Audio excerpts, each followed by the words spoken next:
The Reef *******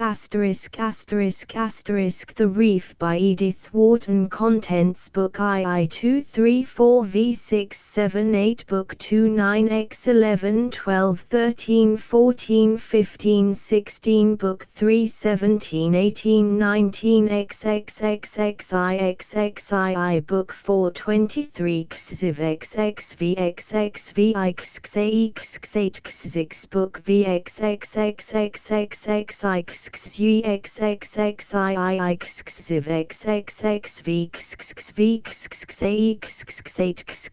Book II Unexpected Obstacle. Please don't come till 30th. Anna.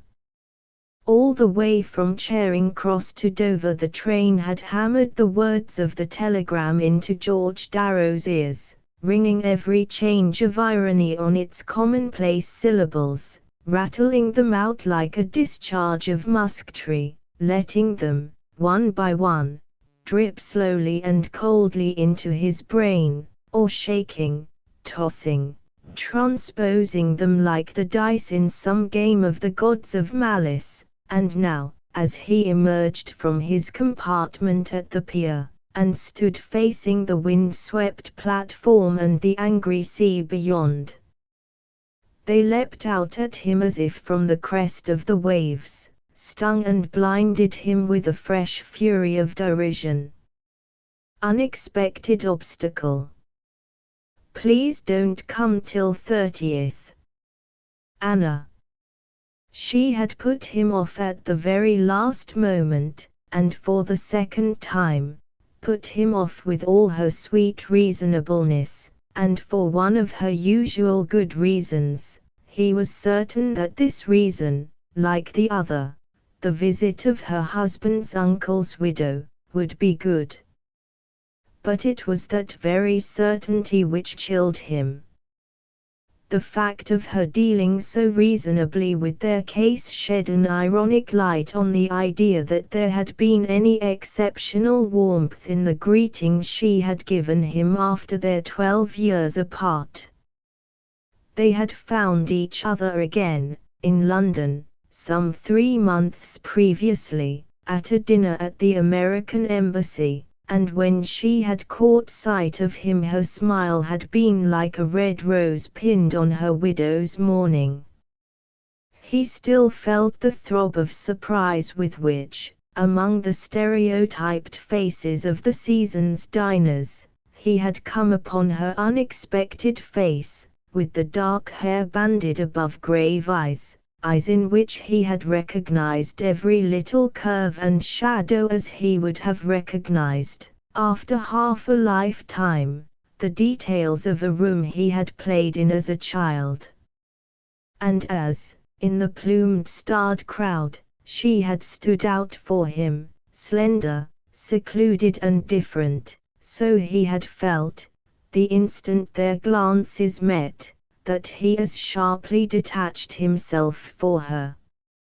All that and more her smile had said not merely "I remember," but "I remember just what you remember," almost, indeed, as though her memory had aided his. Her glance flung back on their recaptured moment its morning brightness. Certainly, when their distracted ambassadress, with the cry, "Oh, you know Mrs. Leith.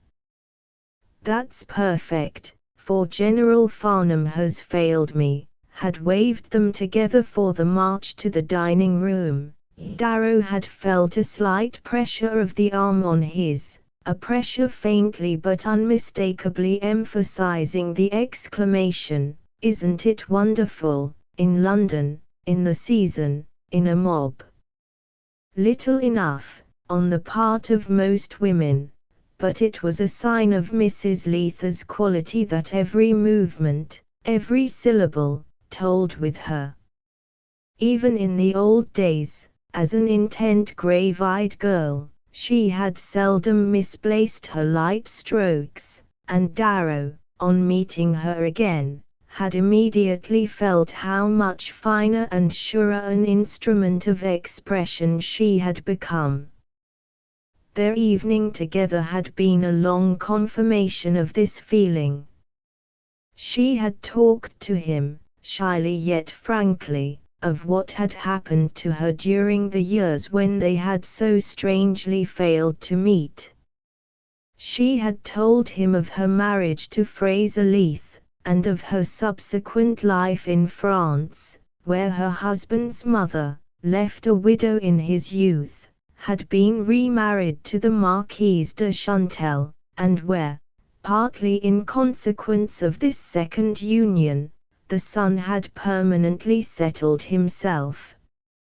She had spoken also, with an intense eagerness of affection, of her little girl Effie, who was now 9 years old, and, in a strain hardly less tender, of Owen Leith, the charming clever young stepson whom her husband's death had left to her care.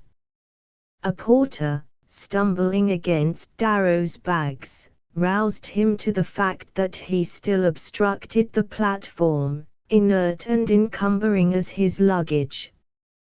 "Crossing, sir." Was he crossing?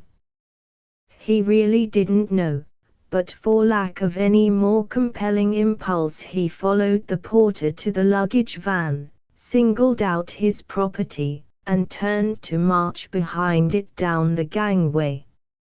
As the fierce wind shouldered him, building up a crystal wall against his efforts, he felt anew the derision of his case. "Nasty weather to cross, sir," the porter threw back at him as they beat their way down the narrow walk to the pier. Nasty weather, indeed, but luckily, as it had turned out, there was no earthly reason why Darrow should cross. While he pushed on in the wake of his luggage, his thoughts slipped back into the old groove. He had once or twice run across the man whom Anna Summers had preferred to him, and since he had met her again he had been exercising his imagination on the picture of what her married life must have been. Her husband had struck him as a characteristic specimen of the kind of American as to whom one is not quite clear whether he lives in Europe in order to cultivate an art, or cultivates an art as a pretext for living in Europe. Mr. Leith's art was watercolor painting, but he practiced it furtively, almost clandestinely, with the disdain of a man of the world for anything bordering on the professional, while he devoted himself more openly, and with religious seriousness, to the collection of enameled snuff boxes. He was blond and well dressed, with the physical distinction that comes from having a straight figure, a thin nose, and the habit of looking slightly disgusted, as who should not, in a world where authentic snuff boxes were growing daily harder to find, and the market was flooded with flagrant forgeries. Darrow had often wondered what possibilities of communion there could have been between Mr. Leith and his wife. Now he concluded that there had probably been none. Mrs. Leith's words gave no hint of her husband's having failed to justify her choice, but her very reticence betrayed her. She spoke of him with a kind of impersonal seriousness, as if he had been a character in a novel or a figure in history, and what she said sounded as though it had been learned by heart and slightly dulled by repetition. This fact immensely increased Darrow's impression that his meeting with her had annihilated the intervening years. She, who was always so elusive and inaccessible, had grown suddenly communicative and kind, had opened the doors of her past, and tacitly left him to draw his own conclusions. As a result, he had taken leave of her with the sense that he was a being singled out and privileged, to whom she had entrusted something precious to keep. It was her happiness in their meeting that she had given him, had frankly left him to do with as he willed, and the frankness of the gesture doubled the beauty of the gift. Their next meeting had prolonged and deepened the impression. They had found each other again, a few days later, in an old country house full of books and pictures, in the soft landscape of southern England.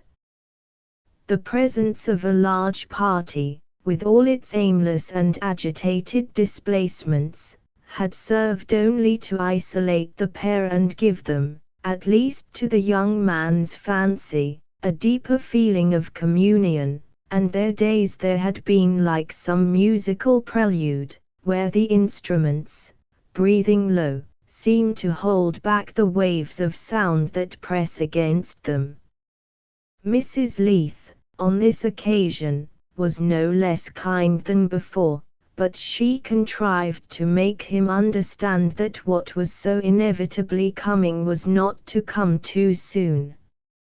It was not that she showed any hesitation as to the issue, but rather that she seemed to wish not to miss any stage in the gradual reflowering of their intimacy. Darrow, for his part, was content to wait if she wished it.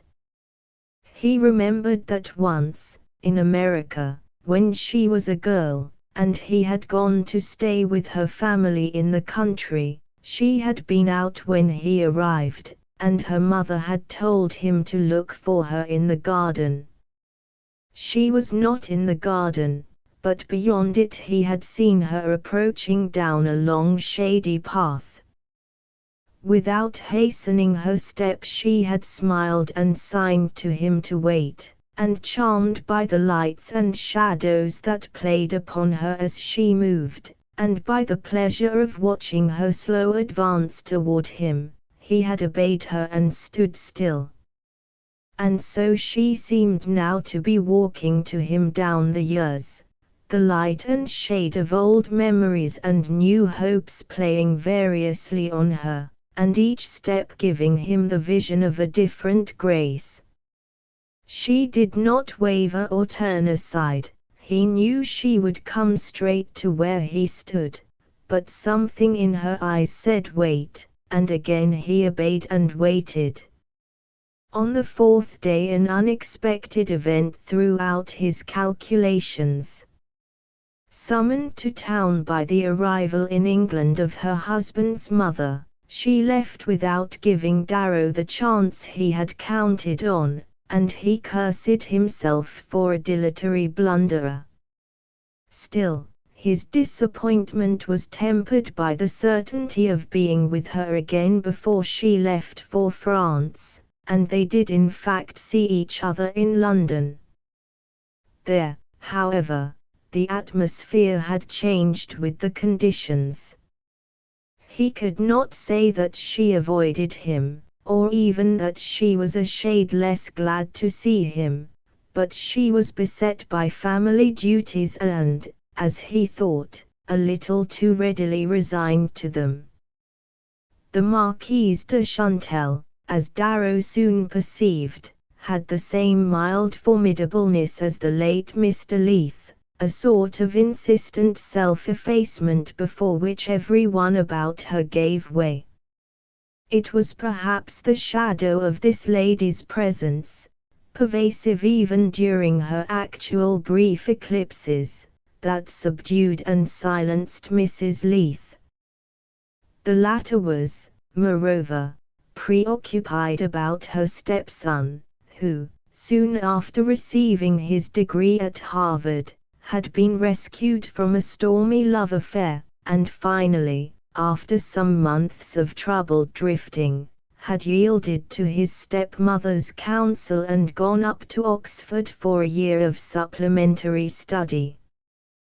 Thither Mrs. Leith went once or twice to visit him, and her remaining days were packed with family obligations, getting, as she phrased it, frocks and governesses for her little girl, who had been left in France, and having to devote the remaining hours to long shopping expeditions with her mother-in-law. Nevertheless, during her brief escapes from duty, Darrow had had time to feel her safe in the custody of his devotion, set apart for some inevitable hour, and the last evening, at the theatre, between the overshadowing Marquise and the unsuspicious Owen, they had had an almost decisive exchange of words. Now, in the rattle of the wind about his ears, Darrow continued to hear the mocking echo of her message, unexpected obstacle. In such an existence as Mrs. Lether's, at once so ordered and so exposed, he knew how small a complication might assume the magnitude of an obstacle, yet, even allowing as impartially as his state of mind permitted for the fact that, with her mother-in-law always, and her stepson intermittently, under her roof, her lot involved 100 small accommodations generally foreign to the freedom of widowhood. Even so, he could not but think that the very ingenuity bred of such conditions might have helped her to find a way out of them. No, her reason, whatever it was, could, in this case, be nothing but a pretext, unless he leaned to the less flattering alternative that any reason seemed good enough for postponing him. Certainly, if her welcome had meant what he imagined, she could not, for the second time within a few weeks, have submitted so tamely to the disarrangement of their plans, a disarrangement which, his official duties considered, might, for all she knew, result in his not being able to go to her for months. "Please don't come till 30th. The 30th, and it was now the 15th. She flung back the fortnight on his hands as if he had been an idler indifferent to dates, instead of an active young diplomatist who, to respond to her call, had had to hew his way through a very jungle of engagements. "Please don't come till 30th. That was all. Not the shadow of an excuse or a regret, not even the perfunctory have written with which it is usual to soften such blows. She didn't want him, and had taken the shortest way to tell him so.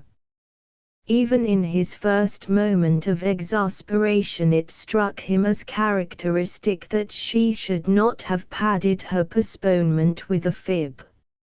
Certainly her moral angles were not draped. If I asked her to marry me, she'd have refused in the same language. But thank heaven I haven't, he reflected. These considerations, which had been with him every yard of the way from London, reached a climax of irony as he was drawn into the crowd on the pier. It did not soften his feelings to remember that, but for her lack of forethought, he might, at this harsh end of the stormy May day, have been sitting before his club fire in London instead of shivering in the damp human herd on the pier.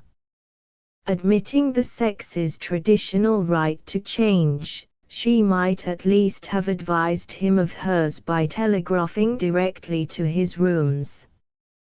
But in spite of their exchange of letters she had apparently failed to note his address, and a breathless emissary had rushed from the embassy to pitch her telegram into his compartment as the train was moving from the station. Yes, he had given her chance enough to learn where he lived, and this minor proof of her indifference became, as he jammed his way through the crowd, the main point of his grievance against her and of his derision of himself.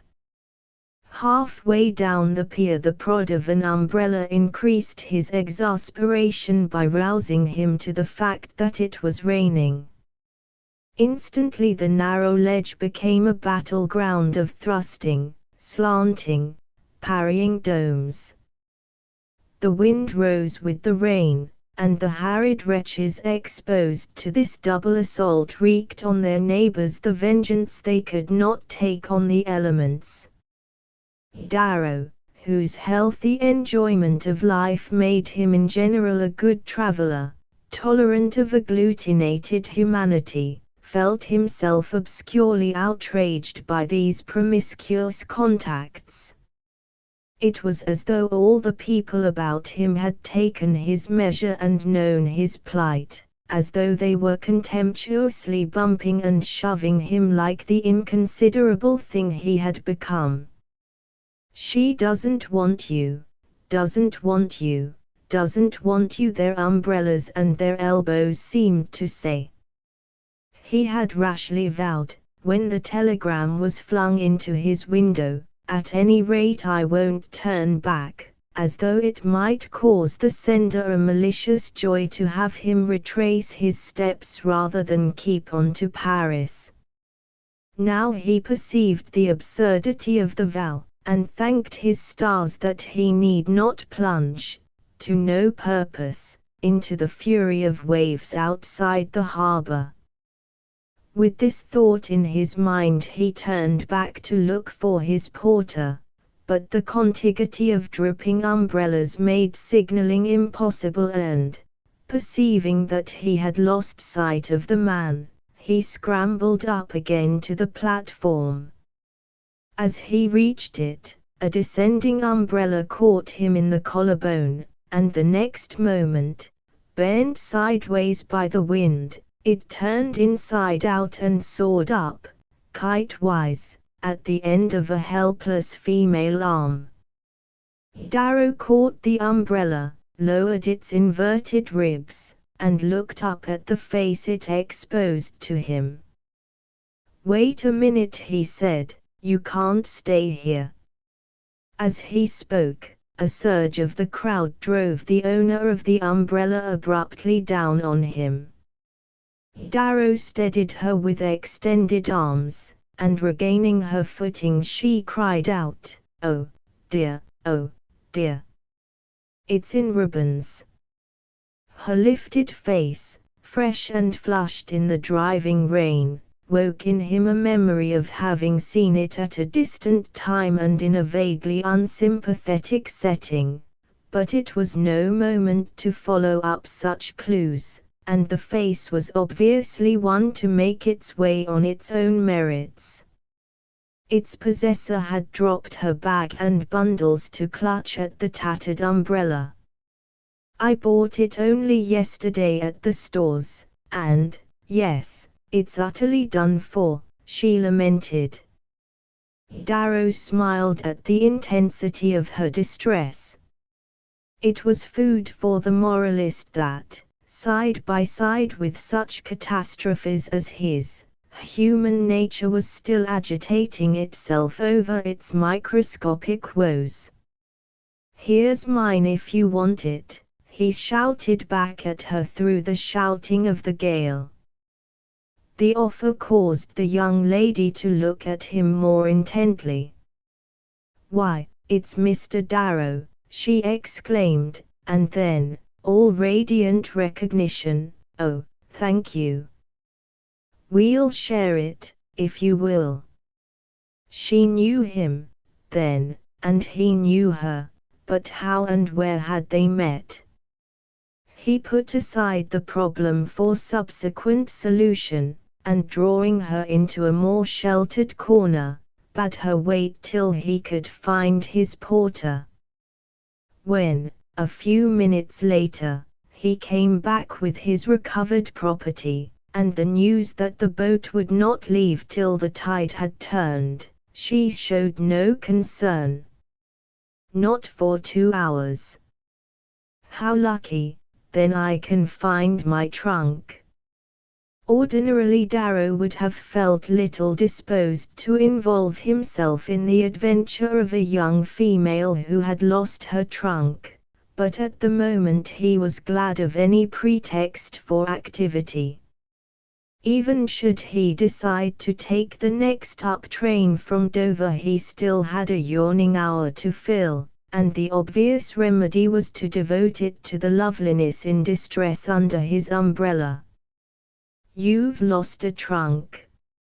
Let me see if I can find it." It pleased him that she did not return the conventional "Oh, would you?" Instead, she corrected him with a laugh, "Not a trunk, but my trunk, I've no other," and then added briskly, "You'd better first see to getting your own things on the boat." This made him answer, as if to give substance to his plans by discussing them, "I don't actually know that I'm going over."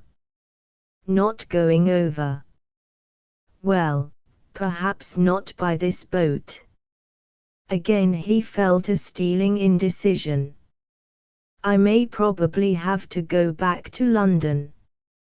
I'm waiting, expecting a letter. She'll think me a defaulter," he reflected. "But meanwhile there's plenty of time to find your trunk."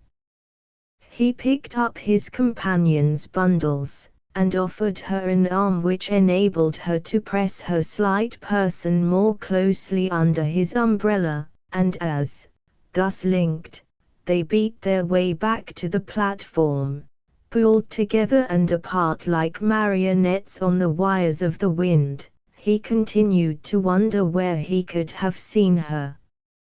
He had immediately classed her as a compatriot, her small nose, her clear tints, a kind of sketchy delicacy in her face, as though she had been brightly but lightly washed in with water-color. All confirmed the evidence of her high sweet voice and of her quick incessant gestures. She was clearly an American, but with the loose native quality strained through a closer woof of manners, the composite product of an enquiring and adaptable race. All this, however, did not help him to fit a name to her, for just such instances were perpetually pouring through the London embassy, and the etched and angular American was becoming rarer than the fluid type. More puzzling than the fact of his being unable to identify her was the persistent sense connecting her with something uncomfortable and distasteful. So pleasant a vision as that gleaming up at him between wet brown hair and wet brown bore should have evoked only associations as pleasing, but each effort to fit her image into his past resulted in the same memories of boredom and a vague discomfort. "Don't you remember me now, at Mrs. Mott's?" She threw the question at Darrow across a table of the quiet coffee-room to which, after a vainly prolonged quest for her trunk, he had suggested taking her for a cup of tea. In this musty retreat she had removed her dripping hat, hung it on the fender to dry, and stretched herself on tiptoe in front of the round eagle-crowned mirror, above the mantel vases of dyed immortelles, while she ran her fingers comb-wise through her hair.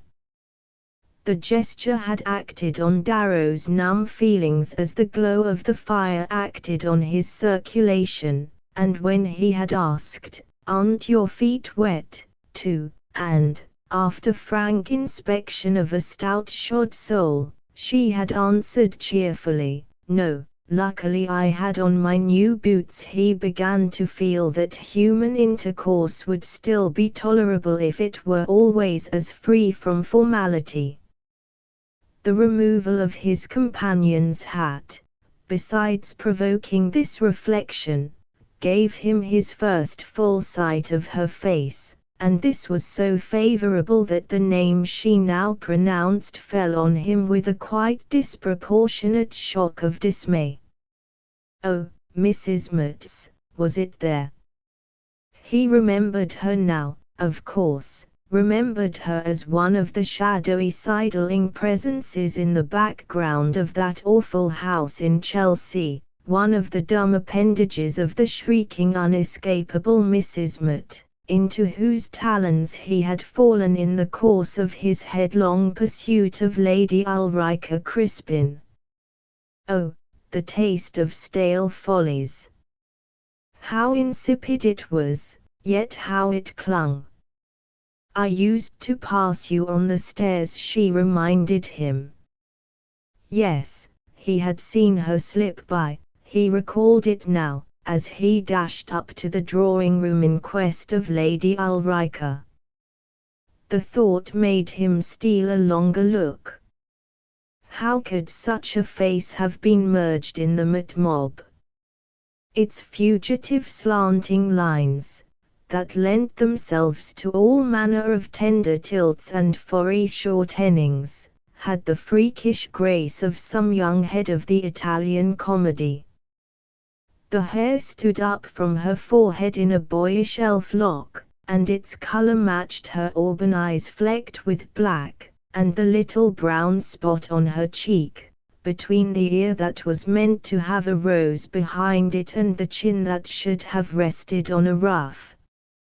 When she smiled, the left corner of her mouth went up a little higher than the right, and her smile began in her eyes and ran down to her lips in 2 lines of light. He had dashed past that to reach Lady Ulrica Crispin. "But of course you wouldn't remember me," she was saying. "My name is Viner, Sophie Viner." Not remember her. But of course he did. He was genuinely sure of it now. "You're Mrs. Mutt's niece," he declared. She shook her head. "No, not even that. Only her reader." "Her reader? Do you mean to say she ever reads?" Miss Viner enjoyed his wonder. "Dear, no. But I wrote notes, and made up the visiting book, and walked the dogs, and saw bores for her." Darrow groaned. "That must have been rather bad." "Yes, but nothing like as bad as being her niece." "That I can well believe. I'm glad to hear," he added, "that you put it all in the past tense." She seemed to droop a little at the allusion, then she lifted her chin with a jerk of defiance. "Yes. All is at an end between us. We've just parted in tears, but not in silence." "Just parted? Do you mean to say you've been there all this time? Ever since you used to come there to see Lady Ulrica? Does it seem to you so awfully long ago?" The unexpectedness of the thrust, as well as its doubtful taste, chilled his growing enjoyment of her chatter. He had really been getting to like her, had recovered, under the candid approval of her eye, his usual sense of being a personable young man, with all the privileges pertaining to the state, instead of the anonymous rag of humanity he had felt himself in the crowd on the pier. It annoyed him, at that particular moment, to be reminded that naturalness is not always consonant with taste. She seemed to guess his thought. "You don't like my saying that you came for Lady Ulrica?" she asked, leaning over the table to pour herself a second cup of tea. He liked her quickness, at any rate. "It's better," he laughed, "than your thinking I came for Mrs. Mutt." "Oh, we never thought anybody came for Mrs. Mutt.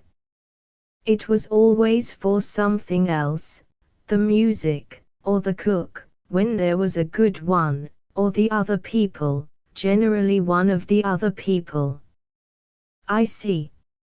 She was amusing, and that, in his present mood, was more to his purpose than the exact shade of her taste. It was odd, too, to discover suddenly that the blurred tapestry of Mrs. Mott's background had all the while been alive and full of eyes. Now, with a pair of them looking into his, he was conscious of a queer reversal of perspective. Who were the we? Were you a cloud of witnesses? There were a good many of us. She smiled. Let me see, who was there in your time? Mrs. Bolt, and Mademoiselle, and Professor Didymus and the Polish Countess. Don't you remember the Polish Countess? She crystal-gazed, and played accompaniments, and Mrs. Mott chucked her because Mrs. Didymus accused her of hypnotizing the professor. But of course you don't remember. We were all invisible to you, but we could see. And we all used to wonder about you. Again Darrow felt a redness in the temples. What about me? Well, whether it was you or she who, he winced, but hid his disapproval. It made the time pass to listen to her.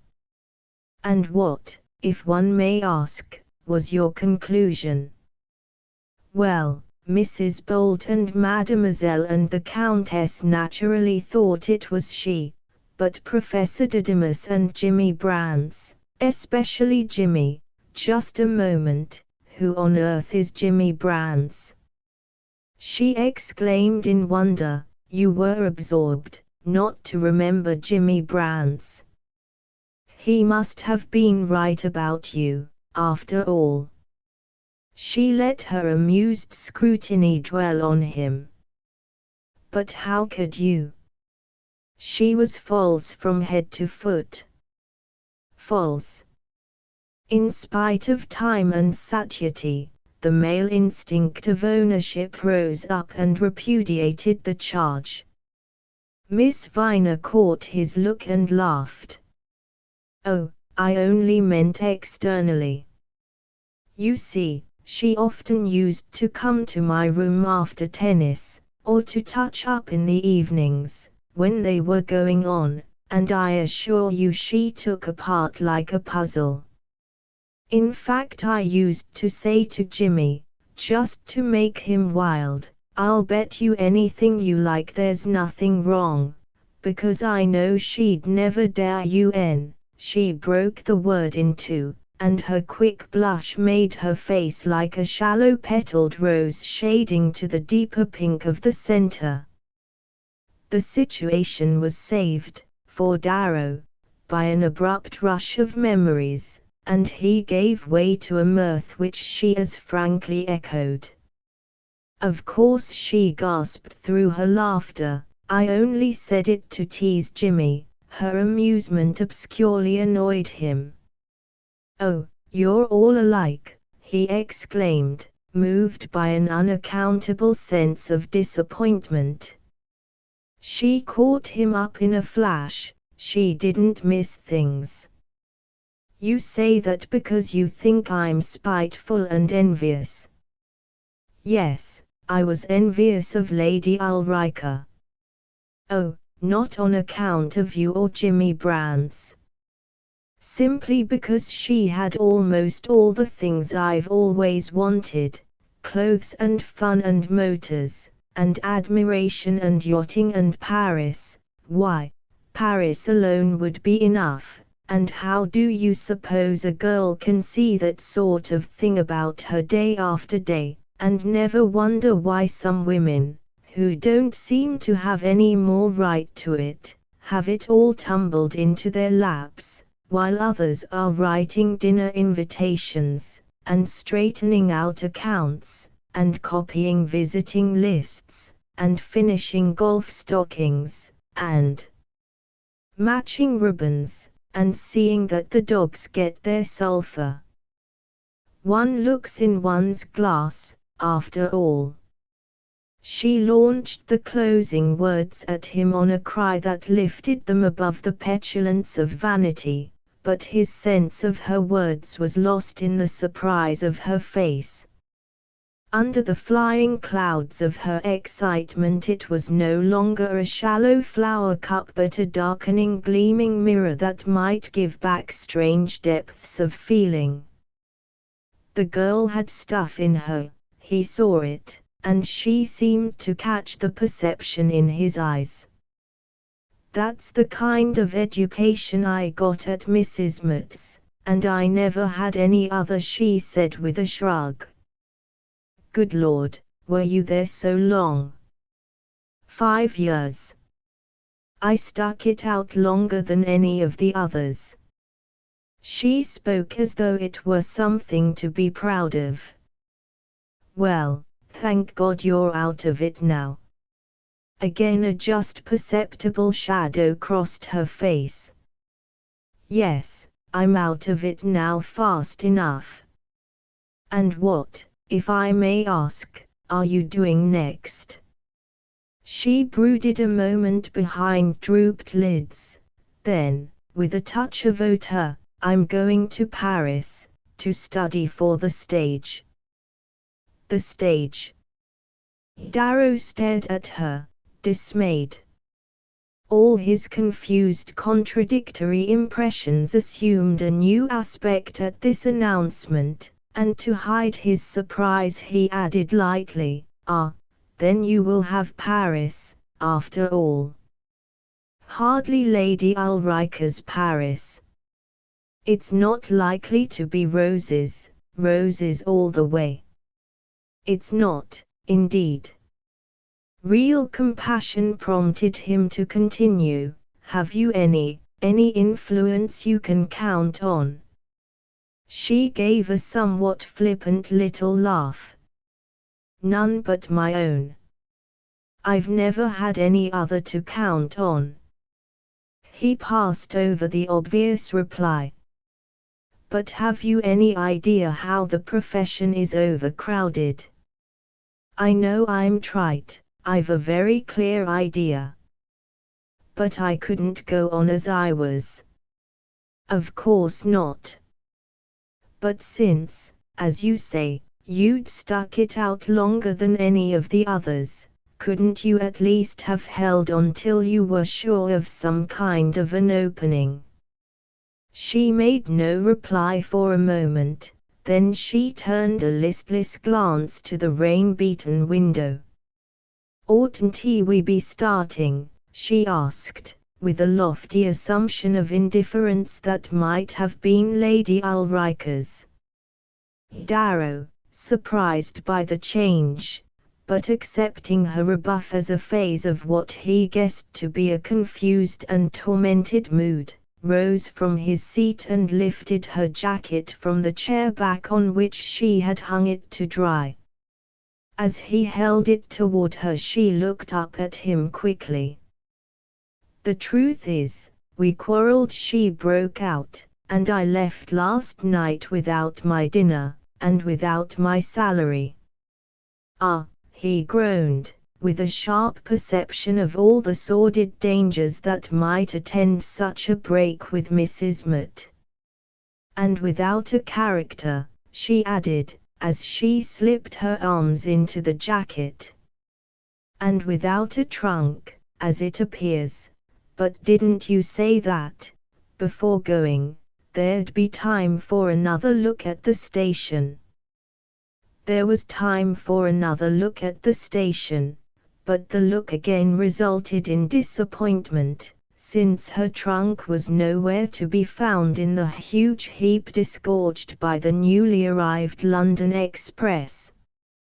The fact caused Miss Viner a moment's perturbation, but she promptly adjusted herself to the necessity of proceeding on her journey, and her decision confirmed Darrow's vague resolve to go to Paris instead of retracing his way to London. Miss Viner seemed cheered at the prospect of his company, and sustained by his offer to telegraph to Charing Cross for the missing trunk, and he left her to wait in the fly while he hastened back to the telegraph office.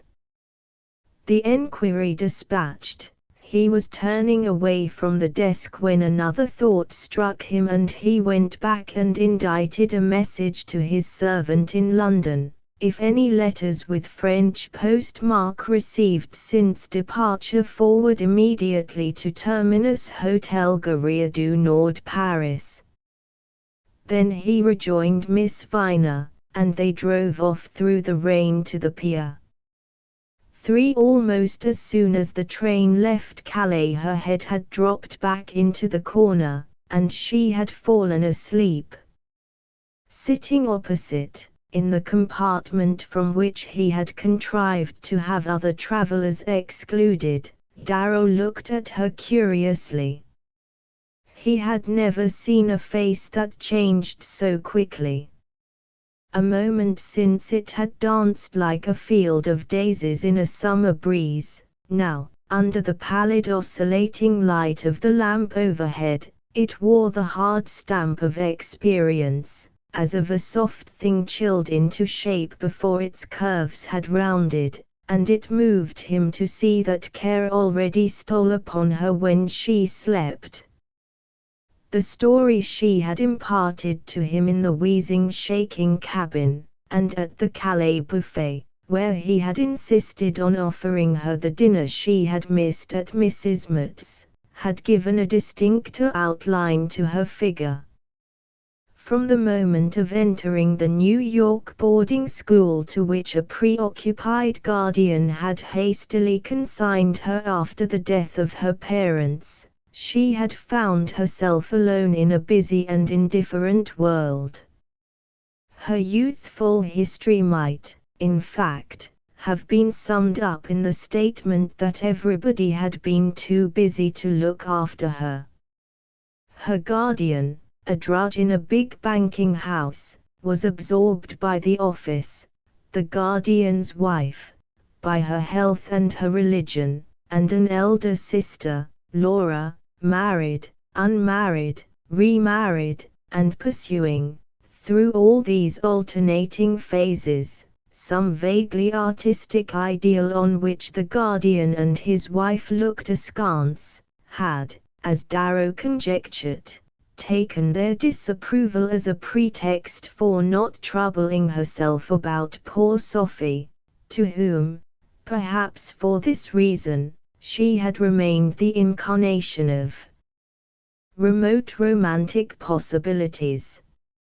In the course of time, a sudden stroke of the guardian's had thrown his personal affairs into a state of confusion from which, after his widely lamented death, it became evident that it would not be possible to extricate his ward's inheritance. No one deplored this more sincerely than his widow, who saw in it one more proof of her husband's life having been sacrificed to the innumerable duties imposed on him, and who could hardly, but for the counsels of religion, have brought herself to pardon the young girl for her indirect share in hastening his end. Sophie did not resent this point of view. She was really much sorrier for her guardian's death than for the loss of her insignificant fortune. The latter had represented only the means of holding her in bondage, and its disappearance was the occasion of her immediate plunge into the wide bright sea of life surrounding the island of her captivity. She had first landed, thanks to the intervention of the ladies who had directed her education, in a Fifth Avenue schoolroom where, for a few months, she acted as a buffer between three autocratic infants and their bodyguard of nurses and teachers. The too pressing attentions of their father's valet had caused her to fly this sheltered spot, against the express advice of her educational superiors, who implied that, in their own case, refinement and self-respect had always sufficed to keep the most ungovernable passions at bay. The experience of the guardian's widow having been precisely similar, and the deplorable precedent of Laura's career being present to all their minds, none of these ladies felt any obligation to intervene farther in Sophie's affairs, and she was accordingly left to her own resources. A schoolmate from the Rocky Mountains, who was taking her father and mother to Europe, had suggested Sophie's accompanying them, and going round with her while her progenitors, in the care of the courier, nursed their ailments at a fashionable bath. Darrow gathered that the going round with Mamie Hoke was a varied and diverting process, but this relatively brilliant phase of Sophie's career was cut short by the elopement of the inconsiderate Mamie with a matinee idol who had followed her from New York, and by the precipitate return of her parents to negotiate for the repurchase of their child. It was then, after an interval of repose with compassionate but impecunious American friends in Paris, that Miss Viner had been drawn into the turbid current of Mrs. Mott's career.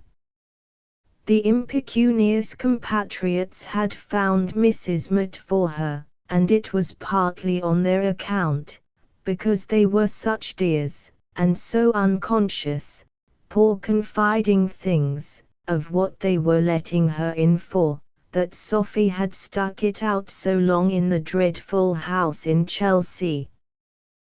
The Farlows, she explained to Darrow, were the best friends she had ever had, and the only ones who had ever been decent about Laura, whom they had seen once, and intensely admired. But even after 20 years of Paris they were the most incorrigibly inexperienced angels, and quite persuaded that Mrs. Mott was a woman of great intellectual eminence, and the house at Chelsea the last of the salons. Darrow knew what she meant.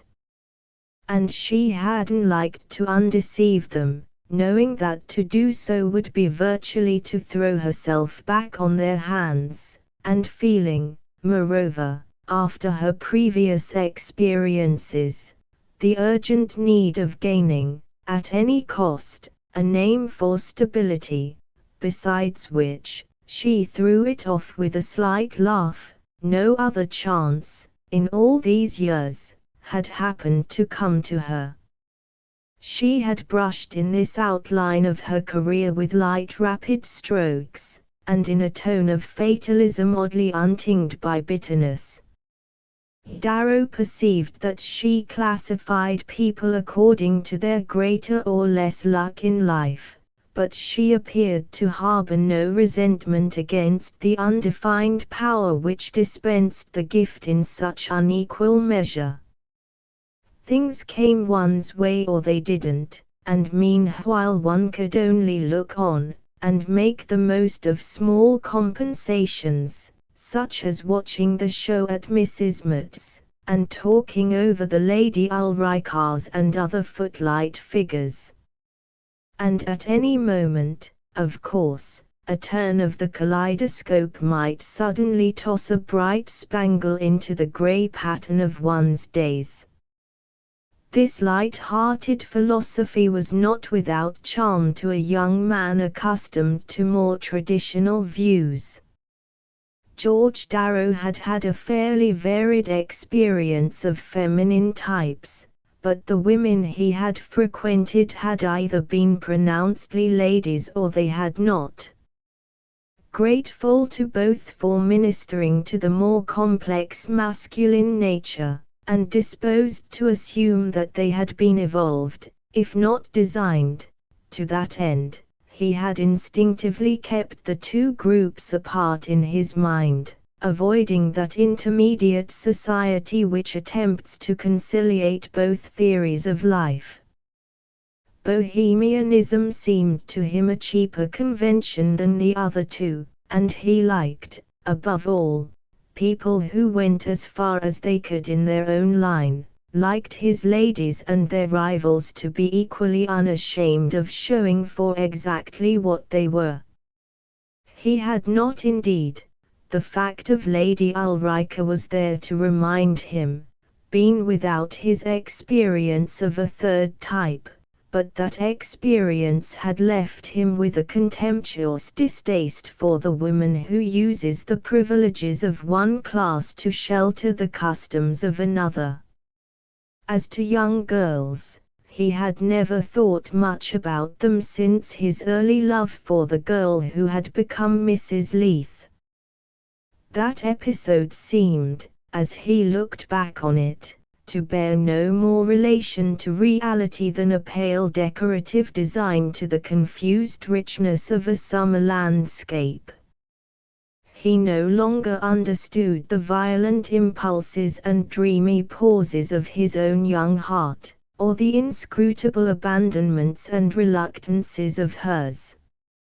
He had known a moment of anguish at losing her, the mad plunge of youthful instincts against the barrier of fate, but the first wave of stronger sensation had swept away all but the outline of their story, and the memory of Anna Summers had made the image of the young girl sacred, but the class uninteresting. Such generalizations belonged, however, to an earlier stage of his experience. The more he saw of life, the more incalculable he found it, and he had learned to yield to his impressions without feeling the youthful need of relating them to others. It was the girl in the opposite seat who had roused in him the dormant habit of comparison. She was distinguished from the daughters of wealth by her avowed acquaintance with the real business of living, a familiarity as different as possible from their theoretical proficiency, yet it seemed to Darrow that her experience had made her free without hardness and self-assured without assertiveness.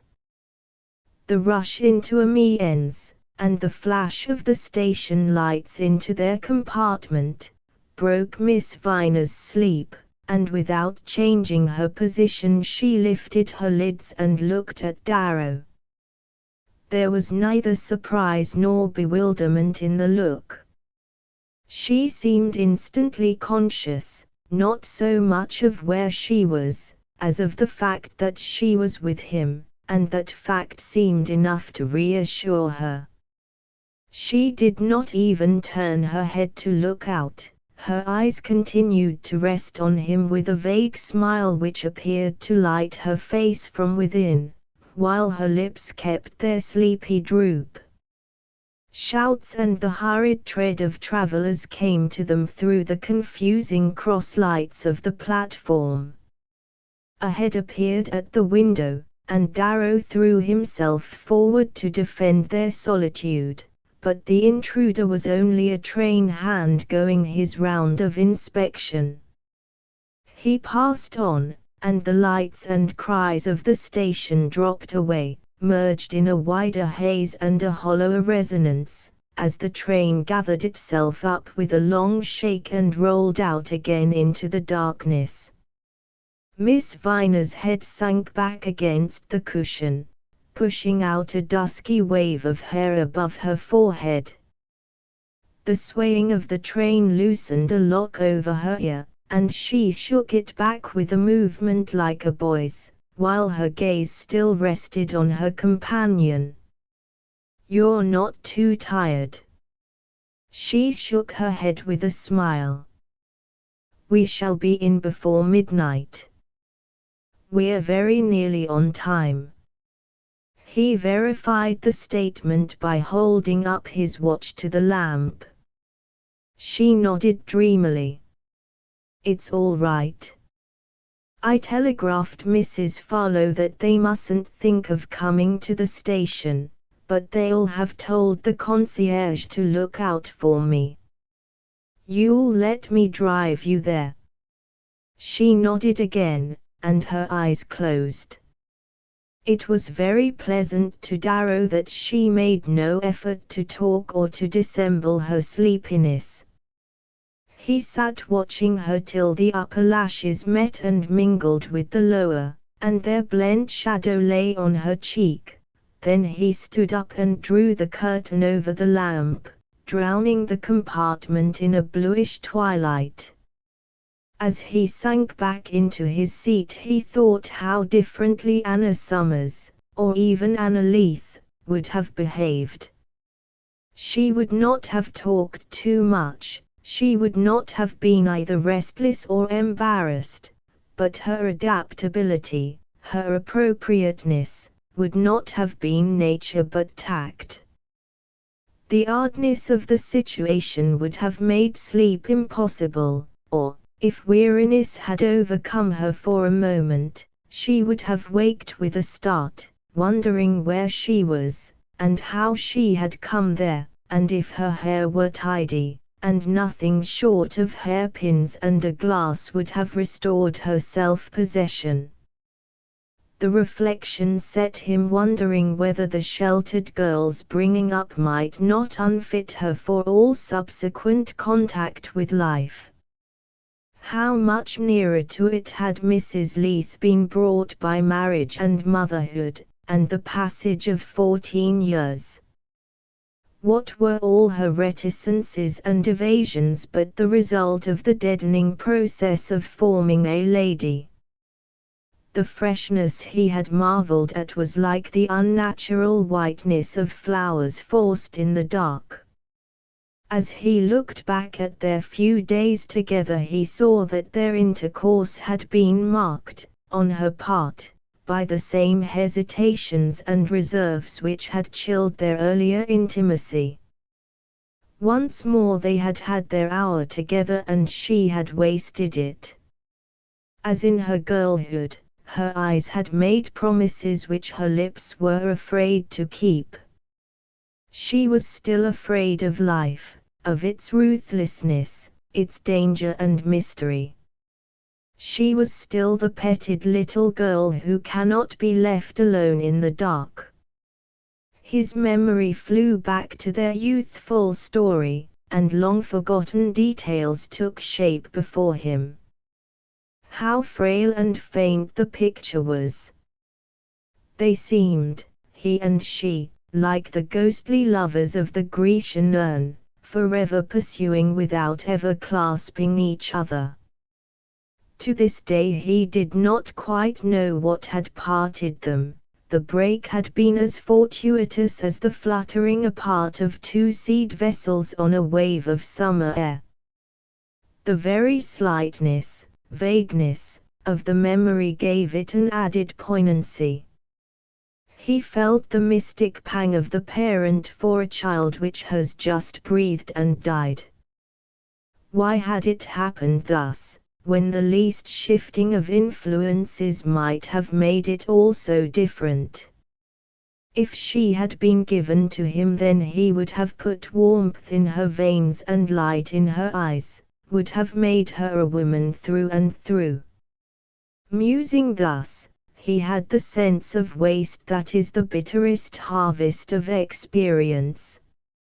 A love like his might have given her the divine gift of self-renewal, and now he saw her fated to wane into old age repeating the same gestures, echoing the words she had always heard, and perhaps never guessing that, just outside her glazed and curtained consciousness, life rolled away, a vast blackness starred with lights, like the night landscape beyond the windows of the train. The engine lowered its speed for the passage through a sleeping station. In the light of the platform lamp Darrow looked across at his companion. Her head had dropped toward one shoulder, and her lips were just far enough apart for the reflection of the upper one to deepen the color of the other. The jolting of the train had again shaken loose the lock above her ear. It danced on her cheek like the flit of a brown wing over flowers, and Darrow felt an intense desire to lean forward and put it back behind her ear. For as their motor cab, on the way from the Gare du Nord, turned into the central glitter of the boulevard, Darrow had bent over to point out an incandescent threshold. There, above the doorway, an arch of flame flashed out the name of a great actress, whose closing performances in a play of unusual originality had been the theme of long articles in the Paris papers which Darrow had tossed into their compartment at Calais. "That's what you must see before you're 24 hours older." The girl followed his gesture eagerly. She was all awake and alive now, as if the heady rumors of the streets, with their long effervescences of light, had passed into her veins like wine. "Sardine. Is that where she acts?" She put her head out of the window, straining back for a glimpse of the sacred threshold. As they flew past it, she sank into her seat with a satisfied sigh. "It's delicious enough just to know she's there. I've never seen her, you know. When I was here with Mamie Hoke we never went anywhere but to the music halls, because she couldn't understand any French, and when I came back afterward to the Farlows I was dead broke, and couldn't afford the play, and neither could they, so the only chance we had was when friends of theirs invited us, and once it was to see a tragedy by a Romanian lady, and the other time it was for Amy Fritz at the Franchise." Darrow laughed. "You must do better than that now. Le Vertige is a fine thing, and Sardine gets some wonderful effects out of it. You must come with me tomorrow evening to see it, with your friends, of course. That is," he added, "if there's any sort of chance of getting seats." The flash of a street lamp lit up her radiant face. "Oh, will you really take us? What fun to think that it's tomorrow already." It was wonderfully pleasant to be able to give such pleasure. Darrow was not rich, but it was almost impossible for him to picture the state of persons with tastes and perceptions like his own, to whom an evening at the theatre was an unattainable indulgence. There floated through his mind an answer of Mrs. Leather's to his enquiry whether she had seen the play in question. "No, I meant to, of course, but one is so overwhelmed with things in Paris. And then I'm rather sick of Sardine, one is always being dragged to see her." That, among the people he frequented, was the usual attitude toward such opportunities. There were too many, they were a nuisance, one had to defend one's self. He even remembered wondering, at the moment, whether to a really fine taste the exceptional thing could ever become indifferent through habit, whether the appetite for beauty was so soon dulled that it could be kept alive only by privation. Here, at any rate, was a fine chance to experiment with such a hunger. He almost wished he might stay on in Paris long enough to take the measure of Miss Viner's receptivity. She was still dwelling on his promise, "It's too beautiful of you. Oh, don't you think you'll be able to get seats?" And then, after a pause of brimming appreciation, "I wonder if you'll think me horrid, but it may be my only chance. And if you can't get places for us all, wouldn't you perhaps just take me? After all, the Farlows may have seen it." He had not, of course, thought her horrid, but only the more engaging, for being so natural, and so unashamed of showing the frank greed of her famished youth. "Oh, you shall go somehow," he had gaily promised her, and she had dropped back with a sigh of pleasure as their cab passed into the dimly lit streets of the Fallows Quarter beyond the Seine. This little passage came back to him the next morning, as he opened his hotel window on the early roar of the northern terminus. The girl was there, in the room next to him. That had been the first point in his waking consciousness. The second was a sense of relief at the obligation imposed on him by this unexpected turn of events. To wake to the necessity of action, to postpone perforce the fruitless contemplation of his private grievance, was cause enough for gratitude, even if the small adventure in which he found himself involved had not, on its own merits, roused an instinctive curiosity to see it through. When he and his companion, the night before, had reached the Fallows' door in the Rue de la Chaise, it was only to find, after repeated assaults on its panels, that the Fallows were no longer there. They had moved away the week before, not only from their apartment but from Paris, and Miss Viner's breach with Mrs. Mott had been too sudden to permit her letter and telegram to overtake them. Both communications, no doubt, still reposed in a pigeonhole of the loge, but its custodian, when drawn from his lair, sulkily declined to let Miss Viner verify the fact, and only flung out, in return for Darrow's bribe, the statement that the Americans had gone to Joigny. To pursue them there at that hour was manifestly impossible, and Miss Viner, disturbed but not disconcerted by this new obstacle, had quite simply acceded to Darrow's suggestion that she should return for what remained of the night to the hotel where he had sent his luggage.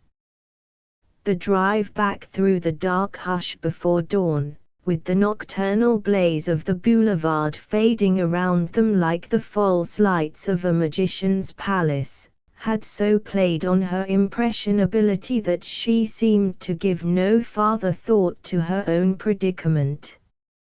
Darrow noticed that she did not feel the beauty and mystery of the spectacle as much as its pressure of human significance, all its hidden implications of emotion and adventure. As they passed the shadowy colonnade of the Franchise, remote and temple-like in the paling lights, he felt a clutch on his arm, and heard the cry, "There are things there that I want so desperately to see," and all the way back to the hotel she continued to question him, with shrewd precision and an artless thirst for detail, about the theatrical life of Paris. He was struck afresh, as he listened, by the way in which her naturalness eased the situation of constraint, leaving to it only a pleasant savor of good fellowship. It was the kind of episode that one might, in advance, have characterized as awkward, yet that was proving, in the event, as much outside such definitions as a sunrise stroll with a dryad in a dew-drenched forest, and Darrow reflected that mankind would never have needed to invent tact if it had not first invented social complications. It had been understood, with his good night to Miss Viner, that the next morning he was to look up the Joigny trains, and see her safely to the station, but, while he breakfasted and waited for a timetable, he recalled again her cry of joy at the prospect of seeing Sardine. It was certainly a pity, since that most elusive and incalculable of artists was leaving the next week for South America, to miss what might be a last sight of her in her greatest part, and Darrow, having dressed and made the requisite excerpts from the timetable, decided to carry the result of his deliberations to his neighbor's door. It instantly opened at his knock, and she came forth looking as if she had been plunged into some sparkling element which had curled up all her drooping tendrils and wrapped her in a shimmer of fresh leaves. "Well, what do you think of me?" she cried, and with a hand at her waist she spun about as if to show off some miracle of Parisian dressmaking. "I think the missing trunk has come, and that it was worth waiting for. You do like my dress?" "I adore it." "I always adore new dresses." "Why, you don't mean to say it's not a new one?" She laughed out her triumph.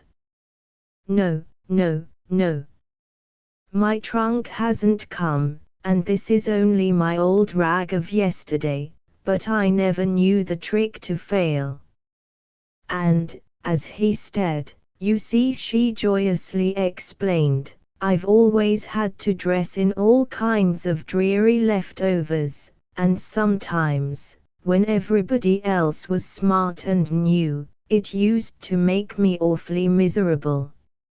So one day, when Mrs. Mott dragged me down unexpectedly to fill a place at dinner, I suddenly thought I'd try spinning around like that, and say to everyone, 'Well, what do you think of me?' And, do you know, they were all taken in, including Mrs. Mott, who didn't recognize my old turned and dyed rags, and told me afterward it was awfully bad form to dress as if I were somebody that people would expect to know. And ever since, whenever I've particularly wanted to look nice, I've just asked people what they thought of my new frock, and they are always taken in." She dramatized her explanation so vividly that Darrow felt as if his point were gained. "Ah, but this confirms your vocation, of course," he cried. "You must see Sardine." And, seeing her face fall at this reminder of the change in her prospects, he hastened to set forth his plan. As he did so, he saw how easy it was to explain things to her. She would either accept his suggestion, or she would not, but at least she would waste no time in protestations and objections, or any vain sacrifice to the idols of conformity. The conviction that one could, on any given point, almost predicate this of her, gave him the sense of having advanced far enough in her intimacy to urge his arguments against a hasty pursuit of her friends. Yes, it would certainly be foolish, she at once agreed, in the case of such dear indefinite angels as the Farlows, to dash off after them without more positive proof that they were established at Joigny, and so established that they could take her in. She owned it was but too probable that they had gone there to cut down, and might be doing so in quarters too contracted to receive her, and it would be unfair, on that chance, to impose herself on them unannounced. The simplest way of getting farther light on the question would be to go back to the Rue de la Chaise, where, at that more conversable hour, the concierge might be less chary of detail, and she could decide on her next step in the light of such facts as he imparted. Point by point, she fell in with the suggestion, recognizing, in the light of their unexplained flight, that the Farlows might indeed be in a situation on which one could not too rashly intrude. Her concern for her friends seemed to have effaced all thought of herself, and this little indication of character gave Darrow a quite disproportionate pleasure. She agreed that it would be well to go at once to the Rue de la Chaise, but met his proposal that they should drive by the declaration that it was a waste not to walk in Paris, so they set off on foot through the cheerful tumult of the streets. The walk was long enough for him to learn many things about her. The storm of the previous night had cleared the air, and Paris shone in morning beauty under a sky that was all broad wet washes of white and blue, but Darrow again noticed that her visual sensitiveness was less keen than her feeling for what he was sure the good fellows, whom he already seemed to know, would have called the human interest.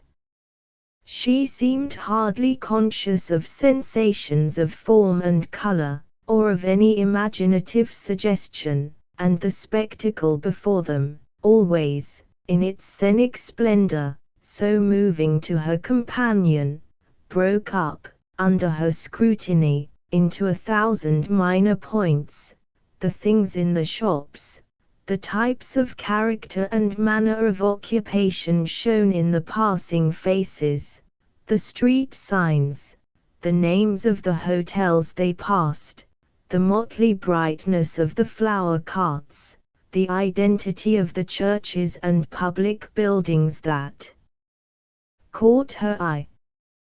But what she liked best, he divined, was the mere fact of being free to walk abroad in the bright air, her tongue rattling on as it pleased, while her feet kept time to the mighty orchestration of the city's sounds. Her delight in the fresh air, in the freedom, light and sparkle of the morning, gave him a sudden insight into her stifled past, nor was it indifferent to him to perceive how much his presence evidently added to her enjoyment. If only as a sympathetic ear, he guessed what he must be worth to her. The girl had been dying for someone to talk to, someone before whom she could unfold and shake out to the light her poor little shut-away emotions.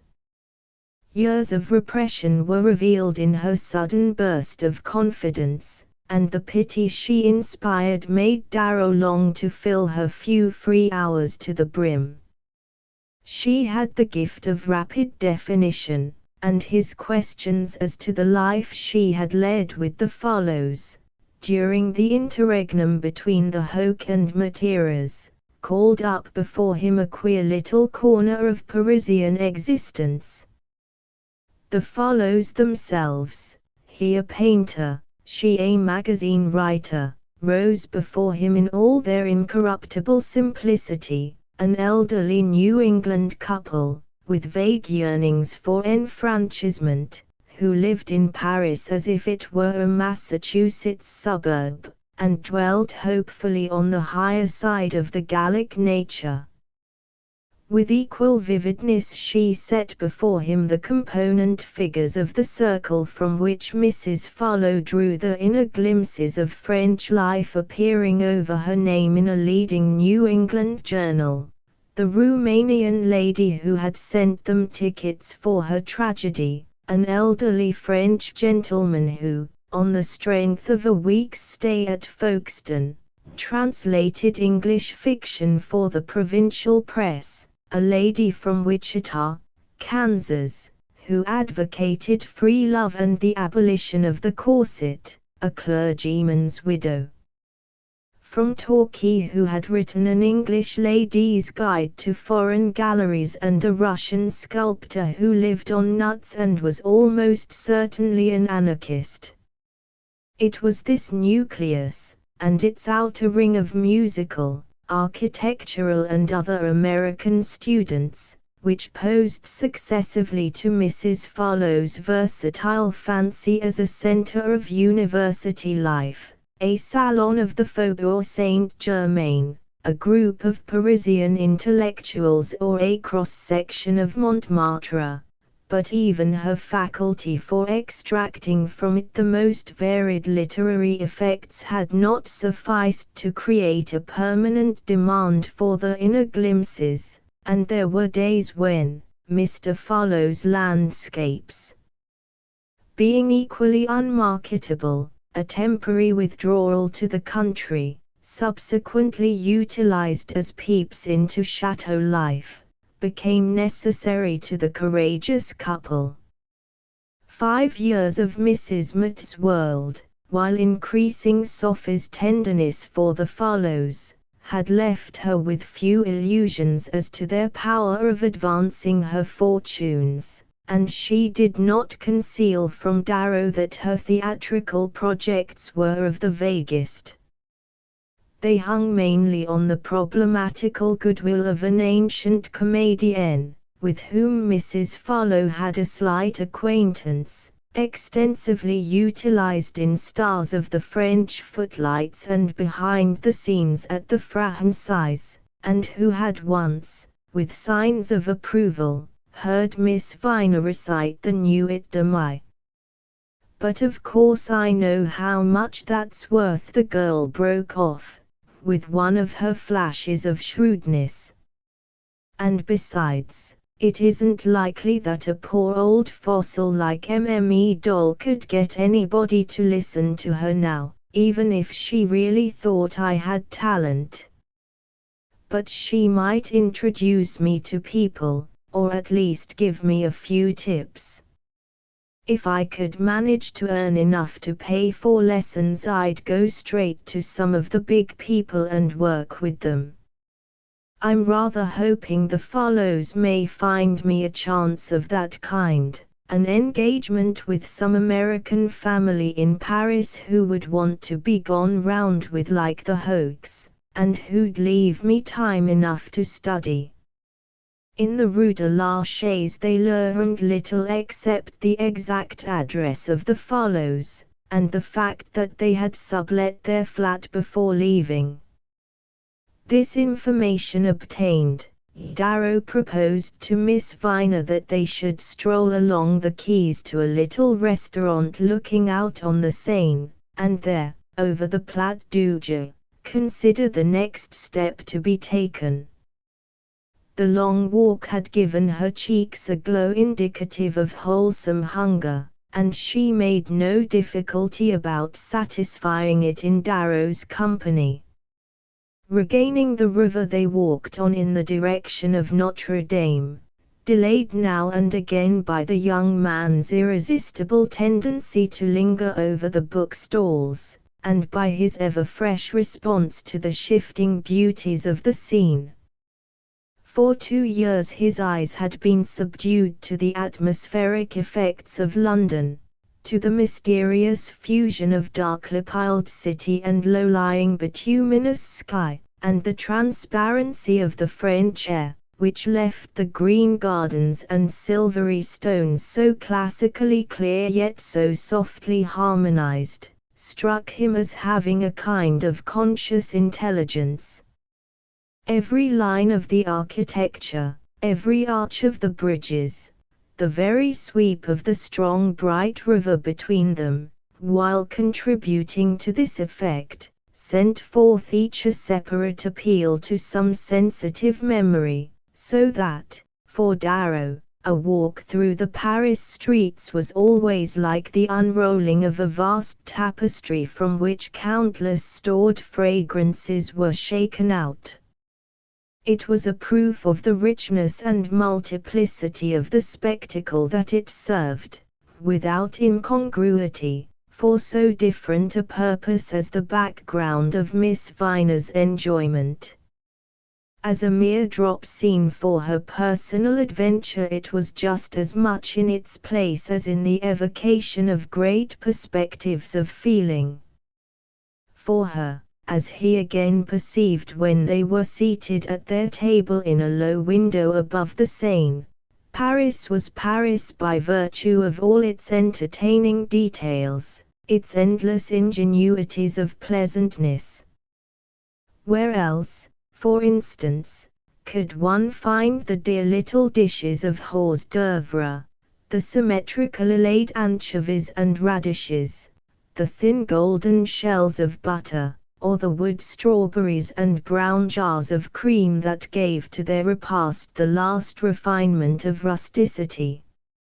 Hadn't he noticed, she asked, that cooking always expressed the national character, and that French food was clever and amusing just because the people were?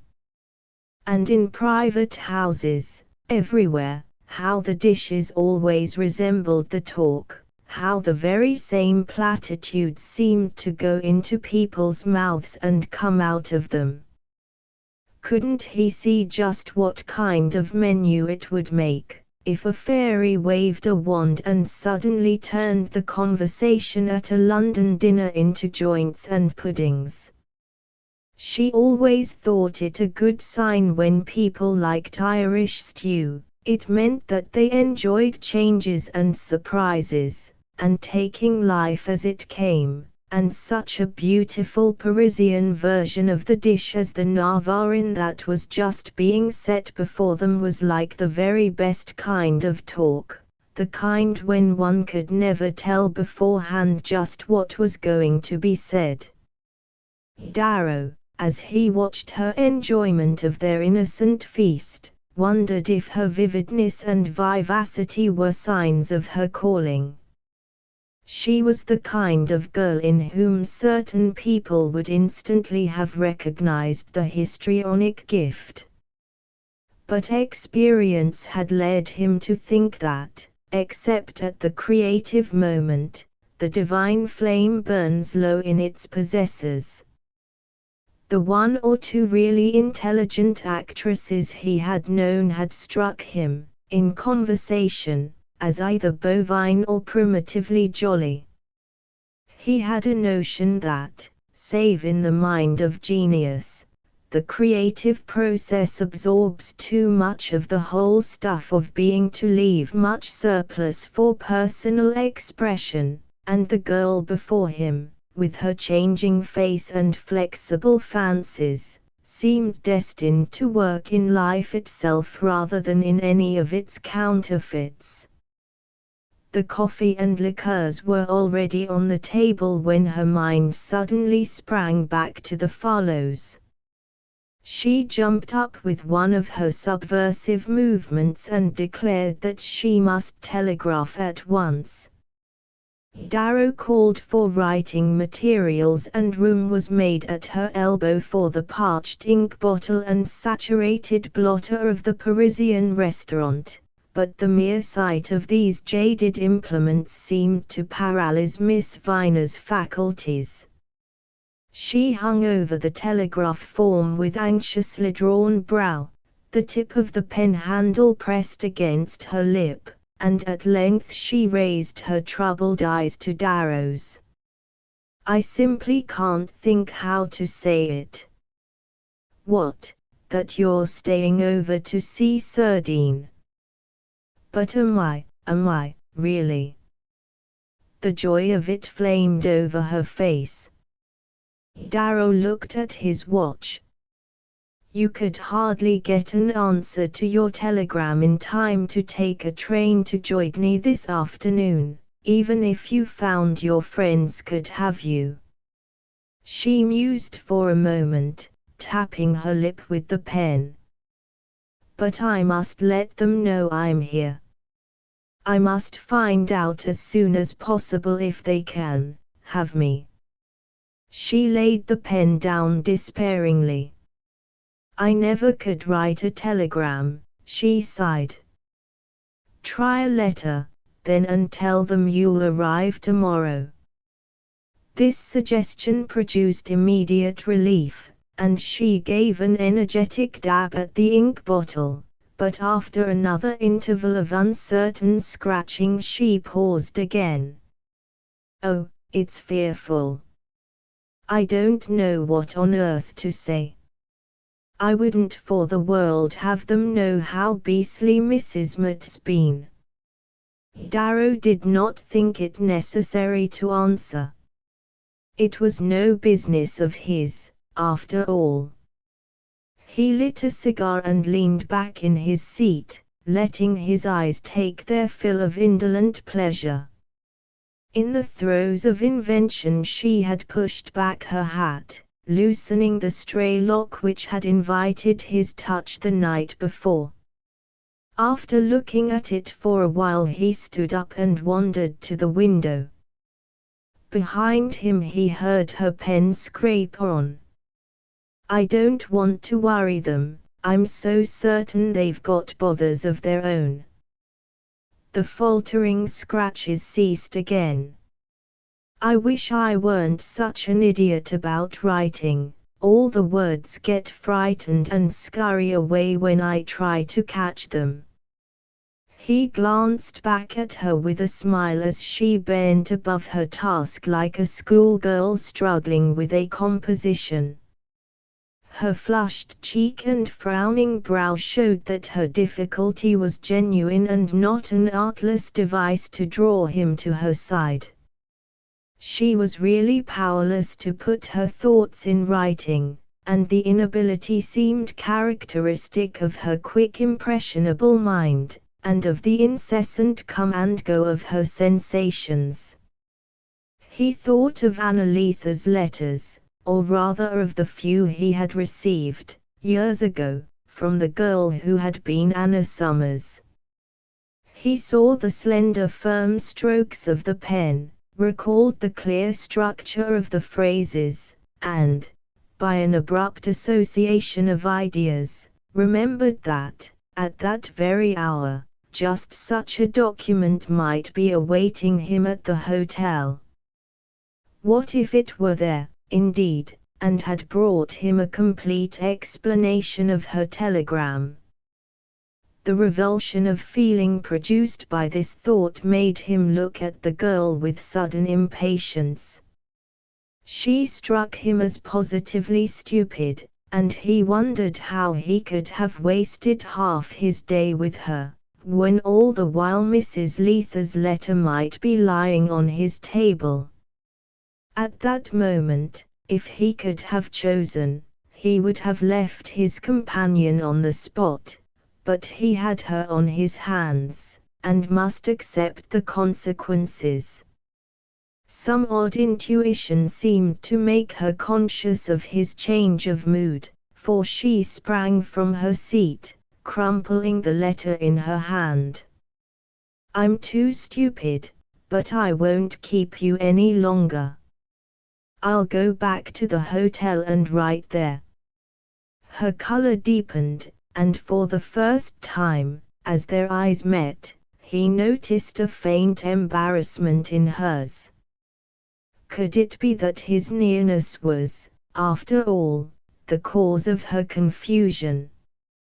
The thought turned his vague impatience with her into a definite resentment toward himself.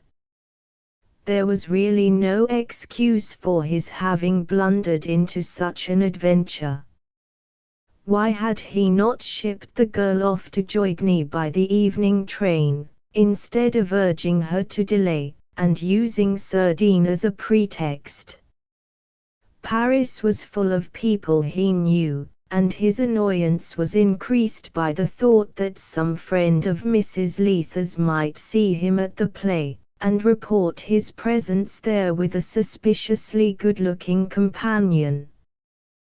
The idea was distinctly disagreeable. He did not want the woman he adored to think he could forget her for a moment.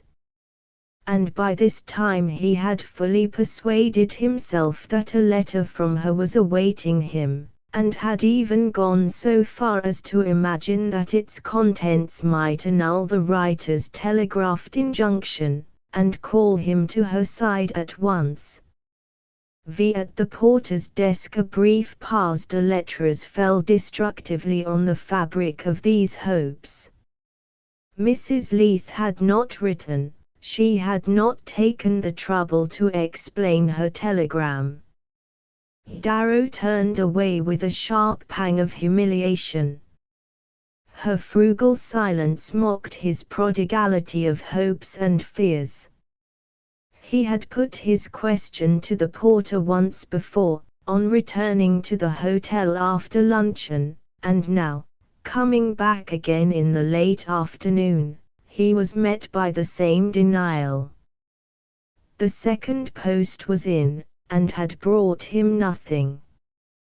A glance at his watch showed that he had barely time to dress before taking Miss Viner out to dine, but as he turned to the lift a new thought struck him, and hurrying back into the hall he dashed off another telegram to his servant. "Have you forwarded any letter with French postmark today?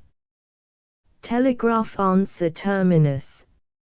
Some kind of reply would be certain to reach him on his return from the theatre, and he would then know definitely whether Mrs. Leith meant to write or not. He hastened up to his room and dressed with a lighter heart. Miss Viner's vagrant trunk had finally found its way to its owner, and, clad in such modest splendor as it furnished, she shone at Darrow across their restaurant table. In the reaction of his wounded vanity he found her prettier and more interesting than before.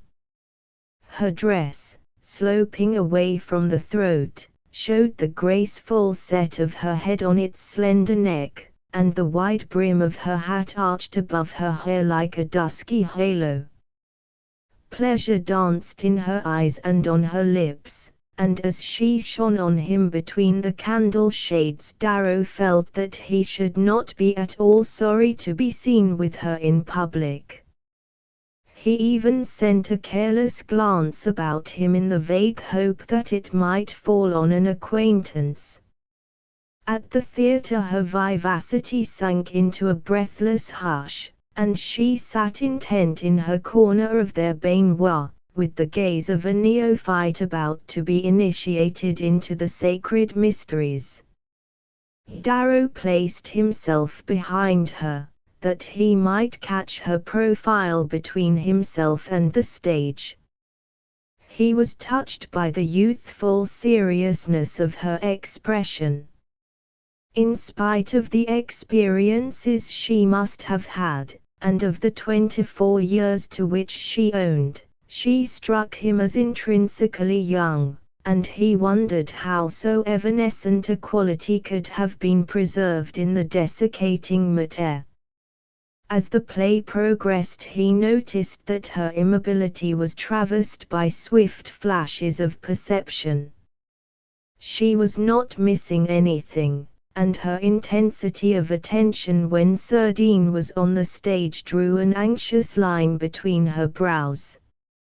After the first act she remained for a few minutes rapt and motionless, then she turned to her companion with a quick patter of questions.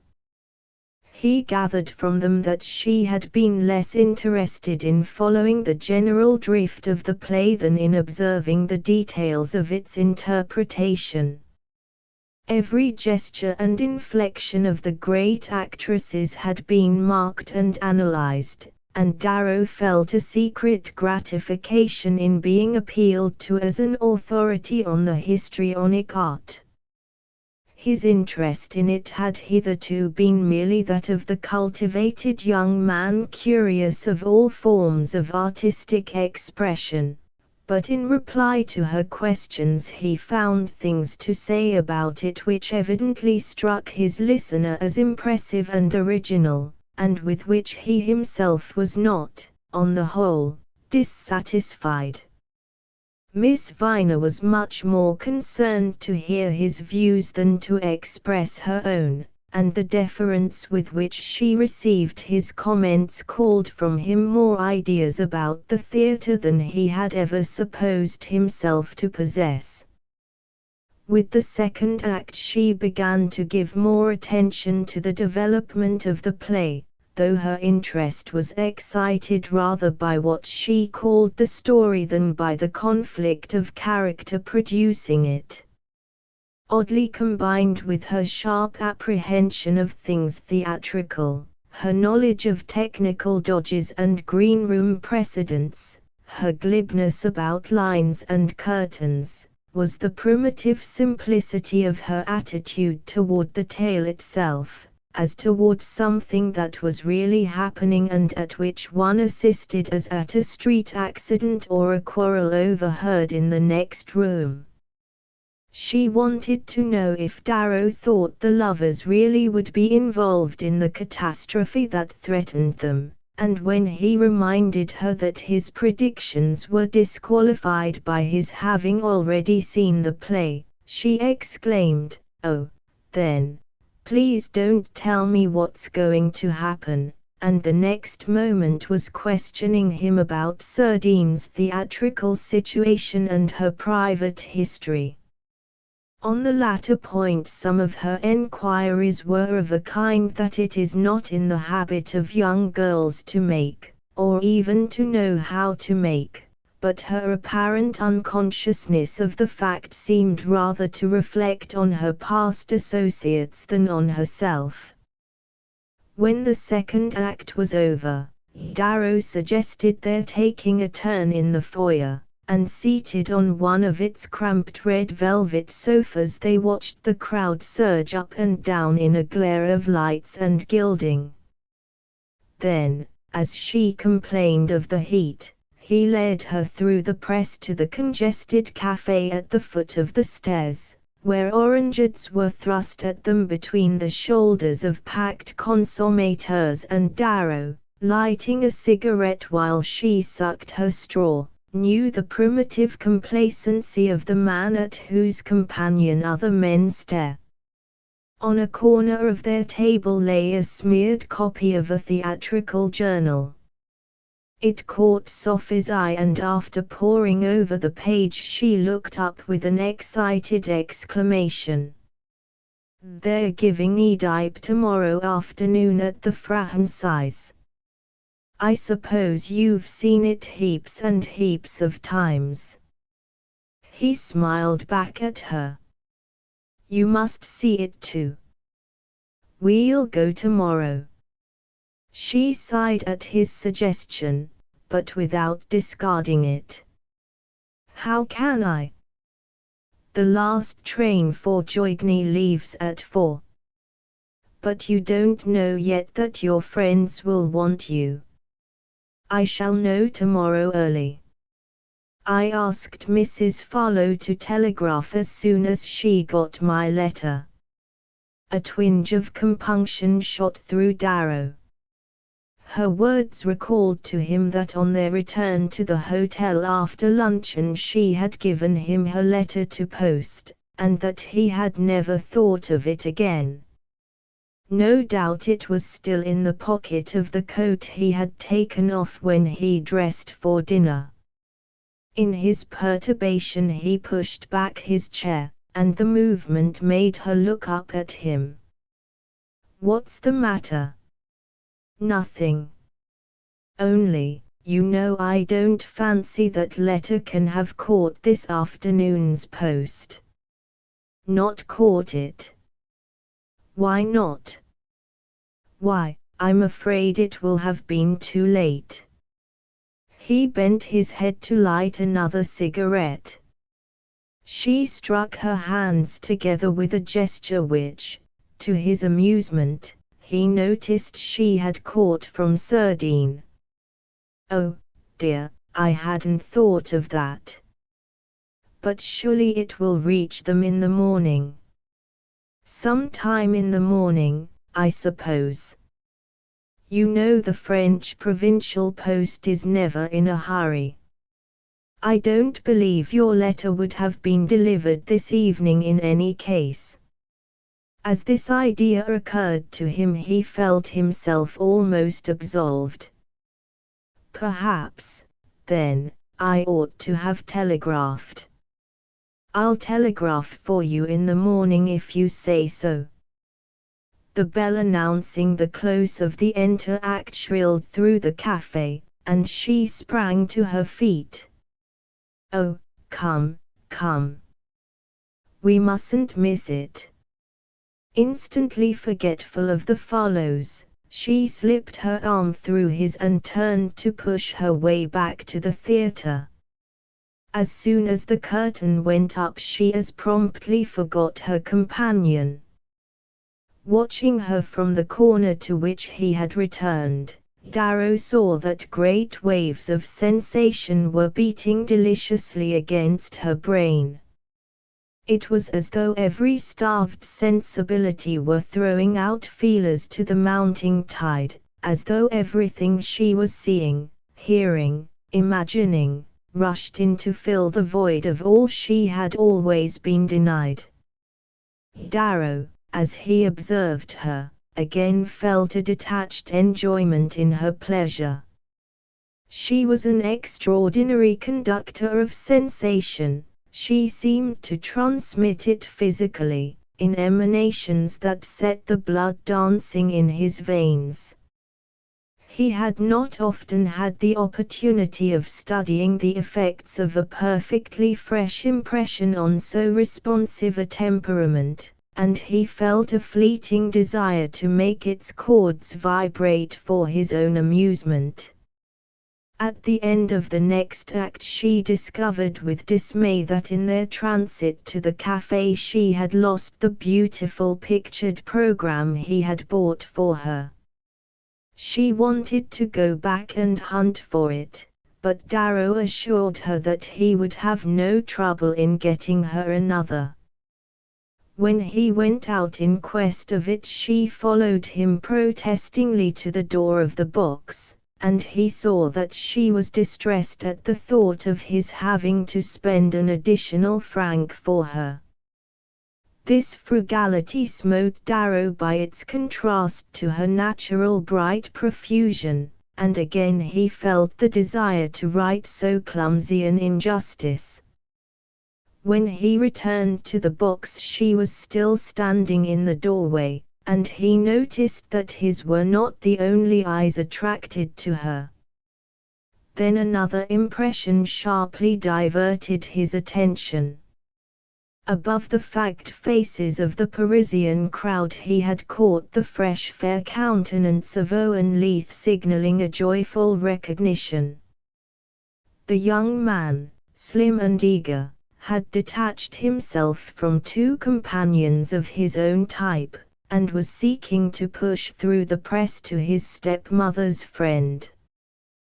The encounter, to Darrow, could hardly have been more inopportune. It woke in him a confusion of feelings of which only the uppermost was allayed by seeing Sophie Viner, as if instinctively warned, melt back into the shadow of their box. A minute later Owen Leith was at his side. "I was sure it was you. Such luck to run across you. Won't you come off with us to supper after it's over? Montmartre, or wherever else you please. Those two chaps over there are friends of mine, at the Beaux-Arts, both of them rather good fellows, and we'd be so glad." For half a second Darrow read in his hospitable eye the termination "if you'd bring the lady too," then it deflected into, "we'd all be so glad if you'd come." Darrow, excusing himself with thanks, lingered on for a few minutes' chat, in which every word, and every tone of his companion's voice, was like a sharp light flashed into aching eyes. He was glad when the bell called the audience to their seats, and young Leith left him with the friendly question, "We'll see you at Giver later on." When he rejoined Miss Viner, Darrow's first care was to find out, by a rapid inspection of the house, whether Owen Leith's seat had given him a view of their box.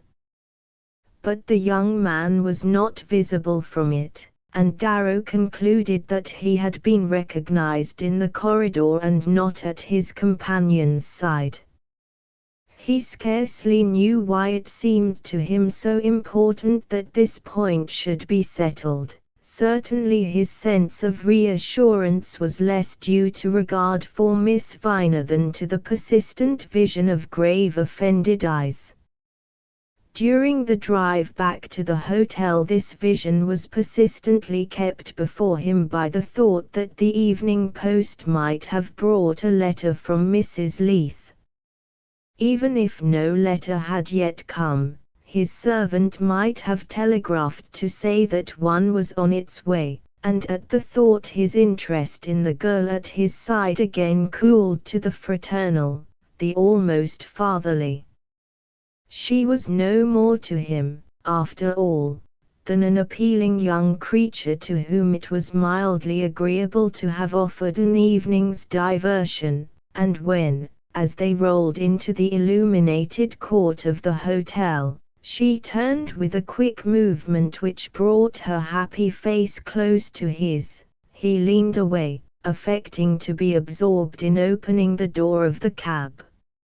At the desk the night porter, after a vain search through the pigeonholes, was disposed to think that a letter or telegram had in fact been sent up for the gentleman, and Darrow, at the announcement, could hardly wait to ascend to his room. Upstairs, he and his companion had the long dimly lit corridor to themselves, and Sophie paused on her threshold, gathering up in one hand the pale folds of her cloak, while she held the other out to Darrow. "If the telegram comes early I shall be off by the first train, so I suppose this is goodbye," she said, her eyes dimmed by a little shadow of regret. Darrow, with a renewed start of contrition, perceived that he had again forgotten her letter, and as their hands met he vowed to himself that the moment she had left him he would dash downstairs to post it. "Oh, I'll see you in the morning, of course." A tremor of pleasure crossed her face as he stood before her, smiling a little uncertainly. "At any rate," she said, "I want to thank you now for my good day." He felt in her hand the same tremor he had seen in her face. "But it's you, on the contrary," he began, lifting the hand to his lips. As he dropped it, and their eyes met, something passed through hers that was like a light carried rapidly behind a curtained window. "Good night, you must be awfully tired," he said with a friendly abruptness, turning away without even waiting to see her pass into her room. He unlocked his door, and stumbling over the threshold groped in the darkness for the electric button. The light showed him a telegram on the table, and he forgot everything else as he caught it up. "No letter from France," the message read. It fell from Darrow's hand to the floor, and he dropped into a chair by the table and sat gazing at the dingy drab and olive pattern of the carpet. She had not written, then, she had not written, and it was manifest now that she did not mean to write. If she had had any intention of explaining her telegram she would certainly, within 24 hours, have followed it up by a letter. But she evidently did not intend to explain it, and her silence could mean only that she had no explanation to give, or else that she was too indifferent to be aware that one was needed. Darrow, face to face with these alternatives, felt a recrudescence of boyish misery. It was no longer his hurt vanity that cried out. He told himself that he could have borne an equal amount of pain, if only it had left Mrs. Leith's image untouched, but he could not bear to think of her as trivial or insincere. The thought was so intolerable that he felt a blind desire to punish someone else for the pain it caused him. As he sat moodily staring at the carpet, its silly intricacies melted into a blur from which the eyes of Mrs. Leith again looked out at him. He saw the fine sweep of her brows, and the deep look beneath them as she had turned from him on their last evening in London. "This will be goodbye," then she had said, and it occurred to him that her parting phrase had been the same as Sophie Viner's. At the thought he jumped to his feet and took down from its hook the coat in which he had left Miss Viner's letter. The clock marked the 3rd quarter after midnight, and he knew it would make no difference if he went down to the post box now or early the next morning. But he wanted to clear his conscience, and having found the letter he went to the door. A sound in the next room made him pause. He had become conscious again that, a few feet off, on the other side of a thin partition, a small keen flame of life was quivering and agitating the air. Sophie's face came back to him insistently. It was as vivid now as Mrs. Leith's had been a moment earlier. He recalled with a faint smile of retrospective pleasure the girl's enjoyment of her evening, and the innumerable fine feelers of sensation she had thrown out to its impressions.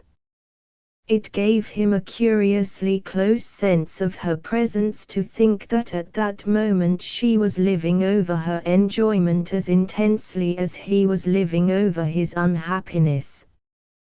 His own case was irremediable, but it was easy enough to give her a few more hours of pleasure. And did she not perhaps secretly expect it of him? After all, if she had been very anxious to join her friends she would have telegraphed them on reaching Paris, instead of writing. He wondered now that he had not been struck at the moment by so artless a device to gain more time. The fact of her having practiced it did not make him think less well of her, it merely strengthened the impulse to use his opportunity. She was starving, poor child, for a little amusement, a little personal life. Why not give her the chance of another day in Paris? If he did so, should he not be merely falling in with her own hopes? At the thought his sympathy for her revived. She became of absorbing interest to him as an escape from himself and an object about which his thwarted activities could cluster. He felt less drearily alone because of her being there, on the other side of the door, and in his gratitude to her for giving him this relief he began, with indolent amusement, to plan new ways of detaining her. He dropped back into his chair, lit a cigar, and smiled a little at the image of her smiling face. He tried to imagine what incident of the day she was likely to be recalling at that particular moment, and what part he probably played in it. That it was not a small part he was certain, and the knowledge was undeniably pleasant. Now and then a sound from her room brought before him more vividly the reality of the situation and the strangeness of the vast swarming solitude in which he and she were momentarily isolated, amid long lines of rooms each holding its separate secret.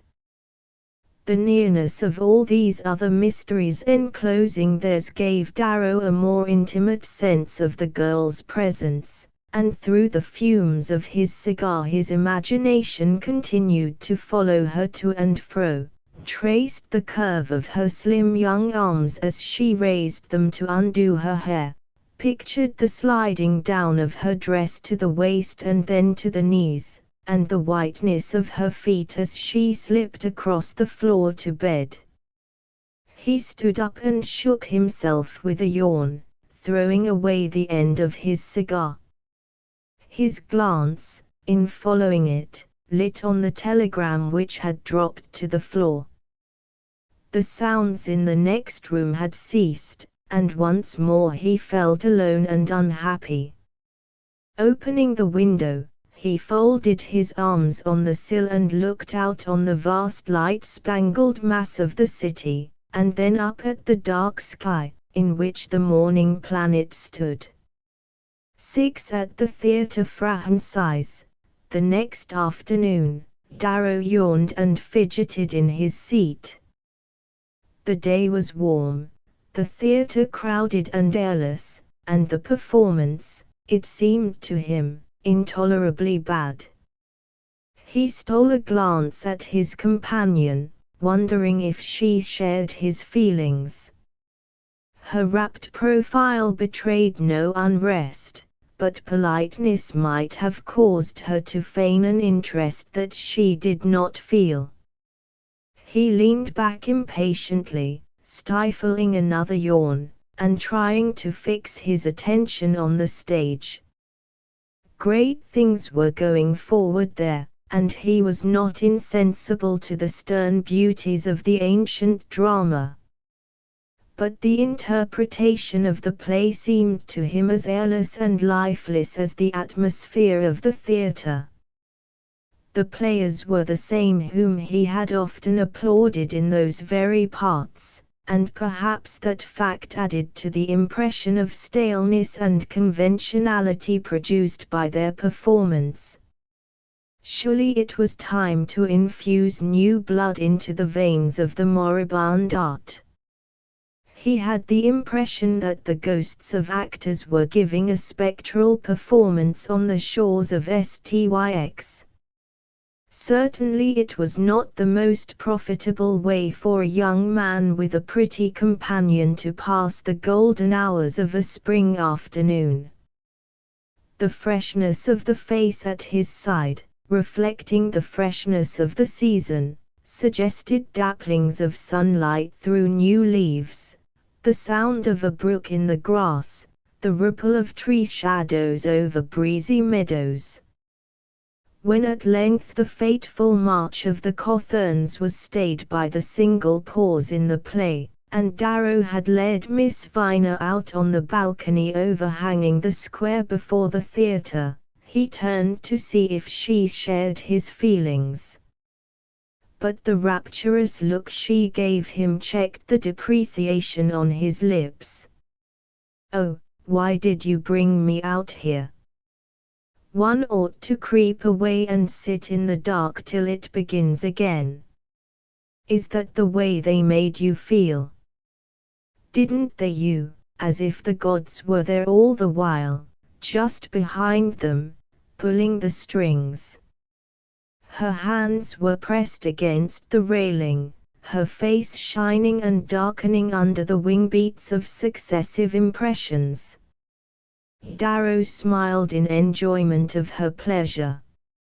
After all, he had felt all that, long ago.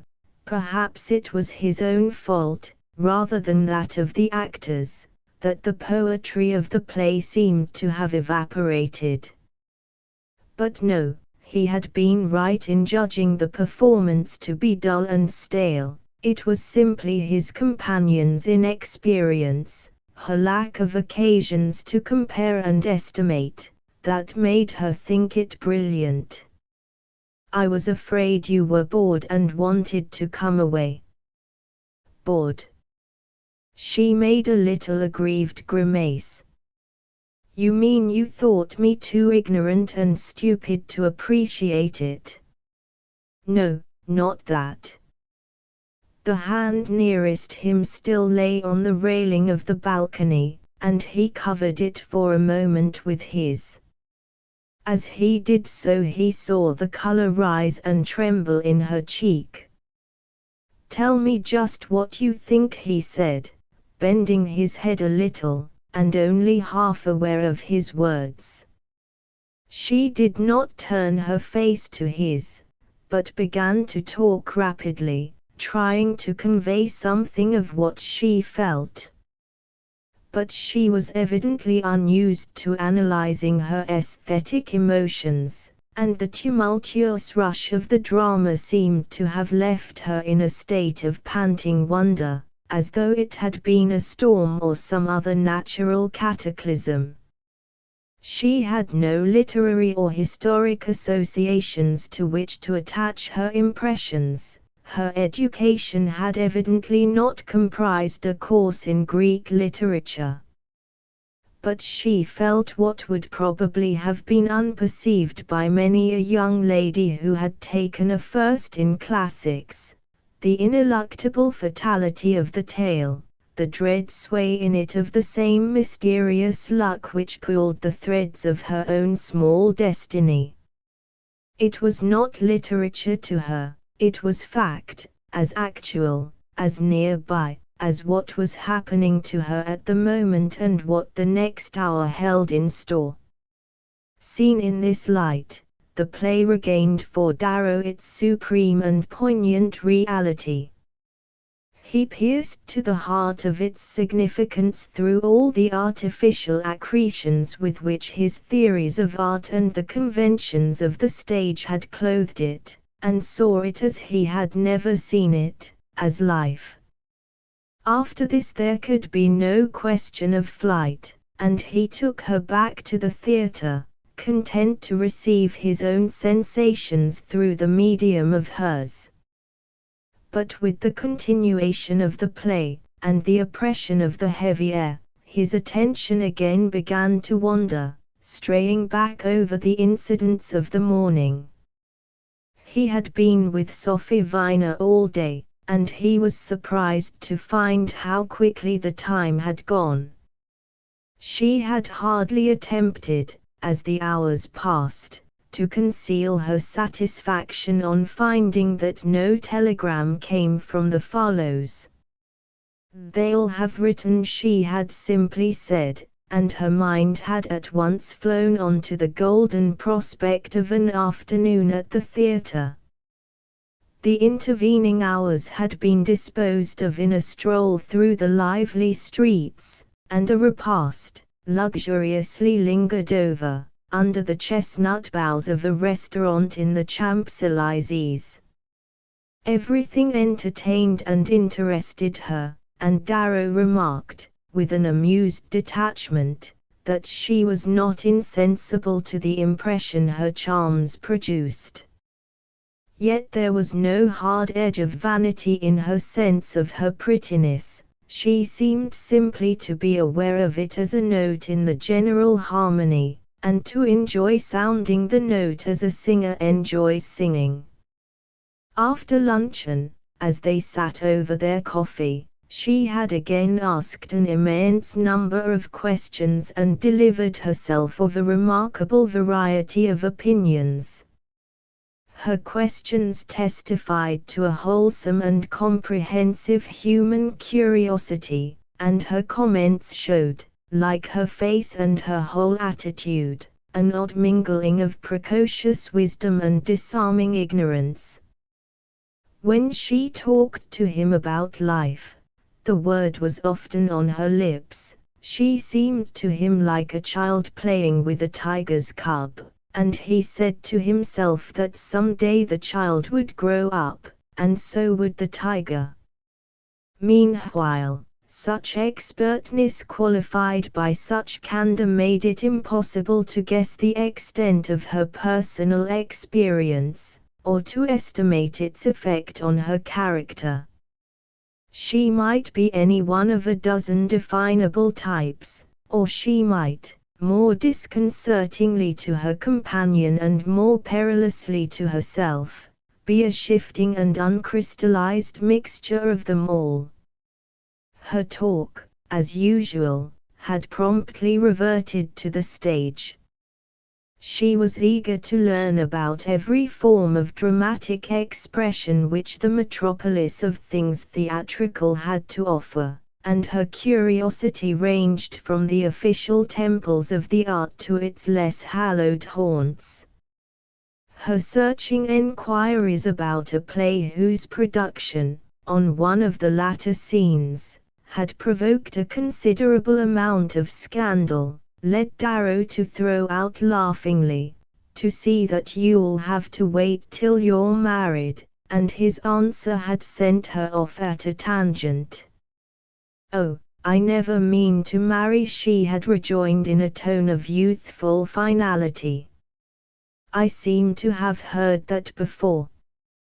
"Yes, from girls who've only got to choose."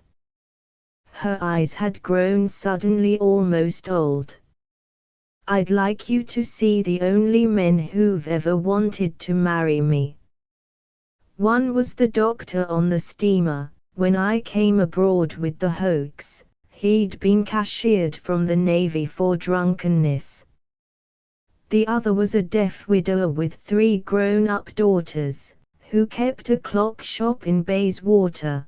Besides," she rambled on, "I'm not so sure that I believe in marriage. You see, I'm all for self-development and the chance to live one's life. I'm awfully modern, you know." It was just when she proclaimed herself most awfully modern that she struck him as most helplessly backward, yet the moment after, without any bravado, or apparent desire to assume an attitude, she would propound some social axiom which could have been gathered only in the bitter soil of experience. All these things came back to him as he sat beside her in the theatre and watched her ingenuous absorption. It was on the story that her mind was fixed, and in life also, he suspected, it would always be the story, rather than its remoter imaginative issues, that would hold her. He did not believe there were ever any echoes in her soul. There was no question, however, that what she felt was felt with intensity, to the actual, the immediate. She spread vibrating strings. When the play was over, and they came out once more into the sunlight, Darrow looked down at her with a smile. "Well?" he asked. She made no answer. Her dark gaze seemed to rest on him without seeing him. Her cheeks and lips were pale, and the loose hair under her hat brim clung to her forehead in damp rings.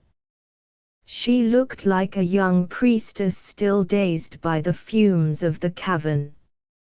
"You poor child, it's been almost too much for you." She shook her head with a vague smile. "Come," he went on, putting his hand on her arm, "let's jump into a taxi and get some air and sunshine. Look, there are hours of daylight left, and see what a night it's going to be." He pointed over their heads, to where a white moon hung in the misty blue above the roofs of the Rue de Rivoli. She made no answer, and he signed to a motor cab, calling out to the driver, "To the Bois." As the carriage turned toward the Tuileries, she roused herself. "I must go first to the hotel. There may be a message, at any rate I must decide on something."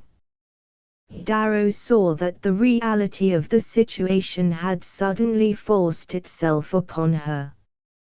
"I must decide on something," she repeated. He would have liked to postpone the return, to persuade her to drive directly to the Bois for dinner.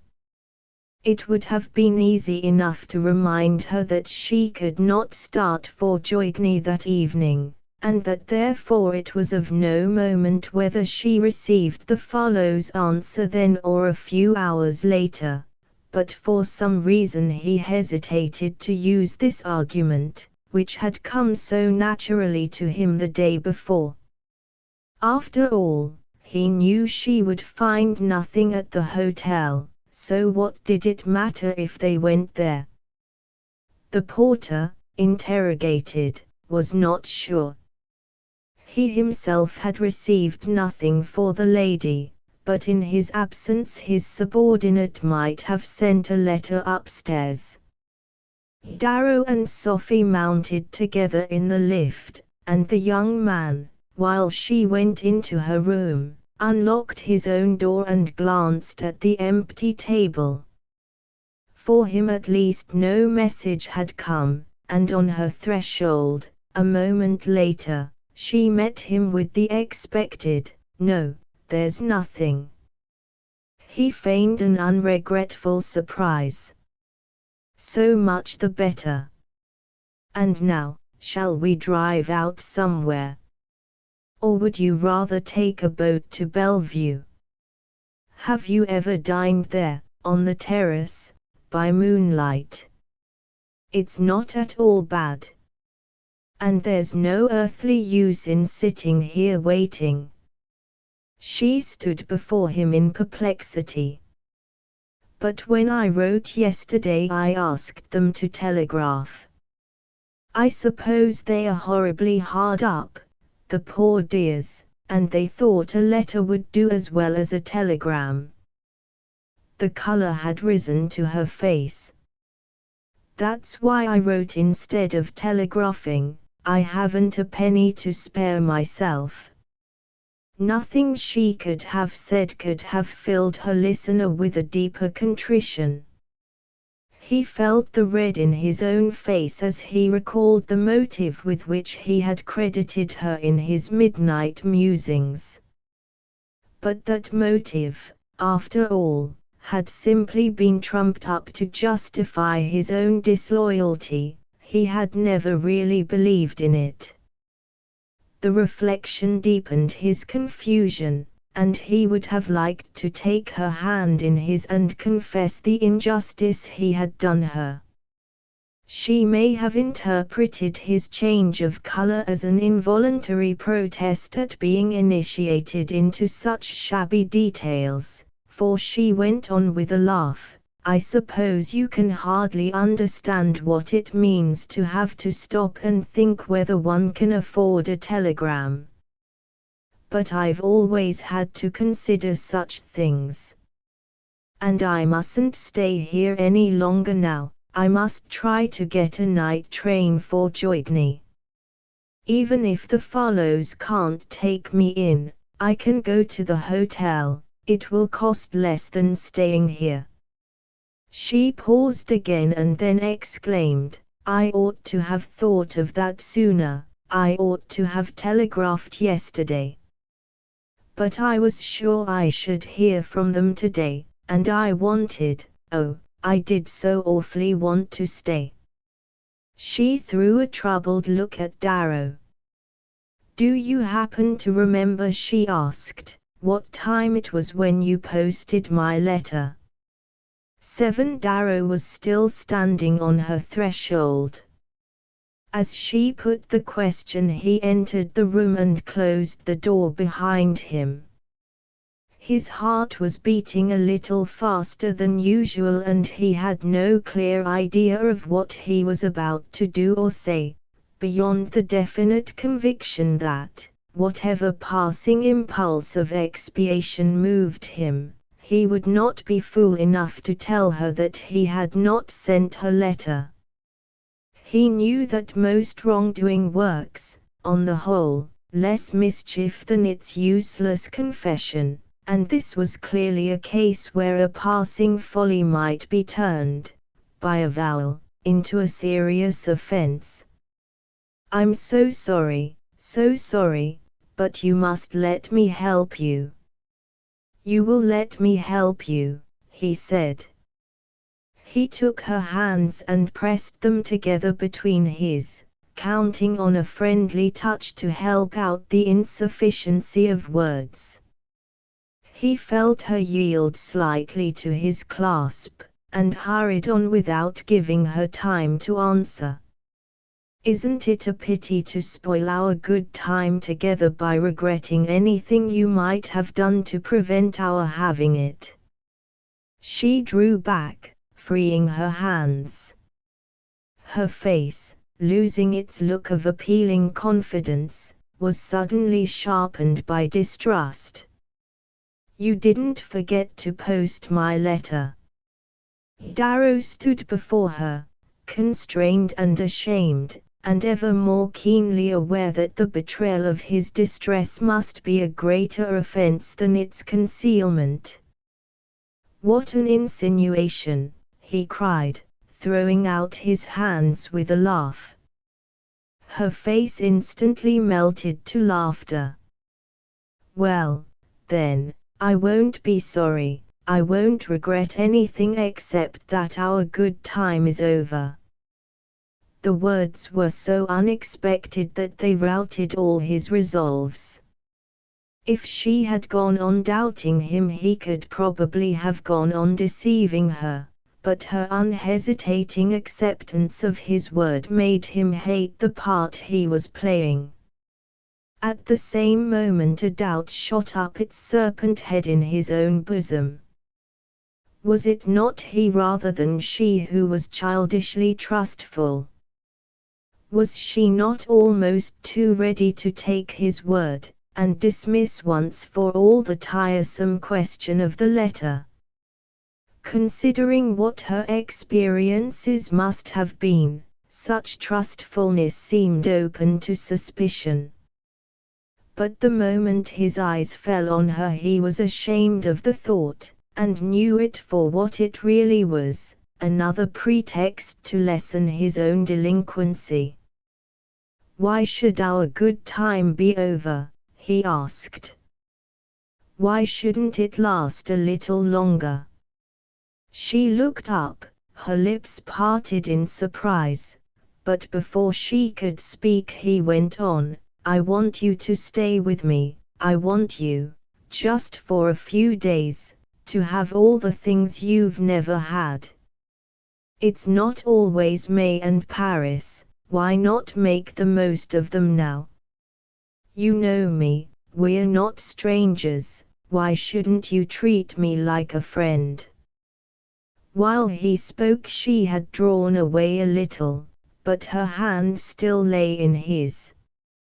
She was pale, and her eyes were fixed on him in a gaze in which there was neither distrust or resentment, but only an ingenuous wonder. He was extraordinarily touched by her expression. "Oh, do. You must. Listen. To prove that I'm sincere, I'll tell you. I'll tell you I didn't post your letter. I didn't post it because I wanted so much to give you a few good hours, and because I couldn't bear to have you go." He had the feeling that the words were being uttered in spite of him by some malicious witness of the scene, and yet that he was not sorry to have them spoken. The girl had listened to him in silence. She remained motionless for a moment after he had ceased to speak, then she snatched away her hand. "You didn't post my letter. You kept it back on purpose. And you tell me so now, to prove to me that I'd better put myself under your protection." She burst into a laugh that had in it all the piercing echoes of her mad past, and her face, at the same moment, underwent the same change, shrinking into a small malevolent white mask in which the eyes burned black. Thank you most awfully for telling me. And for all your other kind intentions. The plan's delightful, really quite delightful, and I'm extremely flattered and obliged." She dropped into a seat beside her dressing table, resting her chin on her lifted hands, and laughing out at him under the elf-lock which had shaken itself down over her eyes. Her outburst did not offend the young man, its immediate effect was that of allaying his agitation. The theatrical touch in her manner made his offense seem more venial than he had thought it a moment before. He drew up a chair and sat down beside her. "After all," he said, in a tone of good-humored protest, "I needn't have told you I'd kept back your letter, and my telling you seems rather strong proof that I hadn't any very nefarious designs on you." She met this with a shrug, but he did not give her time to answer. "My designs," he continued with a smile, "were not nefarious. I saw you'd been through a bad time with Mrs. Mott, and that there didn't seem to be much fun ahead for you, and I didn't see, and I don't yet see, the harm of trying to give you a few hours of amusement between a depressing past and a not particularly cheerful future." He paused again, and then went on, in the same tone of friendly reasonableness. "The mistake I made was not to tell you this at once, not to ask you straight out to give me a day or two, and let me try to make you forget all the things that are troubling you. I was a fool not to see that if I'd put it to you in that way you'd have accepted or refused, as you chose, but that at least you wouldn't have mistaken my intentions. Intentions." He stood up, walked the length of the room, and turned back to where she still sat motionless, her elbows propped on the dressing table, her chin on her hands. "What rubbish we talk about intentions. The truth is I hadn't any, I just liked being with you. Perhaps you don't know how extraordinarily one can like being with you. I was depressed and adrift myself, and you made me forget my bothers, and when I found you were going back to Drearinish, as I was, I didn't see why we shouldn't have a few hours together first, so I left your letter in my pocket." He saw her face melt as she listened, and suddenly she unclasped her hands and leaned to him. "But are you unhappy too?" "Oh, I never understood, I never dreamed it. I thought you'd always had everything in the world you wanted." Darrow broke into a laugh at this ingenuous picture of his state. He was ashamed of trying to better his case by an appeal to her pity, and annoyed with himself for alluding to a subject he would rather have kept out of his thoughts. But her look of sympathy had disarmed him. His heart was bitter and distracted. She was near him, her eyes were shining with compassion. He bent over her and kissed her hand. "Forgive me, do forgive me," he said. She stood up with a smiling head shake. "Oh, it's not so often that people try to give me any pleasure, much less 2 whole days of it. I shan't forget how kind you've been. I shall have plenty of time to remember. But this is goodbye, you know. I must telegraph at once to say I'm coming." "To say you're coming? Then I'm not forgiven." "Oh, you're forgiven, if that's any comfort." "It's not, the very least, if your way of proving it is to go away." She hung her head in meditation. "But I can't stay. How can I stay?" she broke out, as if arguing with some unseen monitor. "Why can't you? No one knows you're here. No one need ever know." She looked up, and their eyes exchanged meanings for a rapid minute. Her gaze was as clear as a boy's. "Oh, it's not that," she exclaimed, almost impatiently, "it's not people I'm afraid of. They've never put themselves out for me, why on earth should I care about them?" He liked her directness as he had never liked it before. "Well, then, what is it?" "Not me, I hope. No, not you, I like you. It's the money. With me that's always the root of the matter. I could never yet afford a treat in my life. Is that all? He laughed, relieved by her naturalness. Look here, since we're talking as man to man, can't you trust me about that too? Trust you? How do you mean? You'd better not trust me, she laughed back sharply. I might never be able to pay up. His gesture brushed aside the illusion. Money may be the root of the matter, it can't be the whole of it, between friends. Don't you think one friend may accept a small service from another without looking too far ahead or weighing too many chances? The question turns entirely on what you think of me.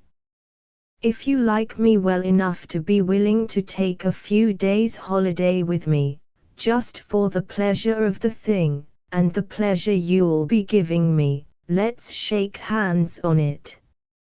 If you don't like me well enough, we'll shake hands too, only I shall be sorry, he ended. Oh, but I shall be sorry too. Her face, as she lifted it to his, looked so small and young that Darrow felt a fugitive twinge of compunction, instantly effaced by the excitement of pursuit. Well, then. He stood looking down on her, his eyes persuading her. He was now intensely aware that his nearness was having an effect which made it less and less necessary for him to choose his words, and he went on, more mindful of the inflections of his voice than of what he was actually saying. Why on earth should we say goodbye if we're both sorry to? Won't you tell me your reason? It's not a bit like you to let anything stand in the way of your saying just what you feel. You mustn't mind offending me, you know. She hung before him like a leaf on the meeting of cross currents, that the next ripple may sweep forward or whirl back. Then she flung up her head with the odd boyish movement habitual to her in moments of excitement. What I feel. Do you want to know what I feel? That you're giving me the only chance I've ever had. She turned about on her heel and, dropping into the nearest chair, sank forward, her face hidden against the dressing table. Under the folds of her thin summer dress the modeling of her back and of her lifted arms, and the slight hollow between her shoulder blades, recalled the faint curves of a terracotta statuette, some young image of grace hardly more than sketched in the clay.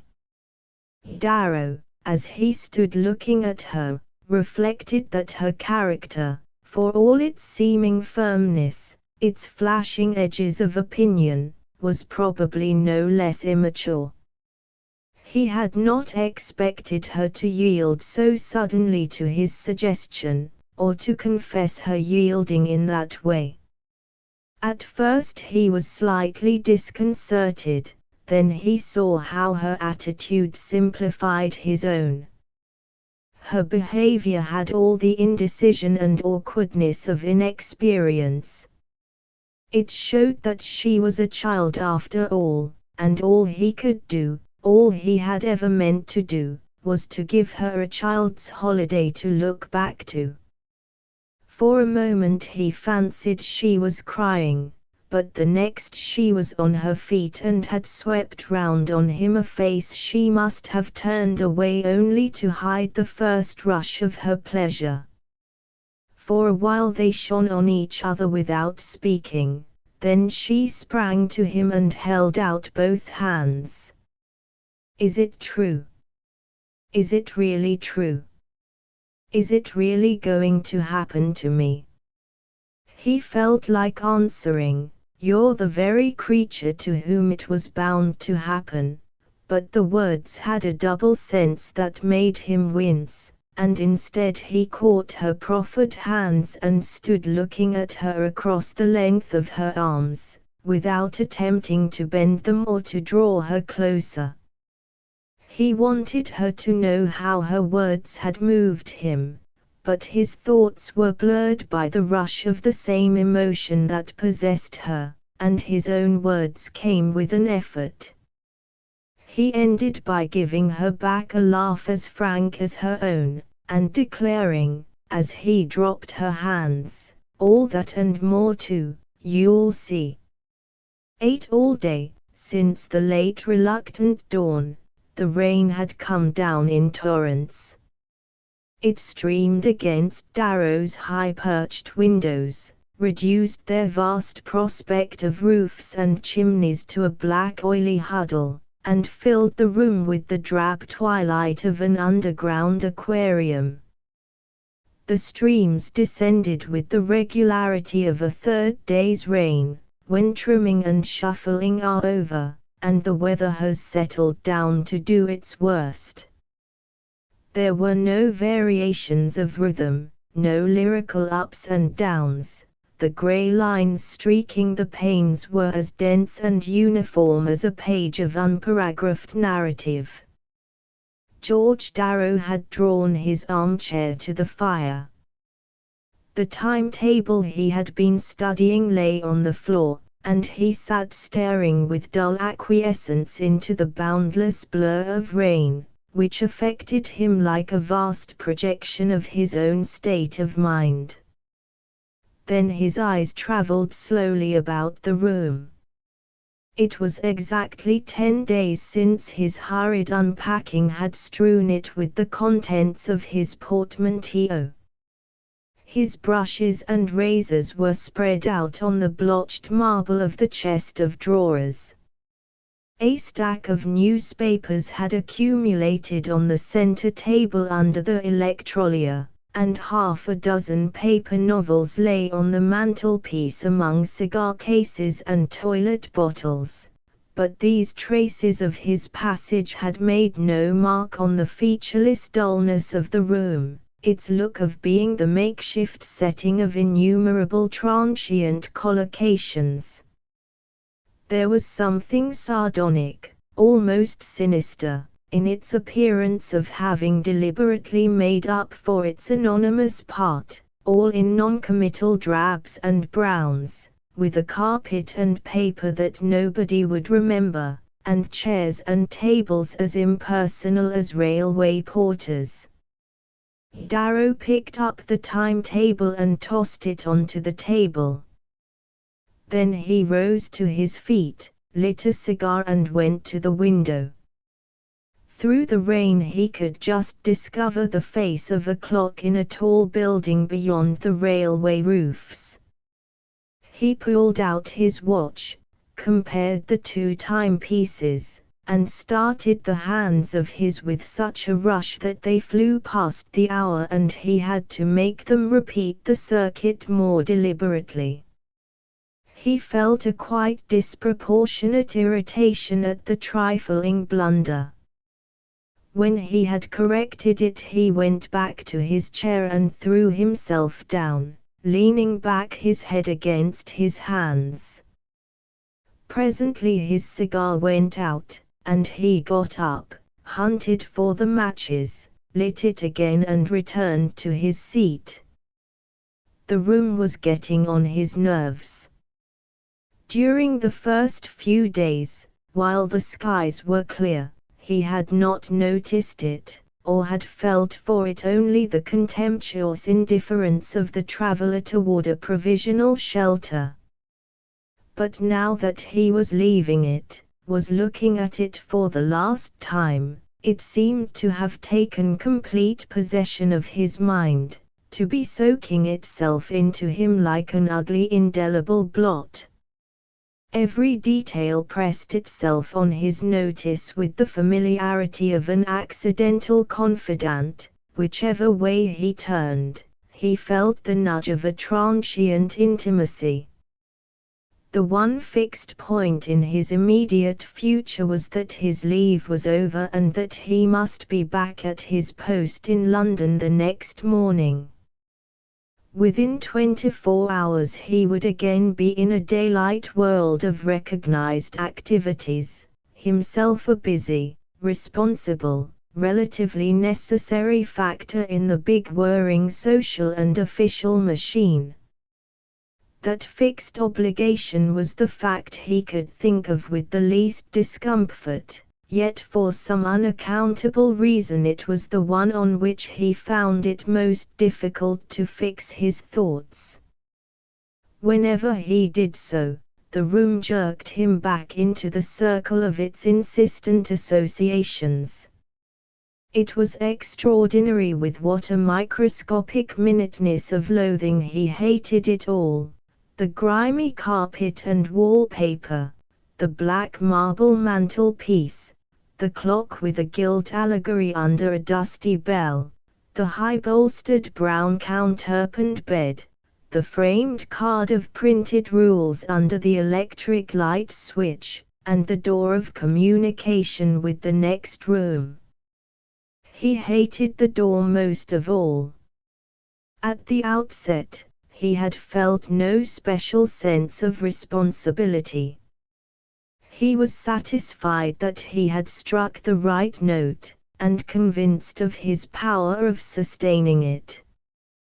The whole incident had somehow seemed, in spite of its vulgar setting and its inevitable prosaic propinquities, to be enacting itself in some unmapped region outside the pale of the usual. It was not like anything that had ever happened to him before, or in which he had ever pictured himself as likely to be involved, but that, at first, had seemed no argument against his fitness to deal with it. Perhaps but for the 3 days' rain he might have got away without a doubt as to his adequacy. The rain had made all the difference. It had thrown the whole picture out of perspective, blotted out the mystery of the remoter plains and the enchantment of the middle distance, and thrust into prominence every commonplace fact of the foreground. It was the kind of situation that was not helped by being thought over, and by the perversity of circumstance he had been forced into the unwilling contemplation of its every aspect. His cigar had gone out again, and he threw it into the fire and vaguely meditated getting up to find another. But the mere act of leaving his chair seemed to call for a greater exertion of the will than he was capable of, and he leaned his head back with closed eyes and listened to the drumming of the rain. A different noise aroused him. It was the opening and closing of the door leading from the corridor into the adjoining room. He sat motionless, without opening his eyes, but now another sight forced itself under his lowered lids. It was the precise photographic picture of that other room. Everything in it rose before him and pressed itself upon his vision with the same acuity of distinctness as the objects surrounding him. A step sounded on the floor, and he knew which way the step was directed, what pieces of furniture it had to skirt, where it would probably pause, and what was likely to arrest it. He heard another sound, and recognized it as that of a wet umbrella placed in the black marble jamb of the chimney-piece, against the hearth. He caught the creak of a hinge, and instantly differentiated it as that of the wardrobe against the opposite wall. Then he heard the mouse-like squeal of a reluctant drawer, and knew it was the upper one in the chest of drawers beside the bed. The clatter which followed was caused by the mahogany toilet glass jumping on its loosened pivots. The step crossed the floor again. It was strange how much better he knew it than the person to whom it belonged. Now it was drawing near the door of communication between the two rooms. He opened his eyes and looked. The step had ceased and for a moment there was silence. Then he heard a low knock. He made no response, and after an interval he saw that the door handle was being tentatively turned. He closed his eyes once more. The door opened, and the step was in the room, coming cautiously toward him. He kept his eyes shut, relaxing his body to feign sleep. There was another pause, then a wavering soft advance, the rustle of a dress behind his chair, the warmth of two hands pressed for a moment on his lids. The palms of the hands had the lingering scent of some stuff that he had bought on the boulevard. He looked up and saw a letter falling over his shoulder to his knee. "Did I disturb you? I'm so sorry. They gave me this just now when I came in." The letter, before he could catch it, had slipped between his knees to the floor. It lay there, address upward, at his feet, and while he sat staring down at the strong slender characters on the blue-gray envelope, an arm reached out from behind to pick it up. "Oh, don't," broke from him, and he bent over and caught the arm. The face above it was close to his. "Don't what?" "Take the trouble," he stammered. He dropped the arm and stooped down. His grasp closed over the letter. He fingered its thickness and weight and calculated the number of sheets it must contain. Suddenly he felt the pressure of the hand on his shoulder, and became aware that the face was still leaning over him, and that in a moment he would have to look up and kiss it. He bent forward first and threw the unopened letter into the middle of the fire. Book 29. The light of the October afternoon lay on an old high-roofed house which enclosed in its long expanse of brick and yellowish stone the breadth of a grassy court filled with the shadow and sound of limes. From the escutcheoned piers at the entrance of the court a level drive, also shaded by limes, extended to a white barred gate beyond which an equally level avenue of grass, cut through a wood, dwindled to a blue-green blur against a sky banked with still white slopes of cloud. In the court, halfway between house and drive, a lady stood. She held a parasol above her head, and looked now at the house front, with its double flight of steps meeting before a glazed door under sculptured trophies, now down the drive toward the grassy cutting through the wood. Her air was less of expectancy than of contemplation. She seemed not so much to be watching for anyone, or listening for an approaching sound, as letting the whole aspect of the place sink into her while she held herself open to its influence. Yet it was no less apparent that the scene was not new to her. There was no eagerness of investigation in her survey. She seemed rather to be looking about her with eyes to which, for some intimate inward reason, details long since familiar had suddenly acquired an unwanted freshness. This was in fact the exact sensation of which Mrs. Leith was conscious as she came forth from the house and descended into the sunlit court.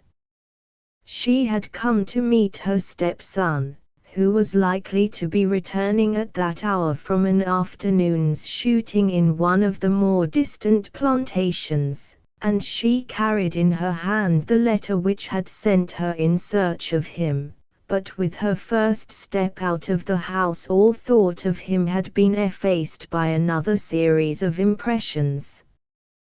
The scene about her was known to Satyati.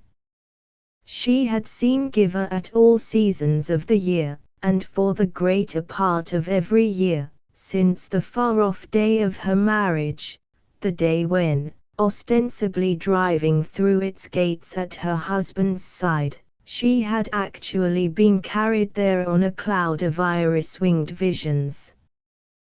The possibilities which the place had then represented were still vividly present to her.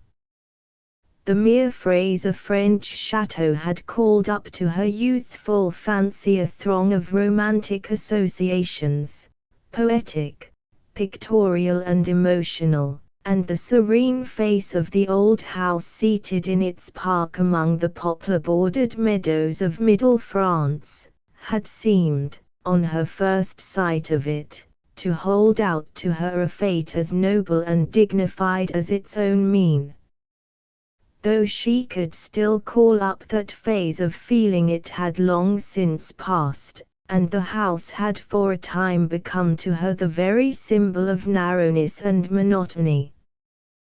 Then, with the passing of years, it had gradually acquired a less inimical character, had become, not again a castle of dreams, evoker of fair images and romantic legend, but the shell of a life slowly adjusted to its dwelling, the place one came back to, the place where one had one's duties, one's habits and one's books, the place one would naturally live in till one died, a dull house, an inconvenient house, of which one knew all the defects, the shabbinesses, the discomforts, but to which one was so used that one could hardly, after so long a time, think one's self away from it without suffering a certain loss of identity. Now, as it lay before her in the autumn mildness, its mistress was surprised at her own insensibility. She had been trying to see the house through the eyes of an old friend who, the next morning, would be driving up to it for the first time, and in so doing she seemed to be opening her own eyes upon it after a long interval of blindness. The court was very still, yet full of a latent life, the wheeling and rustling of pigeons about the rectangular yews and across the sunny gravel, the sweep of rooks above the lustrous greyish-purple slates of the roof, and the stir of the tree-tops as they met the breeze which every day, at that hour, came punctually up from the river. Just such a latent animation glowed in Annalise. In every nerve and vein she was conscious of that equipoise of bliss which the fearful human heart scarce dares acknowledge. She was not used to strong or full emotions, but she had always known that she should not be afraid of them. She was not afraid now, but she felt a deep inward stillness. The immediate effect of the feeling had been to send her forth in quest of her stepson. She wanted to stroll back with him and have a quiet talk before they re-entered the house. It was always easy to talk to him, and at this moment he was the one person to whom she could have spoken without fear of disturbing her inner stillness. She was glad, for all sorts of reasons, that Madame de Chantal and Effie were still at Ouchy with the governess, and that she and Owen had the house to themselves. And she was glad that even he was not yet in sight. She wanted to be alone a little longer, not to think, but to let the long slow waves of joy break over her one by one. She walked out of the court and sat down on one of the benches that bordered the drive. From her seat she had a diagonal view of the long house front and of the domed chapel terminating one of the wings. Beyond a gate in the courtyard wall the flower garden drew its dark green squares and raised its statues against the yellowing background of the park. In the borders only a few late pinks and crimsons smouldered, but a peacock strutting in the sun seemed to have gathered into his outspread fan all the summer glories of the place. In Mrs. Lether's hand was the letter which had opened her eyes to these things, and a smile rose to her lips at the mere feeling of the paper between her fingers. The thrill it sent through her gave a keener edge to every sense. She felt, saw, breathed the shining world as though a thin impenetrable veil had suddenly been removed from it. Just such a veil, she now perceived, had always hung between herself and life.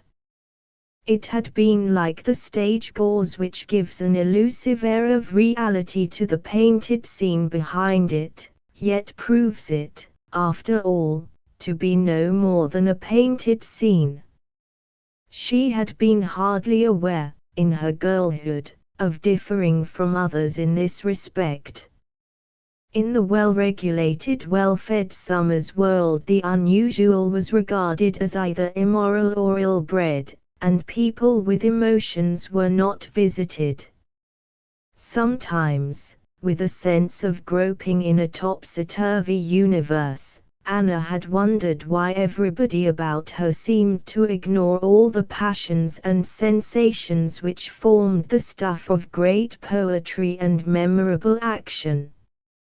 In a community composed entirely of people like her parents and her parents' friends, she did not see how the magnificent things one read about could ever have happened. She was sure that if anything of the kind had occurred in her immediate circle, her mother would have consulted the family clergyman, and her father perhaps even have rung up the police. And her sense of humor compelled her to own that, in the given conditions, these precautions might not have been unjustified. Little by little the conditions conquered her, and she learned to regard the substance of life as a mere canvas for the embroideries of poet and painter, and its little swept and fenced and tended surface as its actual substance. It was in the visioned region of action and emotion that her fullest hours were spent, but it hardly occurred to her that they might be translated into experience, or connected with anything likely to happen to a young lady living in West 55th Street.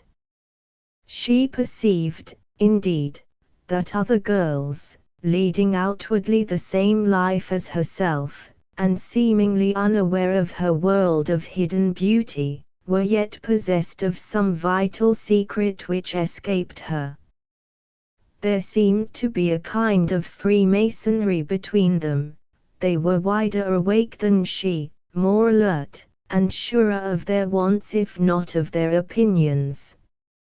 She supposed they were cleverer, and accepted her inferiority good-humoredly, half aware, within herself, of a reserve of unused power which the others gave no sign of possessing. This partly consoled her for missing so much of what made their good time, but the resulting sense of exclusion, of being somehow laughingly but firmly debarred from a share of their privileges, threw her back on herself and deepened the reserve which made envious mothers cite her as a model of ladylike repression. Love, she told herself, would one day release her from this spell of unreality. She was persuaded that the sublime passion was the key to the enigma, but it was difficult to relate her conception of love to the forms it wore in her experience. 2 or 3 of the girls she had envied for their superior acquaintance with the arts of life had contracted, in the course of time, what were variously described as romantic or foolish marriages. One even made a runaway match, and languished for a while under a cloud of social reprobation. Here, then, was passion in action, romance converted to reality, yet the heroines of these exploits returned from them untransfigured, and their husbands were as dull as ever when one had to sit next to them at dinner. Her own case, of course, would be different. Some day she would find the magic bridge between West 55th Street and life. Once or twice she had even fancied that the clue was in her hand. The first time was when she had met young Darrow. She recalled even now the stir of the encounter. But his passion swept over her like a wind that shakes the roof of the forest without reaching its still glades or rippling its hidden pools. He was extraordinarily intelligent and agreeable, and her heart beat faster when he was with her. He had a tall, fair, easy presence and a mind in which the lights of irony played pleasantly through the shades of feeling. She liked to hear his voice almost as much as to listen to what he was saying, and to listen to what he was saying almost as much as to feel that he was looking at her. But he wanted to kiss her, and she wanted to talk to him about books and pictures, and have him insinuate the eternal theme of their love into every subject they discussed. Whenever they were apart, a reaction set in.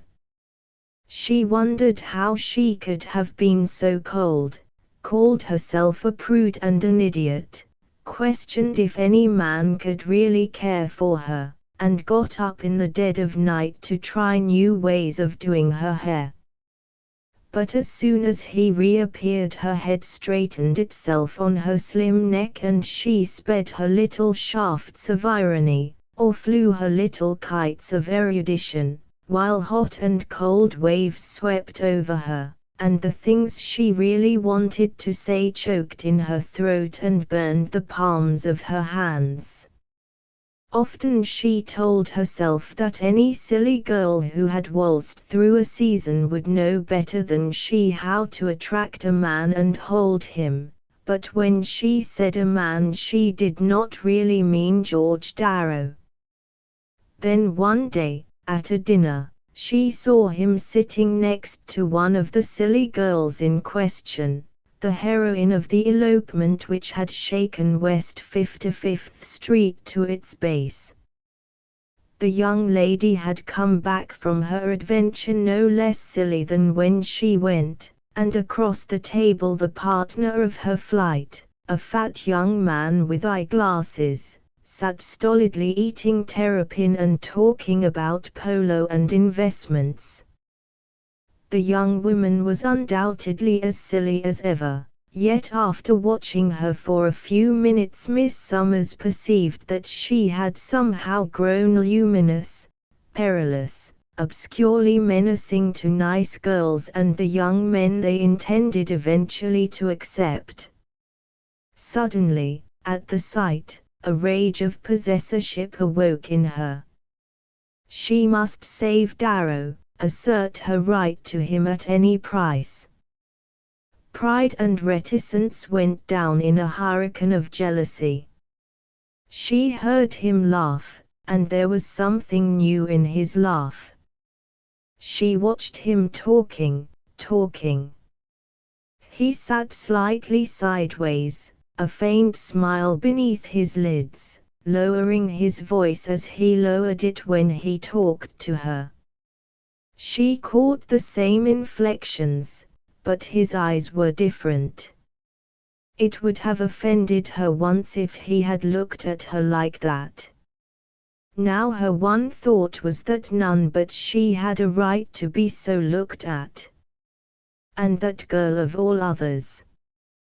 What illusions could he have about a girl who, hardly a year ago, had made a fool of herself over the fat young man stolidly eating terrapin across the table?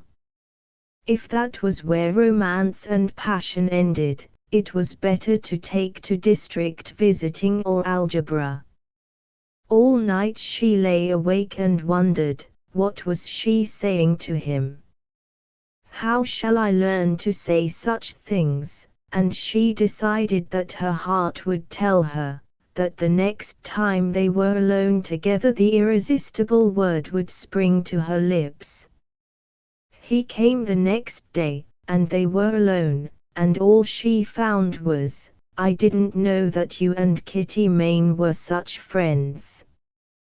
He answered with indifference that he didn't know it either, and in the reaction of relief she declared, "She's certainly ever so much prettier than she was. She's rather good fun," he admitted, as though he had not noticed her other advantages, and suddenly Anna saw in his eyes the look she had seen there the previous evening. She felt as if he were leagues and leagues away from her. All her hopes dissolved, and she was conscious of sitting rigidly, with high head and straight lips, while the irresistible word fled with a last wing beat into the golden mist of her illusions. She was still quivering with the pain and bewilderment of this adventure when Fraser Leith appeared. She met him first in Italy, where she was traveling with her parents, and the following winter he came to New York. In Italy he had seemed interesting, in New York he became remarkable. He seldom spoke of his life in Europe, and let drop but the most incidental allusions to the friends, the tastes, the pursuits which filled his cosmopolitan days, but in the atmosphere of West 55th Street he seemed the embodiment of a storied past. He presented Miss Summers with a prettily-bound anthology of the old French poets and, when she showed a discriminating pleasure in the gift, observed with his grave smile, "I didn't suppose I should find anyone here who would feel about these things as I do." On another occasion he asked her acceptance of a half-effaced 18th-century pastel which he had surprisingly picked up in a New York auction room. "I know no one but you who would really appreciate it," he explained. He permitted himself no other comments, but these conveyed with sufficient directness that he thought her worthy of a different setting. That she should be so regarded by a man living in an atmosphere of art and beauty, and esteeming them the vital elements of life, made her feel for the first time that she was understood. Here was someone whose scale of values was the same as hers, and who thought her opinion worth hearing on the very matters which they both considered of supreme importance. The discovery restored her self-confidence, and she revealed herself to Mr. Leith as she had never known how to reveal herself to Darrow. As the courtship progressed, and they grew more confidential, her suitor surprised and delighted her by little explosions of revolutionary sentiment. He said, "Shall you mind, I wonder, if I tell you that you live in a dreadfully conventional atmosphere?" And, seeing that she manifestly did not mind, "Of course I shall say things now and then that will horrify your dear delightful parents. I shall shock them awfully, I warn you." In confirmation of this warning he permitted himself an occasional playful fling at the regular church-going of Mr. and Mrs. Summers, at the innocuous character of the literature in their library, and at their guileless appreciations in art. He even ventured to banter Mrs. Summers on her refusal to receive the irrepressible Kitty Mayne who, after a rapid passage with George Darrow, was now involved in another and more flagrant adventure. In Europe, you know, the husband is regarded as the only judge in such matters. As long as he accepts the situation, Mr. Leith explained to Anna, who took his view the more emphatically in order to convince herself that, personally, she had none but the most tolerant sentiments toward the lady. The subversiveness of Mr. Leith's opinions was enhanced by the distinction of his appearance and the reserve of his manners. He was like the anarchist with a gardenia in his buttonhole who figures in the higher melodrama. Every word, every allusion, every note of his agreeably modulated voice, gave Anna a glimpse of a society at once freer and finer, which observed the traditional forms but had discarded the underlying prejudices, whereas the world she knew had discarded many of the forms and kept almost all the prejudices. In such an atmosphere as his, an eager young woman, curious as to all the manifestations of life, yet instinctively desiring that they should come to her in terms of beauty and fine feeling, must surely find the largest scope for self-expression. Study, travel, the contact of the world, the comradeship of a polished and enlightened mind, would combine to enrich her days and form her character, and it was only in the rare moments when Mr. Leith's symmetrical blonde mask bent over hers, and his kiss dropped on her like a cold smooth pebble, that she questioned the completeness of the joys he offered. There had been a time when the walls on which her gaze now rested had shed a glare of irony on these early dreams. In the first years of her marriage the sober symmetry of Giver had suggested only her husband's neatly balanced mind. It was a mind, she soon learned, contentedly absorbed in formulating the conventions of the unconventional. West 55th Street was no more conscientiously concerned than Giver with the momentous question of what people did. It was only the type of deed investigated that was different. Mr. Leith collected his social instances with the same seriousness and patience as his snuff boxes. He exacted a rigid conformity to his rules of nonconformity, and his skepticism had the absolute accent of a dogma. He even cherished certain exceptions to his rules, as the book collector prizes a defective first edition. The Protestant church-going of Anna's parents had provoked his gentle sarcasm, but he prided himself on his mother's devoutness, because Madame de Chantal, in embracing her second husband's creed, had become part of a society which still observes the outward rites of piety. Anna, in fact, had discovered in her amiable and elegant mother-in-law an unexpected embodiment of the West 55th Street ideal.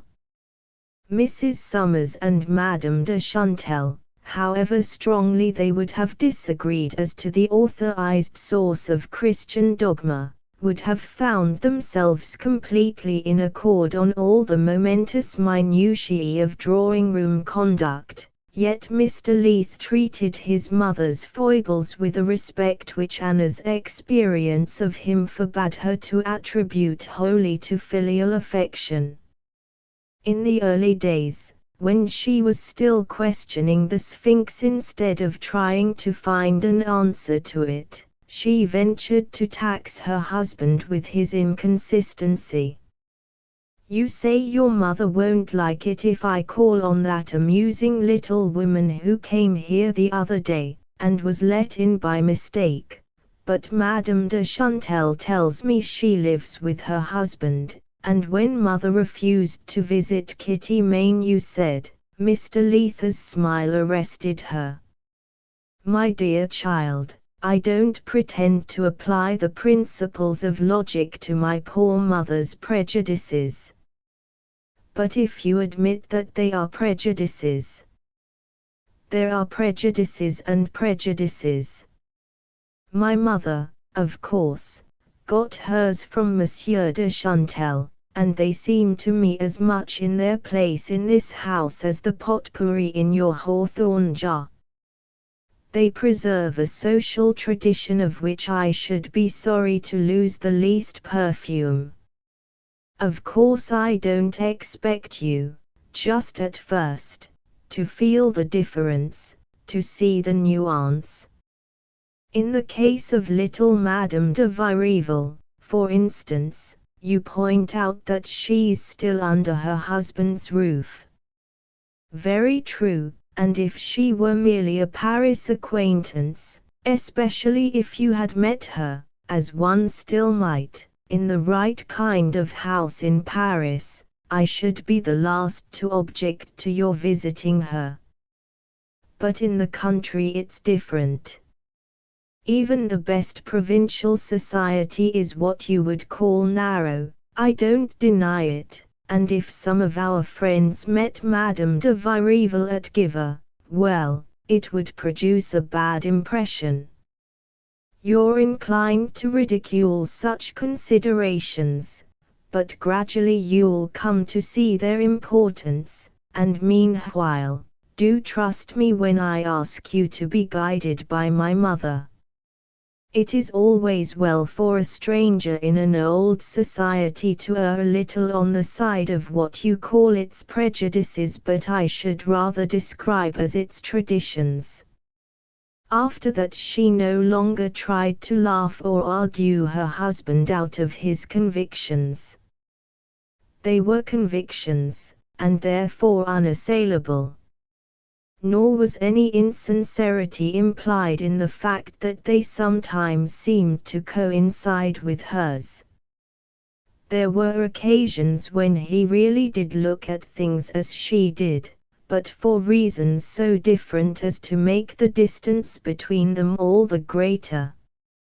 Life, to Mr. Leith, was like a walk through a carefully classified museum, where, in moments of doubt, one had only to look at the number and refer to one's catalogue. To his wife it was like groping about in a huge dark lumber room where the exploring ray of curiosity lit up now some shape of breathing beauty and now a mummy's grin. In the first bewilderment of her new state these discoveries had had the effect of dropping another layer of gauze between herself and reality. She seemed farther than ever removed from the strong joys and pangs for which she felt herself made. She did not adopt her husband's views, but insensibly she began to live his life. She tried to throw a compensating ardor into the secret excursions of her spirit, and thus the old vicious distinction between romance and reality was re-established for her, and she resigned herself again to the belief that real life was neither real nor alive. The birth of her little girl swept away this delusion. At last she felt herself in contact with the actual business of living, but even this impression was not enduring. Everything but the irreducible crude fact of childbearing assumed, in the Leith household, the same ghostly tinge of unreality.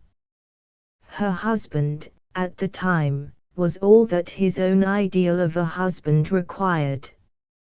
He was attentive, and even suitably moved, but as he sat by her bedside, and thoughtfully proffered to her the list of people who had called to enquire, she looked first at him, and then at the child between them, and wondered at the blundering alchemy of nature.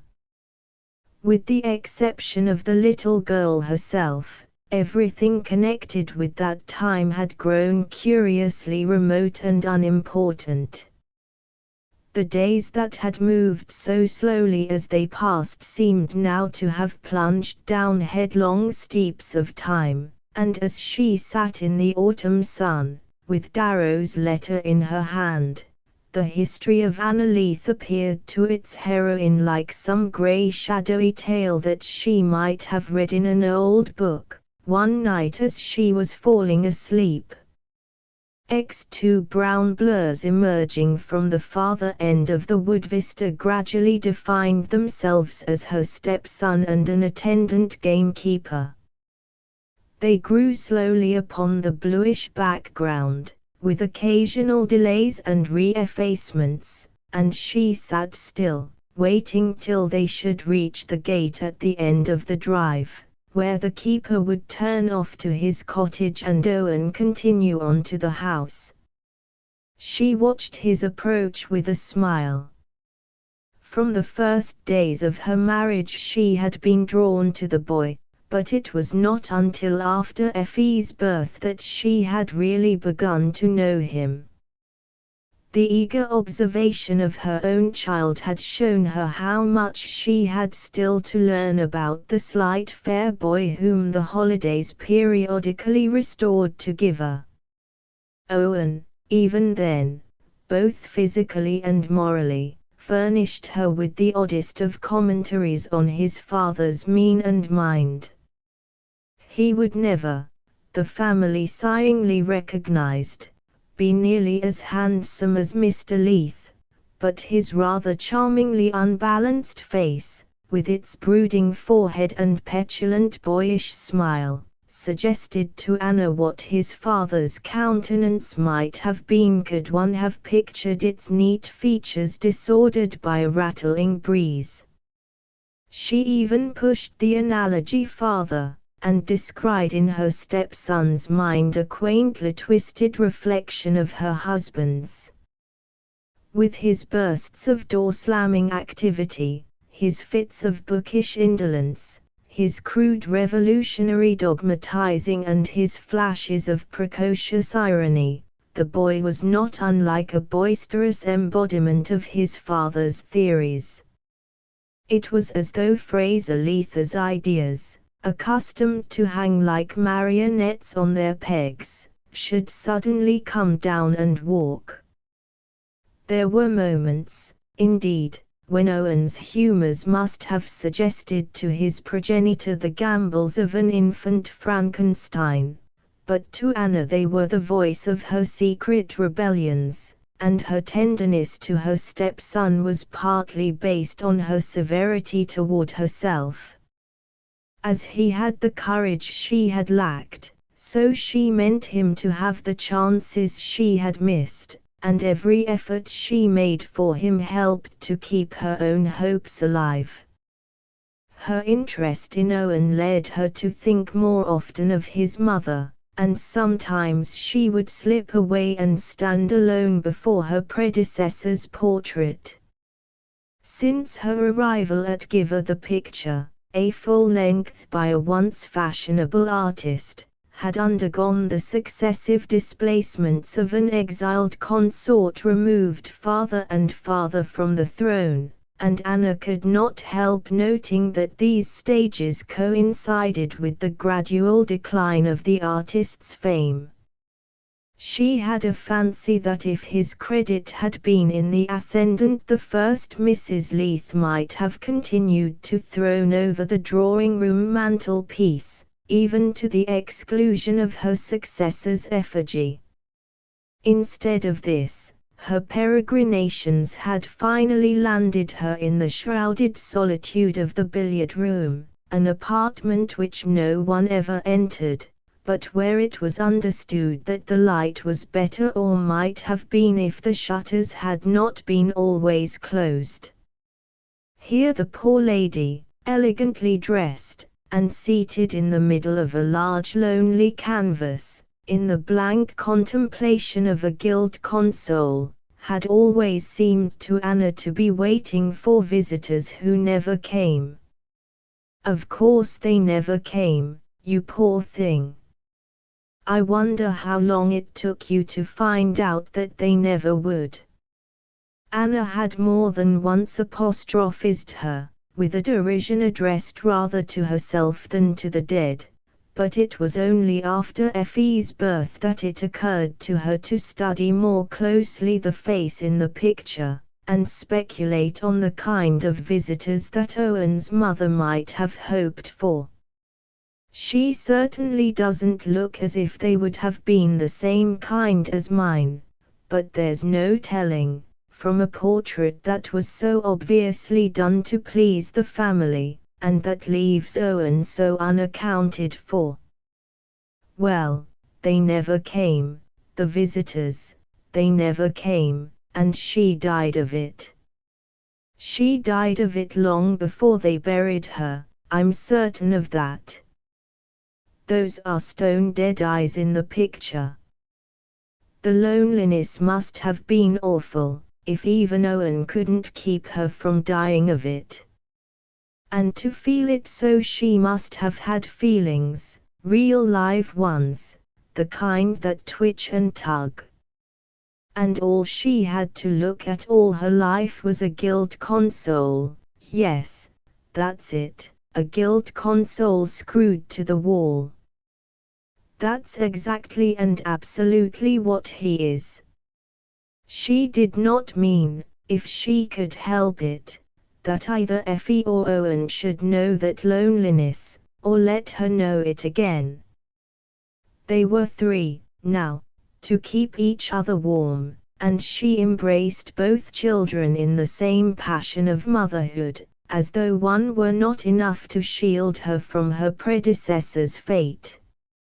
Sometimes she fancied that Owen Letha's response was warmer than that of her own child. But then Effie was still hardly more than a baby, and Owen, from the first, had been almost old enough to understand, certainly did understand now, in a tacit way that yet perpetually spoke to her. This sense of his understanding was the deepest element in their feeling for each other. There were so many things between them that were never spoken of, or even indirectly alluded to, yet that, even in their occasional discussions and differences, formed the unadduced arguments making for final agreement. Musing on this, she continued to watch his approach, and her heart began to beat a little faster at the thought of what she had to say to him. But when he reached the gate she saw him pause, and after a moment he turned aside as if to gain a crossroad through the park. She started up and waved her sunshade, but he did not see her. No doubt he meant to go back with the gamekeeper, perhaps to the kennels, to see a retriever who had hurt his leg.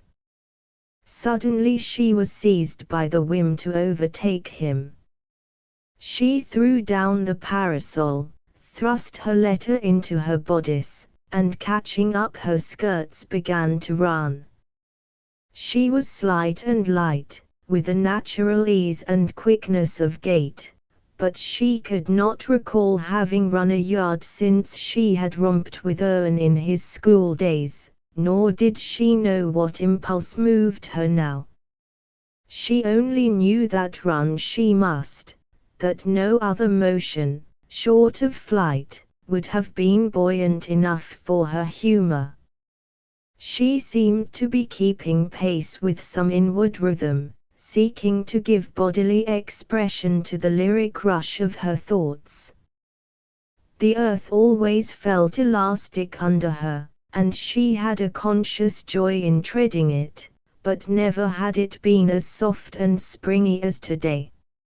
It seemed actually to rise and meet her as she went, so that she had the feeling, which sometimes came to her in dreams, of skimming miraculously over short bright waves.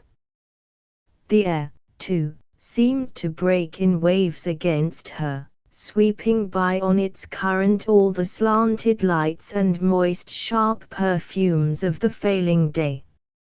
She panted to herself, "This is nonsense," her blood hummed back, "but it's glorious," and she sped on till she saw that Owen had caught sight of her and was striding back in her direction.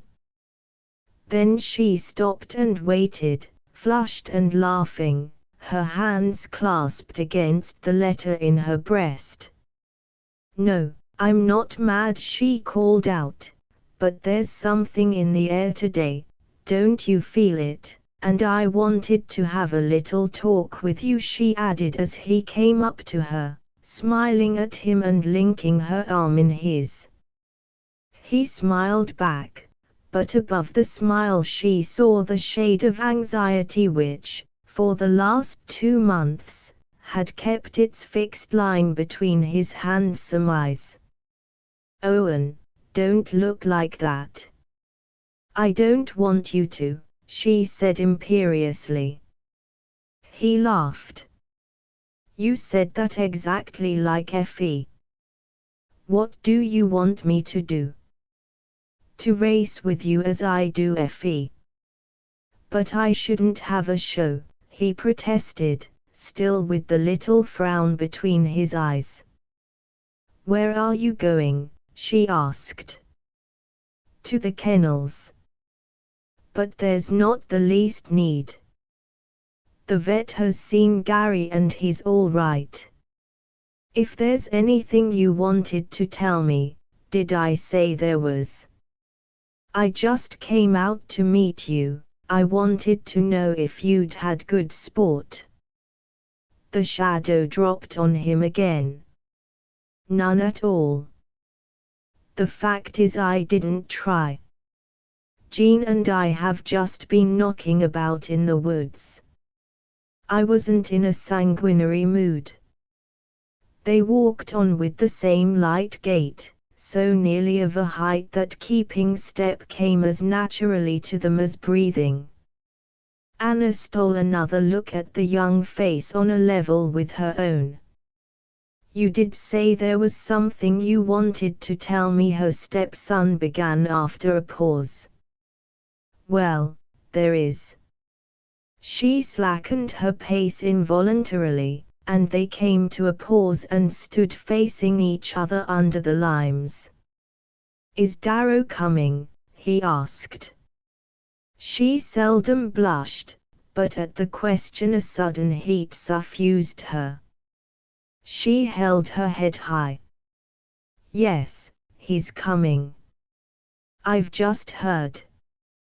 He arrives tomorrow." "But that's not," she saw her blunder and tried to rectify it. "Or rather, yes, in a way it is my reason for wanting to speak to you, because he's coming. Because he's not yet here." "It's about him, then." He looked at her kindly, half humorously, an almost fraternal wisdom in his smile. "About?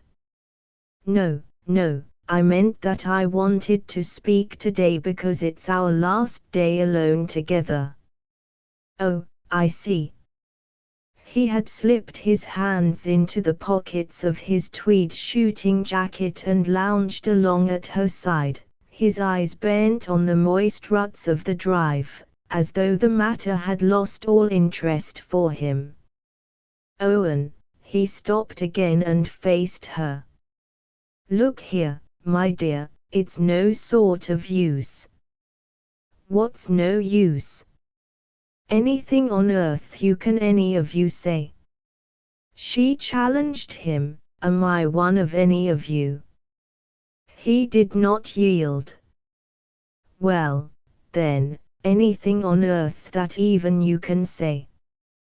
"You don't in the least know what I can say, or what I mean to." "Don't I, generally?"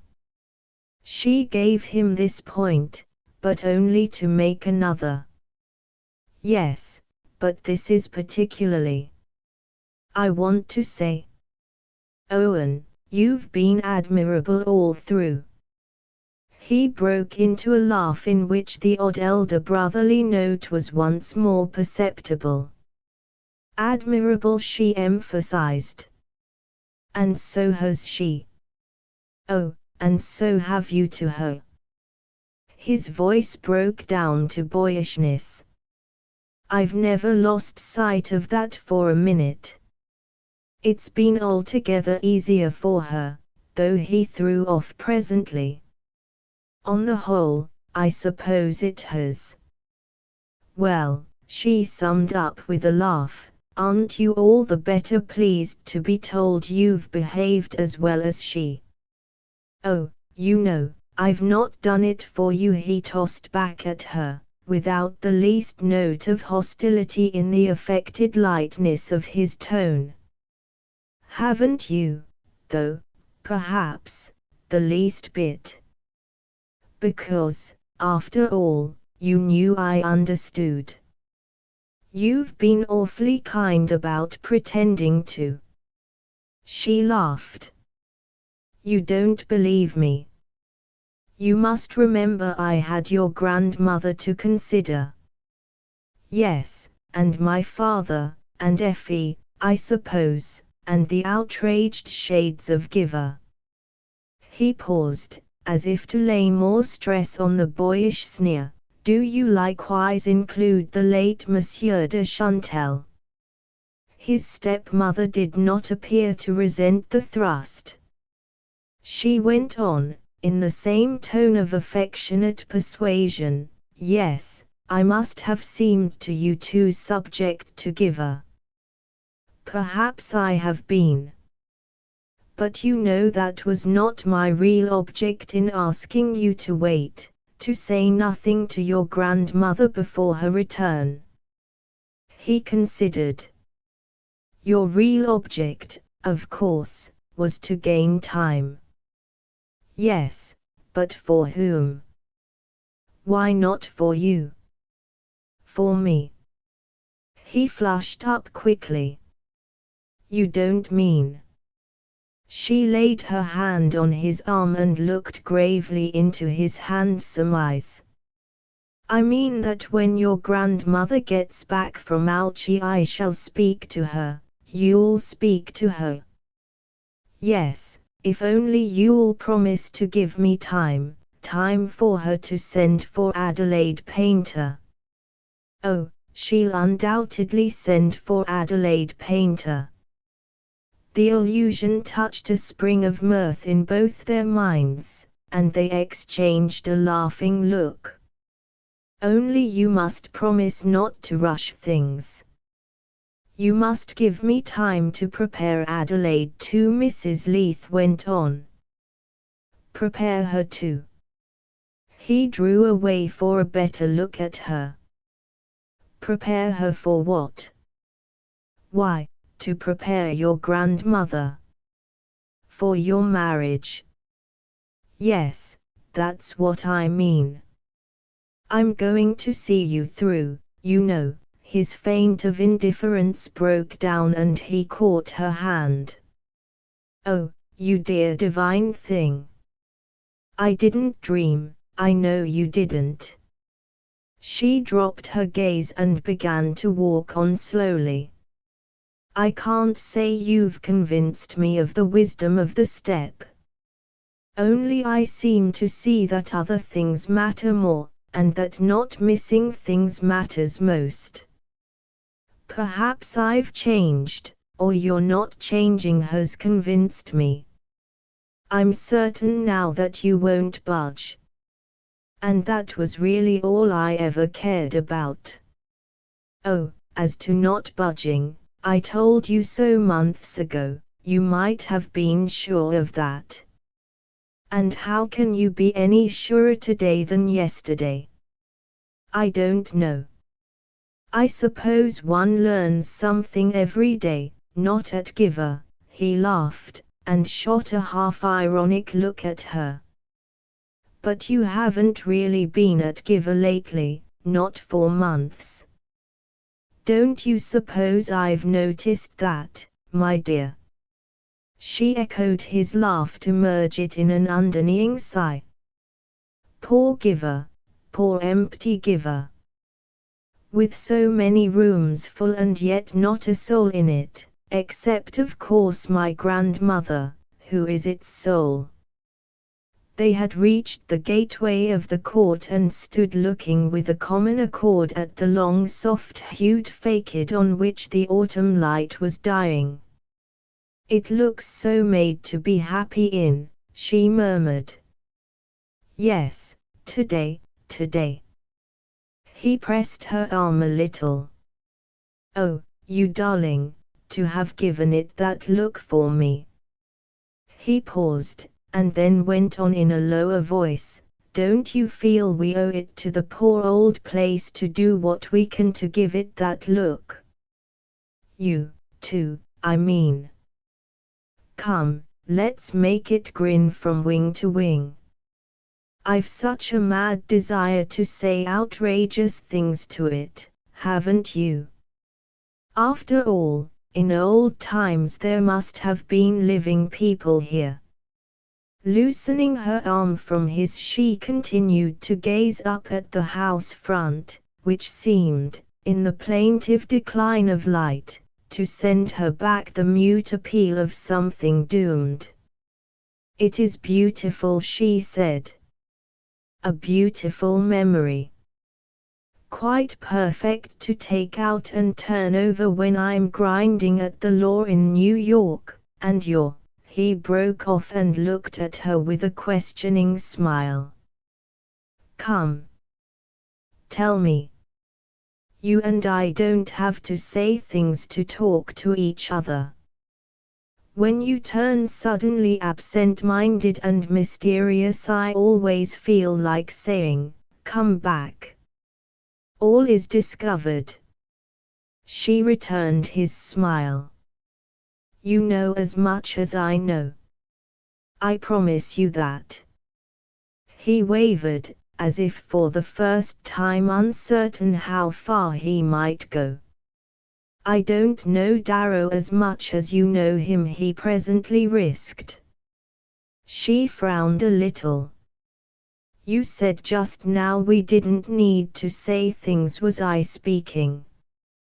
"I thought it was your eyes." He caught her by both elbows and spun her halfway round, so that the late sun shed a betraying gleam on her face. "They're such awfully conversational eyes. Don't you suppose they told me long ago why it's just today you've made up your mind that people have got to live their own lives, even at Giver?" 11 This is the South Terrace, Anna said. "Should you like to walk down to the river?" She seemed to listen to herself speaking from a far-off airy height, and yet to be wholly gathered into the circle of consciousness which drew its glowing ring about herself and Darrow. To the aerial listener her words sounded flat and colorless, but to the self within the ring each one beat with a separate heart. It was the day after Darrow's arrival, and he had come down early, drawn by the sweetness of the light on the lawns and gardens below his window. Anna had heard the echo of his step on the stairs, his pause in the stone-flagged hall, his voice as he asked a servant where to find her. She was at the end of the house, in the brown-paneled sitting room which she frequented at that season because it caught the sunlight first and kept it longest. She stood near the window, in the pale band of brightness, arranging some salmon-pink geraniums in a shallow porcelain bowl. Every sensation of touch and sight was thrice alive in her. The grey-green fur of the geranium leaves caressed her fingers, and the sunlight wavering across the irregular surface of the old parquet floor made it seem as bright and shifting as the brown bed of a stream. Darrow stood framed in the doorway of the farthest drawing room, a light grey figure against the black and white flagging of the hall. Then he began to move toward her down the empty pale-paneled vista, crossing one after another the long reflections which a projecting cabinet or screen cast here and there upon the shining floors. As he drew nearer, his figure was suddenly displaced by that of her husband, whom, from the same point, she had so often seen advancing down the same perspective. Straight, spare, erect, looking to right and left with quick precise turns of the head, and stopping now and then to straighten a chair or alter the position of a vase, Fraser Leith used to march toward her through the double file of furniture like a general reviewing a regiment drawn up for his inspection. At a certain point, midway across the second room, he always stopped before the mantelpiece of pinkish-yellow marble and looked at himself in the tall garlanded glass that surmounted it. She could not remember that he had ever found anything to straighten or alter in his own studied attire, but she had never known him to omit the inspection when he passed that particular mirror. When it was over he continued more briskly on his way, and the resulting expression of satisfaction was still on his face when he entered the oak sitting room to greet his wife. The spectral projection of this little daily scene hung but for a moment before Anna, but in that moment she had time to fling a wondering glance across the distance between her past and present. Then the footsteps of the present came close, and she had to drop the geraniums to give her hand to Darrow. "Yes, let us walk down to the river." They had neither of them, as yet, found much to say to each other.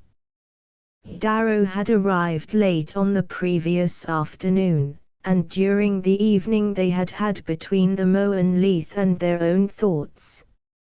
Now they were alone for the first time, and the fact was enough in itself. Yet Anna was intensely aware that as soon as they began to talk more intimately they would feel that they knew each other less well. They passed out onto the terrace and down the steps to the gravel walk below. The delicate frosting of dew gave the grass a bluish shimmer, and the sunlight, sliding in emerald streaks along the tree boles, gathered itself into great luminous blurs at the end of the wood walks, and hung above the fields a watery glory like the ring about an autumn moon. "It's good to be here," Darrow said. They took a turn to the left and stopped for a moment to look back at the long pink house front, plainer, friendlier, less adorned than on the side toward the court. So prolonged yet delicate had been the friction of time upon its bricks that certain expanses had the bloom and texture of old red velvet, and the patches of gold lichen spreading over them looked like the last traces of a dim embroidery. The dome of the chapel, with its gilded cross, rose above one wing, and the other ended in a conical pigeon house, above which the birds were flying, lustrous and slaty, their breasts merged in the blue of the roof when they dropped down on it. "And this is where you've been all these years?" They turned away and began to walk down a long tunnel of yellowing trees. Benches with mossy feet stood against the mossy edges of the path, and at its farther end it widened into a circle about a basin rimmed with stone, in which the opaque water strewn with leaves looked like a slab of gold-flecked agate. The path, growing narrower, wound on circuitously through the woods, between slender serried trunks twined with ivy. Patches of blue appeared above them through the dwindling leaves, and presently the trees drew back and showed the open fields along the river. They walked on across the fields to the towpath. In a curve of the wall some steps led up to a crumbling pavilion with openings choked with ivy.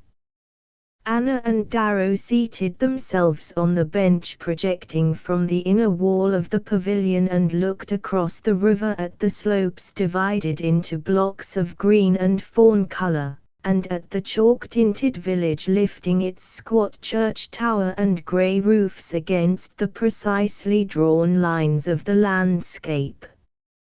Anna sat silent, so intensely aware of Darrow's nearness that there was no surprise in the touch he laid on her hand.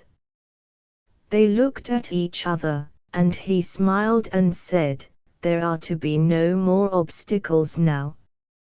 Obstacles. The word startled her. What obstacles? Don't you remember the wording of the telegram that turned me back last May? Unforeseen obstacle, that was it.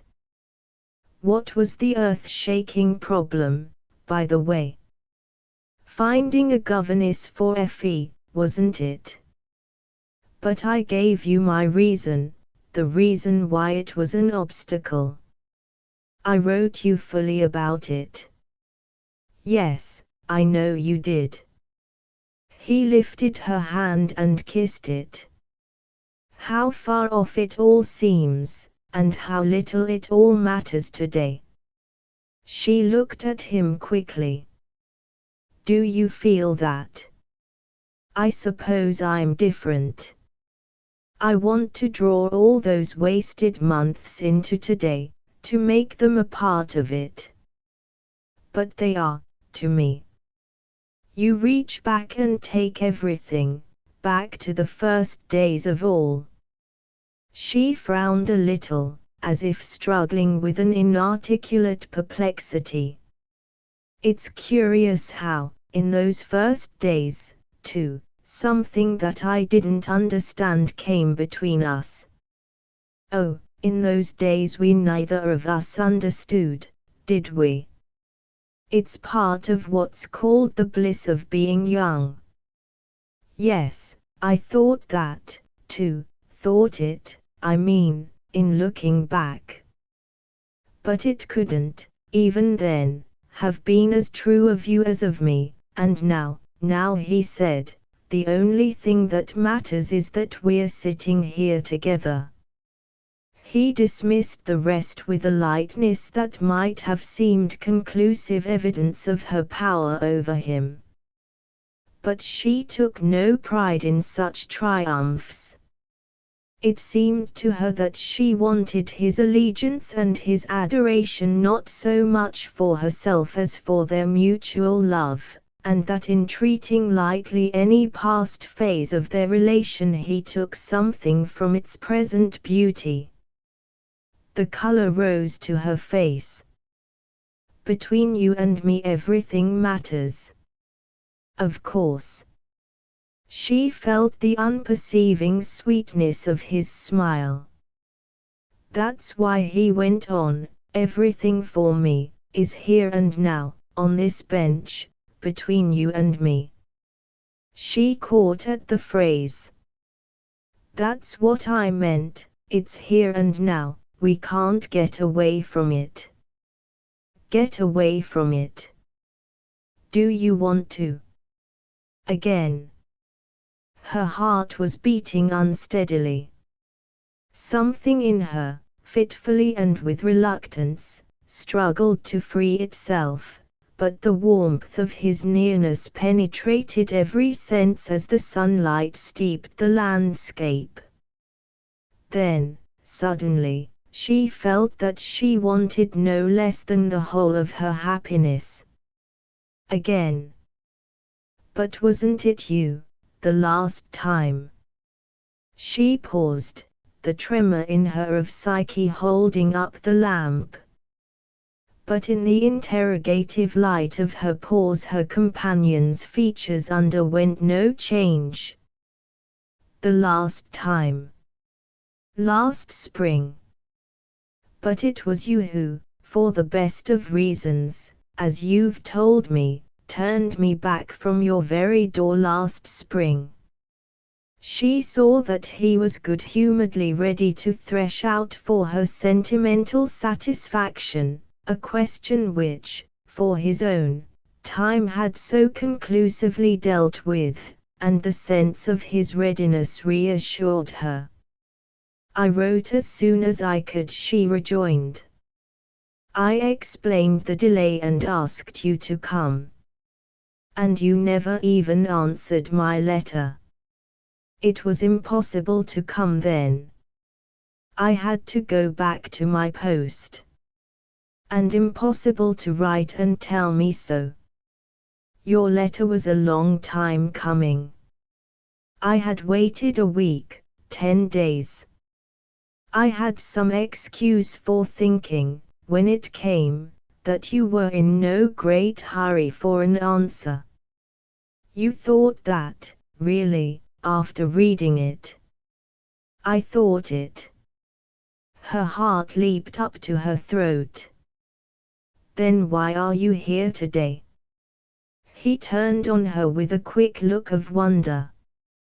God knows, if you can ask me that. You see, I was right to say I didn't understand. He stood up abruptly and stood facing her, blocking the view over the river and the checkered slopes. Perhaps I might say so too. No, no, we must neither of us have any reason for saying it again. She looked at him gravely. Surely you and I needn't arrange the lights before we show ourselves to each other. I want you to see me just as I am, with all my irrational doubts and scruples, the old ones and the new ones too. He came back to his seat beside her. Never mind the old ones. They were justified, I'm willing to admit it. With the governess having suddenly to be packed off, and Effie on your hands, and your mother-in-law ill, I see the impossibility of your letting me come. I even see that, at the moment, it was difficult to write and explain. But what does all that matter now? The new scruples are the ones I want to tackle. Again her heart trembled. She felt her happiness so near, so sure, that to strain it closer might be like a child's crushing a pet bird in its caress. But her very security urged her on. For so long her doubts had been knife-edged, now they had turned into bright harmless toys that she could toss and catch without peril. You didn't come, and you didn't answer my letter, and after waiting 4 months I wrote another.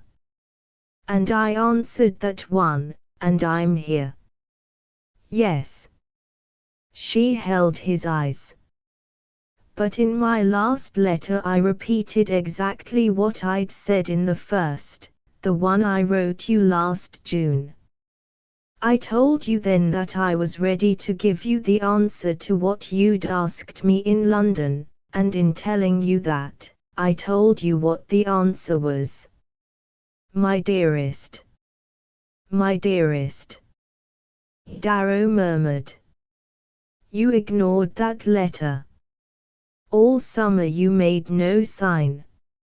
And all I ask now is, that you should frankly tell me why.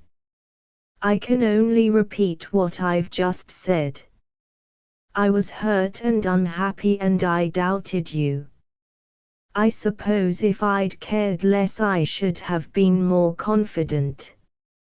I cared so much that I couldn't risk another failure.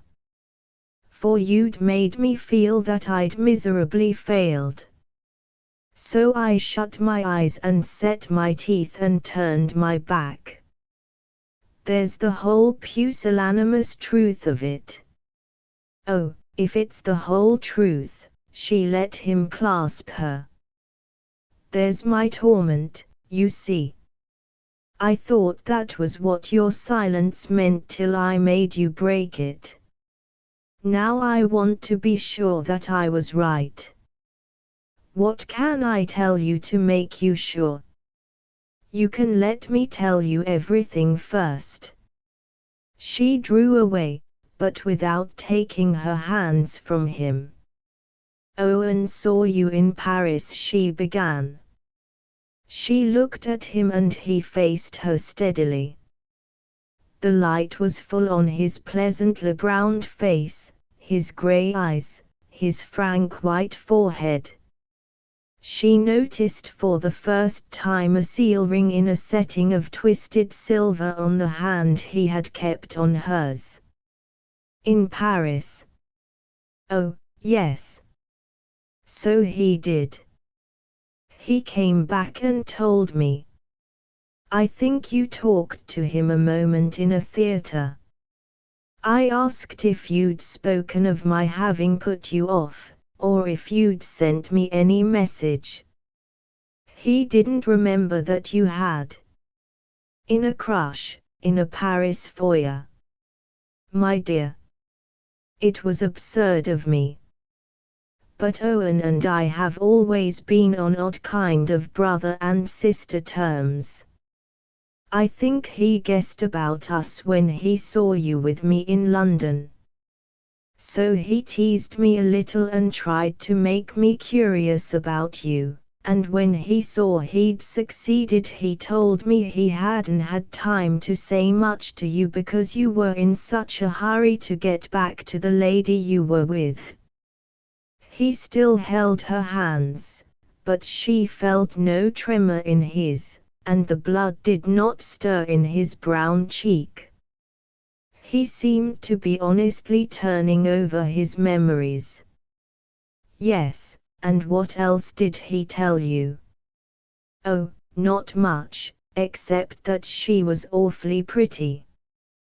When I asked him to describe her he said you had her tucked away in a baignoire and he hadn't actually seen her, but he saw the tail of her cloak, and somehow knew from that that she was pretty.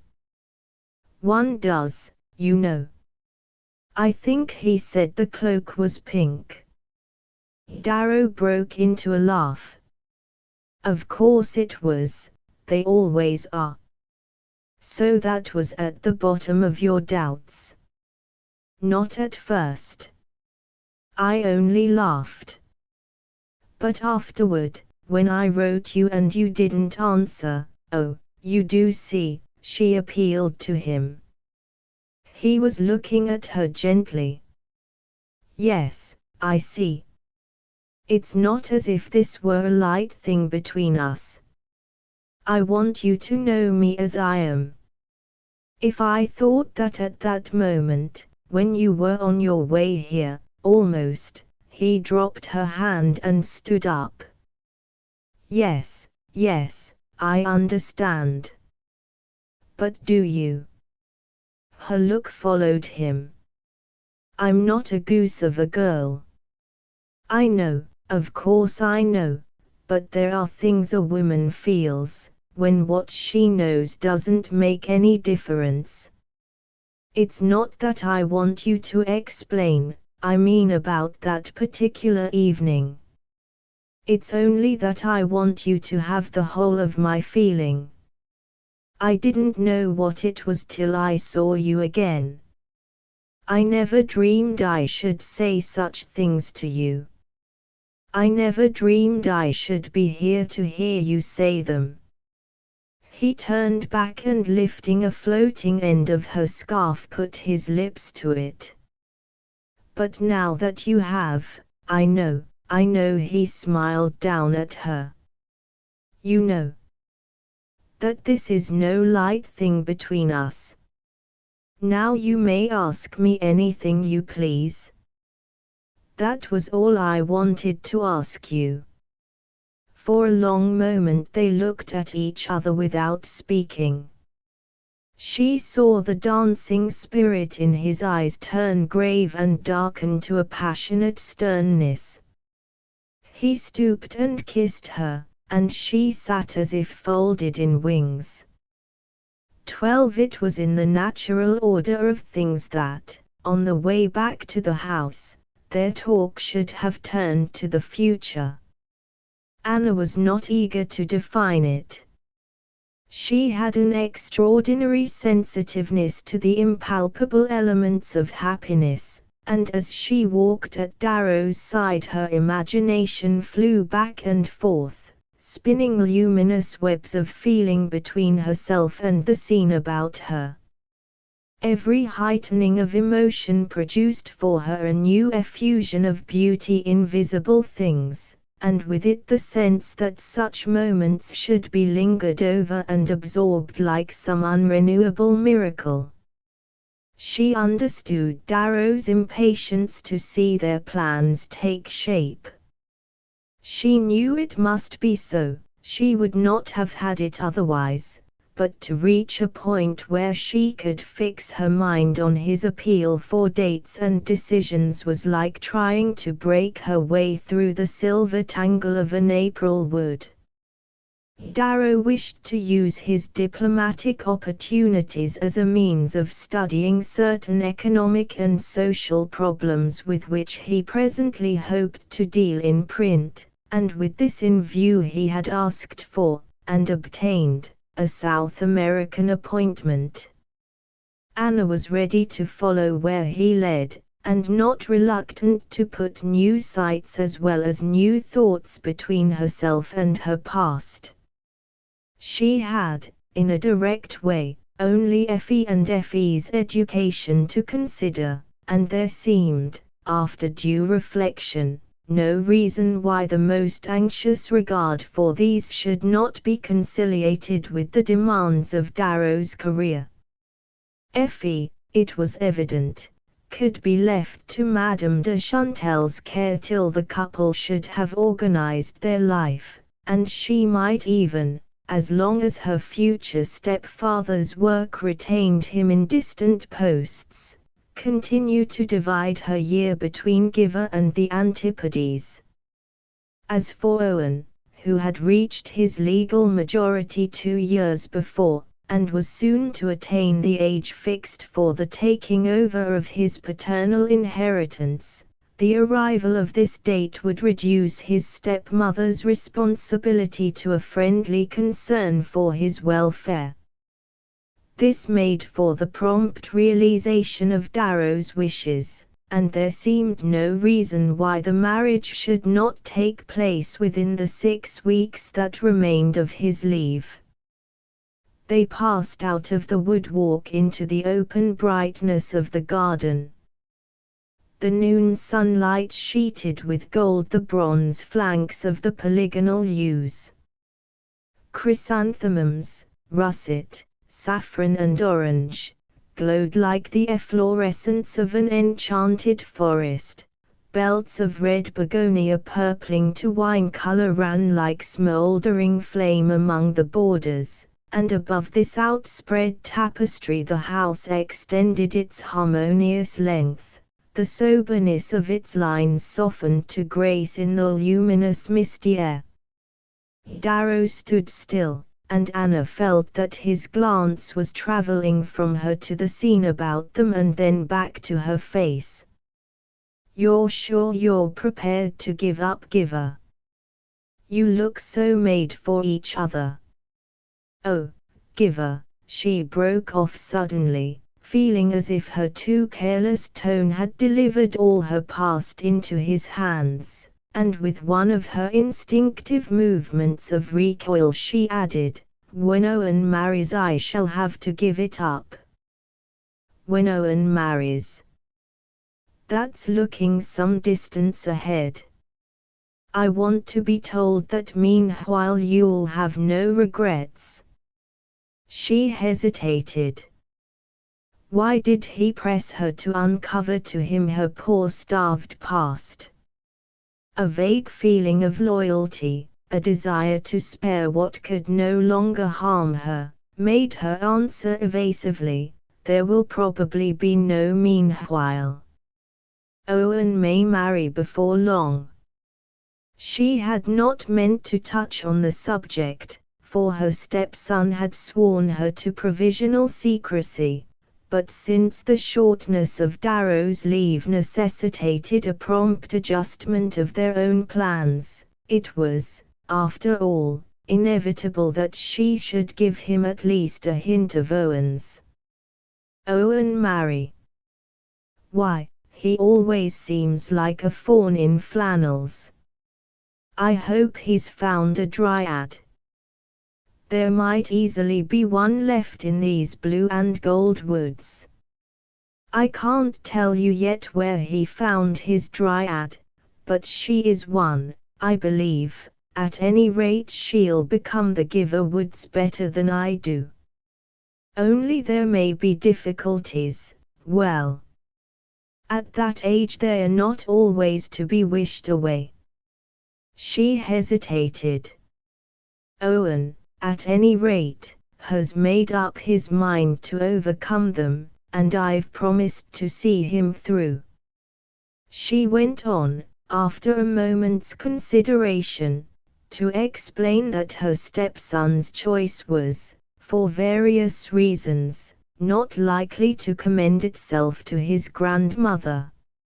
She must be prepared for it, and I've promised to do the preparing. You know I always have seen him through things, and he rather counts on me now.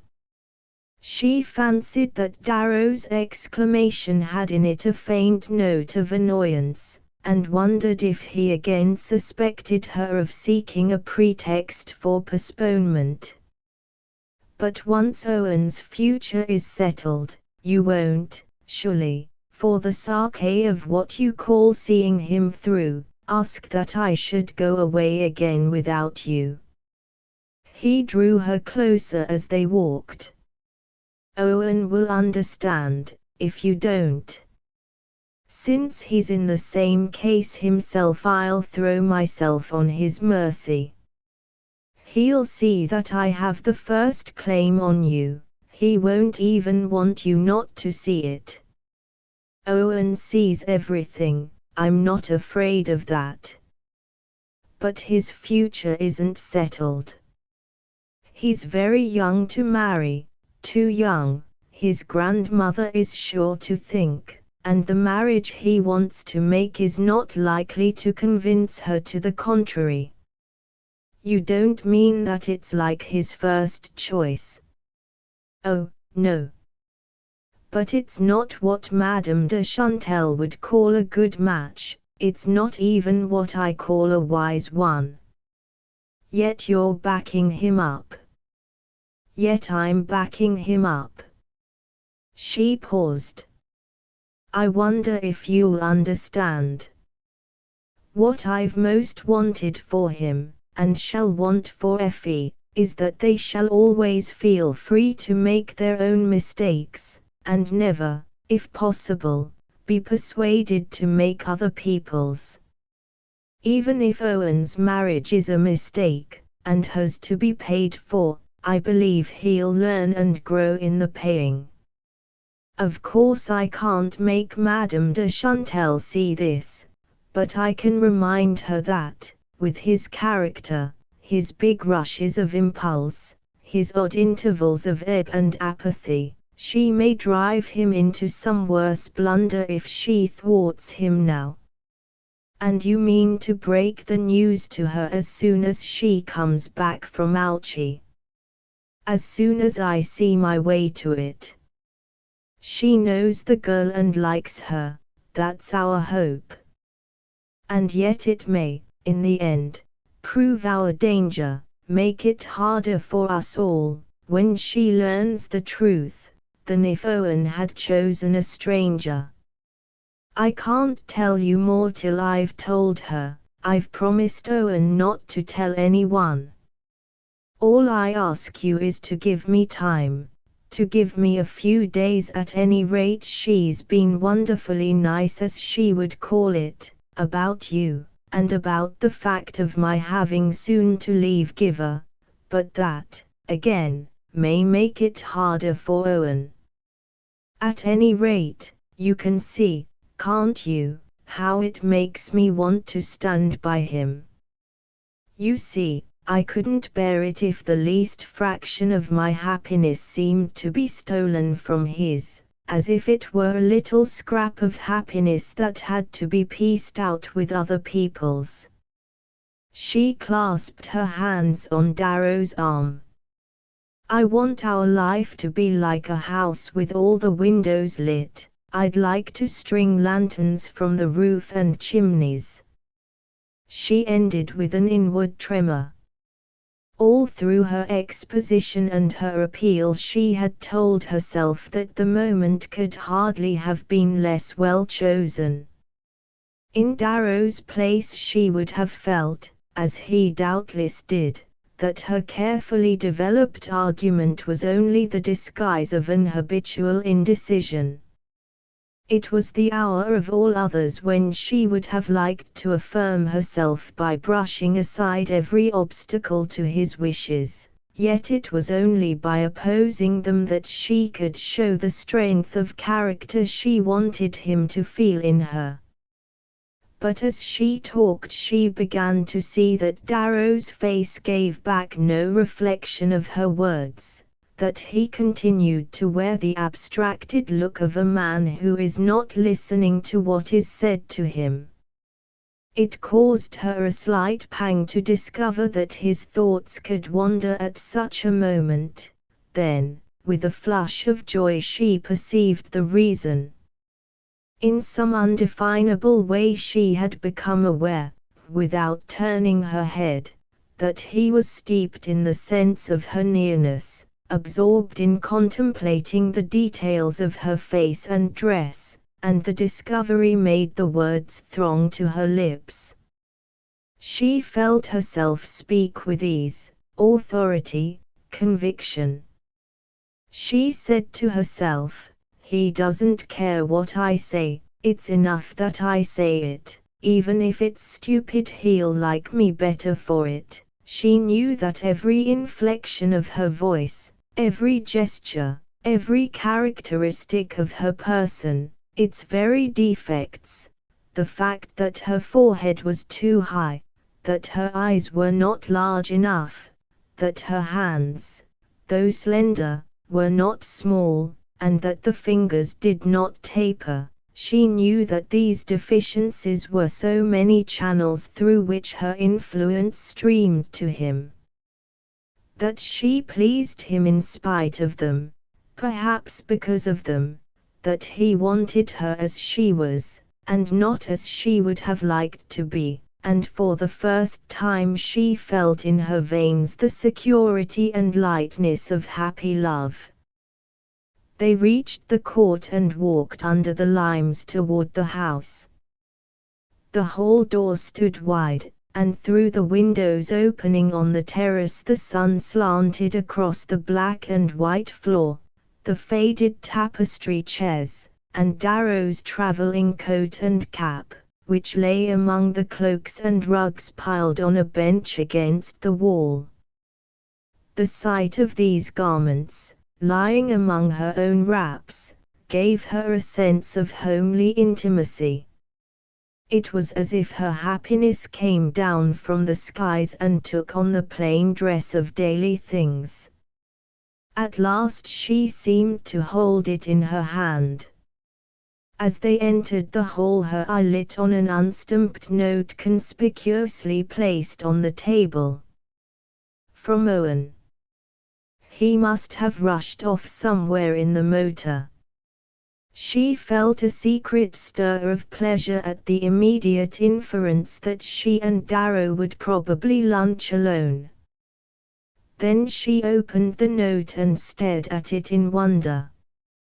"Dear Owen wrote, after what you said yesterday I can't wait another hour, and I'm off to Francheuil, to catch the Dijon Express and travel back with them. Don't be frightened, I won't speak unless it's safe to. Trust me for that, but I had to go. She looked up slowly. He's gone to Dijon to meet his grandmother. Oh, I hope I haven't made a mistake. You? Why, what have you to do with his going to Dijon? She hesitated. The day before yesterday I told him, for the first time, that I meant to see him through, no matter what happened.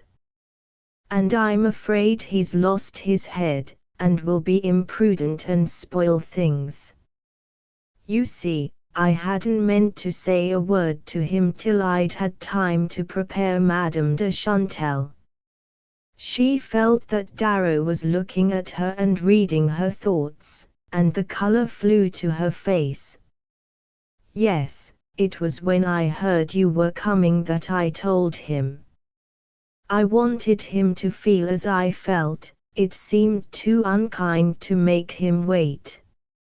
Her hand was in his, and his arm rested for a moment on her shoulder. It would have been too unkind to make him wait. They moved side by side toward the stairs. Through the haze of bliss enveloping her, Owen's affairs seemed curiously unimportant and remote. Nothing really mattered but this torrent of light in her veins. She put her foot on the lowest step, saying, "It's nearly luncheon time, I must take off my hat," and as she started up the stairs Darrow stood below in the hall and watched her. But the distance between them did not make him seem less near. It was as if his thoughts moved with her and touched her like endearing hands. In her bedroom she shut the door and stood still, looking about her in a fit of dreamy wonder. Her feelings were unlike any she had ever known, richer, deeper, more complete. For the first time everything in her, from head to foot, seemed to be feeding the same full current of sensation. She took off her hat and went to the dressing table to smooth her hair. The pressure of the hat had flattened the dark strands on her forehead. Her face was paler than usual, with shadows about the eyes. She felt a pang of regret for the wasted years. "If I look like this today," she said to herself, "what will he think of me when I'm ill or worried?" She began to run her fingers through her hair, rejoicing in its thickness. Then she desisted and sat still, resting her chin on her hands. "I want him to see me as I am," she thought. Deeper than the deepest fiber of her vanity was the triumphant sense that as she was, with her flattened hair, her tired pallor, her thin sleeves a little tumbled by the weight of her jacket, he would like her even better, feel her nearer, dearer, more desirable, than in all the splendors she might put on for him. In the light of this discovery she studied her face with a new intentness, seeing its defects as she had never seen them, yet seeing them through a kind of radiance, as though love were a luminous medium into which she had been bodily plunged. She was glad now that she had confessed her doubts and her jealousy. She divined that a man in love may be flattered by such involuntary betrayals, that there are moments when respect for his liberty appeals to him less than the inability to respect it, moments so propitious that a woman's very mistakes and indiscretions may help to establish her dominion. The sense of power she had been aware of in talking to Darrow came back with tenfold force. She felt like testing him by the most fantastic exactions, and at the same moment she longed to humble herself before him, to make herself the shadow and echo of his mood. She wanted to linger with him in a world of fancy and yet to walk at his side in the world of fact. She wanted him to feel her power and yet to love her for her ignorance and humility. She felt like a slave, and a goddess, and a girl in her teens. 13 Darrow, late that evening, threw himself into an armchair before his fire and mused. The room was propitious to meditation. The red-veiled lamp, the corners of shadow, the splashes of firelight on the curves of old full-bodied wardrobes and cabinets, gave it an air of intimacy increased by its faded hangings, its slightly frayed and threadbare rugs. Everything in it was harmoniously shabby, with a subtle sought-for shabbiness in which Darrow fancied he discerned the touch of Fraser-Leith. But Fraser-Leith had grown so unimportant a factor in the scheme of things that these marks of his presence caused the young man no emotion beyond that of a faint retrospective amusement. The afternoon and evening had been perfect. After a moment of concern over her stepson's departure, Anna had surrendered herself to her happiness with an impetuosity that Darrow had never suspected in her.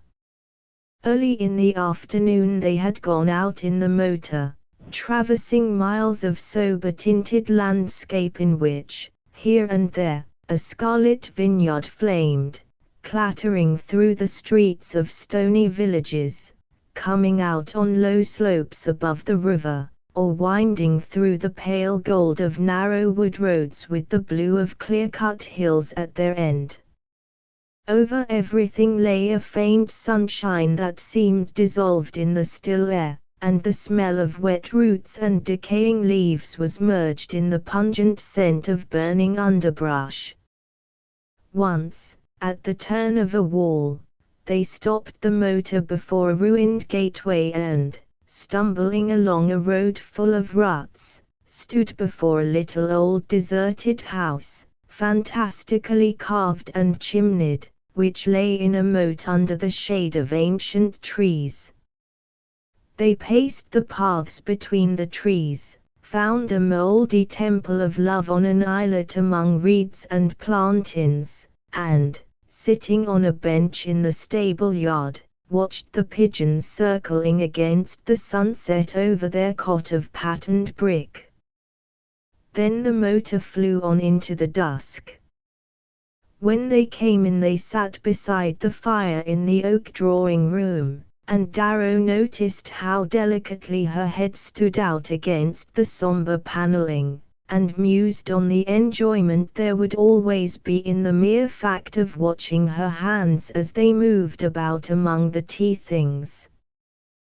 They dined late, and facing her across the table, with its low lights and flowers, he felt an extraordinary pleasure in seeing her again in evening dress, and in letting his eyes dwell on the proud shy set of her head, the way her dark hair clasped it, and the girlish thinness of her neck above the slight swell of the breast. His imagination was struck by the quality of reticence in her beauty. She suggested a fine portrait kept down to a few tones, or a Greek vase on which the play of light is the only pattern. After dinner they went out on the terrace for a look at the moon-misted park. Through the crepuscular whiteness the trees hung in blotted masses. Below the terrace, the garden drew its dark diagrams between statues that stood like muffled conspirators on the edge of the shadow. Farther off, the meadows unrolled a silver-shot tissue to the mantling of mist above the river, and the autumn stars trembled overhead like their own reflections seen in dim water. He lit his cigar, and they walked slowly up and down the flags in the languid air, till he put an arm about her, saying, You mustn't stay till you're chilled." Then they went back into the room and drew up their chairs to the fire. It seemed only a moment later that she said, "It must be after 11," and stood up and looked down on him, smiling faintly. He sat still, absorbing the look, and thinking, "There'll be evenings and evenings," till she came nearer, bent over him, and with a hand on his shoulder said, "Good night." He got to his feet and put his arms about her. "Good night," he answered, and held her fast, and they gave each other a long kiss of promise and communion. The memory of it glowed in him still as he sat over his crumbling fire, but beneath his physical exaltation he felt a certain gravity of mood. His happiness was in some sort the rallying point of many scattered purposes. He summed it up vaguely by saying to himself that to be loved by a woman like that made all the difference. He was a little tired of experimenting on life. He wanted to take a line, to follow things up, to centralize and concentrate, and produce results. 2 or 3 more years of diplomacy, with her beside him, and then their real life would begin: study, travel and bookmaking for him, and for her, well, the joy, at any rate, of getting out of an atmosphere of bric-a-brac and card-leaving into the open air of competing activities. The desire for change had for some time been latent in him, and his meeting with Mrs. Leith the previous spring had given it a definite direction. With such a comrade to focus and stimulate his energies, he felt modestly but agreeably sure of doing something. And under this assurance was the lurking sense that he was somehow worthy of his opportunity. His life, on the whole, had been a creditable affair. Out of modest chances and middling talents he had built himself a fairly marked personality, known some exceptional people, done a number of interesting and a few rather difficult things, and found himself, at 37, possessed of an intellectual ambition sufficient to occupy the passage to a robust and energetic old age. As for the private and personal side of his life, it had come up to the current standards, and if it had dropped, now and then, below a more ideal measure, even these declines had been brief, parenthetic, incidental. In the recognized essentials he had always remained strictly within the limit of his scruples. From this reassuring survey of his case he came back to the contemplation of its crowning felicity. His mind turned again to his first meeting with Anna Summers and took up one by one the threads of their faintly sketched romance. He dwelt with pardonable pride on the fact that fate had so early marked him for the high privilege of possessing her. It seemed to mean that they had really, in the truest sense of the ill-used phrase, been made for each other. Deeper still than all these satisfactions was the mere elemental sense of well-being in her presence. That, after all, was what proved her to be the woman for him, the pleasure he took in the set of her head, the way her hair grew on her forehead and at the nape, her steady gaze when he spoke, the grave freedom of her gait and gestures. He recalled every detail of her face, the fine veinings of the temples, the bluish-brown shadows in her upper lids, and the way the reflections of 2 stars seemed to form and break up in her eyes when he held her close to him. If he had had any doubt as to the nature of her feeling for him, those dissolving stars would have allayed it. She was reserved, she was shy even, was what the shallow and effusive would call cold. She was like a picture so hung that it can be seen only at a certain angle, an angle known to no one but its possessor. The thought flattered his sense of possessorship. He felt that the smile on his lips would have been fatuous had it had a witness. He was thinking of her look when she had questioned him about his meeting with Owen at the theatre, less of her words than of her look, and of the effort the question cost her, the reddening of her cheek, the deepening of the strained line between her brows, the way her eyes sought shelter and then turned and drew on him. Pride and passion were in the conflict, magnificent qualities in a wife. The sight almost made up for his momentary embarrassment at the rousing of a memory which had no place in his present picture of himself. Yes. It was worth a good deal to watch that fight between her instinct and her intelligence, and know one's self the object of the struggle. Mingled with these sensations were considerations of another order. He reflected with satisfaction that she was the kind of woman with whom one would like to be seen in public. It would be distinctly agreeable to follow her into drawing rooms, to walk after her down the aisle of a theatre, to get in and out of trains with her, to say "my wife" of her to all sorts of people. He draped these details in the handsome phrase "she's a woman to be proud of," and felt that this fact somehow justified and ennobled his instinctive boyish satisfaction in loving her. He stood up, rambled across the room and leaned out for a while into the starry night. Then he dropped again into his armchair with a sigh of deep content. "Oh, hang it," he suddenly exclaimed, "it's the best thing that's ever happened to me, anyhow." The next day was even better. He felt, and knew she felt, that they had reached a clearer understanding of each other. It was as if, after a swim through bright opposing waves, with a dazzle of sun in their eyes, they had gained an inlet in the shades of a cliff, where they could float on the still surface and gaze far down into the depths.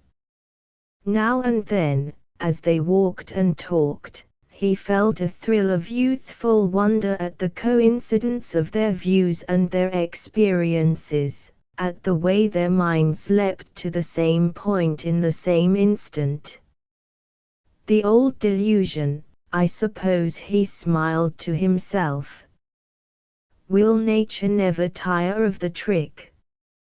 But he knew it was more than that.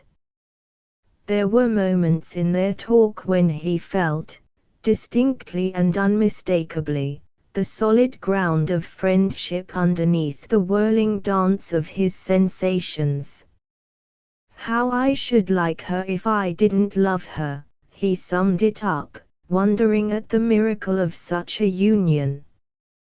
In the course of the morning a telegram had come from Owen Leith, announcing that he, his grandmother and Effie would arrive from Dijon that afternoon at 4.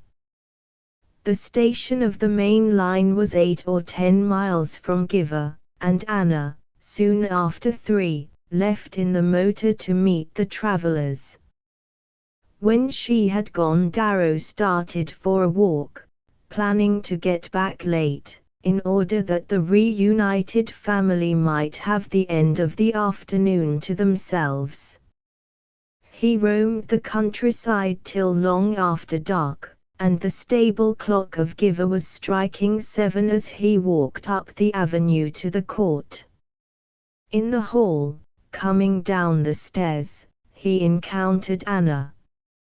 Her face was serene, and his first glance showed him that Owen had kept his word and that none of her forebodings had been fulfilled. She had just come down from the schoolroom, where Effie and the governess were having supper. The little girl, she told him, looked immensely better for her Swiss holiday, but was dropping with sleep after the journey, and too tired to make her habitual appearance in the drawing-room before being put to bed. Madame de Chantal was resting, but would be down for dinner, and as for Owen, Anna supposed he was off somewhere in the park. He had a passion for prowling about the park at nightfall. Darrow followed her into the brown room, where the tea table had been left for him. He declined her offer of tea, but she lingered a moment to tell him that Owen had in fact kept his word, and that Madame de Chantal had come back in the best of humours, and unsuspicious of the blow about to fall. She has enjoyed her month at Ouchy, and it has given her a lot to talk about, her symptoms, and the rival doctors, and the people at the hotel. It seems she met your ambassadress there, and Lady Wantley, and some other London friends of yours, and she's heard what she calls delightful things about you. She told me to tell you so. She attaches great importance to the fact that your grandmother was an Everett of Albany. She's prepared to open her arms to you. I don't know whether it won't make it harder for poor Owen, the contrast, I mean. There are no ambassadresses or Everetts to vouch for his choice. But you'll help me, won't you? You'll help me to help him. Tomorrow I'll tell you the rest. Now I must rush up and tuck in Effie. Oh, you'll see. We'll pull it off for him, he assured her. Together, we can't fail to pull it off. He stood and watched her with a smile as she fled down the half-lit vista to the hall. 14 If Darrow, on entering the drawing-room before dinner, examined its new occupant with unusual interest, it was more on Owen Leather's account than his own. Anna's hints had roused his interest in the lad's love affair, and he wondered what manner of girl the heroine of the coming conflict might be. He had guessed that Owen's rebellion symbolized for his stepmother her own long struggle against the Leith conventions, and he understood that if Anna so passionately abetted him it was partly because, as she owned, she wanted his liberation to coincide with hers. The lady who was to represent, in the impending struggle, the forces of order and tradition was seated by the fire when Darrow entered. Among the flowers and old furniture of the large pale-panelled room, Madame de Chantal had the inanimate elegance of a figure introduced into a still life to give the scale. And this, Darrow reflected, was exactly what she doubtless regarded as her chief obligation. He was sure she thought a great deal of measure, and approved of most things only up to a certain point. She was a woman of 60, with a figure at once young and old-fashioned. Her fair faded tints, her quaint corseting, the parsementary on her tight-waisted dress, the velvet band on her tapering arm, made her resemble a carte de visite photograph of the middle 60s. One saw her, younger but no less invincibly ladylike, leaning on a chair with a fringed back, a curl in her neck, a locket on her tuckered bosom, toward the end of an embossed Morocco album beginning with the beauties of the Second Empire. She received her daughter-in-law's suitor with an affability which implied her knowledge and approval of his suit. Darrow had already guessed her to be a person who would instinctively oppose any suggested changes, and then, after one had exhausted one's main arguments, unexpectedly yield to some small incidental reason, and adhere doggedly to her new position. She boasted of her old-fashioned prejudices, talked a good deal of being a grandmother, and made a show of reaching up to tap Owen's shoulder, though his height was little more than hers. She was full of a small pale prattle about the people she had seen at Ouchy, as to whom she had the minute statistical information of a gazetteer, without any apparent sense of personal differences. She said to Darrow, "They tell me things are very much changed in America. Of course in my youth there was a society." She had no desire to return there. She was sure the standards must be so different. There are charming people everywhere, and one must always look on the best side, but when one has lived among traditions it's difficult to adapt one's self to the new ideas. These dreadful views of marriage, it's so hard to explain them to my French relations. I'm thankful to say I don't pretend to understand them myself. But you're an Everard. I told Anna last spring in London that one sees that instantly. She wandered off to the cooking and the service of the hotel at Ouchy. She attached great importance to gastronomic details and to the manners of hotel servants. There, too, there was a falling off, she said. I don't know, of course, but people say it's owing to the Americans. Certainly my waiter had a way of slapping down the dishes. They tell me that many of them are anarchists, belong to unions, you know. She appealed to Darrow's reported knowledge of economic conditions to confirm this ominous rumor. After dinner Owen Leith wandered into the next room, where the piano stood, and began to play among the shadows. His stepmother presently joined him, and Darrow sat alone with Madame de Chantal. She took up the thread of her mild chat and carried it on at the same pace as her knitting. Her conversation resembled the large loose-stranded web between her fingers. Now and then she dropped a stitch, and went on regardless of the gap in the pattern. Darrow listened with a lazy sense of well-being.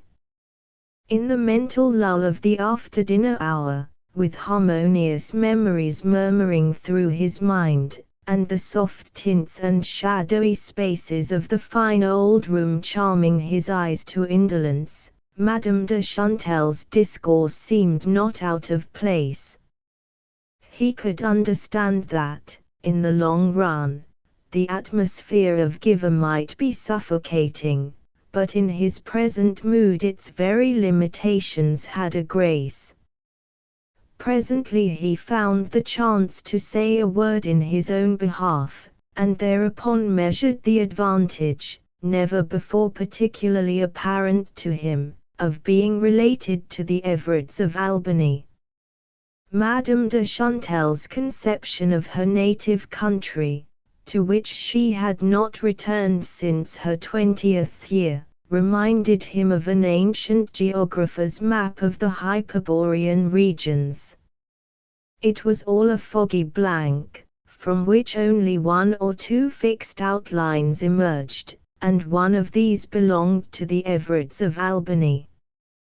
The fact that they offered such firm footing, formed, so to speak, a friendly territory on which the opposing powers could meet and treat, helped him through the task of explaining and justifying himself as the successor of Fraser Leith. Madame de Chantal could not resist such incontestable claims. She seemed to feel her son's hovering and discriminating presence, and she gave Darrow the sense that he was being tested and approved as a last addition to the Leith collection. She also made him aware of the immense advantage he possessed in belonging to the diplomatic profession. She spoke of this humdrum calling as a career, and gave Darrow to understand that she supposed him to have been seducing duchesses when he was not negotiating treaties. He heard again quaint phrases which romantic old ladies had used in his youth: brilliant diplomatic society, social advantages, the entry everywhere, nothing else forms a young man in the same way. And she sighingly added that she could have wished her grandson had chosen the same path to glory.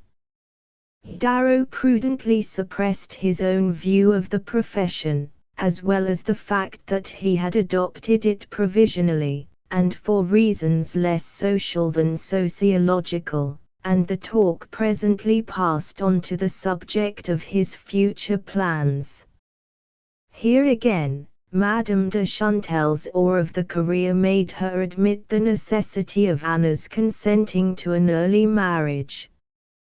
The fact that Darrow was ordered to South America seemed to put him in the romantic light of a young soldier charged to lead a forlorn hope. She sighed and said, "At such moments a wife's duty is at her husband's side." The problem of Effie's future might have disturbed her, she added, but since Anna, for a time, consented to leave the little girl with her, that problem was at any rate deferred. She spoke plaintively of the responsibility of looking after her granddaughter, but Darrow divined that she enjoyed the flavor of the word more than she felt the weight of the fact. "Effie's a perfect child. She's more like my son, perhaps, than dear Owen. She'll never intentionally give me the least trouble. But of course the responsibility will be great. I'm not sure I should dare to undertake it if it were not for her having such a treasure of a governess." "Has Anna told you about our little governess? After all the worry we had last year, with one impossible creature after another, it seems providential, just now, to have found her. At first we were afraid she was too young, but now we've the greatest confidence in her. So clever and amusing, and such a lady. I don't say her education's all it might be, no drawing or singing, but one can't have everything, and she speaks Italian." Madame de Chantal's fond insistence on the likeness between Effie Leith and her father, if not particularly gratifying to Darrow, had at least increased his desire to see the little girl. It gave him an odd feeling of discomfort to think that she should have any of the characteristics of the late Fraser Leith. He had, somehow, fantastically pictured her as the mystical offspring of the early tenderness between himself and Anna Summers. His encounter with Effie took place the next morning, on the lawn below the terrace, where he found her, in the early sunshine, knocking about golf balls with her brother.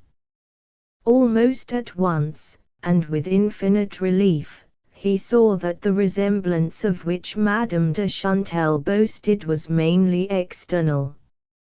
Even that discovery was slightly distasteful, though Darrow was forced to own that Fraser Leith's straight-featured fairness had lent itself to the production of a peculiarly finished image of childish purity. But it was evident that other elements had also gone to the making of Effie, and that another spirit sat in her eyes.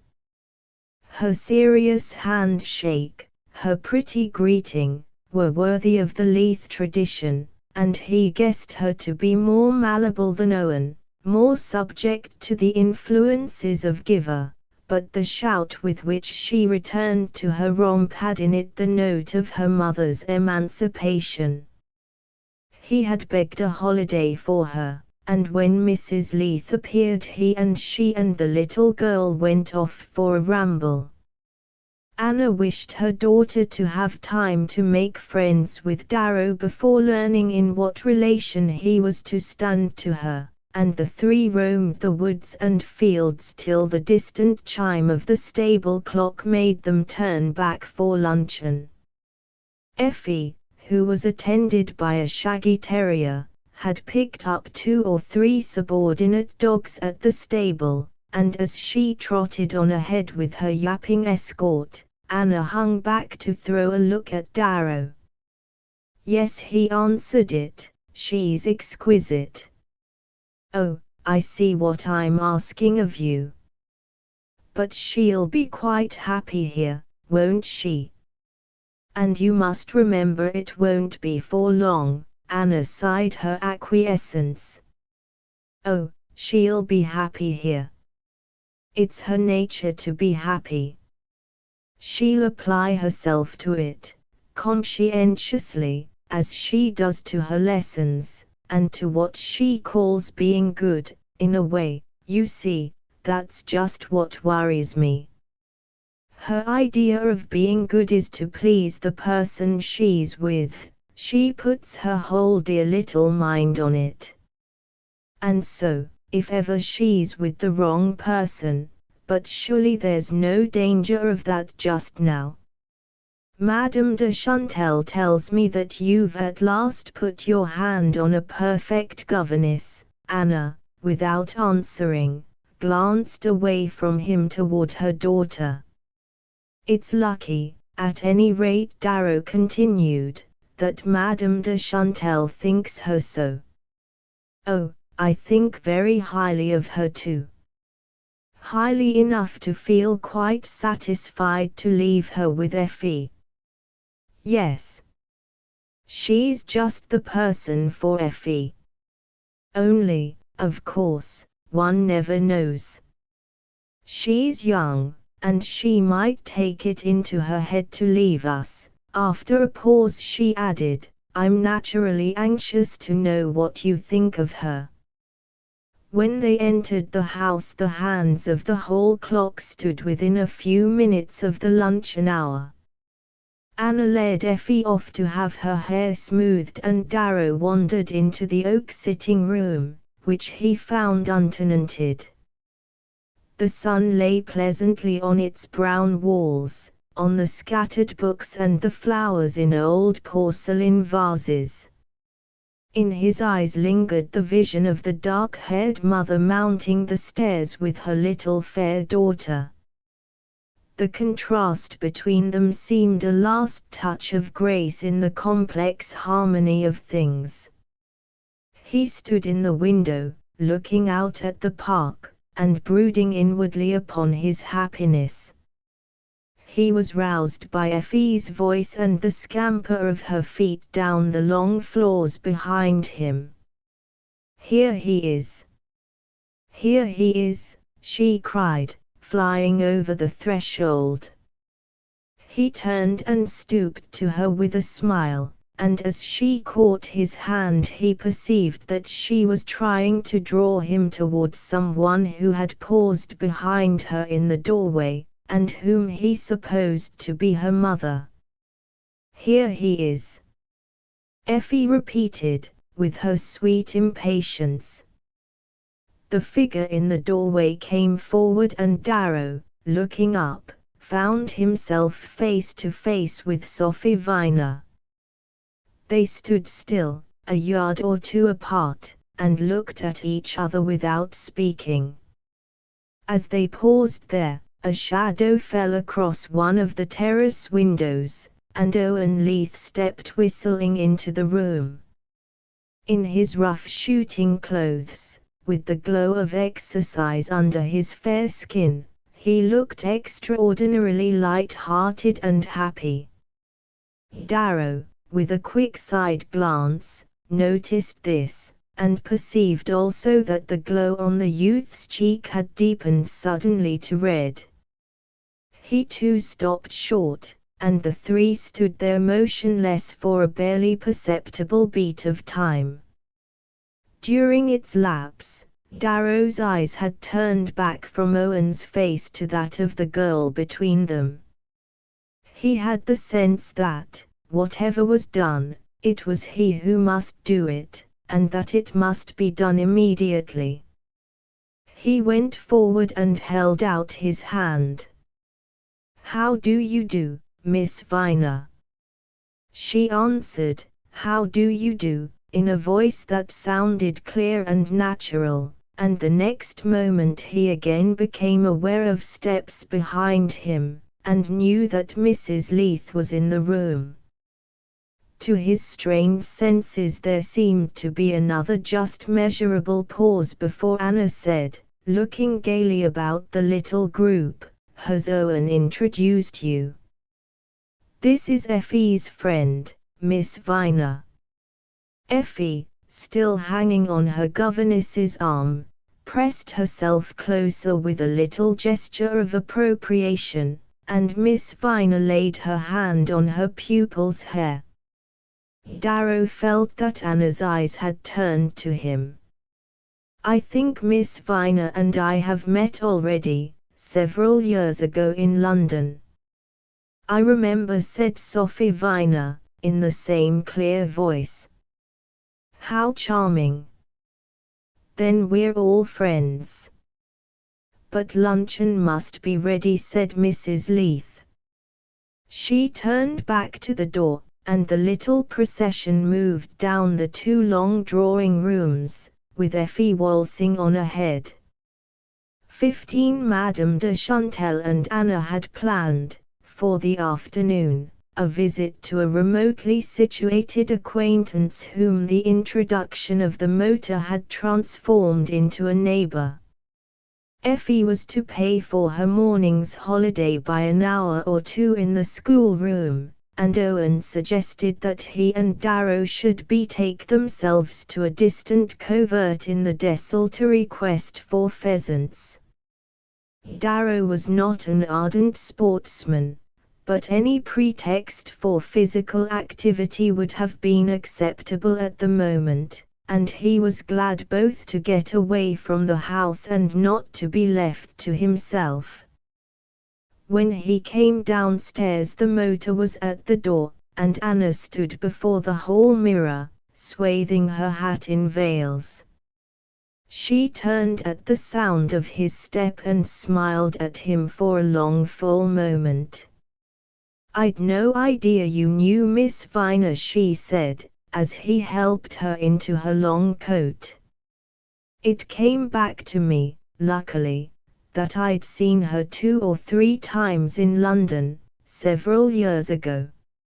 She was secretary, or something of the sort, in the background of a house where I used to dine." He loathed the slighting indifference of the phrase, but he had uttered it deliberately, had been secretly practicing it all through the interminable hour at the luncheon table. Now that it was spoken, he shivered at its note of condescension. In such cases one was almost sure to overdo. But Anna seemed to notice nothing unusual. Was she really? "You must tell me all about it, tell me exactly how she struck you. I'm so glad it turns out that you know her." "Know is rather exaggerated, we used to pass each other on the stairs."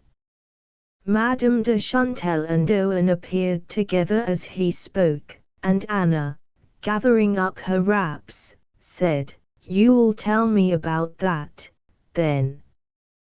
Try and remember everything you can." As he tramped through the woods at his young host's side, Darrow felt the partial relief from thought produced by exercise and the obligation to talk. Little as he cared for shooting, he had the habit of concentration which makes it natural for a man to throw himself wholly into whatever business he has in hand, and there were moments of the afternoon when a sudden whir in the undergrowth, a vivider gleam against the hazy browns and greys of the woods, was enough to fill the foreground of his attention. But all the while, behind these voluntarily emphasized sensations, his secret consciousness continued to revolve on a loud wheel of thought. For a time it seemed to be sweeping him through deep gulfs of darkness. His sensations were too swift and swarming to be disentangled. He had an almost physical sense of struggling for air, of battling helplessly with material obstructions, as though the russet covert through which he trudged were the heart of a maleficent jungle. Snatches of his companion's talk drifted to him intermittently through the confusion of his thoughts. He caught eager self-revealing phrases, and understood that Owen was saying things about himself, perhaps hinting indirectly at the hopes for which Darrow had been prepared by Anna's confidences. He had already become aware that the lad liked him, and had meant to take the first opportunity of showing that he reciprocated the feeling. But the effort of fixing his attention on Owen's words was so great that it left no power for more than the briefest and most inexpressive replies. Young Leith, it appeared, felt that he had reached a turning point in his career, a height from which he could impartially survey his past progress and projected endeavor. At one time he had had musical and literary yearnings, visions of desultory artistic indulgence, but these had of late been superseded by the resolute determination to plunge into practical life. "I don't want," you see, Darrow heard him explaining, "to drift into what my grandmother, poor dear, is trying to make of me, an adjunctive giver. I don't want, hang it all, to slip into collecting sensations as my father collected snuff boxes. I want Effie to have giver, it's my grandmother's, you know, to do as she likes with, and I've understood lately that if it belonged to me it would gradually gobble me up. I want to get out of it, into a life that's big and ugly and struggling. If I can extract beauty out of that, so much the better, that'll prove my vocation. But I want to make beauty, not be drowned in the ready-made, like a bee in a pot of honey." Darrow knew that he was being appealed to for corroboration of these views and for encouragement in the course to which they pointed. To his own ears his answers sounded now curt, now irrelevant. At one moment he seemed chillingly indifferent, at another he heard himself launching out on a flood of hazy discursiveness. He dared not look at Owen, for fear of detecting the lad's surprise at these senseless transitions. And through the confusion of his inward struggles and outward loquacity he heard the ceaseless trip-hammer beat of the question, "What in God's name shall I do?" To get back to the house before Anna's return seemed his most pressing necessity. He did not clearly know why, he simply felt that he ought to be there. At one moment it occurred to him that Miss Viner might want to speak to him alone, and again, in the same flash, that it would probably be the last thing she would want. At any rate, he felt he ought to try to speak to her, or at least be prepared to do so, if the chance should occur. Finally, toward 4, he told his companion that he had some letters on his mind and must get back to the house and dispatch them before the ladies returned. He left Owen with the beater and walked on to the edge of the covert. At the park gates he struck obliquely through the trees, following a grass avenue at the end of which he had caught a glimpse of the roof of the chapel. A grey haze had blotted out the sun and the still air clung about him tepidly. At length the house front raised before him its expanse of damp silvered brick, and he was struck afresh by the high decorum of its calm lines and soberly massed surfaces. It made him feel, in the turbid coil of his fears and passions, like a muddy tramp forcing his way into some pure sequestered shrine. By and by, he knew, he should have to think the complex horror out, slowly, systematically, bit by bit, but for the moment it was whirling him about so fast that he could just clutch at its sharp spikes and be tossed off again. Only one definite immediate fact stuck in his quivering grasp. He must give the girl every chance, must hold himself passive till she had taken them. In the court Effie ran up to him with her leaping terrier. "I was coming out to meet you, you and Owen. Miss Viner was coming, too. And then she couldn't because she's got such a headache. I'm afraid I gave it to her because I did my division so disgracefully. It's too bad, isn't it? But won't you walk back with me? Nurse won't mind the least bit, she'd so much rather go in to tea." Darrow excused himself laughingly, on the plea that he had letters to write, which was much worse than having a headache, and not infrequently resulted in one. "Oh, then you can go and write them in Owen's study. That's where gentlemen always write their letters." She flew on with her dog and Darrow pursued his way to the house. Effie's suggestion struck him as useful. He had pictured himself as vaguely drifting about the drawing rooms, and had perceived the difficulty of Miss Viner's having to seek him there, but the study, a small room on the right of the hall, was in easy sight from the staircase, and so situated that there would be nothing marked in his being found there in talk with her. He went in, leaving the door open, and sat down at the writing table.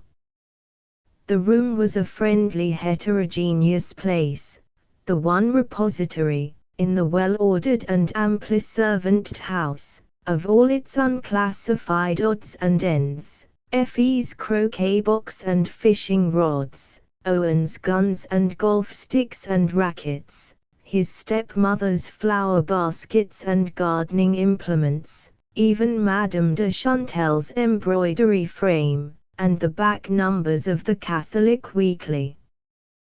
The early twilight had begun to fall, and presently a slanting ray across the desk showed Darrow that a servant was coming across the hall with a lamp. He pulled out a sheet of notepaper and began to write at random, while the man, entering, put the lamp at his elbow and vaguely straightened the heap of newspapers tossed on the divan. Then his steps died away and Darrow sat leaning his head on his locked hands. Presently another step sounded on the stairs, wavered a moment and then moved past the threshold of the study. Darrow got up and walked into the hall, which was still unlighted. In the dimness he saw Sophie Viner standing by the hall door in her hat and jacket. She stopped at sight of him, her hand on the door bolt, and they stood for a second without speaking. "Have you seen Effie?" she suddenly asked. "She went out to meet you." "She did meet me, just now, in the court. She's gone on to join her brother." Darrow spoke as naturally as he could, but his voice sounded to his own ears like an amateur actor's in a light part. Miss Viner, without answering, drew back the bolt. He watched her in silence as the door swung open, then he said, "She has her nurse with her. She won't be long." She stood irresolute, and he added, "I was writing in there, won't you come and have a little talk? Everyone's out." The last words struck him as not well chosen, but there was no time to choose. She paused a second longer and then crossed the threshold of the study. At luncheon she had sat with her back to the window, and beyond noting that she had grown a little thinner, and had less color and vivacity, he had seen no change in her, but now, as the lamplight fell on her face, its whiteness startled him. Poor thing, what in heaven's name can she suppose, he wondered. "Do sit down, I want to talk to you," he said and pushed a chair toward her. She did not seem to see it, or, if she did, she deliberately chose another seat. He came back to his own chair and leaned his elbows on the blotter.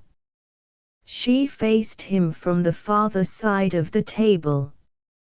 "You promised to let me hear from you now," and then he began awkwardly, and with a sharp sense of his awkwardness. A faint smile made her face more tragic. "Did I?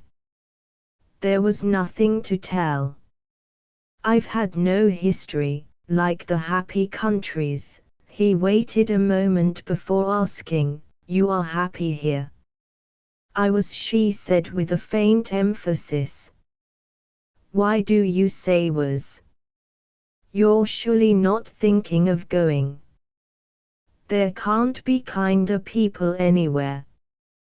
Darrow hardly knew what he was saying, but her answer came to him with deadly definiteness. "I suppose it depends on you whether I go or stay." "On me?" He stared at her across Owen's scattered papers. "Good God! What can you think of me, to say that?" The mockery of the question flashed back at him from her wretched face. She stood up, wandered away, and leaned an instant in the darkening window frame. From there she turned to fling back at him, "Don't imagine I'm the least bit sorry for anything." He steadied his elbows on the table and hid his face in his hands. It was harder, oh, damnably harder, than he had expected. Arguments, expedients, palliations, evasions, all seemed to be slipping away from him. He was left face to face with the mere graceless fact of his inferiority. He lifted his head to ask at random, "You've been here, then, ever since?" "Since June, yes. It turned out that the Farlows were hunting for me, all the while, for this." She stood facing him, her back to the window, evidently impatient to be gone, yet with something still to say, or that she expected to hear him say. The sense of her expectancy benumbed him. What in heaven's name could he say to her that was not an offense or a mockery? "Your idea of the theater, you gave that up at once, then?" "Oh, the theater." She gave a little laugh. I couldn't wait for the theatre.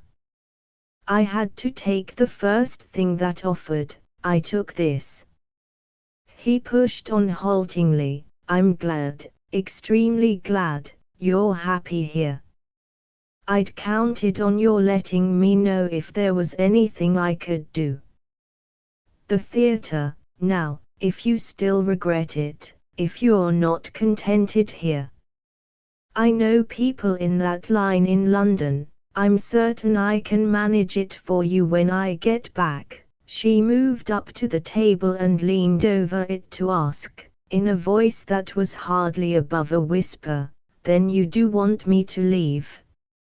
Is that it? He dropped his arms with a groan. Good heavens! How can you think such things? At the time, you know, I begged you to let me do what I could, but you wouldn't hear of it, and ever since I've been wanting to be of use, to do something, anything, to help you. She heard him through, motionless, without a quiver of the clasped hands she rested on the edge of the table. If you want to help me, then, you can help me to stay here, she brought out with low-toned intensity. Through the stillness of the pause which followed, the bray of a motor horn sounded far down the drive. Instantly she turned, with a last white look at him, and fled from the room and up the stairs. He stood motionless, benumbed by the shock of her last words.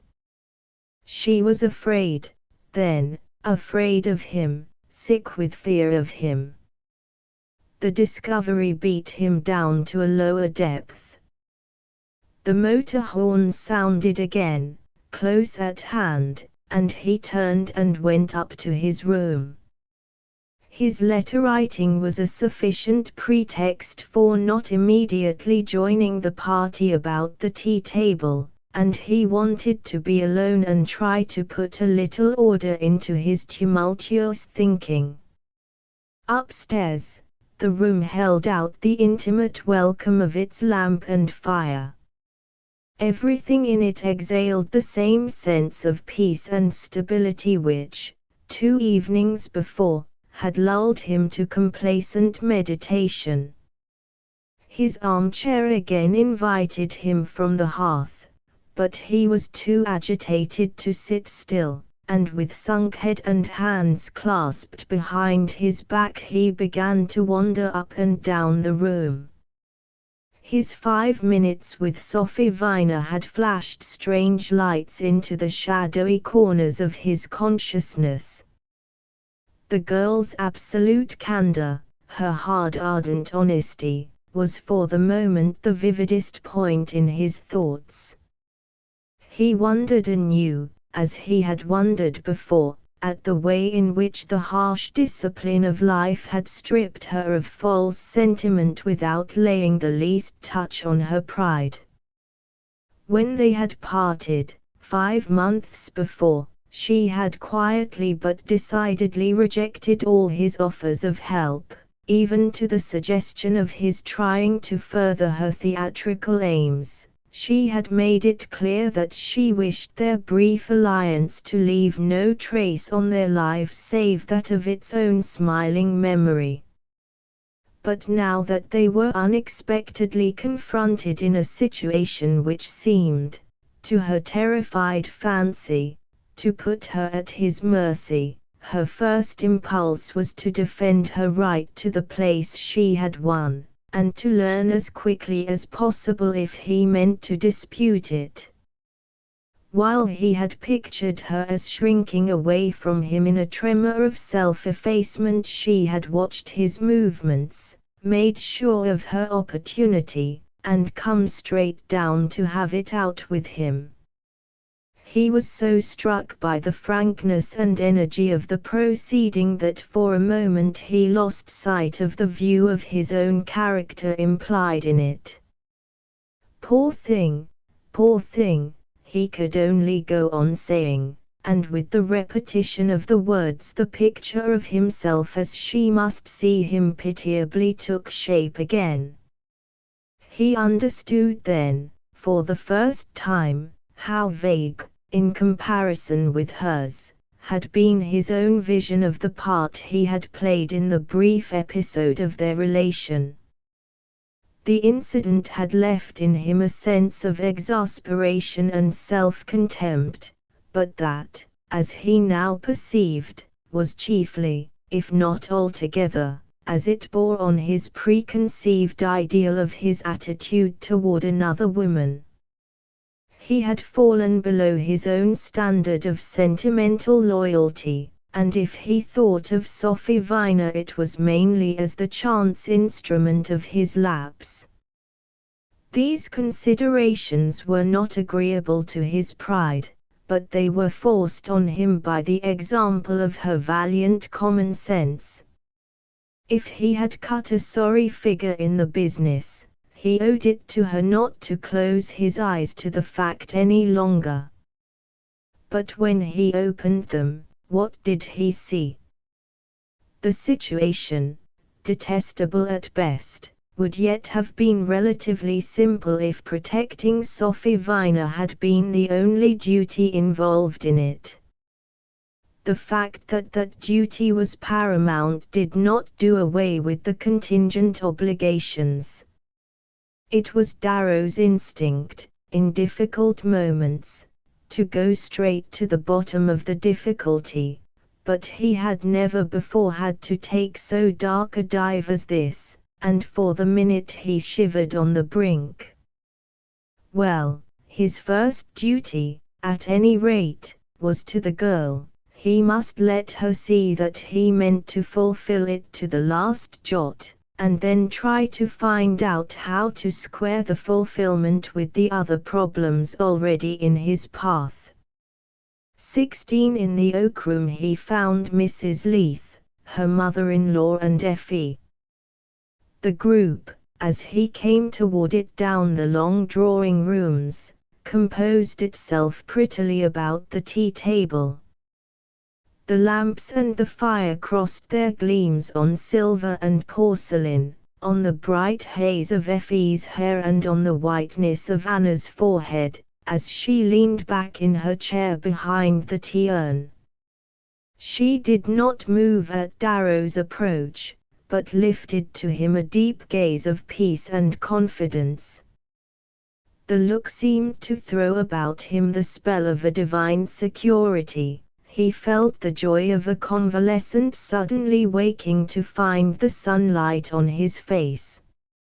Madame de Chantel, across her knitting, discoursed of their afternoon's excursion, with occasional pauses induced by the hypnotic effect of the fresh air, and Effie, kneeling on the hearth, softly but insistently sought to implant in her terrier's mind some notion of the relation between a vertical attitude and sugar.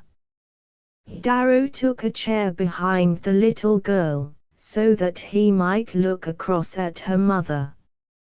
It was almost a necessity for him, at the moment, to let his eyes rest on Anna's face, and to meet, now and then, the proud shyness of her gaze.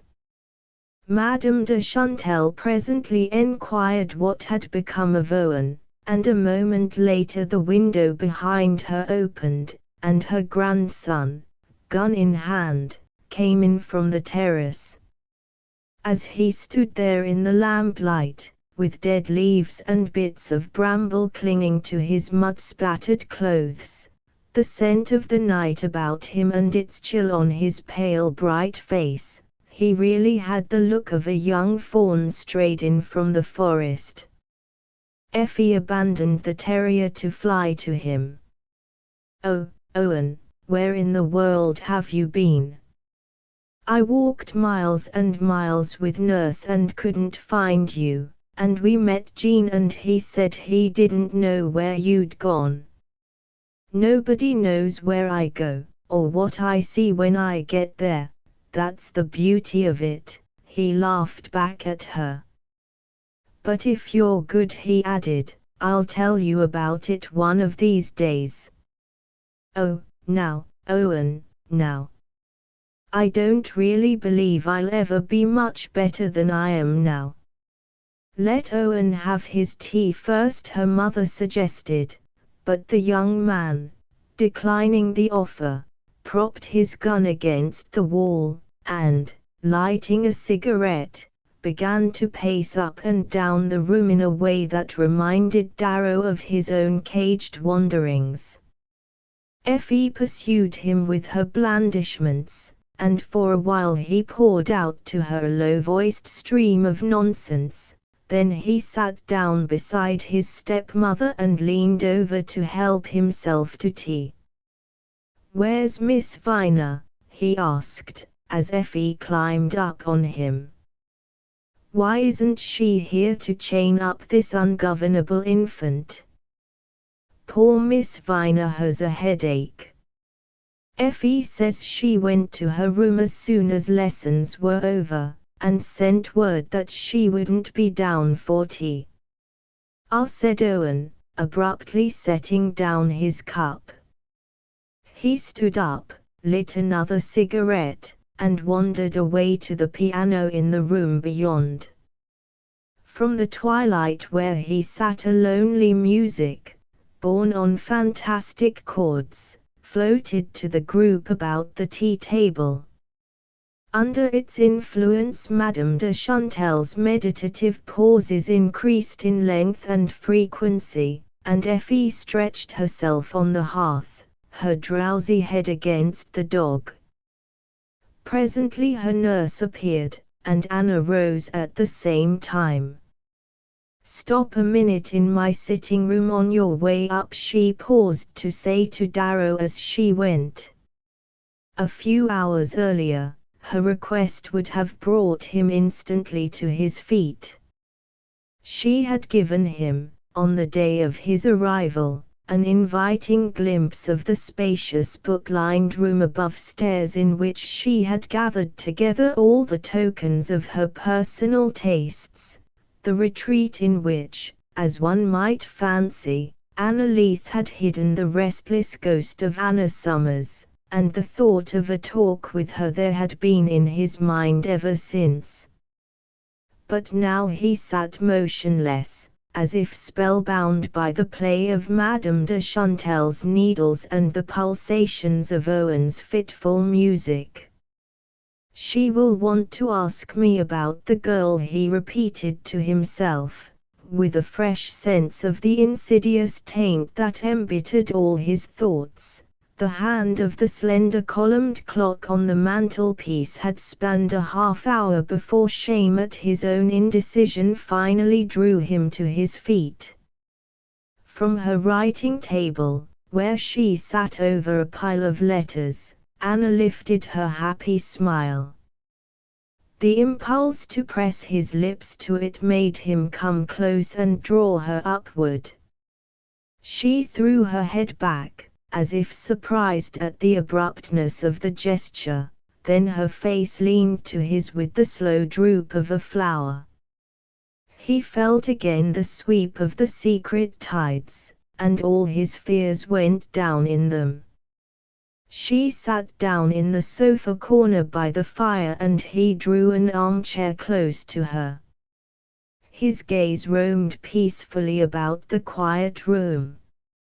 "It's just like you, it is you," he said, as his eyes came back to her. "It's a good place to be alone in. I don't think I've ever before cared to talk with anyone here." "Let's be quiet, then. It's the best way of talking." "Yes, but we must save it up till later. There are things I want to say to you now." He leaned back in his chair.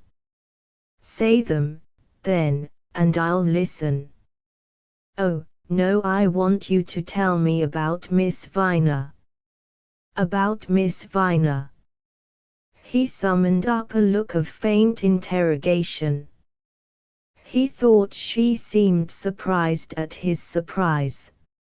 "It's important, Naturally, she explained, that I should find out all I can about her before I leave. Important on Effie's account. On Effie's account, of course. Of course. But you've every reason to be satisfied, haven't you? Every apparent reason. We all like her. Effie's very fond of her, and she seems to have a delightful influence on the child. But we know so little, after all, about her antecedents, I mean, and her past history. That's why I want you to try and recall everything you heard about her when you used to see her in London. Oh, on that score I'm afraid I shan't be of much use. As I told you, she was a mere shadow in the background of the house I saw her in, and that was 4 or 5 years ago, when she was with a Mrs. Mott. Yes, an appalling woman who runs a roaring dinner factory that used now and then to catch me in its wheels. I escaped from them long ago, but in my time there used to be half a dozen fact hands to tend the machine, and Miss Viner was one of them. I'm glad she's out of it, poor girl. Then you never really saw anything of her there? I never had the chance. Mrs. Mott discouraged any competition on the part of her subordinates. Especially such pretty ones, I suppose. Darrow made no comment, and she continued, and Mrs. Mott's own opinion, if she'd offered you one, probably wouldn't have been of much value. Only insofar as her disapproval would, on general principles, have been a good mark for Miss Viner. But surely, he went on after a pause, you could have found out about her from the people through whom you first heard of her. Anna smiled. Oh, we heard of her through Adelaide Painter, and in reply to his glance of interrogation she explained that the lady in question was a spinster of South Braintree, Massachusetts, who, having come to Paris some 30 years earlier, to nurse a brother through an illness, had ever since protestingly and provisionally camped there in a state of contemptuous protestation oddly manifested by her never taking the slipcovers off her drawing-room chairs.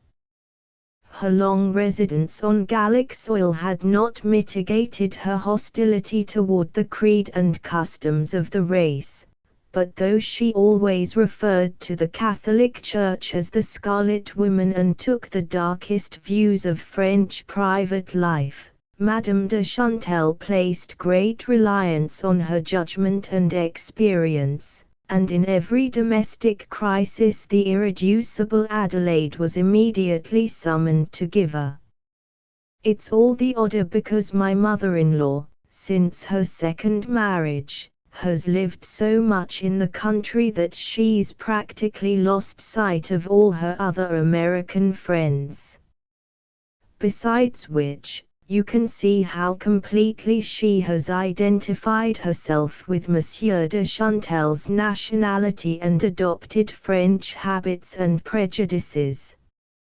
Yet when anything goes wrong she always sends for Adelaide Painter, who's more American than the Stars and Stripes, and might have left South Braintree yesterday, if she hadn't, rather, brought it over with her in her trunk. Darrow laughed. Well, then, if South Braintree vouches for Miss Viner, oh, but only indirectly.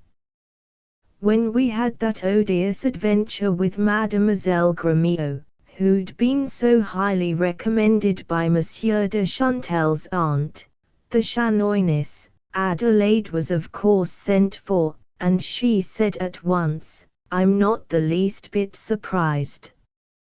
I've always told you that what you wanted for Effie was a sweet American girl, and not one of these nasty foreigners.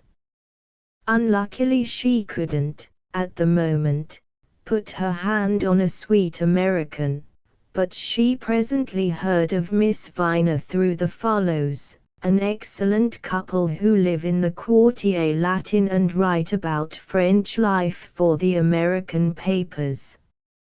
I was only too thankful to find anyone who was vouched for by decent people, and so far I've had no cause to regret my choice. But I know, after all, very little about Miss Viner, and there are all kinds of reasons why I want, as soon as possible, to find out more, to find out all I can. Since you've got to leave Effie, I understand you're feeling in that way. But is there, in such a case, any recommendation worth half as much as your own direct experience? No, and it's been so favorable that I was ready to accept it as conclusive.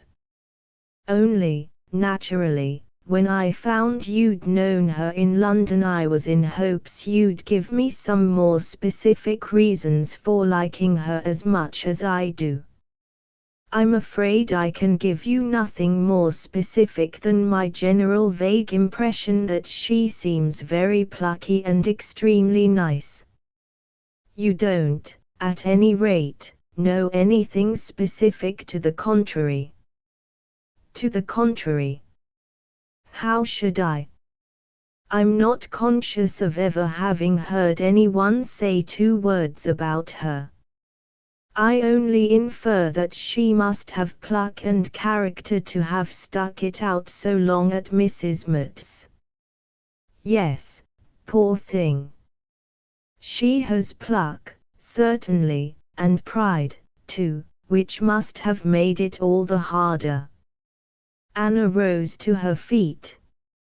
You don't know how glad I am that your impression's on the whole so good. I particularly wanted you to like her. He drew her to him with a smile. On that condition I'm prepared to love even Adelaide Painter. I almost hope you won't have the chance to, poor Adelaide. Her appearance here always coincides with a catastrophe. Oh, then I must manage to meet her elsewhere. He held Anna closer, saying to himself, as he smoothed back the hair from her forehead, "What does anything matter but just this? Must I go now?" he added aloud. She answered absently, "It must be time to dress." Then she drew back a little and laid her hands on his shoulders. "My love, oh, my dear love," she said. It came to him that they were the first words of endearment he had heard her speak, and their rareness gave them a magic quality of reassurance, as though no danger could strike through such a shield. A knock on the door made them draw apart. Anna lifted her hand to her hair and Darrow stooped to examine a photograph of Effie on the writing table. "Come in," Anna said. The door opened and Sophie Viner entered. Seeing Darrow, she drew back. "Do come in, Miss Viner," Anna repeated, looking at her kindly.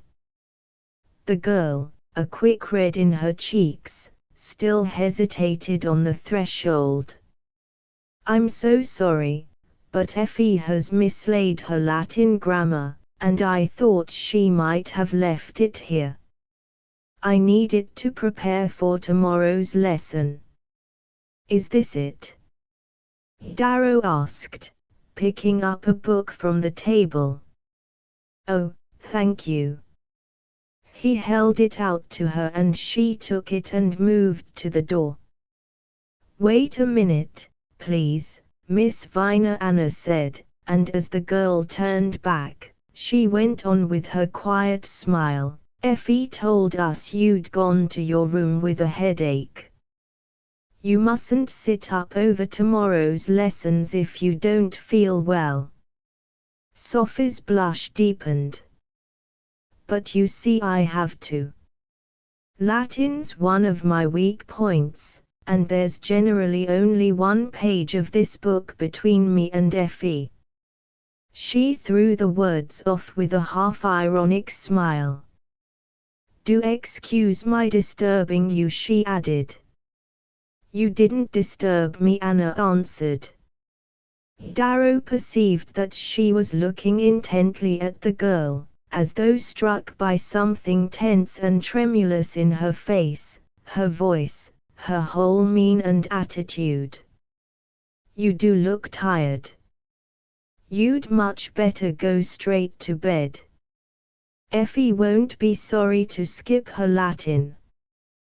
Thank you, but I'm really all right, murmured Sophie Viner.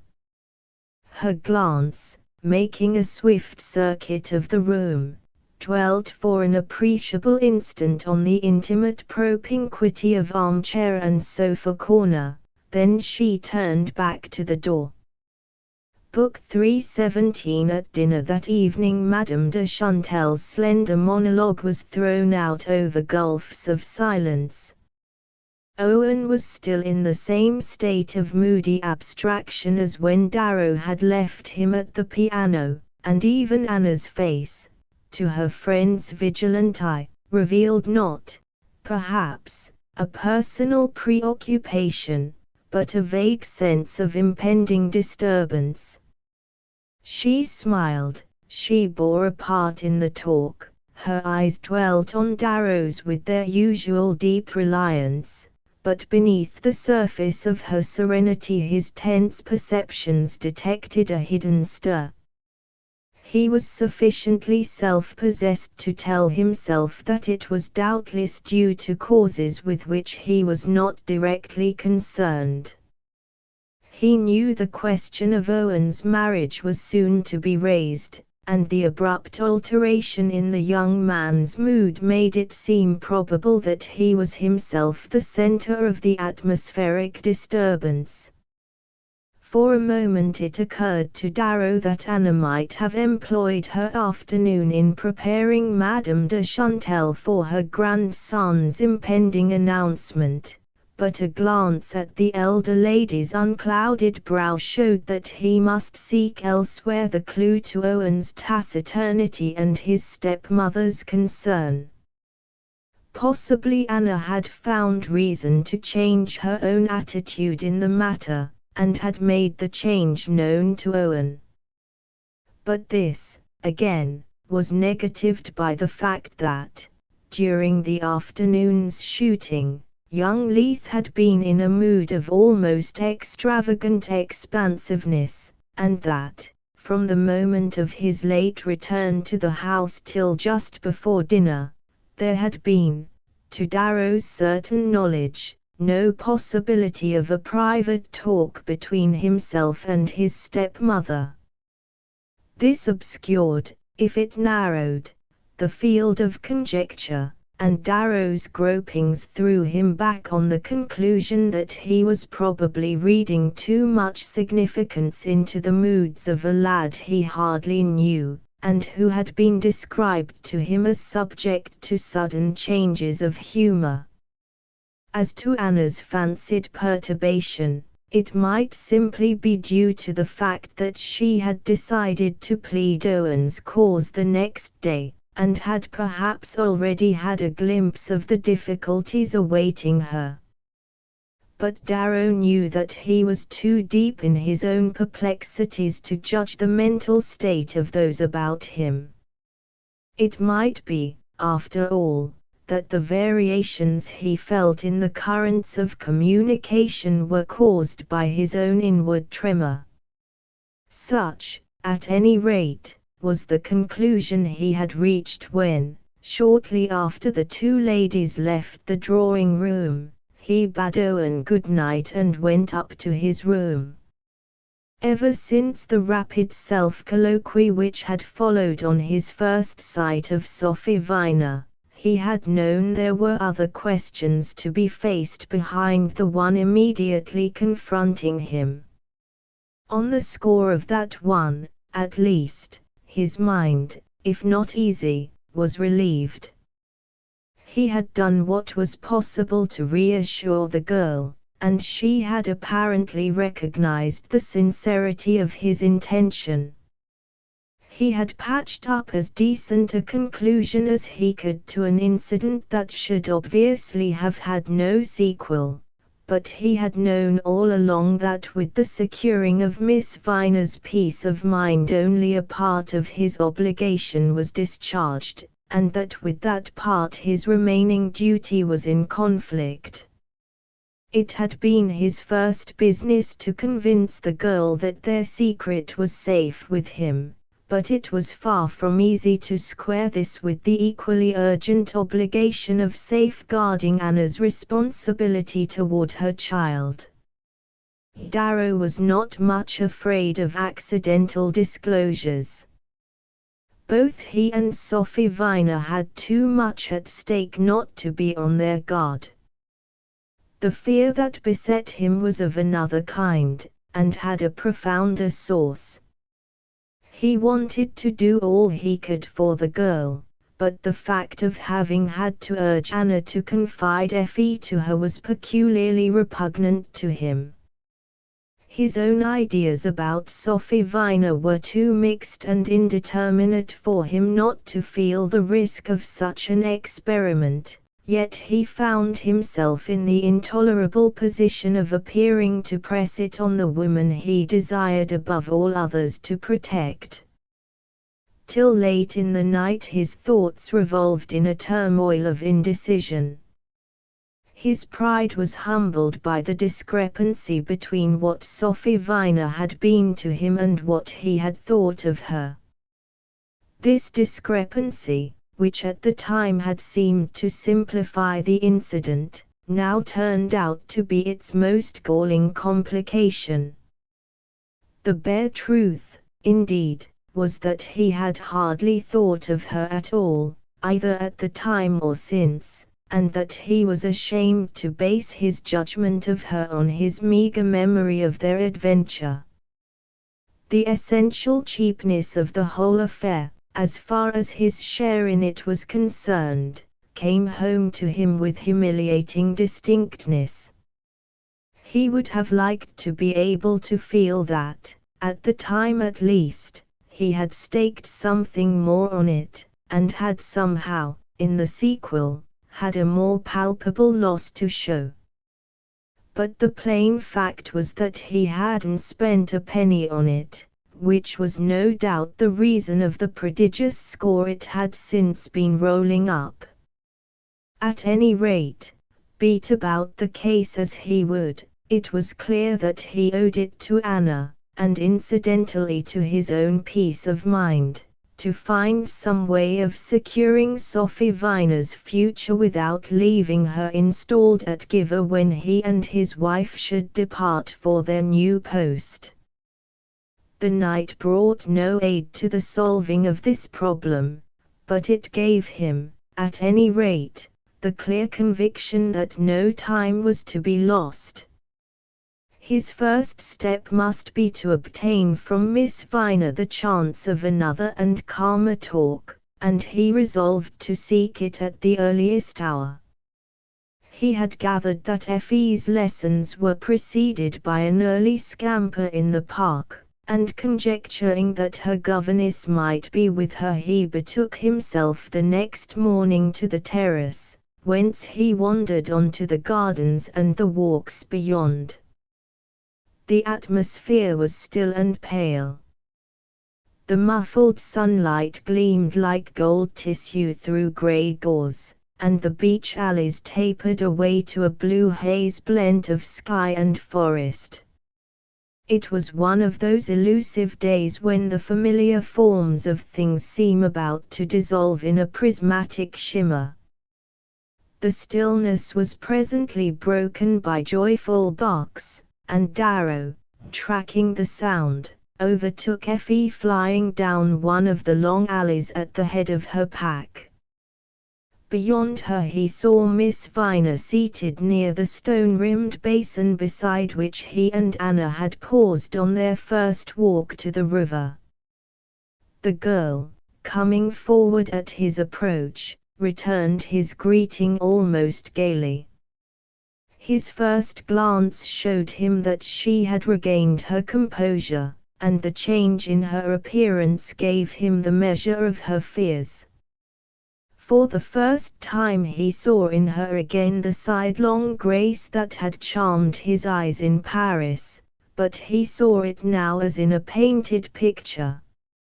"Shall we sit down a minute?" he asked, as Effie trotted off. The girl looked away from him. "I'm afraid there's not much time, we must be back at lessons at 9:30. But it's barely 10 minutes past. Let's at least walk a little way toward the river." She glanced down the long walk ahead of them and then back in the direction of the house. "If you like," she said in a low voice, with one of her quick fluctuations of color, but instead of taking the way he proposed she turned toward a narrow path which branched off obliquely through the trees. Darrow was struck, and vaguely troubled, by the change in her look and tone. There was in them an undefinable appeal, whether for help or forbearance he could not tell. Then it occurred to him that there might have been something misleading in his so pointedly seeking her, and he felt a momentary constraint. To ease it he made an abrupt dash at the truth. "I came out to look for you because our talk of yesterday was so unsatisfactory. I want to hear more about you, about your plans and prospects. I've been wondering ever since why you've so completely given up the theater." Her face instantly sharpened to distrust. "I had to live," she said in an offhand tone. "I understand perfectly that you should like it here, for a time." His glance strayed down the gold-roofed windings ahead of them. "It's delightful. You couldn't be better placed. Only I wonder a little at your having so completely given up any idea of a different future." She waited for a moment before answering. "I suppose I'm less restless than I used to be." "It's certainly natural that you should be less restless here than at Mrs. Mott's. Yet somehow I don't seem to see you permanently given up to forming the young." "What, exactly, do you seem to see me permanently given up to?" "You know you warned me rather emphatically against the theater." She threw off the statement without impatience, as though they were discussing together the fate of a third person in whom both were benevolently interested. Darrow considered his reply. "If I did, it was because you so emphatically refused to let me help you to a start."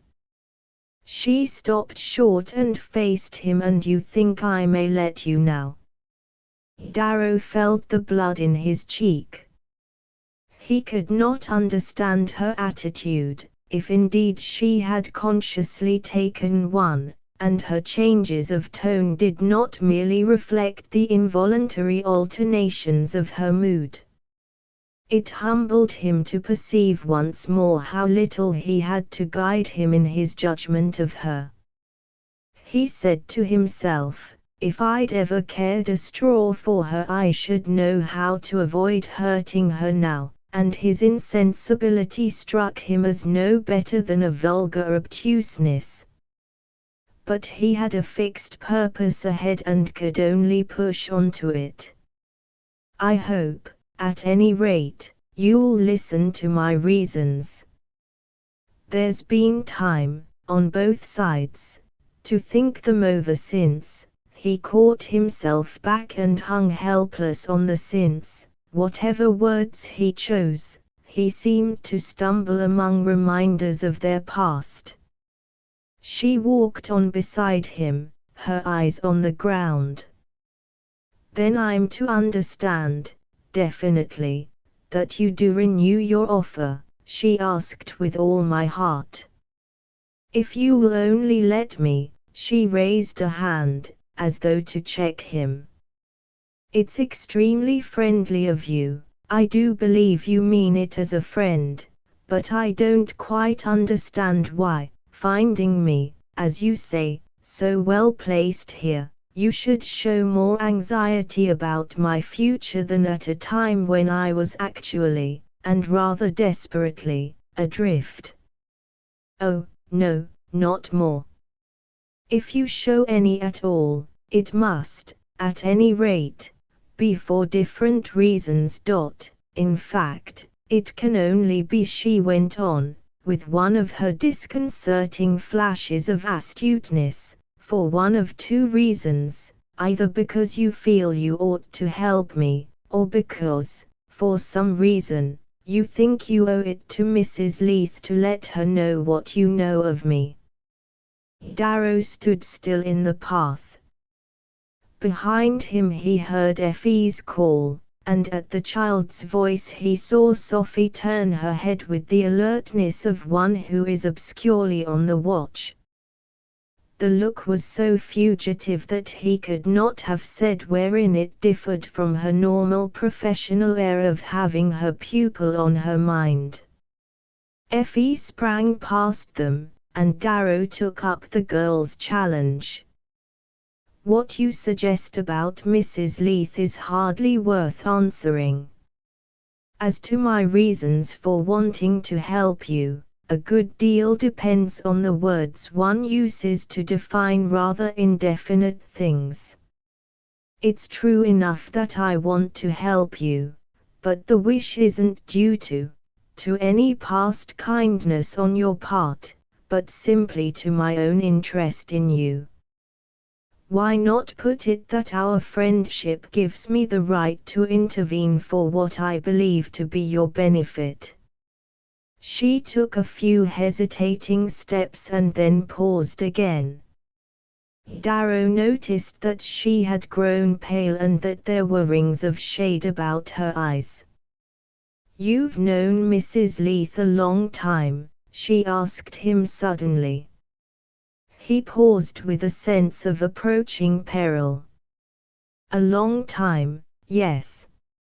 She told me you were friends, great friends." "Yes," he admitted, "we're great friends." "Then you might naturally feel yourself justified in telling her that you don't think I'm the right person for Effie." He uttered a sound of protest, but she disregarded it. "I don't say you'd like to do it. You wouldn't, you'd hate it. And the natural alternative would be to try to persuade me that I'd be better off somewhere else than here. But supposing that failed, and you saw I was determined to stay, then you might think it your duty to tell Mrs. Leith." She laid the case before him with a cold lucidity. "I should, in your place," I believe, she ended with a little laugh. "I shouldn't feel justified in telling her, behind your back, if I thought you unsuited for the place, but I should certainly feel justified," he rejoined after a pause, "in telling you if I thought the place unsuited to you. And that's what you're trying to tell me now?" "Yes, but not for the reasons you imagine." "What, then, are your reasons, if you please?" "I've already implied them in advising you not to give up all idea of the theatre. You're too various, too gifted, too personal, to tie yourself down, at your age, to the dismal drudgery of teaching." "And is that what you've told Mrs. Leith?" She rushed the question out at him as if she expected to trip him up over it. He was moved by the simplicity of the stratagem. "I've told her exactly nothing," he replied. "And what, exactly, do you mean by nothing?" "You and she were talking about me when I came into her sitting room yesterday." Darrow felt his blood rise at the thrust. "I've told her, simply, that I'd seen you once or twice at Mrs. Mott's. And not that you've ever seen me since. And not that I've ever seen you since, and she believes you, she completely believes you." He uttered a protesting exclamation, and his flush reflected itself in the girl's cheek. "Oh, I beg your pardon. I didn't mean to ask you that." She halted, and again cast a rapid glance behind and ahead of her. Then she held out her hand. "Well, then, thank you, and let me relieve your fears. I shan't be Effie's governess much longer." At the announcement, Darrow tried to merge his look of relief into the expression of friendly interest with which he grasped her hand. "You really do agree with me, then? And you'll give me a chance to talk things over with you?" She shook her head with a faint smile. "I'm not thinking of the stage. I've had another offer, that's all." The relief was hardly less great. After all, his personal responsibility ceased with her departure from Giver. "You'll tell me about that, then, won't you?" Her smile flickered up. "Oh, you'll hear about it soon. I must catch Effie now and drag her back to the blackboard." She walked on for a few yards, and then paused again and confronted him. "I've been odious to you, and not quite honest," she broke out suddenly. "Not quite honest," he repeated, caught in a fresh wave of wonder. "I mean, in seeming not to trust you. It's come over me again as we talked that, at heart, I've always known I could." Her color rose in a bright wave, and her eyes clung to his for a swift instant of reminder and appeal. For the same space of time the past surged up in him confusedly, then a veil dropped between them. "Here's Effie now," she exclaimed. He turned and saw the little girl trotting back to them, her hand in Owen Leather's.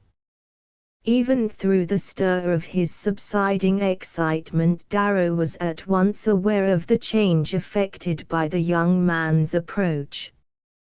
For a moment Sophie Viner's cheeks burned redder, then they faded to the paleness of white petals. She lost, however, nothing of the bright bravery which it was her way to turn on the unexpected. Perhaps no one less familiar with her face than Darrow would have discerned the tension of the smile she transferred from himself to Owen Leath, or have remarked that her eyes had hardened from misty grey to a shining darkness. But her observer was less struck by this than by the corresponding change in Owen Leath. The latter, when he came in sight, had been laughing and talking unconcernedly with Effie, but as his eye fell on Miss Viner his expression altered as suddenly as hers. The change, for Darrow, was less definable, but, perhaps for that reason, it struck him as more sharply significant. Only, just what did it signify?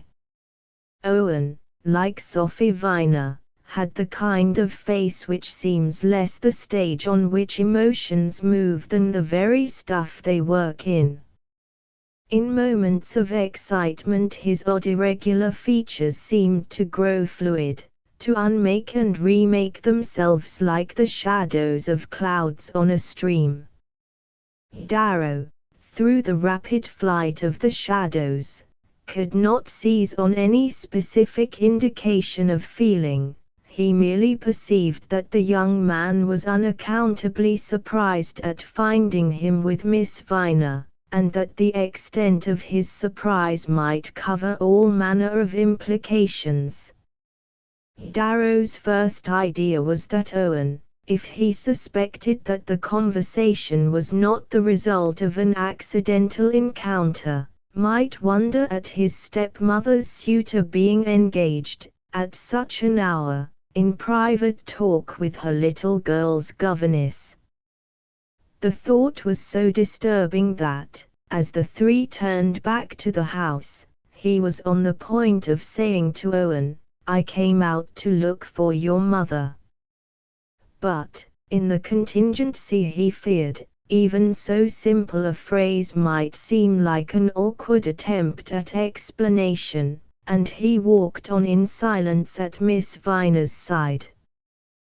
Presently he was struck by the fact that Owen Leith and the girl were silent also, and this gave a new turn to his thoughts.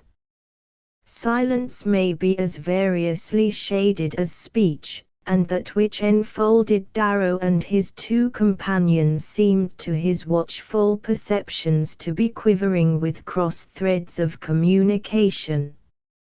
At first he was aware only of those that centered in his own troubled consciousness, then it occurred to him that an equal activity of intercourse was going on outside of it. Something was in fact passing mutely and rapidly between young Leith and Sophie Viner, but what it was, and whither it tended, Darrow, when they reached the house, was but just beginning to divine. 18 Anna Leith, from the terrace, watched the return of the little group. She looked down on them, as they advanced across the garden, from the serene height of her unassailable happiness. There they were, coming toward her in the mild morning light, her child, her stepson, her promised husband, the three beings who filled her life. She smiled a little at the happy picture they presented, Effie's gambols encircling it in a moving frame within which the two men came slowly forward in the silence of friendly understanding. It seemed part of the deep intimacy of the scene that they should not be talking to each other, and it did not till afterward strike her as odd that neither of them apparently felt it necessary to address a word to Sophie Viner. Anna herself, at the moment, was floating in the mid-current of felicity, on a tide so bright and buoyant that she seemed to be one with its warm waves. The first rush of bliss had stunned and dazzled her, but now that, each morning, she woke to the calm certainty of its recurrence, she was growing used to the sense of security it gave. "I feel as if I could trust my happiness to carry me, as if it had grown out of me like wings." So she phrased it to Darrow, as, later in the morning, they paced the garden paths together. His answering look gave her the same assurance of safety. The evening before he had seemed preoccupied, and the shadow of his mood had faintly encroached on the great golden orb of their blessedness, but now it was uneclipsed again, and hung above them high and bright as the sun at noon. Upstairs in her sitting room, that afternoon, she was thinking of these things. The morning mists had turned to rain, compelling the postponement of an excursion in which the whole party were to have joined. Effie, with her governess, had been dispatched in the motor to do some shopping at Francheuil, and Anna had promised Darrow to join him, later in the afternoon, for a quick walk in the rain. He had gone to his room after luncheon to get some belated letters off his conscience, and when he had left her she had continued to sit in the same place, her hands crossed on her knees, her head slightly bent, in an attitude of brooding retrospection. As she looked back at her past life, it seemed to her to have consisted of one ceaseless effort to pack into each hour enough to fill out its slack folds, but now each moment was like a miser's bag stretched to bursting with pure gold. She was roused by the sound of Owen's step in the gallery outside her room. It paused at her door, and in answer to his knock she called out, "Come in." As the door closed behind him she was struck by his look of pale excitement, and an impulse of compunction made her say, "You've come to ask me why I haven't spoken to your grandmother." He sent about him a glance vaguely reminding her of the strange look with which Sophie Viner had swept the room the night before, then his brilliant eyes came back to her. "I've spoken to her myself," he said. Anna started up, incredulous. "You've spoken to her? When?" "Just now. I left her to come here." Anna's first feeling was one of annoyance. There was really something comically incongruous in this boyish surrender to impulse on the part of a young man so eager to assume the responsibilities of life. She looked at him with a faintly veiled amusement. "You asked me to help you and I promised you I would. It was hardly worthwhile to work out such an elaborate plan of action if you intended to take the matter out of my hands without telling me." "Oh, don't take that tone with me," he broke out, almost angrily. "That tone? What tone?" She stared at his quivering face. "I might," she pursued, still half laughing, "more properly make that request of you." Owen reddened and his vehemence suddenly subsided. "I meant that I had to speak, that's all." "You don't give me a chance to explain." She looked at him gently, wondering a little at her own impatience. "Owen, don't I always want to give you every chance? It's because I do that I wanted to talk to your grandmother first, that I was waiting and watching for the right moment, the right moment." "So was I. That's why I've spoken." His voice rose again and took the sharp edge it had in moments of high pressure. His stepmother turned away and seated herself in her sofa corner. "Oh, my dear, it's not a privilege to quarrel over. You've taken a load off my shoulders. Sit down and tell me all about it." He stood before her, irresolute. "I can't sit down," he said. "Walk about, then. Only tell me, I'm impatient." His immediate response was to throw himself into the armchair at her side, where he lounged for a moment without speaking, his legs stretched out, his arms locked behind his thrown-back head. Anna, her eyes on his face, waited quietly for him to speak. "Well, of course it was just what one expected." "She takes it so badly, you mean?" "All the heavy batteries were brought up, my father, Giver, Monsieur de Chantel, the throne and the altar." Even my poor mother was dragged out of oblivion and armed with imaginary protests. Anna sighed out her sympathy. Well, you were prepared for all that. I thought I was, till I began to hear her say it. Then it sounded so incredibly silly that I told her so. Oh, Owen. Yes, I know. I was a fool, but I couldn't help it. And you've mortally offended her, I suppose. That's exactly what I wanted to prevent.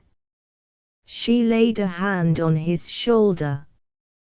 You tiresome boy, not to wait and let me speak for you. He moved slightly away, so that her hand slipped from its place. You don't understand, he said, frowning. I don't see how I can, till you explain. If you thought the time had come to tell your grandmother, why not have asked me to do it?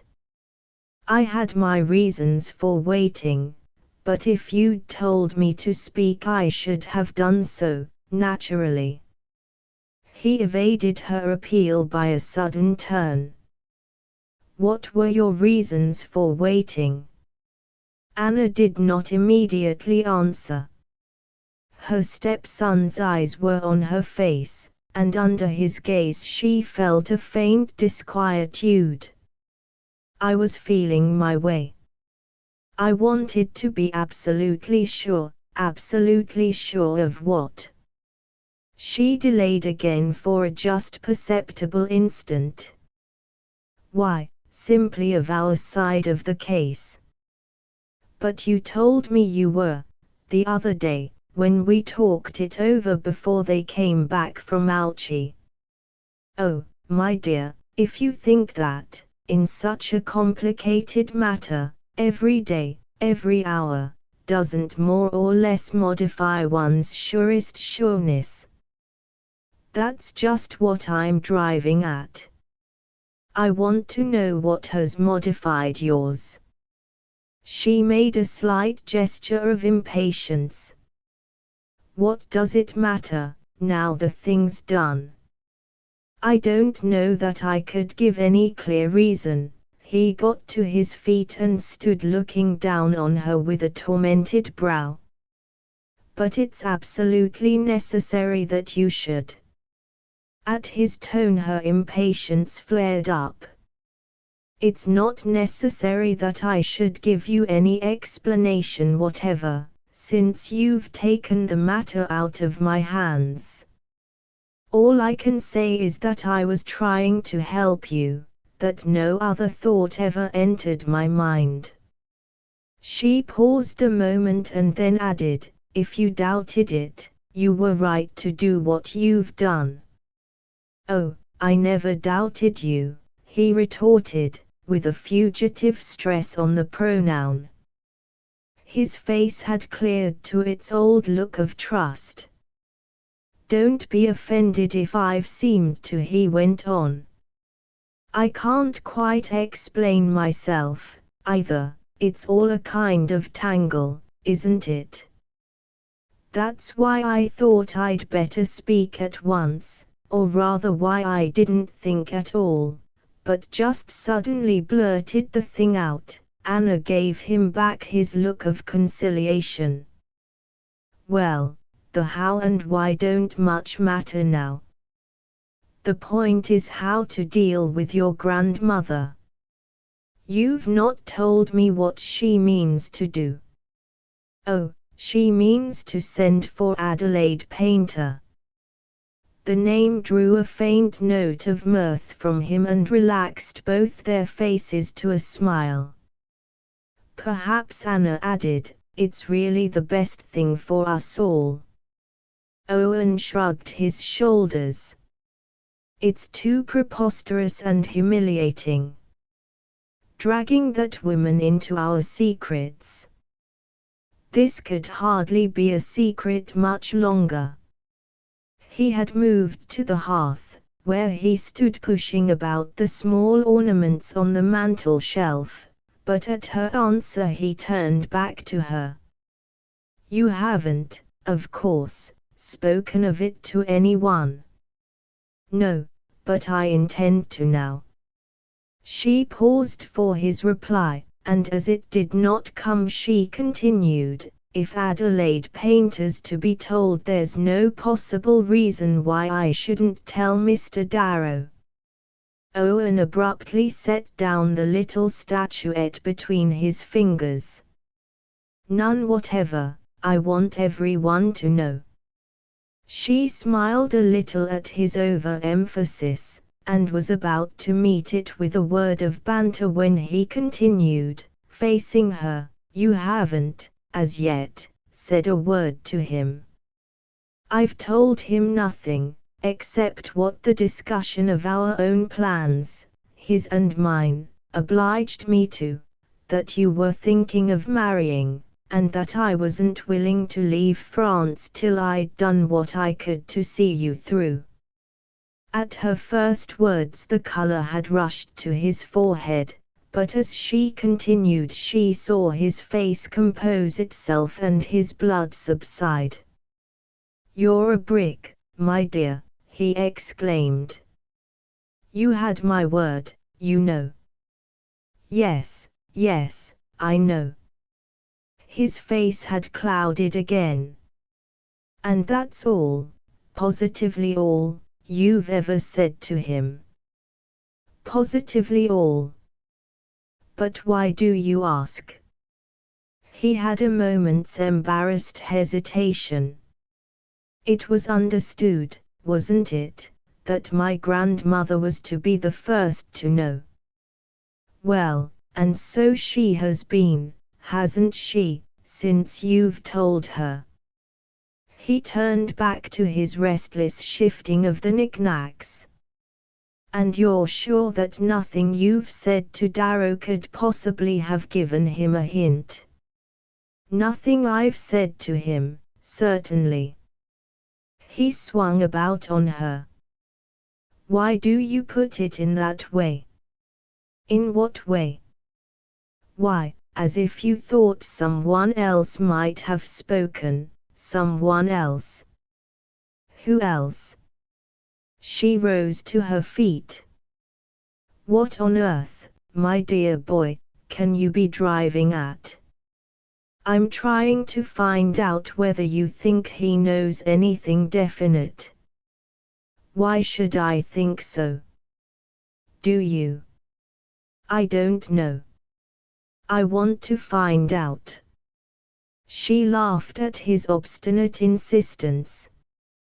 "To test my veracity, I suppose." At the sound of a step in the gallery she added, "Here he is, you can ask him yourself." She met Darrow's knock with an invitation to enter, and he came into the room and paused between herself and Owen. She was struck, as he stood there, by the contrast between his happy careless good looks and her stepson's frowning agitation. Darrow met her eyes with a smile. "Am I too soon? Or is our walk given up?" "No, I was just going to get ready." She continued to linger between the two, looking slowly from one to the other. "But there's something we want to tell you first. Owen is engaged to Miss Viner." The sense of an indefinable interrogation in Owen's mind made her, as she spoke, fix her eyes steadily on Darrow. He had paused just opposite the window, so that, even in the rainy afternoon light, his face was clearly open to her scrutiny. For a second, immense surprise was alone visible on it, so visible that she half turned to her stepson, with a faint smile for his refuted suspicions. Why, she wondered, should Owen have thought that Darrow had already guessed his secret, and what, after all, could be so disturbing to him in this not improbable contingency? At any rate, his doubt must have been dispelled. There was nothing feigned about Darrow's astonishment. When her eyes turned back to him, he was already crossing to Owen with outstretched hand, and she had, through an unaccountable faint flutter of misgiving, a mere confused sense of their exchanging the customary phrases. Her next perception was of Owen's tranquilized look, and of his smiling return of Darrow's congratulatory grasp. She had the eerie feeling of having been overswept by a shadow which there had been no cloud to cast. A moment later Owen had left the room and she and Darrow were alone. He had turned away to the window and stood staring out into the downpour. "You're surprised at Owen's news?" she asked. "Yes, I am surprised," he answered. "You hadn't thought of its being Miss Viner?" "Why should I have thought of Miss Viner? You see now why I wanted so much to find out what you knew about her." He made no comment, and she pursued, "Now that you do know it's she, if there's anything." He moved back into the room and went up to her. His face was serious, with a slight shade of annoyance. "What on earth should there be? As I told you, I've never in my life heard anyone say 2 words about Miss Viner." Anna made no answer and they continued to face each other without moving. For the moment she had ceased to think about Sophie Viner and Owen. The only thought in her mind was that Darrow was alone with her, close to her, and that, for the first time, their hands and lips had not met. He glanced back doubtfully at the window. "It's pouring. Perhaps you'd rather not go out." She hesitated, as if waiting for him to urge her. "I suppose I'd better not. I ought to go at once to my mother-in-law, Owen's just been telling her," she said. "Ah." Darrow hazarded a smile. "That accounts for my having, on my way up, heard someone telephoning for Miss Painter." At the allusion they laughed together, vaguely, and Anna moved toward the door. He held it open for her and followed her out. 19 He left her at the door of Madame de Chantel's sitting room, and plunged out alone into the rain. The wind flung about the stripped treetops of the avenue and dashed the stinging streams into his face. He walked to the gate and then turned into the high road and strode along in the open, buffeted by slanting gusts. The evenly ridged fields were a blurred waste of mud, and the russet coverts which he and Owen had shot through the day before shivered desolately against a driving sky. Darrow walked on and on, indifferent to the direction he was taking. His thoughts were tossing like the treetops. Anna's announcement had not come to him as a complete surprise. That morning, as he strolled back to the house with Owen Leith and Miss Viner, he had had a momentary intuition of the truth. But it had been no more than an intuition, the merest faint cloud puff of surmise, and now it was an attested fact, darkening over the whole sky. In respect of his own attitude, he saw at once that the discovery made no appreciable change. If he had been bound to silence before, he was no less bound to it now. The only difference lay in the fact that what he had just learned had rendered his bondage more intolerable. Hitherto he had felt for Sophie Viner's defenseless state a sympathy profoundly tinged with compunction. But now he was half conscious of an obscure indignation against her. Superior as he had fancied himself to ready-made judgments, he was aware of cherishing the common doubt as to the disinterestedness of the woman who tries to rise above her past. No wonder she had been sick with fear on meeting him. It was in his power to do her more harm than he had dreamed. Assuredly he did not want to harm her, but he did desperately want to prevent her marrying Owen Leith. He tried to get away from the feeling, to isolate and exteriorize it sufficiently to see what motives it was made of, but it remained a mere blind motion of his blood, the instinctive recoil from the thing that no amount of arguing can make straight. His tramp, prolonged as it was, carried him no nearer to enlightenment, and after trudging through 2 or 3 sallow mud-stained villages he turned about and wearily made his way back to Giver. As he walked up the black avenue, making for the lights that twinkled through its pitching branches, he had a sudden realization of his utter helplessness. He might think and combine as he would, but there was nothing, absolutely nothing, that he could do. He dropped his wet coat in the vestibule and began to mount the stairs to his room. But on the landing he was overtaken by a sober-faced maid who, in tones discreetly lowered, begged him to be so kind as to step, for a moment, into the Marquis's sitting room.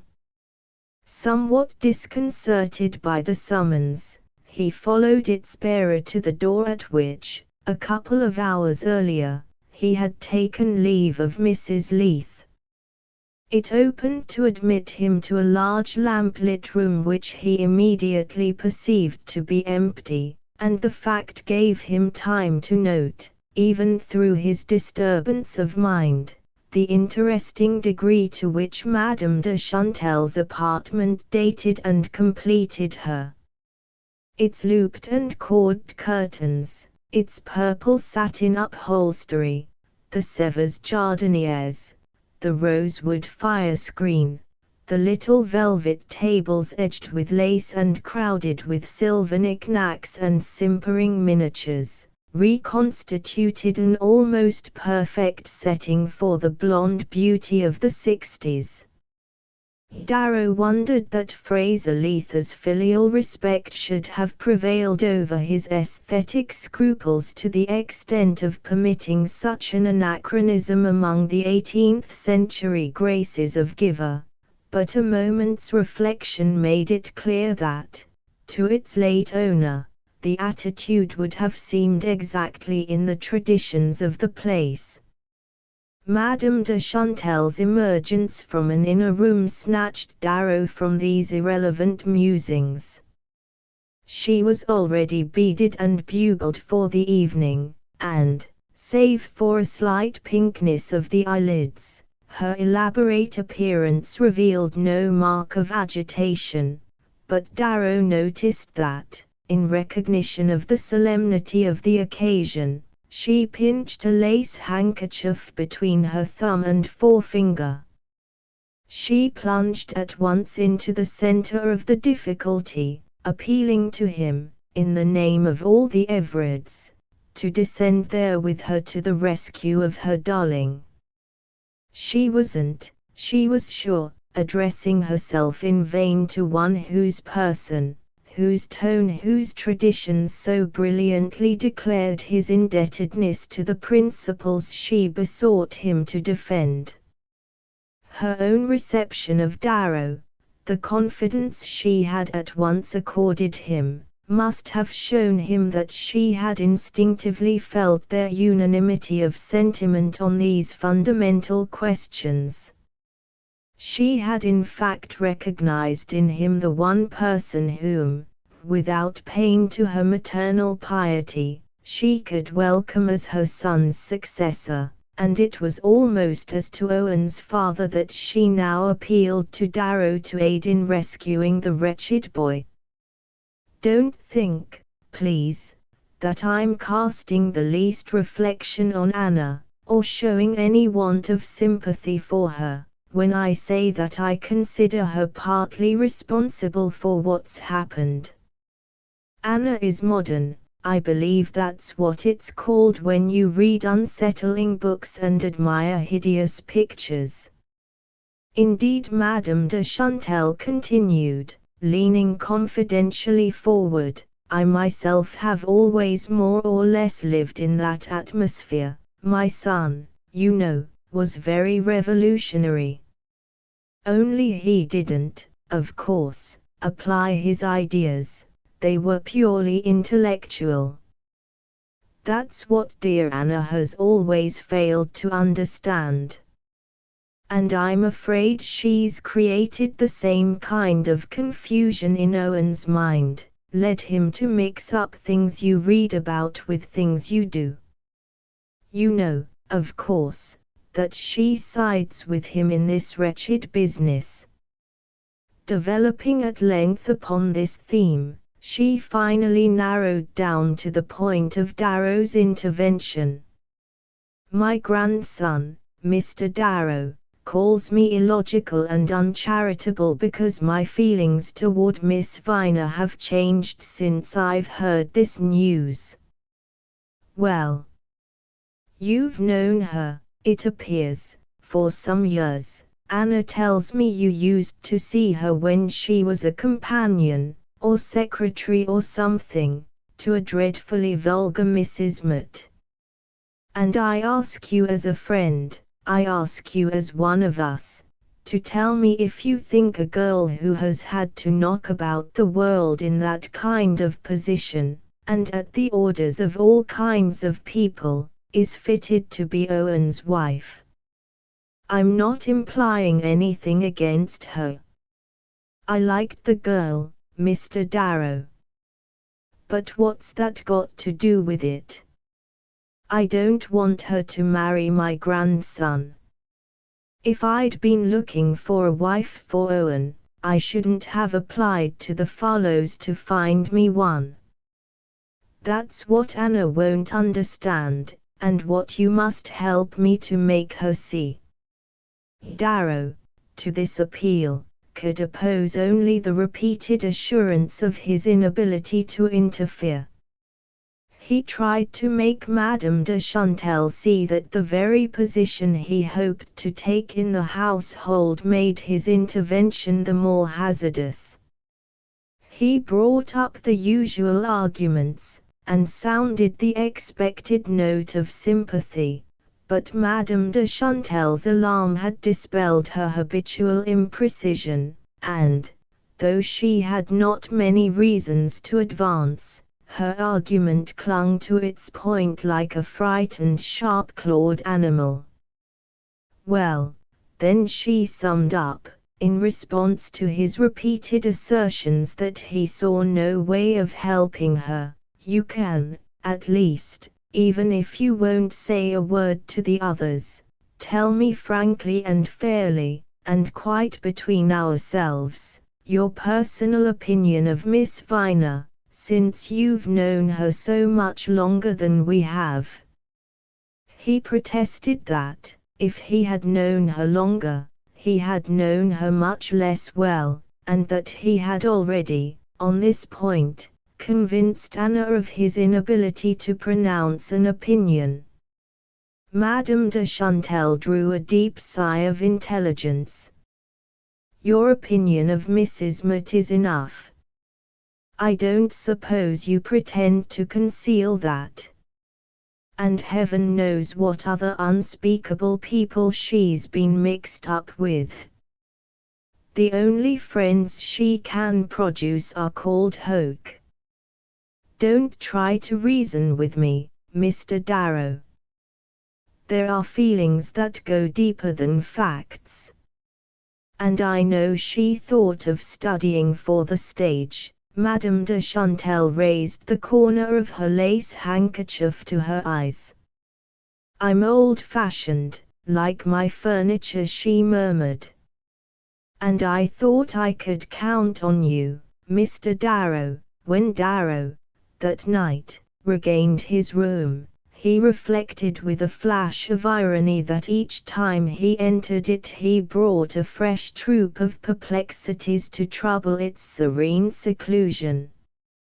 Since the day after his arrival, only 48 hours before, when he had set his window open to the night, and his hopes had seemed as many as its stars, each evening had brought its new problem and its renewed distress.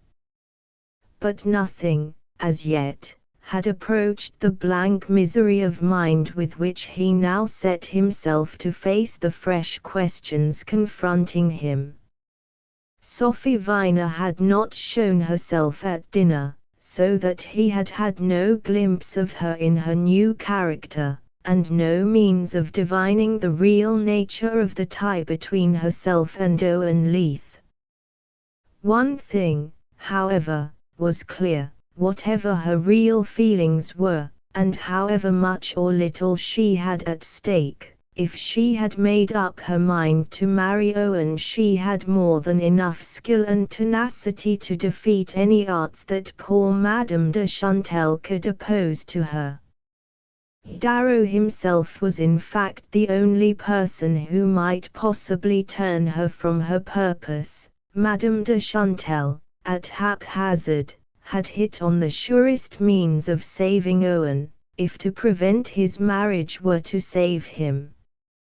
Darrow, on this point, did not pretend to any fixed opinion. One feeling alone was clear and insistent in him: he did not mean, if he could help it, to let the marriage take place. How he was to prevent it he did not know. To his tormented imagination every issue seemed closed. For a fantastic instant he was moved to follow Madame de Chantel's suggestion and urge Anna to withdraw her approval. If his reticence, his efforts to avoid the subject, had not escaped her, she had doubtless set them down to the fact of his knowing more, and thinking less, of Sophie Viner than he had been willing to admit, and he might take advantage of this to turn her mind gradually from the project. Yet how do so without betraying his insincerity? If he had had nothing to hide he could easily have said, "It's one thing to know nothing against the girl, it's another to pretend that I think her a good match for Owen." But could he say even so much without betraying more? It was not Anna's questions, or his answers to them, that he feared, but what might cry aloud in the intervals between them. He understood now that ever since Sophie Viner's arrival at Giver he had felt in Anna the lurking sense of something unexpressed, and perhaps inexpressible, between the girl and himself. When at last he fell asleep he had fatalistically committed his next step to the chances of the morrow. The first that offered itself was an encounter with Mrs. Leith as he descended the stairs the next morning. She had come down already hatted and shod for a dash to the park lodge, where one of the gatekeeper's children had had an accident. In her compact dark dress she looked more than usually straight and slim, and her face wore the pale glow it took on at any call on her energy, a kind of warrior brightness that made her small head, with its strong chin and close-bound hair, like that of an Amazon in a frieze. It was their first moment alone since she had left him, the afternoon before, at her mother-in-law's door, and after a few words about the injured child their talk inevitably reverted to Owen. Anna spoke with a smile of her scene with Madame de Chantal, who belonged, poor dear, to a generation when scenes, in the ladylike and lachrymal sense of the term, were the tribute which sensibility was expected to pay to the unusual.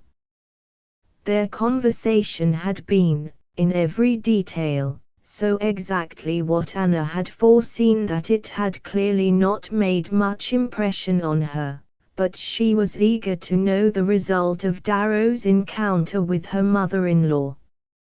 "She told me she'd sent for you. She always sends for people in emergencies. That again, I suppose, is der Ellerpick. And failing Adelaide Painter, who can't get here till this afternoon, there was no one but poor you to turn to." She put it all lightly, with a lightness that seemed to his tight-strung nerves slightly, undefinably overdone. But he was so aware of his own tension that he wondered, the next moment, whether anything would ever again seem to him quite usual and insignificant and in the common order of things. As they hastened on through the drizzle in which the storm of the night was weeping itself out, Anna drew close under his umbrella, and at the pressure of her arm against his he recalled his walk up the Dover pier with Sophie Viner. The memory gave him a startled vision of the inevitable occasions of contact, confidence, familiarity, which his future relationship to the girl would entail, and the countless chances of betrayal that every one of them involved. "Do tell me just what you said," he heard Anna pleading, and with sudden resolution he affirmed, "I quite understand your mother-in-law's feeling as she does." The words, when uttered, seemed a good deal less significant than they had sounded to his inner ear, and Anna replied without surprise, "Of course. It's inevitable that she should. But we shall bring her round in time." Under the dripping dome she raised her face to his. "Don't you remember what you said the day before yesterday? Together we can't fail to pull it off for him.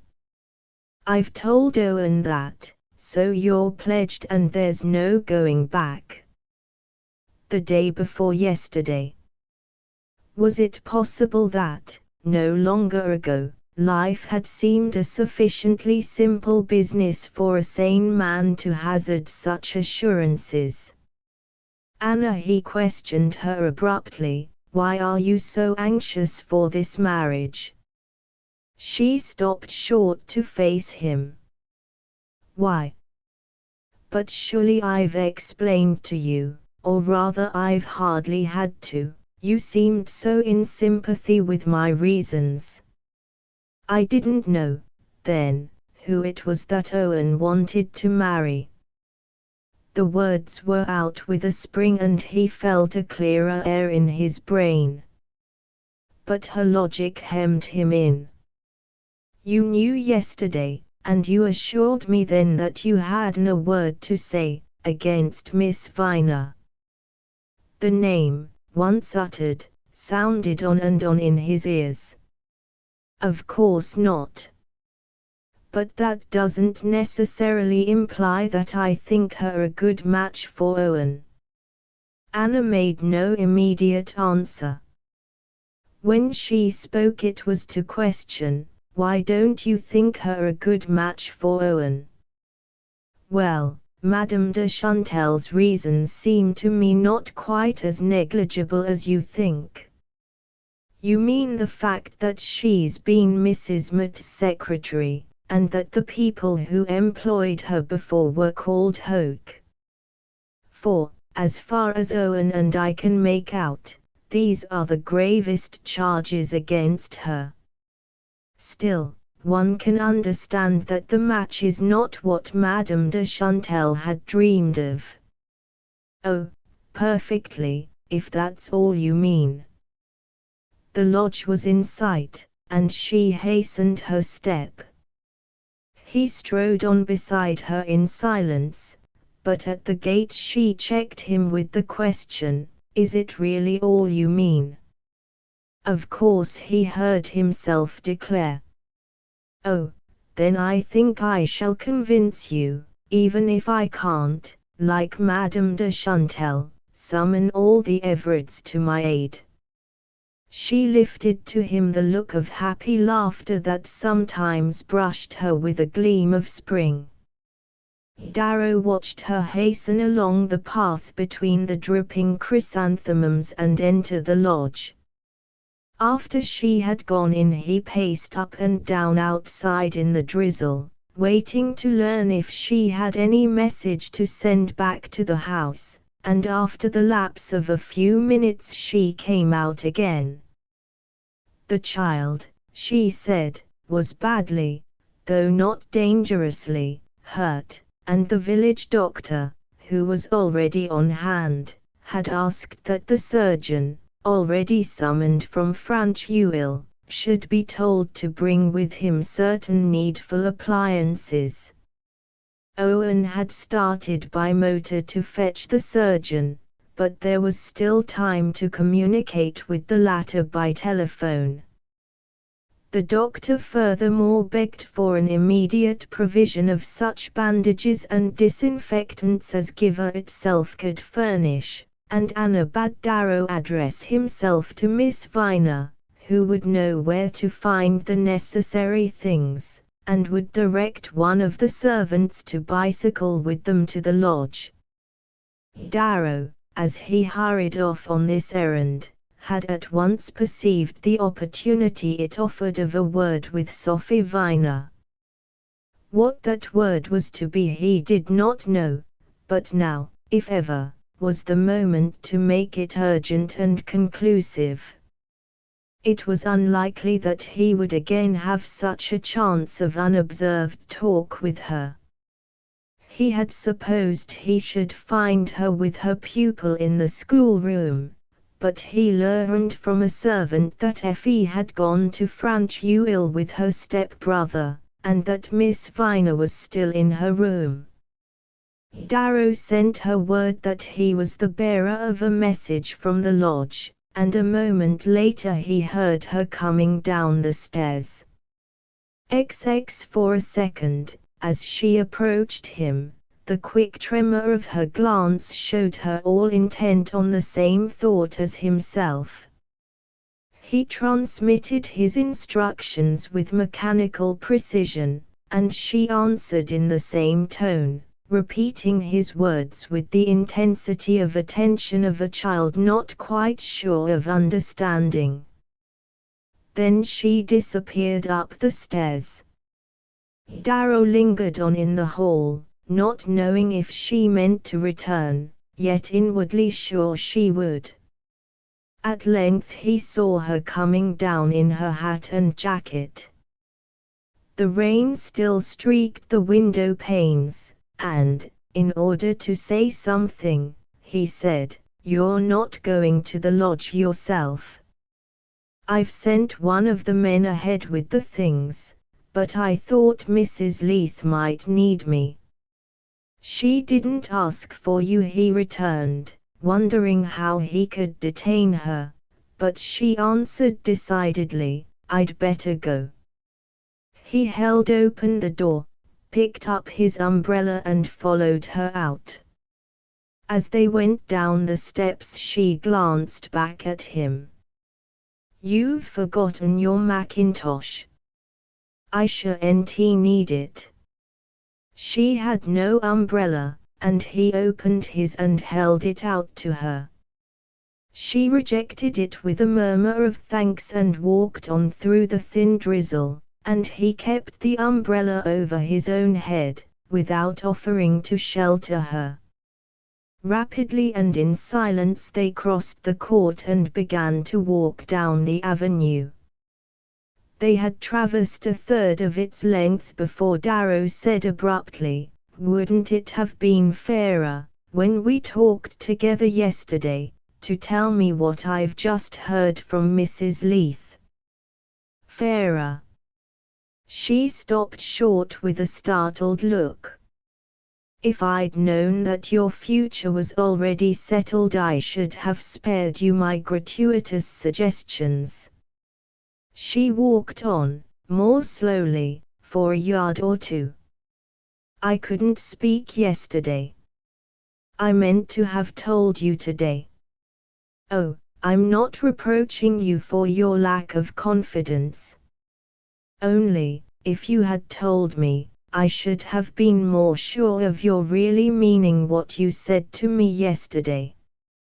She did not ask him to what he referred, and he saw that her parting words to him lived as vividly in her memory as in his.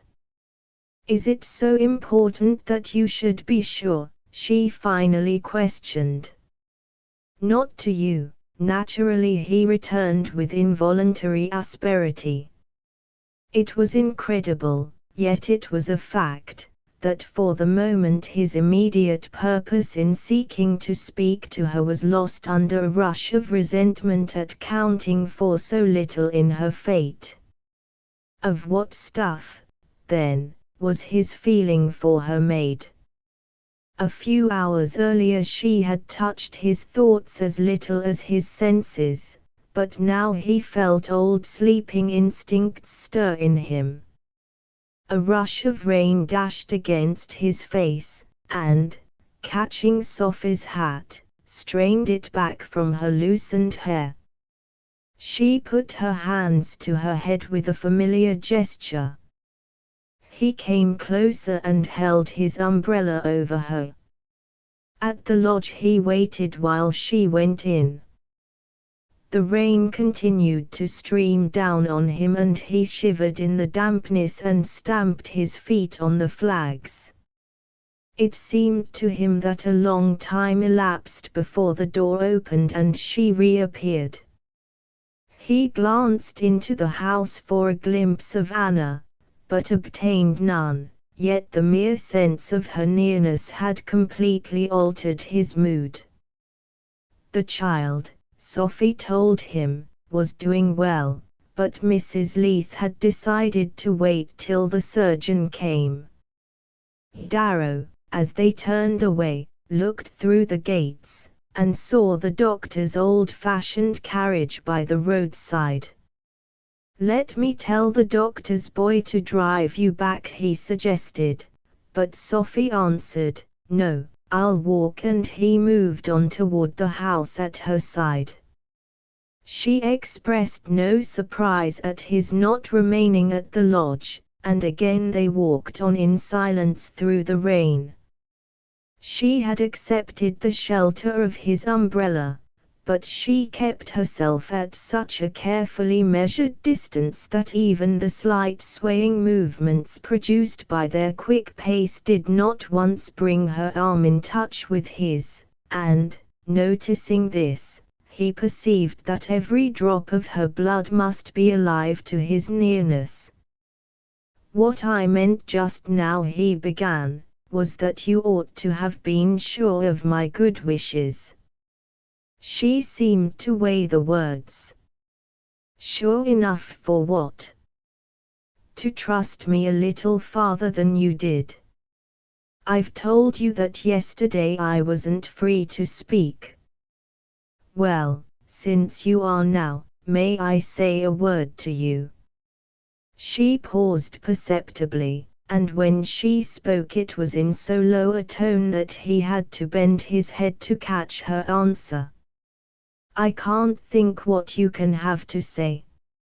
It's not easy to say here, at any rate. And indoors I sure ain't know where to say it." He glanced about him in the rain. "Let's walk over to the spring house for a minute." To the right of the drive, under a clump of trees, a little stucco pavilion crowned by a balustrade rose on arches of mouldering brick over a flight of steps that led down to a spring. Other steps curved up to a door above.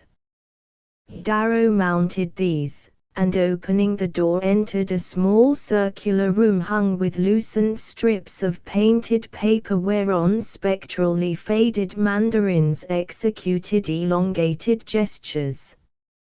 Some black and gold chairs with straw seats and an unsteady table of cracked lacquer stood on the floor of red-glazed tile.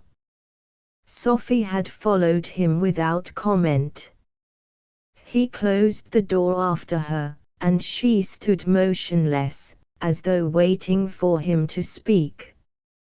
"Now we can talk quietly," he said, looking at her with a smile into which he tried to put an intention of the frankest friendliness. She merely repeated, "I can't think what you can have to say." Her voice had lost the note of half-wistful confidence on which their talk of the previous day had closed, and she looked at him with a kind of pale hostility. Her tone made it evident that his task would be difficult, but it did not shake his resolve to go on. He sat down, and mechanically she followed his example.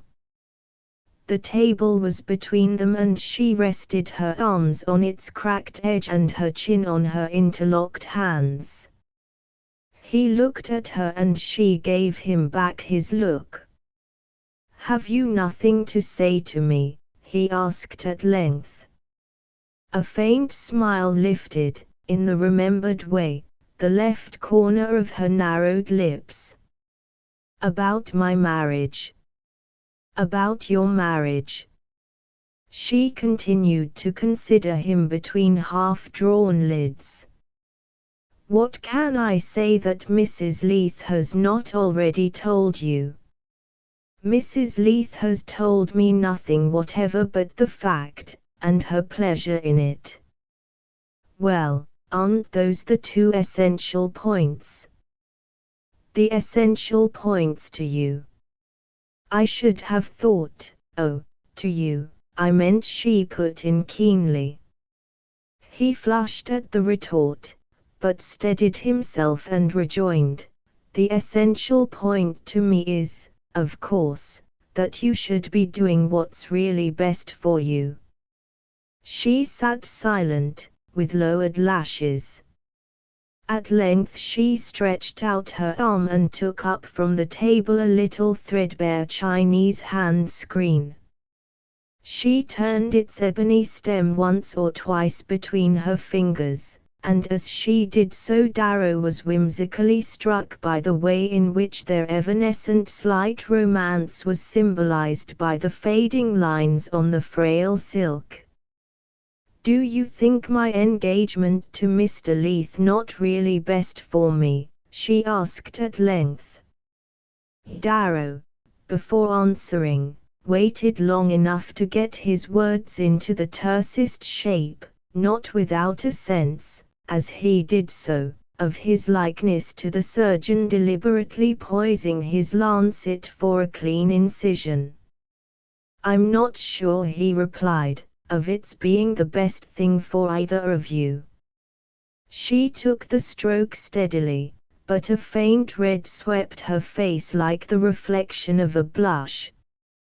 She continued to keep her lowered eyes on the screen. "From whose point of view do you speak?" "Naturally, that of the persons most concerned."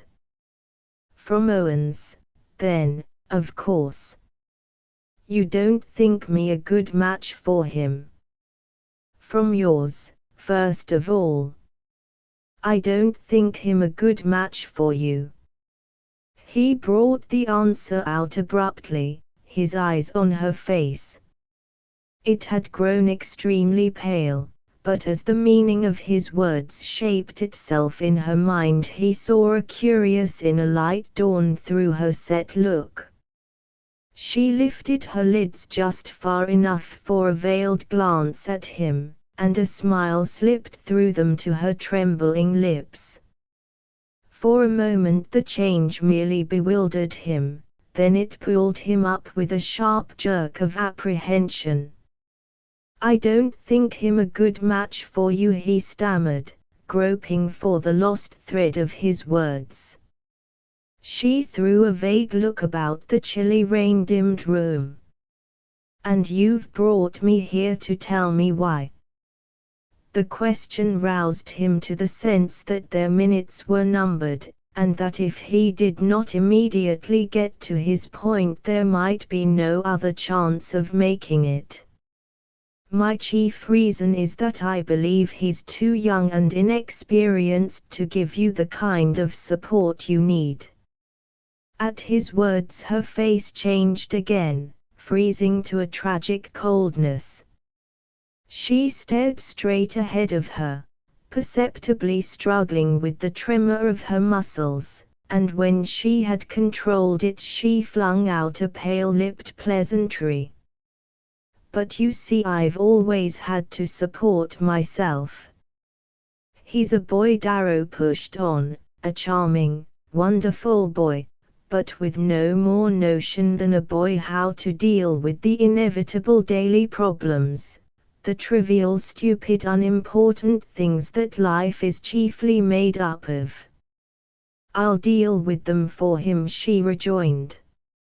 They'll be more than ordinarily difficult. She shot a challenging glance at him. You must have some special reason for saying so. Only my clear perception of the facts. What facts do you mean? Darrow hesitated. You must know better than I, he returned at length, that the way won't be made easy to you. Mrs. Leith, at any rate, has made it so. Madame de Chantal will not. How do you know that? She flung back. He paused again, not sure how far it was prudent to reveal himself in the confidence of the household. Then, to avoid involving Anna, he answered, Madame de Chantal sent for me yesterday. Sent for you, to talk to you about me. The color rose to her forehead and her eyes burned black under lowered brows. By what right, I should like to know? What have you to do with me, or with anything in the world that concerns me? Darrow instantly perceived what dread suspicion again possessed her, and the sense that it was not wholly unjustified caused him a passing pang of shame. But it did not turn him from his purpose. I'm an old friend of Mrs. Leith's. It's not unnatural that Madame de Chantal should talk to me. She dropped the screen on the table and stood up, turning on him the same small mask of wrath and scorn which had glared at him, in Paris, when he had confessed to his suppression of her letter. She walked away a step or two and then came back. May I ask what Madame de Chantal said to you? She made it clear that she should not encourage the marriage. And what was her object in making that clear to you? Darrow hesitated. I suppose she thought that she could persuade you to turn Mrs. Leith against me. He was silent, and she pressed him, was that it? That was it. But if you don't, if you keep your promise, my promise. To say nothing, nothing whatever, her strained look threw a haggard light along the pause. As she spoke, the whole odiousness of the scene rushed over him. Of course I shall say nothing, you know that. He leaned to her and laid his hand on hers. You know I wouldn't for the world. She drew back and hid her face with a sob. Then she sank again into her seat, stretched her arms across the table and laid her face upon them. He sat still, overwhelmed with compunction. After a long interval, in which he had painfully measured the seconds by her hard-drawn breathing, she looked up at him with a face washed clear of bitterness. "Don't suppose I don't know what you must have thought of me." The cry struck him down to a lower depth of self-abasement. "My poor child," he felt like answering, "the shame of it is that I've never thought of you at all." But he could only uselessly repeat, "I'll do anything I can to help you." She sat silent, drumming the table with her hand.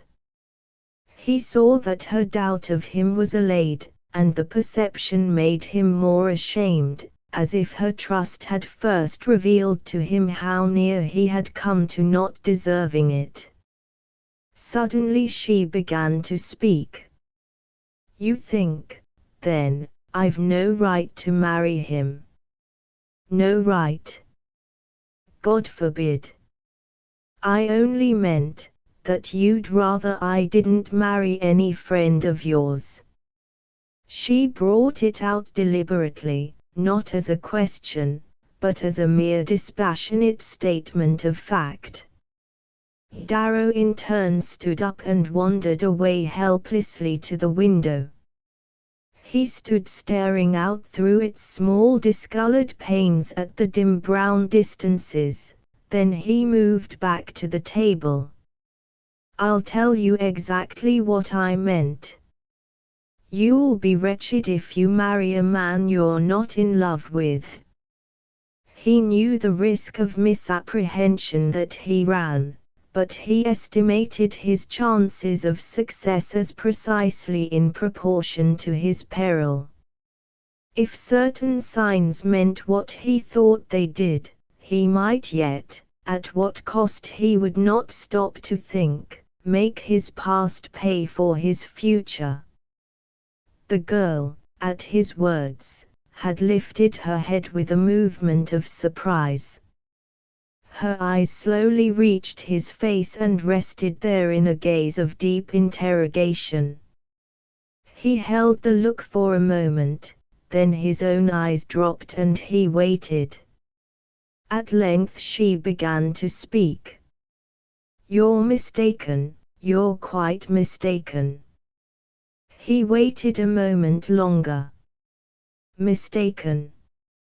In thinking what you think?" "I'm as happy as if I deserved it," she suddenly proclaimed with a laugh. She stood up and moved toward the door. "Now are you satisfied?" she asked, turning her vividest face to him from the threshold. XXI down the avenue there came to them, with the opening of the door, the voice of Owen's motor. It was the signal which had interrupted their first talk, and again, instinctively, they drew apart at the sound.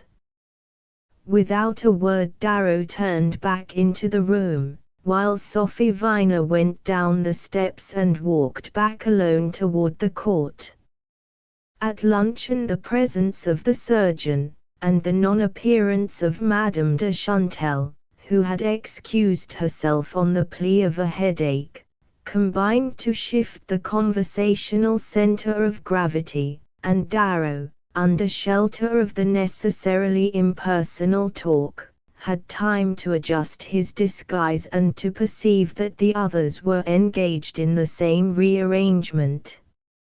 It was the first time that he had seen young Leith and Sophie Viner together since he had learned of their engagement, but neither revealed more emotion than befitted the occasion.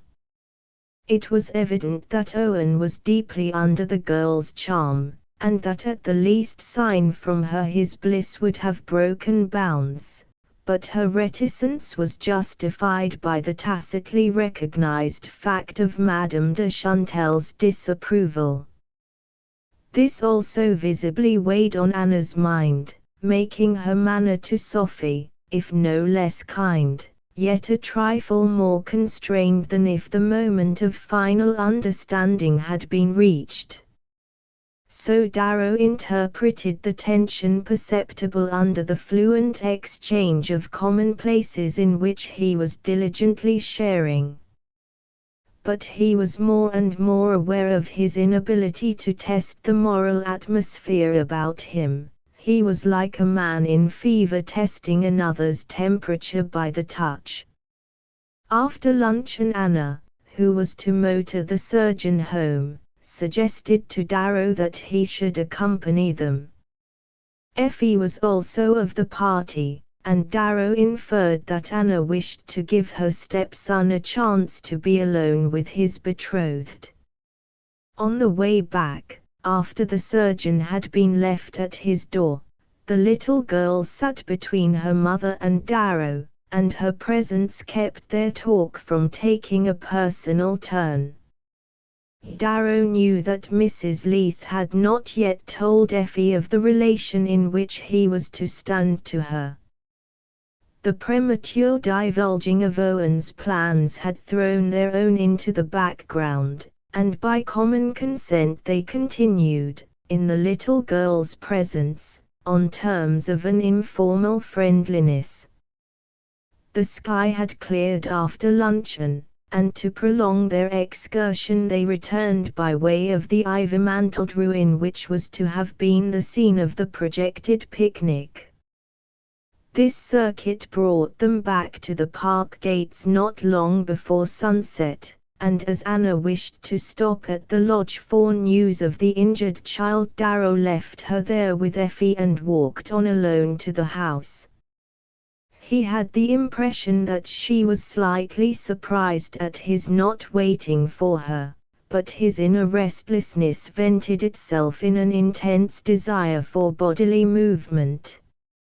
He would have liked to walk himself into a state of torpor, to tramp on for hours through the moist winds and the healing darkness and come back staggering with fatigue and sleep. But he had no pretext for such a flight, and he feared that, at such a moment, his prolonged absence might seem singular to Anna. As he approached the house, the thought of her nearness produced a swift reaction of mood. It was as if an intenser vision of her had scattered his perplexities like morning mists. At this moment, wherever she was, he knew he was safely shut away in her thoughts, and the knowledge made every other fact dwindle away to a shadow. He and she loved each other, and their love arched over them open and ample as the day. In all its sunlit spaces there was no cranny for a fear to lurk. In a few minutes he would be in her presence and would read his reassurance in her eyes. And presently, before dinner, she would contrive that they should have an hour by themselves in her sitting room, and he would sit by the hearth and watch her quiet movements, and the way the bluish luster on her hair purpled a little as she bent above the fire. A carriage drove out of the court as he entered it, and in the hall his vision was dispelled by the exceedingly substantial presence of a lady in a waterproof and a tweed hat, who stood firmly planted in the center of a pile of luggage, as to which she was giving involved but lucid directions to the footman who had just admitted her. She went on with these directions regardless of Darrow's entrance, merely fixing her small pale eyes on him while she proceeded, in a deep contralto voice, and a fluent French pronounced with the purest Boston accent, to specify the destination of her bags, and this enabled Darrow to give her back a gaze protracted enough to take in all the details of her plain thick-set person, from the square sallow face beneath bands of grey hair to the blunt boot toes protruding under her wide walking skirt. She submitted to this scrutiny with no more evidence of surprise than a monument examined by a tourist, but when the fate of her luggage had been settled she turned suddenly to Darrow and, dropping her eyes from his face to his feet, asked in trenchant accents, "What sort of boots have you got on?" Before he could summon his wits to the consideration of this question she continued in a tone of suppressed indignation, "Until Americans get used to the fact that France is under water for half the year they are perpetually risking their lives by not being properly protected. I suppose you've been tramping through all this nasty clammy mud as if you'd been taking a stroll on Boston Common." Darrow, with a laugh, affirmed his previous experience of French dampness, and the degree to which he was on his guard against it, but the lady, with a contemptuous snort, rejoined, "You young men are all alike," to which she appended, after another hard look at him, "I suppose you're George Darrow. I used to know one of your mother's cousins, who married a Tustell of Mount Vernon Street. My name is Adelaide Painter. Have you been in Boston lately?" "No. I'm sorry for that. I hear there have been several new houses built at the lower end of Commonwealth Avenue and I hoped you could tell me about them. I haven't been there for 30 years myself." Miss Painter's arrival at Giver produced the same effect as the winds howling around to the north after days of languid weather. When Darrow joined the group about the tea table she had already given a tingle to the air. Madame de Chantal still remained invisible above stairs, but Darrow had the impression that even through her drawn curtains and bolted doors a stimulating whiff must have entered. Anna was in her usual seat behind the tea tray, and Sophie Viner presently led in her pupil. Owen was also there, seated, as usual, a little apart from the others, and following Miss Painter's massive movements and equally substantial utterances with a smile of secret intelligence which gave Darrow the idea of his having been in clandestine parley with the enemy. Darrow further took note that the girl and her suitor perceptibly avoided each other, but this might be a natural result of the tension Miss Painter had been summoned to relieve. Sophie Viner would evidently permit no recognition of the situation save that which it lay with Madame de Chantal to accord, but meanwhile Miss Painter had proclaimed her tacit sense of it by summoning the girl to a seat at her side. Darrow, as he continued to observe the newcomer, who was perched on her armchair like a granite image on the edge of a cliff, was aware that, in a more detached frame of mind, he would have found an extreme interest in studying and classifying Miss Painter.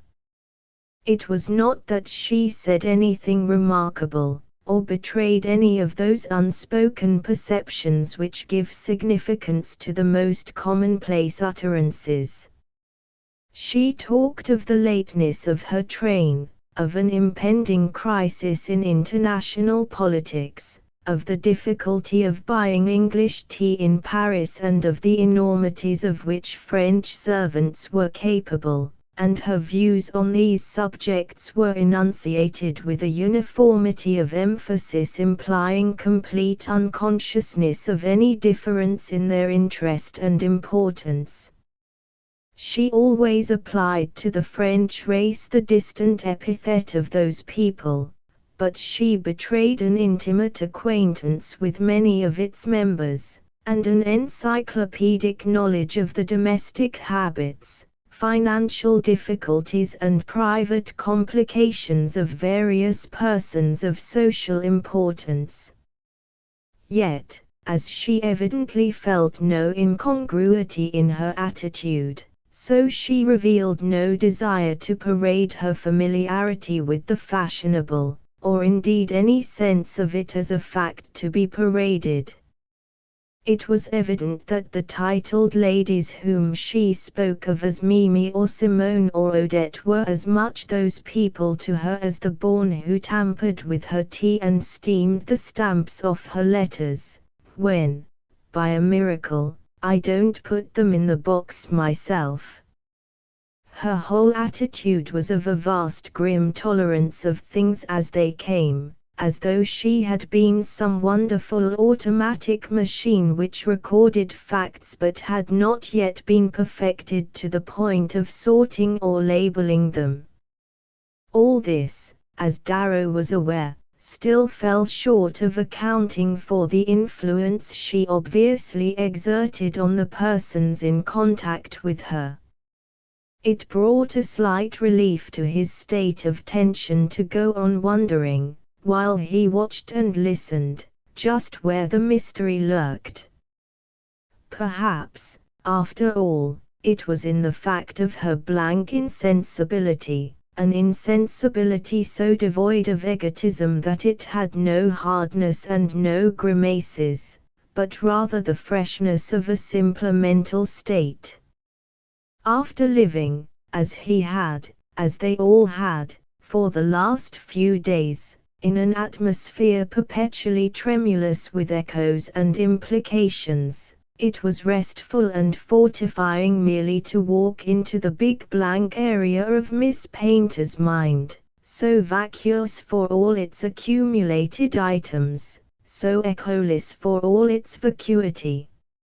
His hope of a word with Anna before dinner was dispelled by her rising to take Miss Paynter up to Madame de Chantal, and he wandered away to his own room, leaving Owen and Miss Viner engaged in working out a picture puzzle for Effie.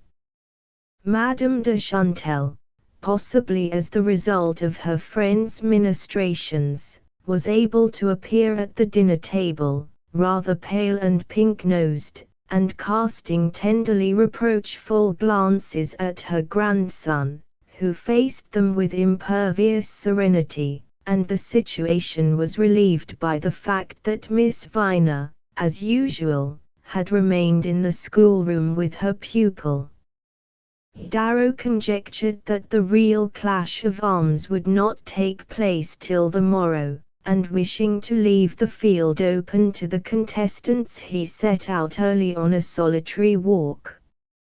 It was nearly luncheon time when he returned from it and came upon Anna just emerging from the house.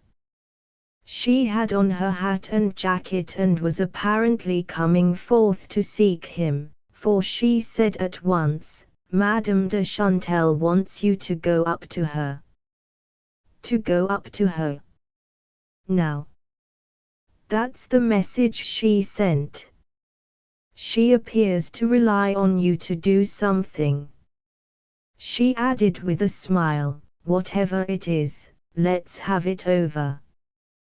Darrow, through his rising sense of apprehension, wondered why, instead of merely going for a walk, he had not jumped into the first train and got out of the way till Owen's affairs were finally settled. "But what in the name of goodness can I do?" he protested, following Anna back into the hall. "I don't know. But Owen seems so to rely on you, too." "Owen? Is he to be there?" "No. But you know I told him he could count on you." "But I've said to your mother-in-law all I could." "Well, then you can only repeat it."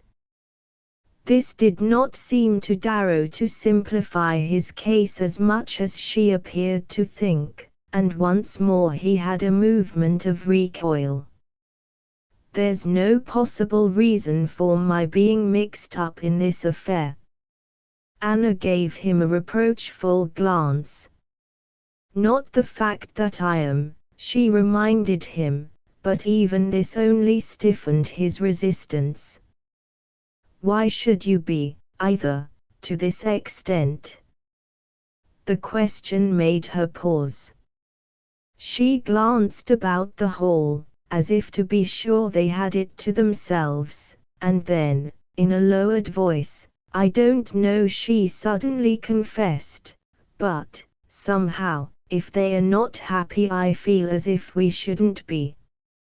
"Oh, well," Darrow acquiesced, in the tone of the man who perforce yields to so lovely an unreasonableness. Escape was, after all, impossible, and he could only resign himself to being led to Madame de Chantelle's door. Within, among the bric-a-brac and furbelows, he found Miss Painter seated in a redundant purple armchair with the incongruous air of a horseman bestriding a heavy mount. Madame de Chantelle sat opposite, still a little wan and disordered under her elaborate hair, and clasping the handkerchief whose visibility symbolized her distress. On the young man's entrance she sighed out a plaintive welcome, to which she immediately appended, "Mr. Darrow, I can't help feeling that at heart you're with me." The directness of the challenge made it easier for Darrow to protest, and he reiterated his inability to give an opinion on either side. "But Anna declares you have, on hers."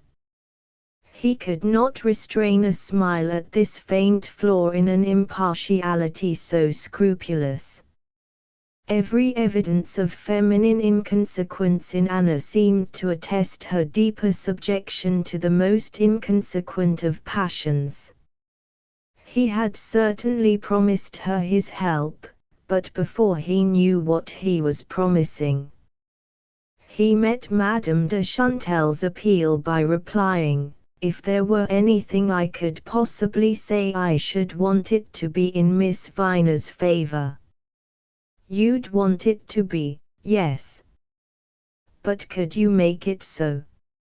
"As far as facts go, I don't see how I can make it either for or against her. I've already said that I know nothing of her except that she's charming." As if that weren't enough, weren't all there ought to be. Miss Painter put in impatiently. She seemed to address herself to Darrow, though her small eyes were fixed on her friend.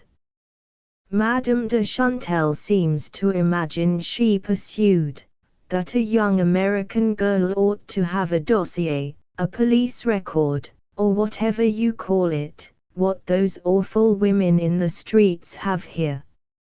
In our country it's enough to know that a young girl's pure and lovely. People don't immediately ask her to show her bank account and her visiting list." Madame de Chantelle looked plaintively at her sturdy monitress. "You don't expect me not to ask if she's got a family?" "No, nor to think the worse of her if she hasn't.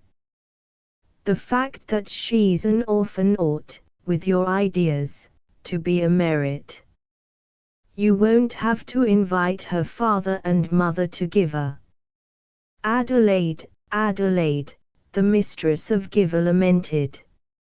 "Lucretia Mary," the other returned, and Darrow spared an instant's amusement to the quaint incongruity of the name. "You know you sent for Mr. Darrow to refute me, and how can he, till he knows what I think?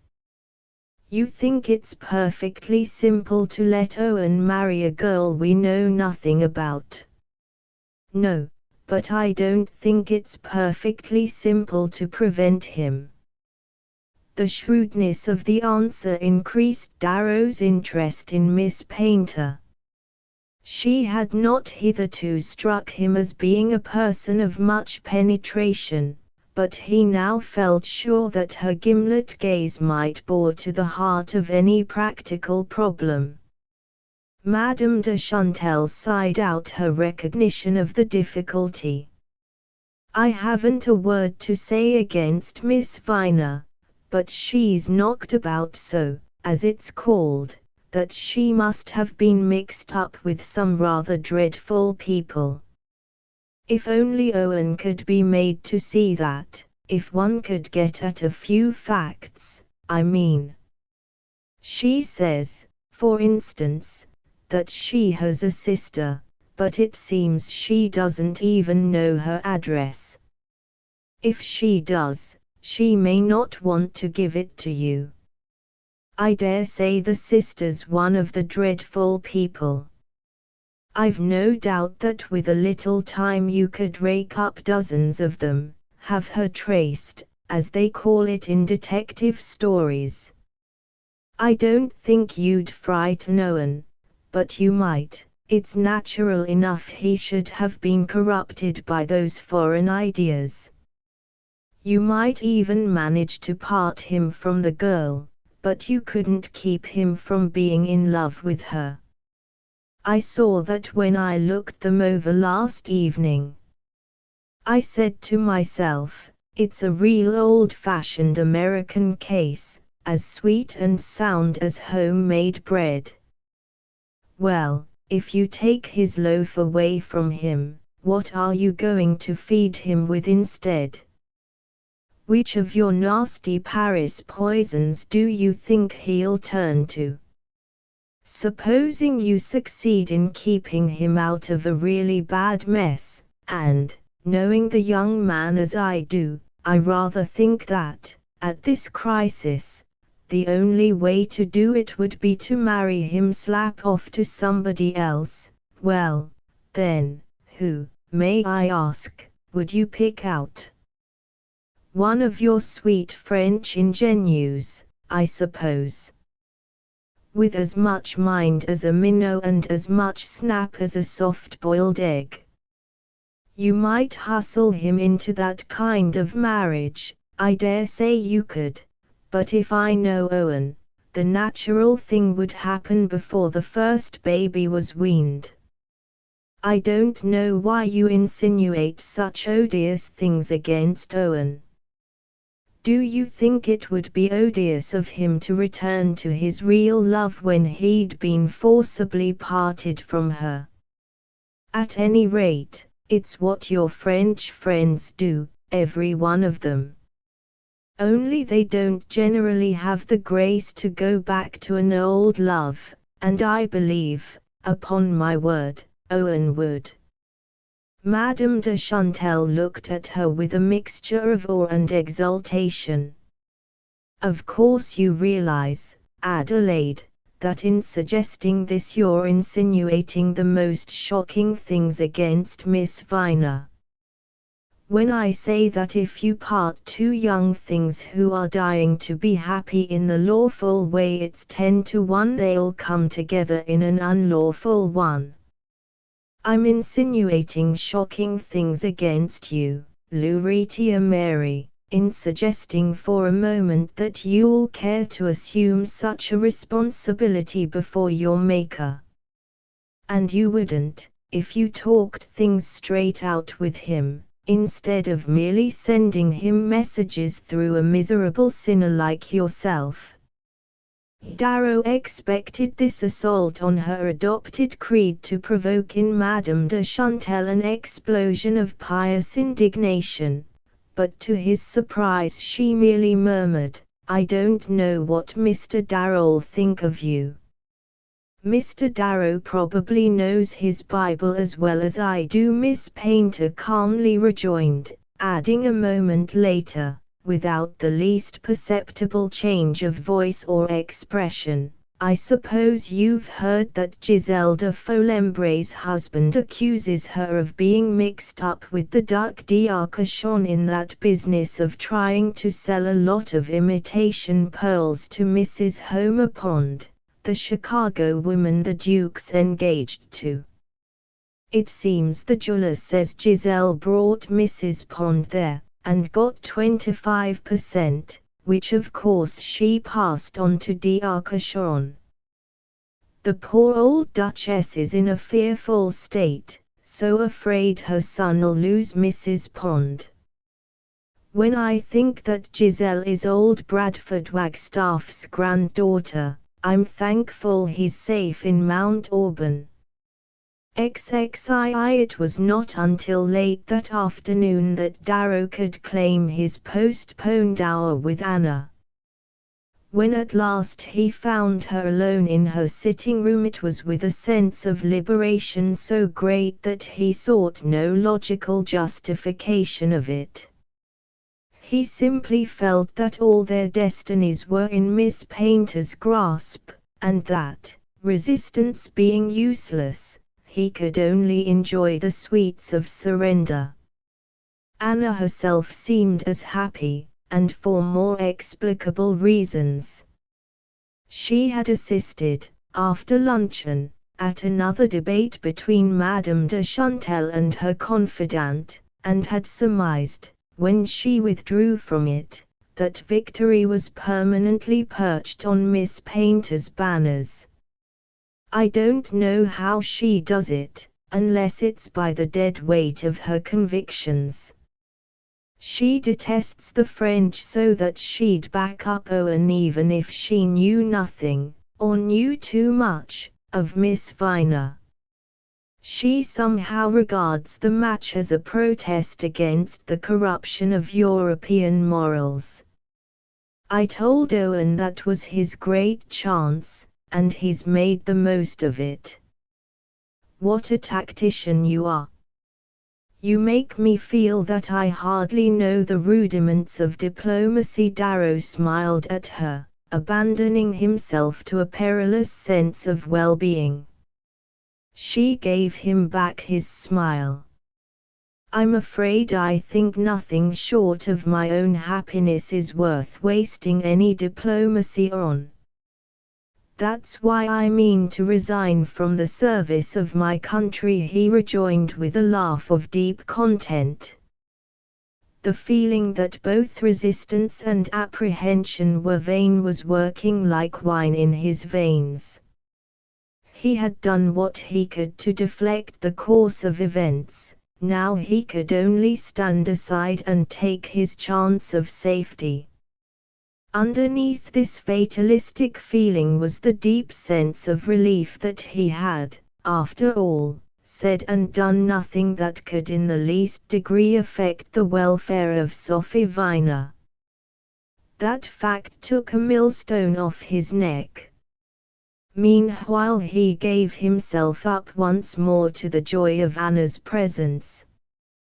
They had not been alone together for 2 long days, and he had the lover's sense that he had forgotten, or at least underestimated, the strength of the spell she cast. Once more her eyes and her smile seemed to bound his world. He felt that their light would always move with him as the sunset moves before a ship at sea. The next day his sense of security was increased by a decisive incident. It became known to the expectant household that Madame de Chantal had yielded to the tremendous impact of Miss Paynter's determination and that Sophie Viner had been sent for to the purple satin sitting room. At luncheon, Owen's radiant countenance proclaimed the happy sequel, and Darrow, when the party had moved back to the oak room for coffee, deemed it discreet to wander out alone to the terrace with his cigar. The conclusion of Owen's romance brought his own plans once more to the front. Anna had promised that she would consider dates and settle details as soon as Madame de Chantal and her grandson had been reconciled, and Darrow was eager to go into the question at once, since it was necessary that the preparations for his marriage should go forward as rapidly as possible. Anna, he knew, would not seek any farther pretext for delay, and he strolled up and down contentedly in the sunshine, certain that she would come out and reassure him as soon as the reunited family had claimed its due share of her attention. But when she finally joined him, her first word was for the younger lovers. "I want to thank you for what you've done for Owen," she began, with her happiest smile. "Who, I?" he laughed. "Are you confusing me with Miss Painter?" "Perhaps I ought to say for me," she corrected herself. "You've been even more of a help to us than Adelaide." "My dear child.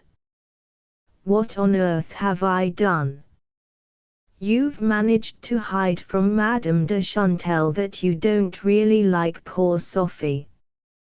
Darrow felt the pallor in his cheek. "Not like her? What put such an idea into your head?" "Oh, it's more than an idea, it's a feeling." "But what difference does it make, after all? You saw her in such a different setting that it's natural you should be a little doubtful. But when you know her better, I'm sure you'll feel about her as I do." "It's going to be hard for me not to feel about everything as you do." "Well, then, please begin with my daughter-in-law." He gave her back in the same tone of banter. "Agreed, if you'll agree to feel as I do about the pressing necessity of our getting married. I want to talk to you about that too. You don't know what a weight is off my mind. With Sophie here for good, I shall feel so differently about leaving Effie. I've seen much more accomplished governesses, to my cost, but I've never seen a young thing more gay and kind and human. You must have noticed, though you've seen them so little together, how Effie expands when she's with her. And that, you know, is what I want. Madame de Chantal will provide the necessary restraint." She clasped her hands on his arm. "Yes, I'm ready to go with you now. But first of all, this very moment, you must come with me to Effie. She knows, of course, nothing of what's been happening, and I want her to be told first about you." Effie, sought throughout the house, was presently traced to the schoolroom, and thither Darrow mounted with Anna. He had never seen her so alight with happiness, and he had caught her buoyancy of mood. He kept repeating to himself, it's over, as if some monstrous midnight hallucination had been routed by the return of day. As they approached the schoolroom door, the terrier's barks came to them through laughing remonstrances. "She's giving him his dinner," Anna whispered, her hand in Darrow's. "Don't forget the goldfish," they heard another voice call out. Darrow halted on the threshold. "Oh, not now. Not now. I mean, she'd rather have you tell her first. I'll wait for you both downstairs." He was aware that she glanced at him intently. "As you please. I'll bring her down at once." She opened the door, and as she went in he heard her say, "No, Sophie, don't go. I want you both." The rest of Darrow's day was a succession of empty and agitating scenes. On his way down to Giver, before he had seen Effie Leith, he had pictured somewhat sentimentally the joy of the moment when he should take her in his arms and receive her first filial kiss. Everything in him that egotistically craved for rest, stability, a comfortably organized middle age, all the home-building instincts of the man who has sufficiently wooed and wandered, combined to throw a charm about the figure of the child who might, who should, have been his.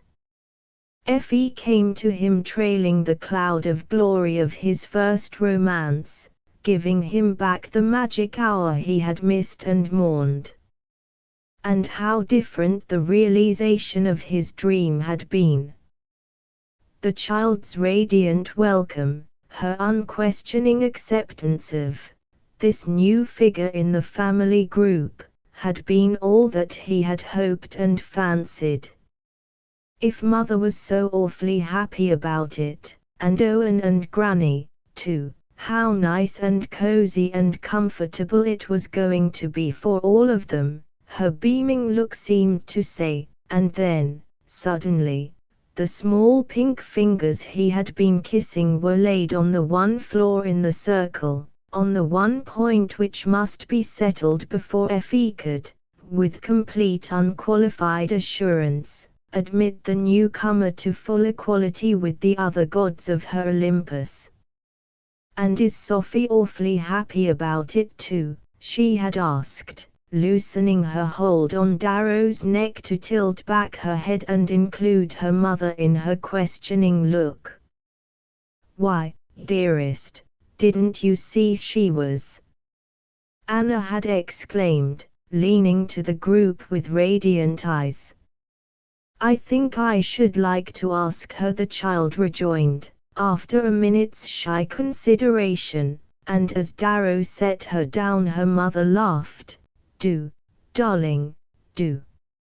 Run off at once, and tell her we expect her to be awfully happy too." The scene had been succeeded by others less poignant but almost as trying.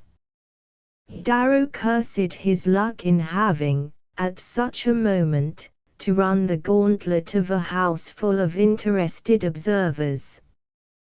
The state of being engaged, in itself an absurd enough predicament, even to a man only intermittently exposed, became intolerable under the continuous scrutiny of a small circle quivering with participation. Darrow was furthermore aware that, though the case of the other couple ought to have made his own less conspicuous, it was rather they who found a refuge in the shadow of his prominence. Madame de Chantal, though she had consented to Owen's engagement and formally welcomed his betrothed, was nevertheless not sorry to show, by her reception of Darrow, of what finely shaded degrees of cordiality she was capable. Miss Painter, having won the day for Owen, was also free to turn her attention to the newer candidate for her sympathy, and Darrow and Anna found themselves immersed in a warm bath of sentimental curiosity. It was a relief to Darrow that he was under a positive obligation to end his visit within the next 48 hours. When he left London, his ambassador had accorded him a 10 days' leave. His fate being definitely settled and openly published, he had no reason for asking to have the time prolonged, and when it was over he was to return to his post till the time fixed for taking up his new duties. Anna and he had therefore decided to be married, in Paris, a day or two before the departure of the steamer which was to take them to South America, and Anna, shortly after his return to England, was to go up to Paris and begin her own preparations. In honor of the double betrothal, Effie and Miss Viner were to appear that evening at dinner, and Darrow, on leaving his room, met the little girl springing down the stairs, her white ruffles and coral-colored bows making her look like a daisy with her yellow hair for its center. Sophie Viner was behind her pupil, and as she came into the light Darrow noticed a change in her appearance and wondered vaguely why she looked suddenly younger, more vivid, more like the little luminous ghost of his Paris memories.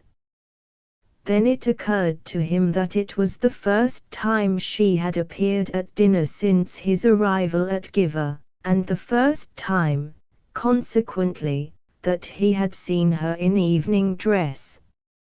She was still at the age when the least adornment embellishes, and no doubt the mere uncovering of her young throat and neck had given her back her former brightness. But a second glance showed a more precise reason for his impression. Vaguely though he retained such details, he felt sure she was wearing the dress he had seen her in every evening in Paris. It was a simple enough dress, black, and transparent on the arms and shoulders, and he would probably not have recognized it if she had not called his attention to it in Paris by confessing that she hadn't any other. The same dress. That proves that she's forgotten, was his first half-ironic thought, but the next moment, with a pang of compunction, he said to himself that she had probably put it on for the same reason as before, simply because she hadn't any other. He looked at her in silence, and for an instant, above Effie's bobbing head, she gave him back his look in a full bright gaze. "Oh, there's Owen!" Effie cried, and whirled away down the gallery to the door from which her step-brother was emerging. As Owen bent to catch her, Sophie Viner turned abruptly back to Darrow. "You, too," she said with a quick laugh. "I didn't know," and as Owen came up to them she added, in a tone that might have been meant to reach his ear, "I wish you all the luck that we can spare." About the dinner table, which Effie, with Miss Viner's aid, had lavishly garlanded, the little party had an air of somewhat self-conscious festivity. In spite of flowers, champagne and a unanimous attempt at ease, there were frequent lapses in the talk, and moments of nervous groping for new subjects. Miss Painter alone seemed not only unaffected by the general perturbation but as tightly sealed up in her unconsciousness of it as a diver in his bell. To Darrow's strained attention even Owen's gusts of gaiety seemed to betray an inward sense of insecurity. After dinner, however, at the piano, he broke into a mood of extravagant hilarity and flooded the room with the splash and ripple of his music.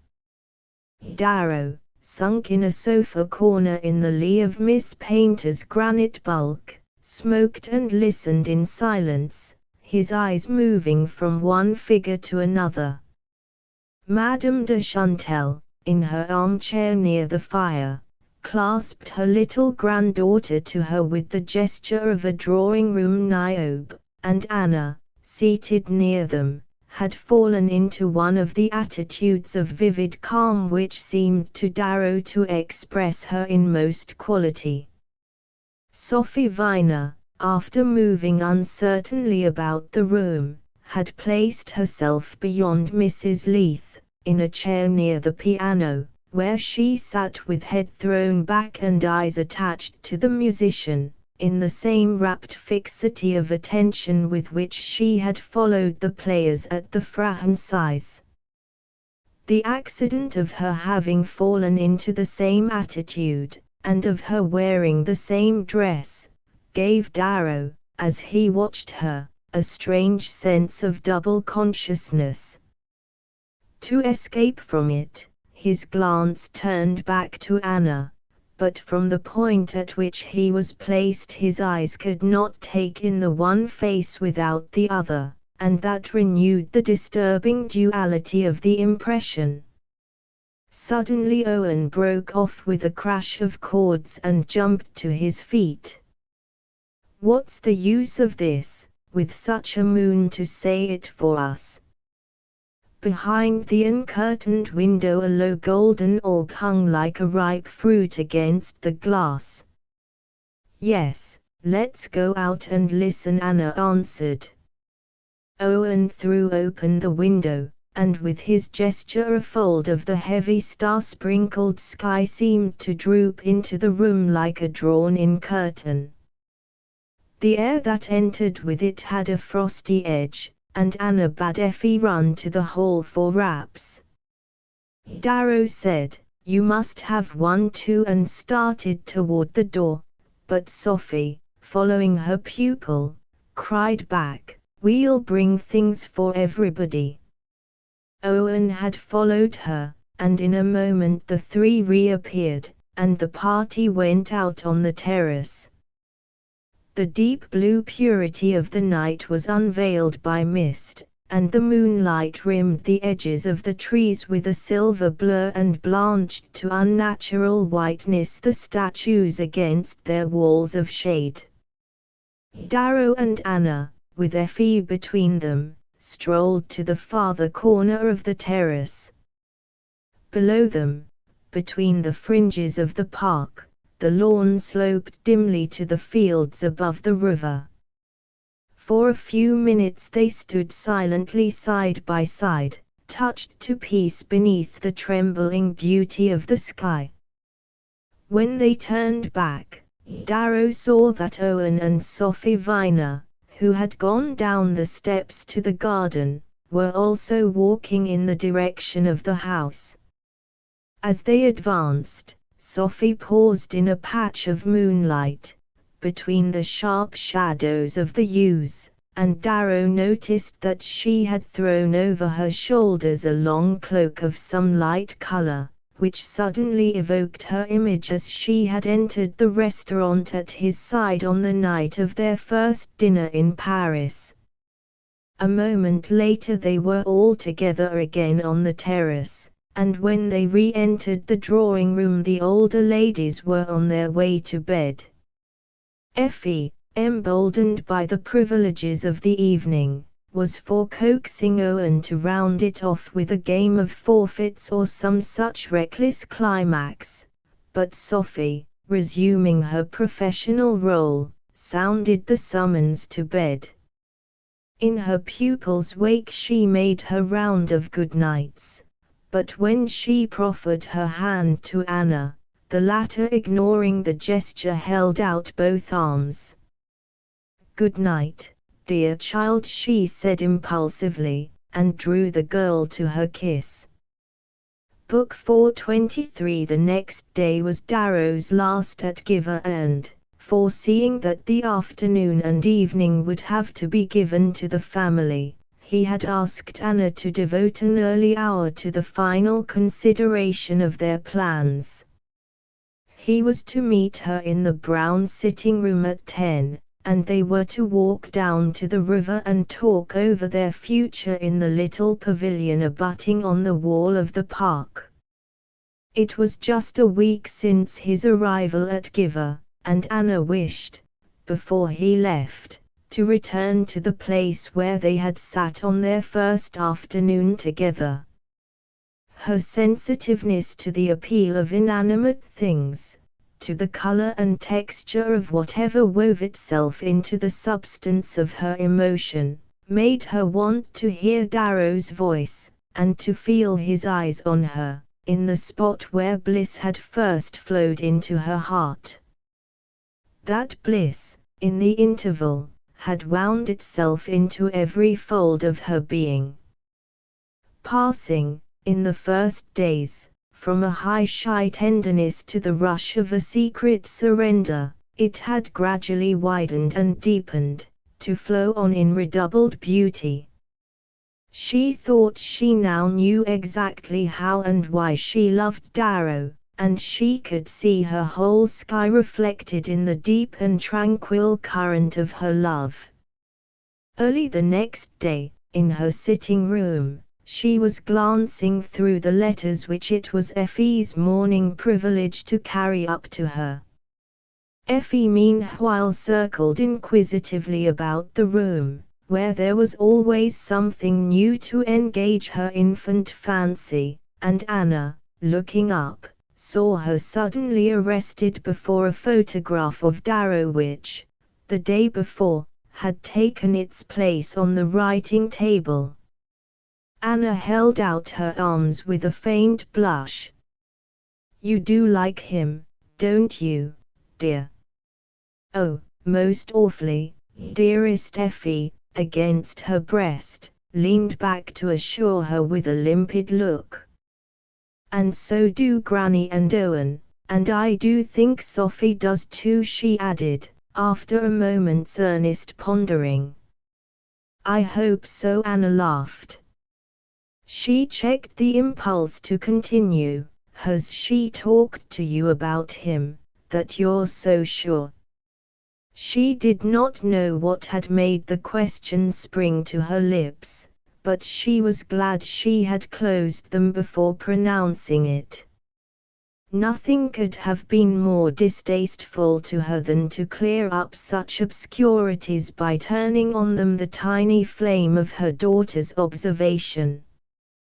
And what, after all, now that Owen's happiness was secured, did it matter if there were certain reserves in Darrow's approval of his marriage? A knock on the door made Anna glance at the clock. "There's nurse to carry you off." "It's Sophie's knock," the little girl answered, jumping down to open the door, and Miss Viner in fact stood on the threshold. "Come in," Anna said with a smile, instantly remarking how pale she looked. "May Effie go out for a turn with nurse?" the girl asked. "I should like to speak to you a moment." "Of course. This ought to be your holiday, as yesterday was Effie's." "Run off, dear," she added, stooping to kiss the little girl.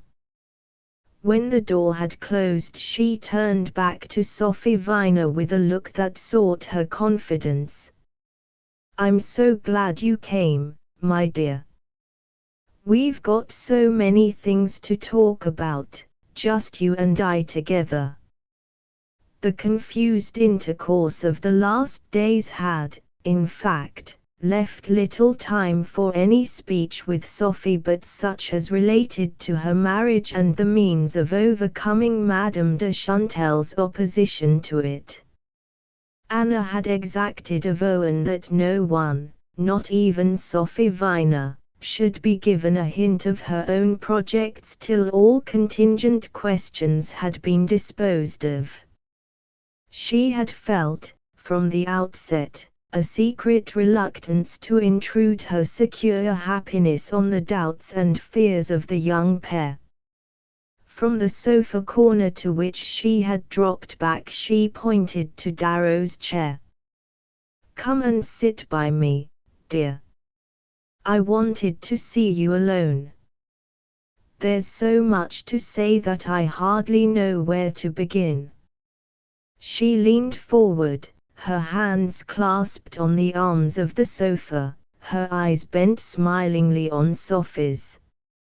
As she did so, she noticed that the girl's unusual pallor was partly due to the slight veil of powder on her face. The discovery was distinctly disagreeable. Anna had never before noticed, on Sophie's part, any recourse to cosmetics, and, much as she wished to think herself exempt from old-fashioned prejudices, she suddenly became aware that she did not like her daughter's governess to have a powdered face. Then she reflected that the girl who sat opposite her was no longer Effie's governess, but her own future daughter-in-law, and she wondered whether Miss Viner had chosen this odd way of celebrating her independence, and whether, as Mrs. Owen Leith, she would present to the world a bedizened countenance. This idea was scarcely less distasteful than the other, and for a moment Anna continued to consider her without speaking. Then, in a flash, the truth came to her. Miss Viner had powdered her face because Miss Viner had been crying. Anna leaned forward impulsively. My dear child, what's the matter? She saw the girl's blood rush up under the white mask, and hastened on. Please don't be afraid to tell me. I do so want you to feel that you can trust me as Owen does. And you know you mustn't mind if, just at first, Madame de Chantel occasionally relapses.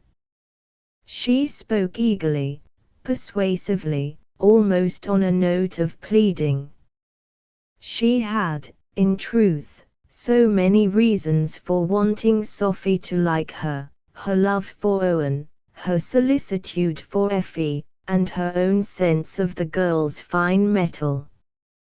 She had always felt a romantic and almost humble admiration for those members of her sex who, from force of will, or the constraint of circumstances, had plunged into the conflict from which fate had so persistently excluded her. There were even moments when she fancied herself vaguely to blame for her immunity, and felt that she ought somehow to have affronted the perils and hardships which refused to come to her. And now, as she sat looking at Sophie Viner, so small, so slight, so visibly defenseless and undone, she still felt, through all the superiority of her worldly advantages and her seeming maturity, the same odd sense of ignorance and inexperience. She could not have said what there was in the girl's manner and expression to give her this feeling, but she was reminded, as she looked at Sophie Viner, of the other girls she had known in her youth, the girls who seemed possessed of a secret she had missed. Yes, Sophie Viner had their look, almost the obscurely menacing look of Kitty Mayne. Anna, with an inward smile, brushed aside the image of this forgotten rival. But she had felt, deep down, a twinge of the old pain, and she was sorry that, even for the flash of a thought, Owen's betrothed should have reminded her of so different a woman. She laid her hand on the girl's. When his grandmother sees how happy Owen is, she'll be quite happy herself. If it's only that, don't be distressed. Just trust to Owen, and the future.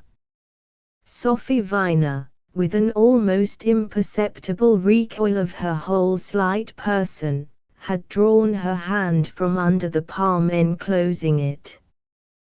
That's what I wanted to talk to you about, the future. Of course. We've all so many plans to make, and to fit into each other's. Please let's begin with yours. The girl paused a moment, her hands clasped on the arms of her chair, her lids dropped under Anna's gaze. Then she said, I should like to make no plans at all, just yet, no plans. No, I should like to go away, my friends the Farlows would let me go to them. Her voice grew firmer and she lifted her eyes to add, I should like to leave today, if you don't mind. Anna listened with a rising wonder. You want to leave Giver at once? She gave the idea a moment's swift consideration. You prefer to be with your friends till your marriage. I understand that, but surely you needn't rush off today. There are so many details to discuss, and before long, you know, I shall be going away too. Yes, I know. The girl was evidently trying to steady her voice. But I should like to wait a few days, to have a little more time to myself. Anna continued to consider her kindly. It was evident that she did not care to say why she wished to leave Giver so suddenly, but her disturbed face and shaken voice betrayed a more pressing motive than the natural desire to spend the weeks before her marriage under her old friend's roof. Since she had made no response to the allusion to Madame de Chantal, Anna could but conjecture that she had had a passing disagreement with Owen, and if this were so, random interference might do more harm than good. "My dear child, if you really want to go at once I shan't, of course, urge you to stay. I suppose you have spoken to Owen?" "No. Not yet." Anna threw an astonished glance at her. "You mean to say you haven't told him?" "I wanted to tell you first. I thought I ought to, on account of Effie." Her look cleared as she put forth this reason. "Oh, Effie," Anna's smile brushed away the scruple. "Owen has a right to ask that you should consider him before you think of his sister." "Of course you shall do just as you wish," she went on, after another thoughtful interval. "Oh, thank you," Sophie Viner murmured and rose to her feet. Anna rose also, vaguely seeking for some word that should break down the girl's resistance. "You'll tell Owen at once?" she finally asked. Miss Viner, instead of replying, stood before her in manifest uncertainty, and as she did so there was a light tap on the door, and Owen Leith walked into the room. Anna's first glance told her that his face was unclouded. He met her greeting with his happiest smile and turned to lift Sophie's hand to his lips. The perception that he was utterly unconscious of any cause for Miss Viner's agitation came to his stepmother with a sharp thrill of surprise. "Darrow's looking for you," he said to her. "He asked me to remind you that you'd promised to go for a walk with him." Anna glanced at the clock. "I'll go down presently." She waited and looked again at Sophie Viner, whose troubled eyes seemed to commit their message to her. "You'd better tell Owen, my dear." Owen's look also turned on the girl. "Tell me what?" "Why, what's happened?" Anna summoned a laugh to ease the vague tension of the moment. "Don't look so startled." "Nothing, except that Sophie proposes to desert us for a while for the Farlows." Owen's brow cleared. "I was afraid she'd run off before long." He glanced at Anna. "Do please keep her here as long as you can." Sophie intervened. "Mrs. Leith has already given me leave to go." "Already? To go when?" "Today," said Sophie in a low tone, her eyes on Anna's. "Today? Why on earth should you go today?" Owen dropped back a step or two, flushing and paling under his bewildered frown. His eyes seemed to search the girl more closely. "Something's happened."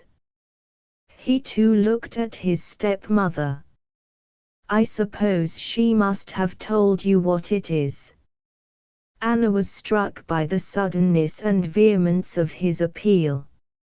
It was as though some smouldering apprehension had lain close under the surface of his security. "She's told me nothing except that she wishes to be with her friends. It's quite natural that she should want to go to them." Owen visibly controlled himself. "Of course, quite natural." He spoke to Sophie. "But why didn't you tell me so? Why did you come first to my stepmother?" Anna intervened with her calm smile.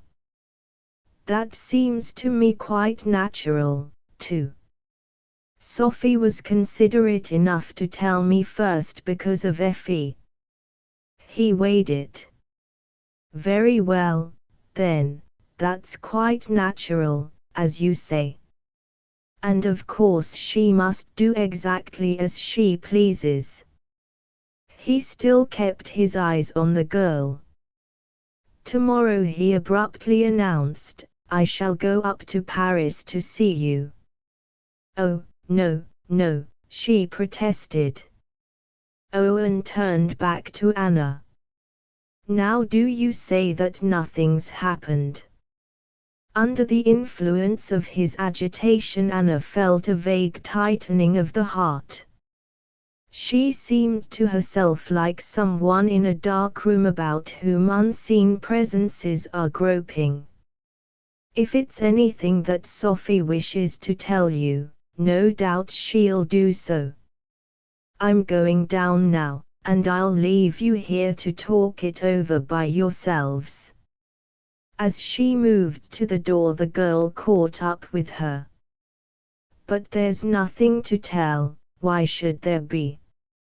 I've explained that I simply want to be quiet. Her look seemed to detain Mrs. Leith. Owen broke in, is that why I mayn't go up tomorrow? Not tomorrow. Then when may I? Later, in a little while, a few days, in how many days? Owen, his stepmother interposed, but he seemed no longer aware of her. If you go away today, the day that our engagement's made known, it's only fair, he persisted, that you should tell me when I am to see you. Sophie's eyes wavered between the two and dropped down wearily. It's you who are not fair, when I've said I wanted to be quiet. But why should my coming disturb you? I'm not asking now to come tomorrow. I only ask you not to leave without telling me when I'm to see you. Owen, I don't understand you, his stepmother exclaimed. You don't understand my asking for some explanation, some assurance, when I'm left in this way, without a word, without a sign. All I ask her to tell me is when she'll see me.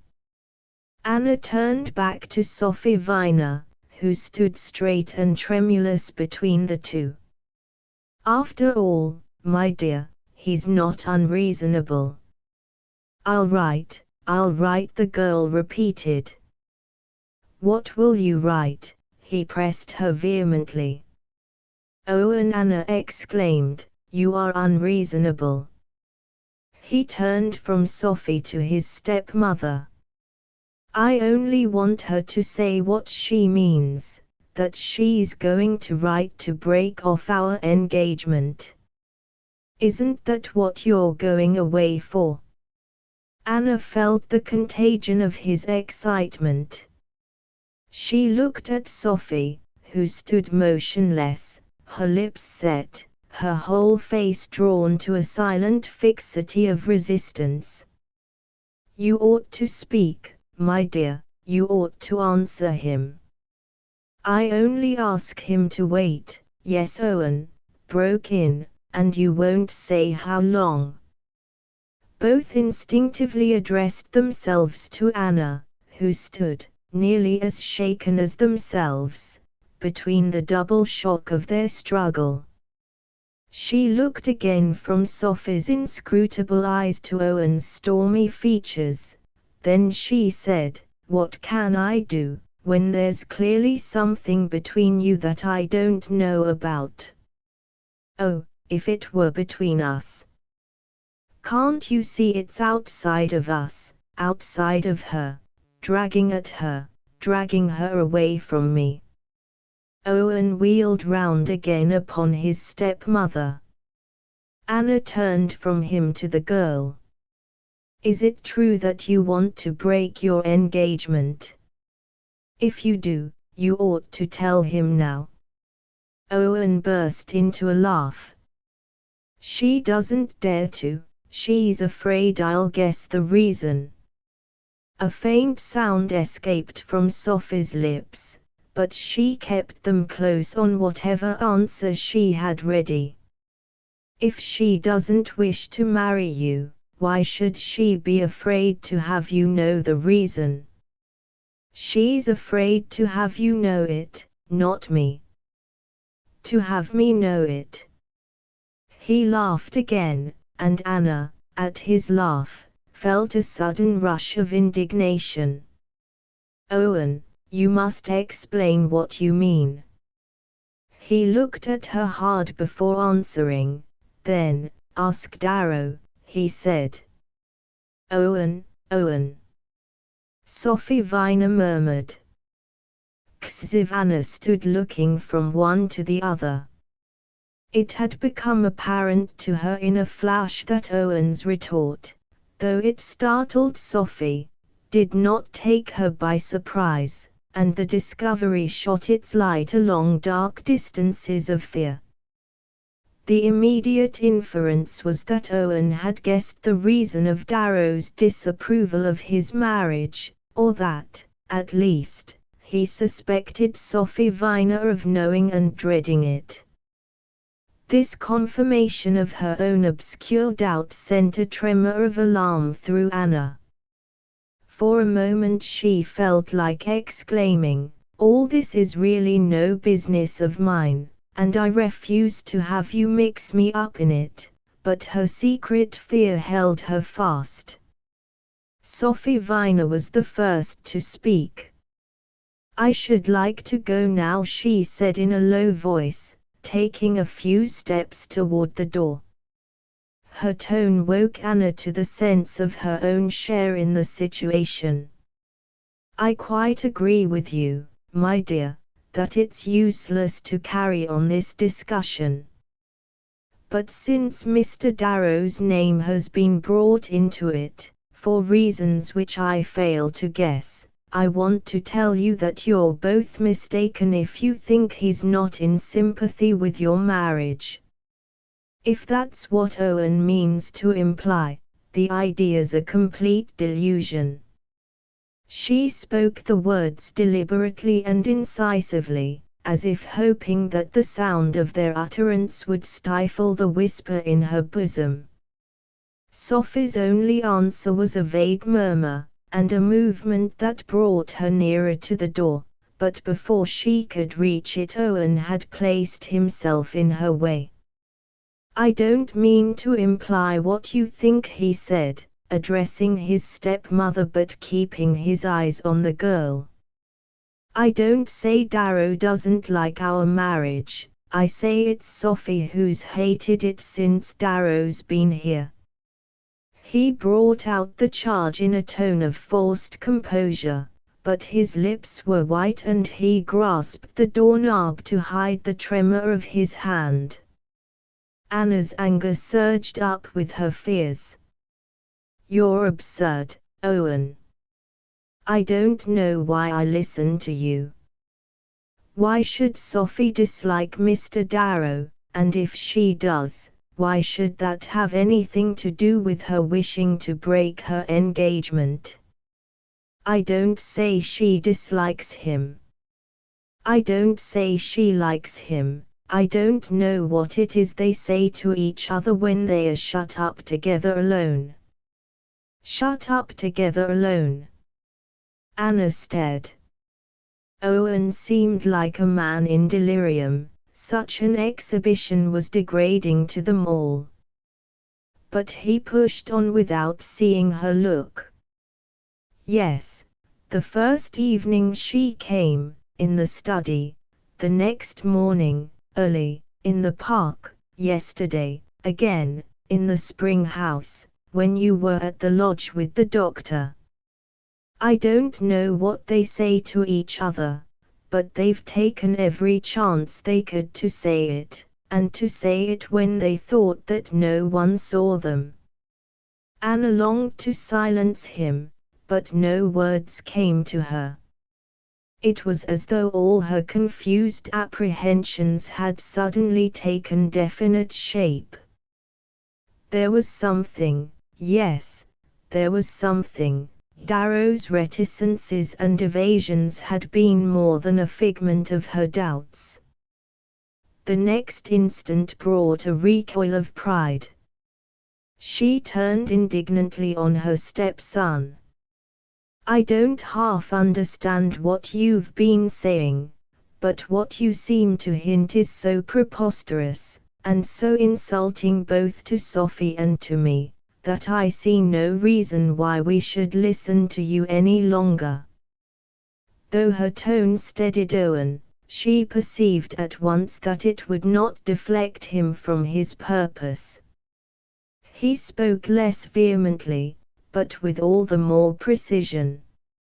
"How can it be preposterous, since it's true? Or insulting, since I don't know, any more than you, the meaning of what I've been seeing? If you'll be patient with me, I'll try to put it quietly.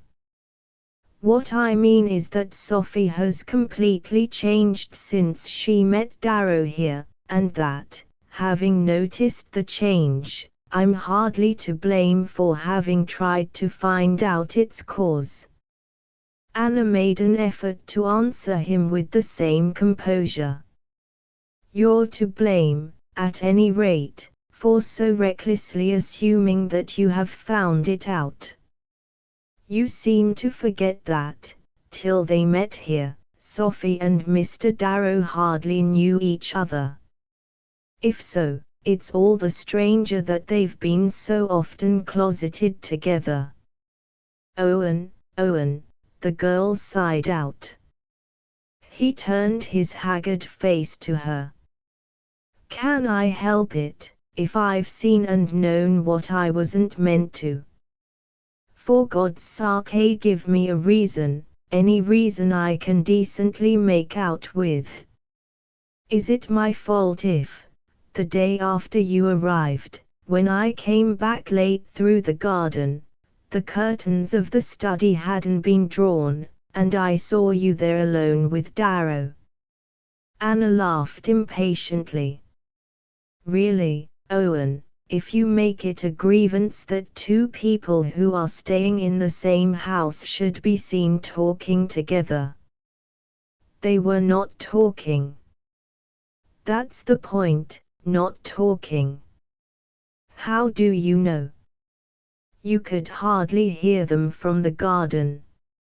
"No, but I could see he was sitting at my desk, with his face in his hands. She was standing in the window, looking away from him. He waited, as if for Sophie Viner's answer, but still she neither stirred nor spoke. That was the first time," he went on, "and the second was the next morning in the park. It was natural enough, their meeting there. Sophie had gone out with Effie, and Effie ran back to look for me. She told me she'd left Sophie and Darrow in the path that leads to the river, and presently we saw them ahead of us. They didn't see us at first, because they were standing looking at each other, and this time they were not speaking either. We came up close before they heard us, and all that time they never spoke, or stopped looking at each other. After that I began to wonder, and so I watched them." "Oh, Owen. Oh, I only had to wait. Yesterday, when I motored you and the doctor back from the lodge, I saw Sophie coming out of the spring house. I supposed she'd taken shelter from the rain, and when you got out of the motor I strolled back down the avenue to meet her. But she'd disappeared. She must have taken a shortcut and come into the house by the side door. I don't know why I went on to the spring house. I suppose it was what you'd call spying. I went up the steps and found the room empty, but 2 chairs had been moved out from the wall and were standing near the table, and one of the Chinese screens that lie on it had dropped to the floor. Anna sounded a faint note of irony. Really? Sophie gone there for shelter, and she dropped a screen and moved a chair. I said 2 chairs, 2. What damning evidence, of I don't know what. Simply of the fact that Darrow'd been there with her. As I looked out of the window I saw him close by, walking away. He must have turned the corner of the spring house just as I got to the door. There was another silence, during which Anna paused, not only to collect her own words but to wait for Sophie Viner's. Then, as the girl made no sign, she turned to her. I've absolutely nothing to say to all this, but perhaps you'd like me to wait and hear your answer. Sophie raised her head with a quick flash of color. I've no answer either, except that Owen must be mad. In the interval since she had last spoken she seemed to have regained her self-control, and her voice rang clear, with a cold edge of anger. Anna looked at her stepson. He had grown extremely pale, and his hand fell from the door with a discouraged gesture. That's all then. You won't give me any reason. I didn't suppose it was necessary to give you or anyone else a reason for talking with a friend of Mrs. Lether's under Mrs. Lether's own roof. Owen hardly seemed to feel the retort, he kept his dogged stare on her face. I won't ask for one, then. I'll only ask you to give me your assurance that your talks with Darrow have had nothing to do with your suddenly deciding to leave Giver. She hesitated, not so much with the air of weighing her answer as of questioning his right to exact any. I give you my assurance, and now I should like to go, she said. As she turned away, Anna intervened. My dear, I think you ought to speak. The girl drew herself up with a faint laugh. To him, or to you? To him. She stiffened. I've said all there is to say. Anna drew back, her eyes on her stepson. He had left the threshold and was advancing toward Sophie Viner with a motion of desperate appeal, but as he did so there was a knock on the door. A moment's silence fell on the 3, then Anna said, "Come in." Darrow came into the room. Seeing the 3 together, he looked rapidly from one to the other, then he turned to Anna with a smile. I came up to see if you were ready, but please send me off if I'm not wanted. His look, his voice, the simple sense of his presence, restored Anna's shaken balance. By Owen's side he looked so strong, so urbane, so experienced, that the lad's passionate charges dwindled to mere boyish vaporings. A moment ago she had dreaded Darrow's coming, now she was glad that he was there. She turned to him with sudden decision. Come in, please, I want you to hear what Owen has been saying. She caught a murmur from Sophie Viner, but disregarded it. An illuminating impulse urged her on. She, habitually so aware of her own lack of penetration, her small skill in reading hidden motives and detecting secret signals, now felt herself mysteriously inspired. She addressed herself to Sophie Viner. It's much better for you both that this absurd question should be cleared up now." Then, turning to Darrow, she continued, "For some reason that I don't pretend to guess, Owen has taken it into his head that you've influenced Miss Viner to break her engagement." She spoke slowly and deliberately, because she wished to give time and to gain it. Time for Darrow and Sophie to receive the full impact of what she was saying, and time to observe its full effect on them. She had said to herself, if there's nothing between them, they'll look at each other; if there is something, they won't, and as she ceased to speak she felt as if all her life were in her eyes. Sophie, after a start of protest, remained motionless, her gaze on the ground. Darrow, his face grown grave, glanced slowly from Owen Leith to Anna.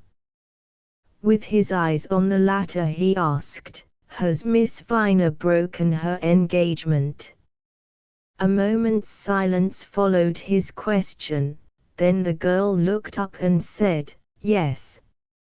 Owen, as she spoke, uttered a smothered exclamation and walked out of the room. She continued to stand in the same place, without appearing to notice his departure, and without vouchsafing an additional word of explanation. Then, before Anna could find a cry to detain her, she too turned and went out. "For God's sake, what's happened?" Darrow asked, but Anna, with a drop of the heart, was saying to herself that he and Sophie Viner had not looked at each other. XXV Anna stood in the middle of the room, her eyes on the door. Darrow's questioning gaze was still on her, and she said to herself with a quick drawn breath, "If only he doesn't come near me." It seemed to her that she had been suddenly endowed with the fatal gift of reading the secret sense of every seemingly spontaneous look and movement, and that in his least gesture of affection she would detect a cold design.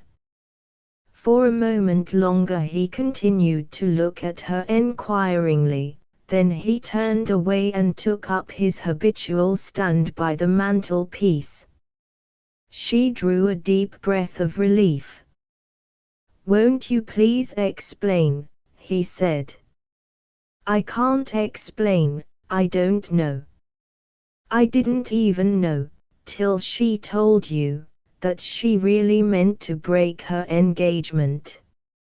All I know is that she came to me just now and said she wished to leave Giver today, and that Owen, when he heard of it, for she hadn't told him, at once accused her of going away with the secret intention of throwing him over." "And you think it's a definite break?" She perceived, as she spoke, that his brow had cleared. "How should I know? Perhaps you can tell me." She fancied his face clouded again, but he did not move from his tranquil attitude.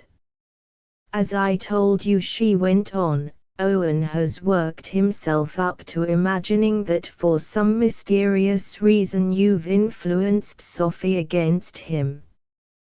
Darrow still visibly wondered. "It must indeed be a mysterious reason.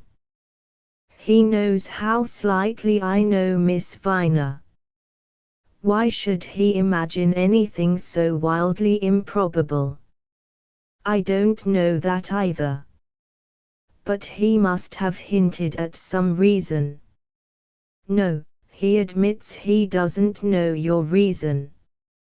He simply says that Sophie's manner to him has changed since she came back to Giver and that he's seen you together several times, in the park, the spring house, I don't know where, talking alone in a way that seemed confidential, almost secret, and he draws the preposterous conclusion that you've used your influence to turn her against him.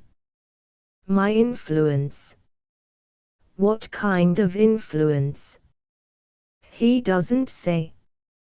Darrow again seemed to turn over the facts she gave him. His face remained grave, but without the least trace of discomposure. And what does Miss Viner say? She says it's perfectly natural that she should occasionally talk to my friends when she's under my roof, and refuses to give him any other explanation. That at least is perfectly natural. Anna felt her cheeks flush as she answered, yes, but there is something. Some reason for her sudden decision to break her engagement. I can understand Owen's feeling, sorry as I am for his way of showing it.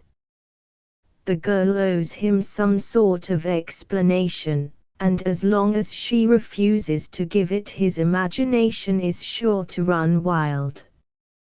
She would have given it, no doubt, if he'd asked it in a different tone.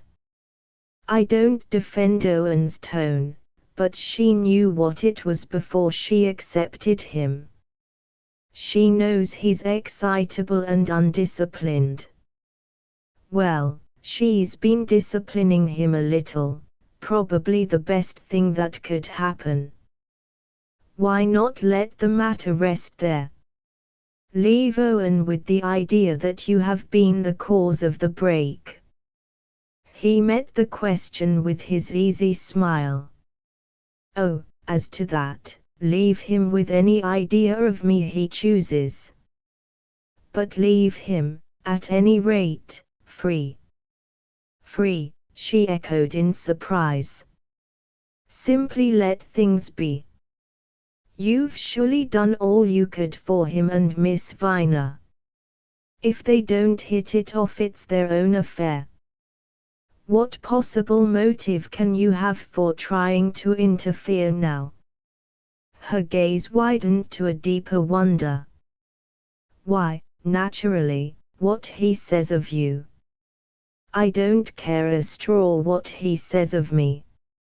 In such a situation, a boy in love will snatch at the most far-fetched reason rather than face the mortifying fact that the lady may simply be tired of him. You don't quite understand Owen. Things go deep with him, and last long. It took him a long time to recover from his other unlucky love affair. He's romantic and extravagant, he can't live on the interest of his feelings. He worships Sophie and she seemed to be fond of him. If she's changed, it's been very sudden.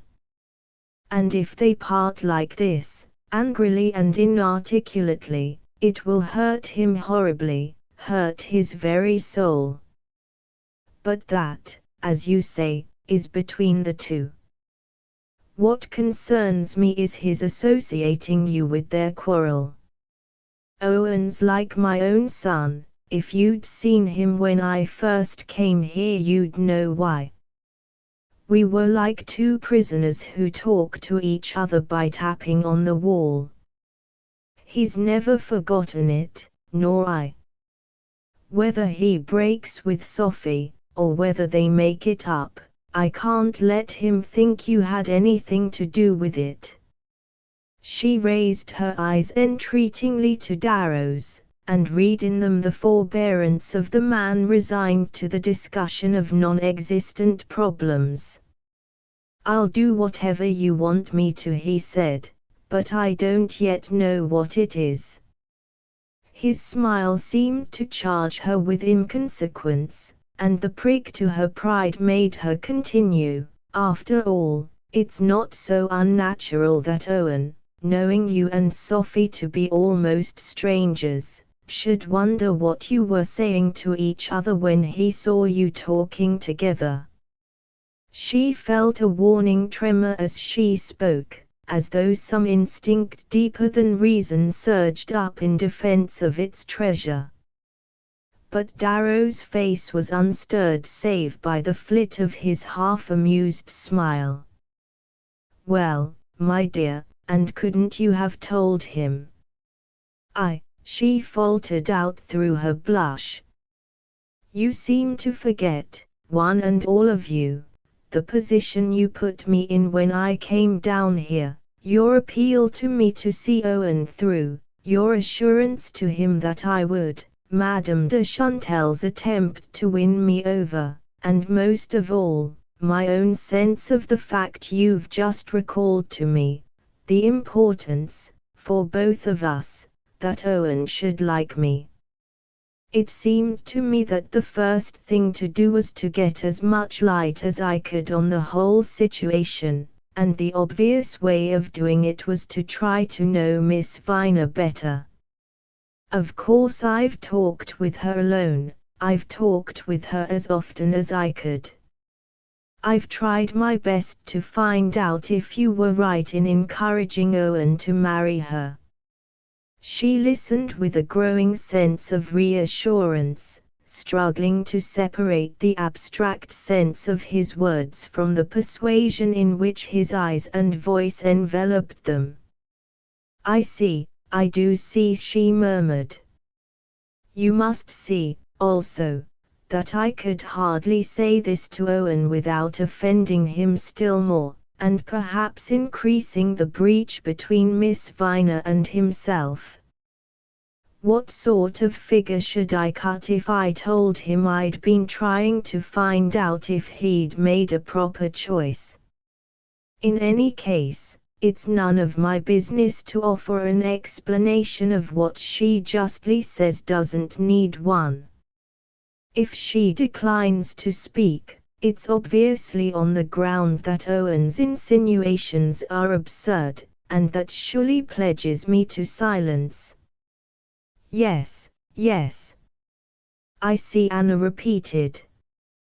"But I don't want you to explain anything to Owen. You haven't yet told me what you do want." She hesitated, conscious of the difficulty of justifying her request. "Then, I want you to speak to Sophie," she said. Darrow broke into an incredulous laugh. "Considering what my previous attempts have resulted in." She raised her eyes quickly. "They haven't, at least, resulted in your liking her less, in your thinking less well of her than you've told me." She fancied he frowned a little. "I wonder why you go back to that." "I want to be sure I owe it to Owen." "Won't you tell me the exact impression she's produced on you?" "I have told you, I like Miss Viner." "Do you still believe she's in love with Owen?" There was nothing in our short talks to throw any particular light on that.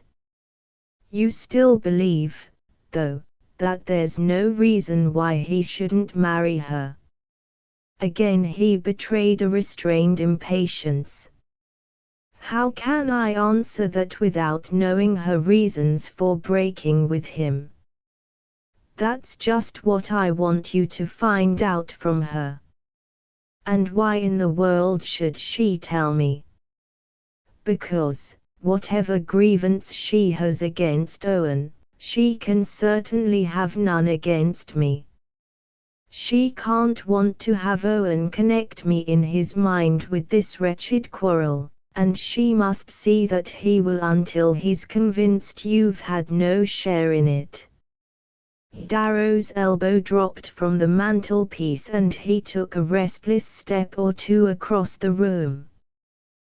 Then he halted before her. "Why can't you tell her this yourself? Don't you see?" He eyed her intently, and she pressed on, "You must have guessed that Owen's jealous of you." "Jealous of me?" The blood flew up under his brown skin. Blind with it, what else would drive him to this folly? And I can't have her think me jealous too. I've said all I could, short of making her think so, and she's refused a word more to either of us.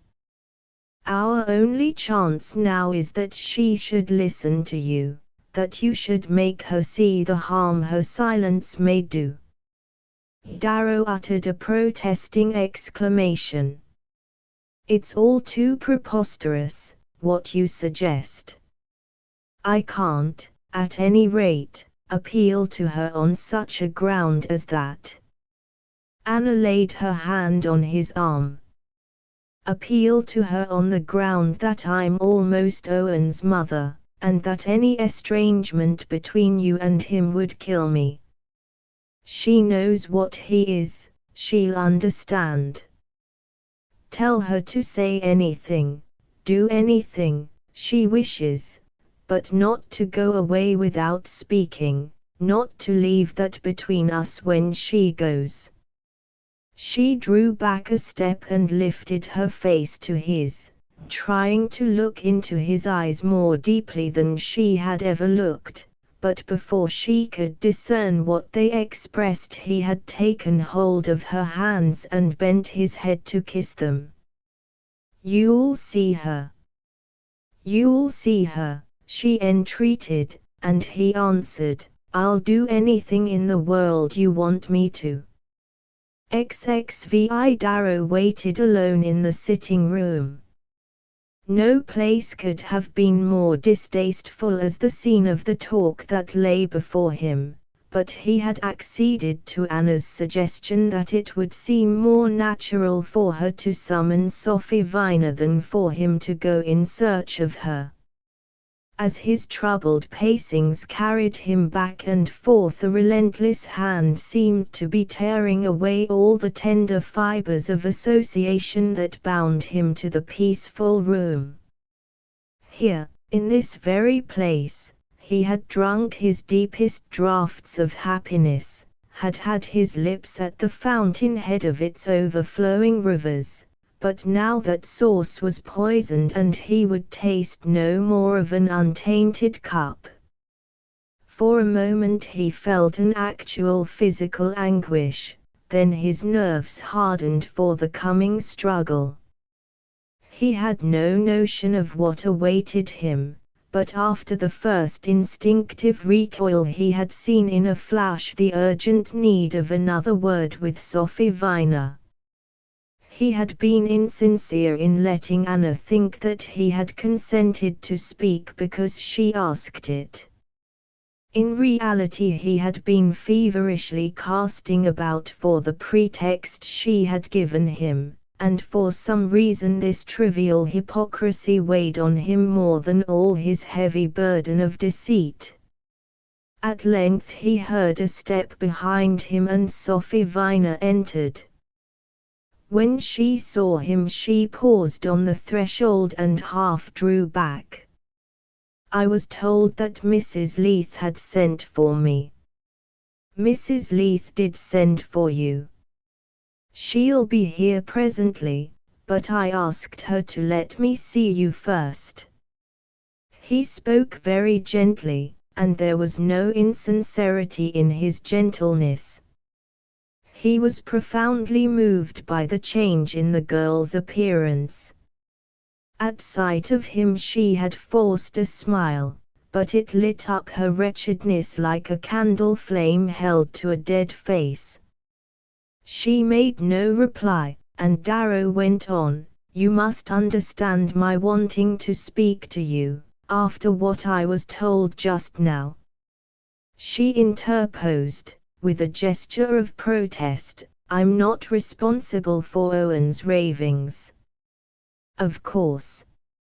He broke off and they stood facing each other. She lifted a hand and pushed back her loose lock with the gesture that was burnt into his memory, then she looked about her and dropped into the nearest chair. "Well, you've got what you wanted," she said. "What do you mean by what I wanted?" My engagement's broken, you heard me say so. Why do you say that's what I wanted? All I wished, from the beginning, was to advise you, to help you as best I could. That's what you've done, she rejoined. You've convinced me that it's best I shouldn't marry him. Darrow broke into a despairing laugh. At the very moment when you'd convinced me to the contrary. Had I? Her smile flickered up. Well, I really believed it till you showed me, warned you. That I'd be miserable if I married a man I didn't love. Don't you love him? She made no answer, and Darrow started up and walked away to the other end of the room. He stopped before the writing table, where his photograph, well-dressed, handsome, self-sufficient, the portrait of a man of the world, confident of his ability to deal adequately with the most delicate situations, offered its huge fatuity to his gaze. He turned back to her. It's rather hard on Owen, isn't it, that you should have waited until now to tell him? She reflected a moment before answering. I told him as soon as I knew. Knew that you couldn't marry him. Knew that I could never live here with him. She looked about the room, as though the very walls must speak for her. For a moment Darrow continued to search her face perplexedly, then their eyes met in a long disastrous gaze. Yes, she said, and stood up.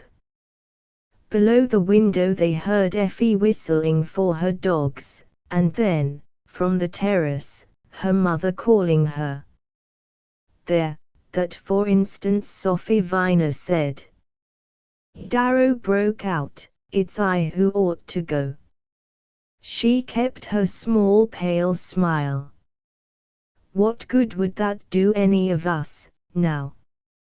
He covered his face with his hands. Good God, he groaned. How could I tell? You couldn't tell. We neither of us could. She seemed to turn the problem over critically. After all, it might have been you instead of me. He took another distracted turn about the room and coming back to her sat down in a chair at her side. A mocking hand seemed to dash the words from his lips. There was nothing on earth that he could say to her that wasn't foolish or cruel or contemptible. My dear, he began at last, oughtn't you, at any rate, to try? Her gaze grew grave. Try to forget you. He flushed to the forehead. I meant, try to give Owen more time, to give him a chance. He's madly in love with you, all the good that's in him is in your hands.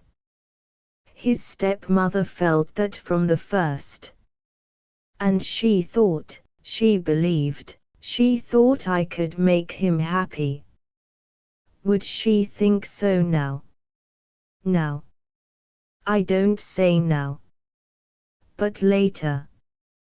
Time modifies, rubs out, more quickly than you think. Go away, but let him hope. I'm going to, we're going, he stumbled on the plural, in a very few weeks, going for a long time, probably. What you're thinking of now may never happen.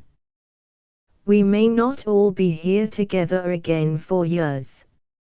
She heard him out in silence, her hands clasped on her knee, her eyes bent on them. For me, she said, you'll always be here. Don't say that, oh, don't. Things change, people change. You'll see. You don't understand. I don't want anything to change. I don't want to forget, to rub out. At first I imagined I did, but that was a foolish mistake. As soon as I saw you again I knew it. It's not being here with you that I'm afraid of, in the sense you think. It's being here, or anywhere, with Owen. She stood up and bent her tragic smile on him. I want to keep you all to myself. The only words that came to him were futile denunciations of his folly, but the sense of their futility checked them on his lips. Poor child, you poor child, he heard himself vainly repeating. Suddenly he felt the strong reaction of reality and its impetus brought him to his feet. Whatever happens, I intend to go for good, he exclaimed. I want you to understand that. Oh, don't be afraid, I'll find a reason. But it's perfectly clear that I must go. She uttered a protesting cry. Go away. You. Don't you see that that would tell everything, drag everybody into the horror? He found no answer, and her voice dropped back to its calmer note. What good would your going do? Do you suppose it would change anything for me? She looked at him with amusing wistfulness. I wonder what your feeling for me was. It seems queer that I've never really known. I suppose we don't know much about that kind of feeling. Is it like taking a drink when you're thirsty? I used to feel as if all of me was in the palm of your hand. He bowed his humbled head, but she went on almost exultantly, don't for a minute think I'm sorry. It was worth every penny it cost. My mistake was in being ashamed, just at first, of its having cost such a lot. I tried to carry it off as a joke, to talk of it to myself as an adventure. I'd always wanted adventures, and you'd given me one, and I tried to take your attitude about it, to play the game and convince myself that I hadn't risked any more on it than you. Then, when I met you again, I suddenly saw that I had risked more, but that I'd won more, too, such worlds. I'd been trying all the while to put everything I could between us, now I want to sweep everything away. I'd been trying to forget how you looked, now I want to remember you always. I'd been trying not to hear your voice, now I never want to hear any other. I've made my choice, that's all, I've had you and I mean to keep you. Her face was shining like her eyes. To keep you hidden away here, she ended, and put her hand upon her breast. After she had left him, Darrow continued to sit motionless, staring back into their past. Hitherto it had lingered on the edge of his mind in a vague pink blur, like one of the little rose-leaf clouds that a setting sun drops from its disk. Now it was a huge looming darkness, through which his eyes vainly strained. The whole episode was still obscure to him, save where here and there, as they talked, some phrase or gesture or intonation of the girl's had lit up a little spot in the night. She had said, I wonder what your feeling for me was, and he found himself wondering too. He remembered distinctly enough that he had not meant the perilous passion, even in its most transient form, to play a part in their relation. In that respect his attitude had been above reproach. She was an unusually original and attractive creature, to whom he had wanted to give a few days of harmless pleasuring, and who was alert and expert enough to understand his intention and spare him the boredom of hesitations and misinterpretations. That had been his first impression, and her subsequent demeanor had justified it. She had been, from the outset, just the frank and easy comrade he had expected to find her. Was it he, then, who, in the sequel, had grown impatient of the bounds he had set himself? Was it his wounded vanity that, seeking balm for its hurt, yearned to dip deeper into the healing pool of her compassion? In his confused memory of the situation he seemed not to have been guiltless of such yearnings. Yet for the first few days the experiment had been perfectly successful. Her enjoyment had been unclouded and his pleasure in it undisturbed. It was very gradually, he seemed to see, that a shade of lassitude had crept over their intercourse.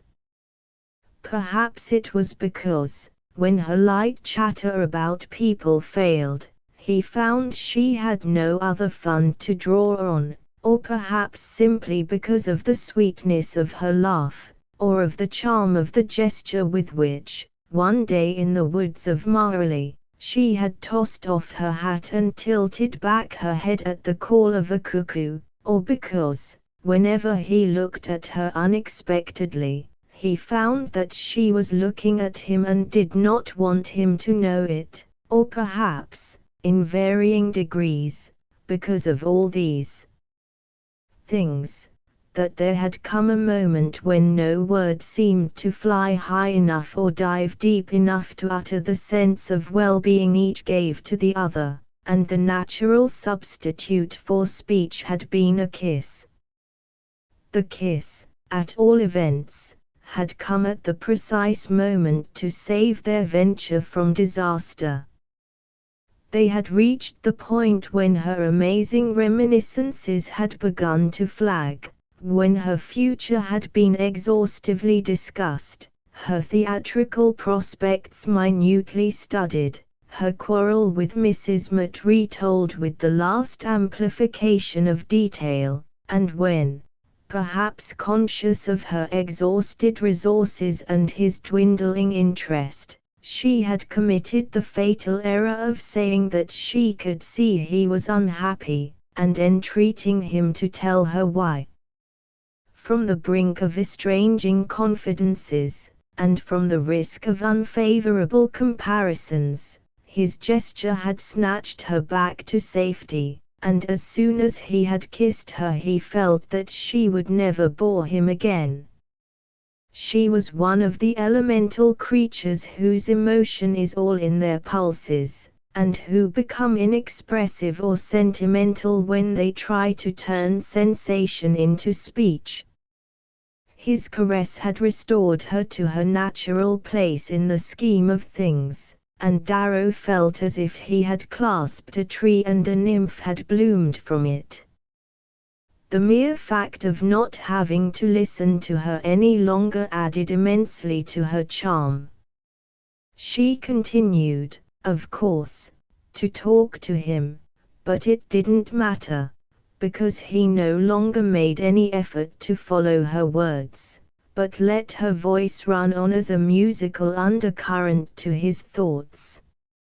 She hadn't a drop of poetry in her, but she had some of the qualities that create it in others, and in moments of heat the imagination does not always feel the difference. Lying beside her in the shade, Darrow felt her presence as a part of the charmed stillness of the summer woods, as the element of vague well-being that suffused his senses and lulled to sleep the ache of wounded pride. All he asked of her, as yet, was a touch on the hand or on the lips, and that she should let him go on lying there through the long warm hours, while a blackbird's song throbbed like a fountain, and the summer wind stirred in the trees, and close by, between the nearest branches and the brim of his tilted hat, a slight white figure gathered up all the floating threads of joy. He recalled, too, having noticed, as he lay staring at a break in the tree-tops, a stream of mare's tails coming up the sky. He had said to himself, "It will rain tomorrow," and the thought had made the air seem warmer and the sun more vivid on her hair. Perhaps if the mare's tails had not come up the sky, their adventure might have had no sequel. But the cloud brought rain, and next morning he looked out of his window into a cold grey blur. They had planned an all-day excursion down the Seine, to the two Andelys and Rouen, and now, with the long hours on their hands, they were both a little at a loss. There was the Louvre, of course, and the Luxembourg, but he had tried looking at pictures with her. She had first so persistently admired the worst things, and then so frankly lapsed into indifference, that he had no wish to repeat the experiment. So they went out, aimlessly, and took a cold wet walk, turning at length into the deserted arcades of the Palais Royal, and finally drifting into one of its equally deserted restaurants, where they lunched alone and somewhat dolefully, served by a wan old waiter with the look of a castaway who has given up watching for a sail. It was odd how the waiter's face came back to him. Perhaps but for the rain it might never have happened, but what was the use of thinking of that now?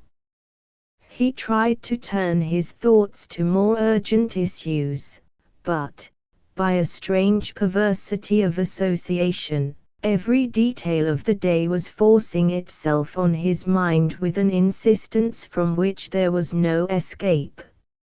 Reluctantly he relived the long wet walk back to the hotel, after a tedious hour at a cinematograph show on the boulevard.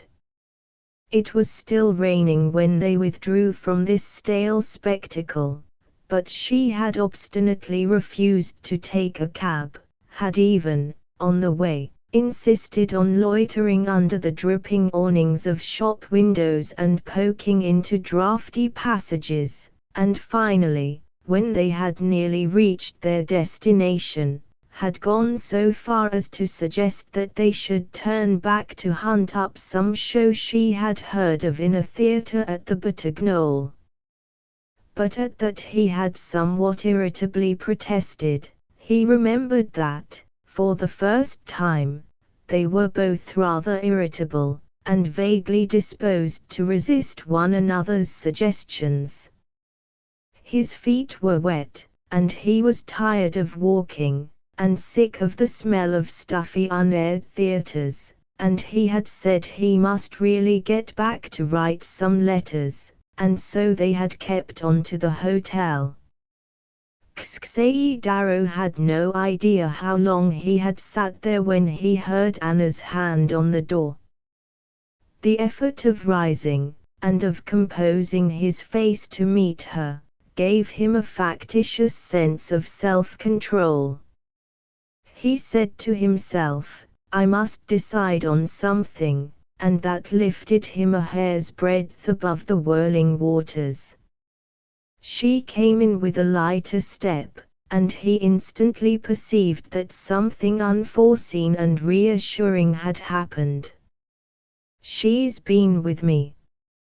She came and found me on the terrace. We've had a long talk and she's explained everything. I feel as if I'd never known her before." Her voice was so moved and tender that it checked his start of apprehension. "She's explained. It's natural, isn't it, that she should have felt a little sore at the kind of inspection she's been subjected to. Oh, not from you, I don't mean that. But Madame de Chantelle's opposition, and her sending for Adelaide Painter. She told me frankly she didn't care to owe her husband to Adelaide Painter.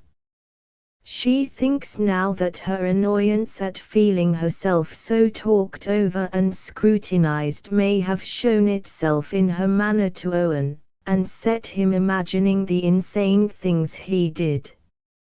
I understand all she must have felt, and I agree with her that it's best she should go away for a while. She's made me, Anna summed up, feel as if I'd been dreadfully thick-skinned and obtuse. You? Yes. As if I'd treated her like the bric-a-brac that used to be sent down here on approval to see if it would look well with the other pieces.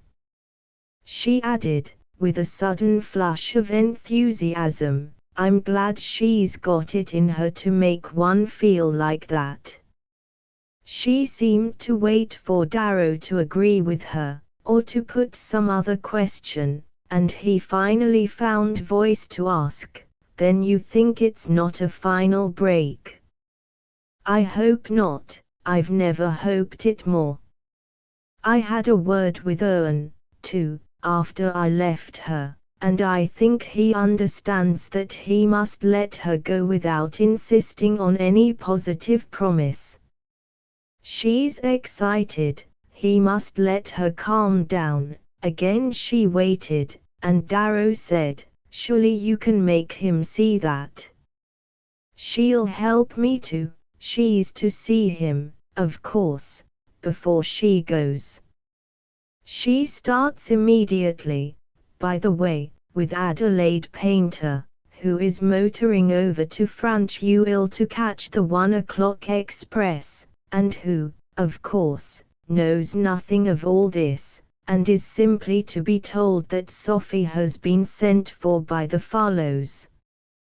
Darrow mutely signed his comprehension, and she went on, Owen is particularly anxious that neither Adelaide nor his grandmother should have the least inkling of what's happened. The need of shielding Sophie will help him to control himself. He's coming to his senses, poor boy, he's ashamed of his wild talk already. He asked me to tell you so, no doubt he'll tell you so himself. Darrow made a movement of protest. Oh, as to that, the thing's not worth another word. Or another thought, either. She brightened. Promise me you won't even think of it, promise me you won't be hard on him. He was finding it easier to smile back at her. Why should you think it necessary to ask my indulgence for Owen? She hesitated a moment, her eyes wandering from him. Then they came back with a smile. Perhaps because I need it for myself. For yourself. I mean, because I understand better how one can torture oneself over unrealities. As Darrow listened, the tension of his nerves began to relax. Her gaze, so grave and yet so sweet, was like a deep pool into which he could plunge and hide himself from the hard glare of his misery. As this ecstatic sense enveloped him, he found it more and more difficult to follow her words and to frame an answer. But what did anything matter, except that her voice should go on, and the syllables fall like soft touches on his tortured brain. Don't you know, she continued, the bliss of waking from a bad dream in one's own quiet room, and going slowly over all the horror without being afraid of it any more. That's what I'm doing now. And that's why I understand Owen," she broke off, and he felt her touch on his arm. "Because I dreamed the horror too." He understood her then, and stammered, "You forgive me. And let me tell you, it will help you to understand Owen. There were little things, little signs, once I had begun to watch for them, your reluctance to speak about her, her reserve with you, a sort of constraint we'd never seen in her before." She laughed up at him, and with her hands in his he contrived to say, "Now you understand why." "Oh, I understand, of course I understand, and I want you to laugh at me, with me. Because there were other things too, crazier things still. There was even, last night on the terrace, her pink cloak, her pink cloak." Now he honestly wondered, and as she saw it she blushed. "You've forgotten about the cloak. The pink cloak that Owen saw you with at the play in Paris." "Yes, yes. I was mad enough for that.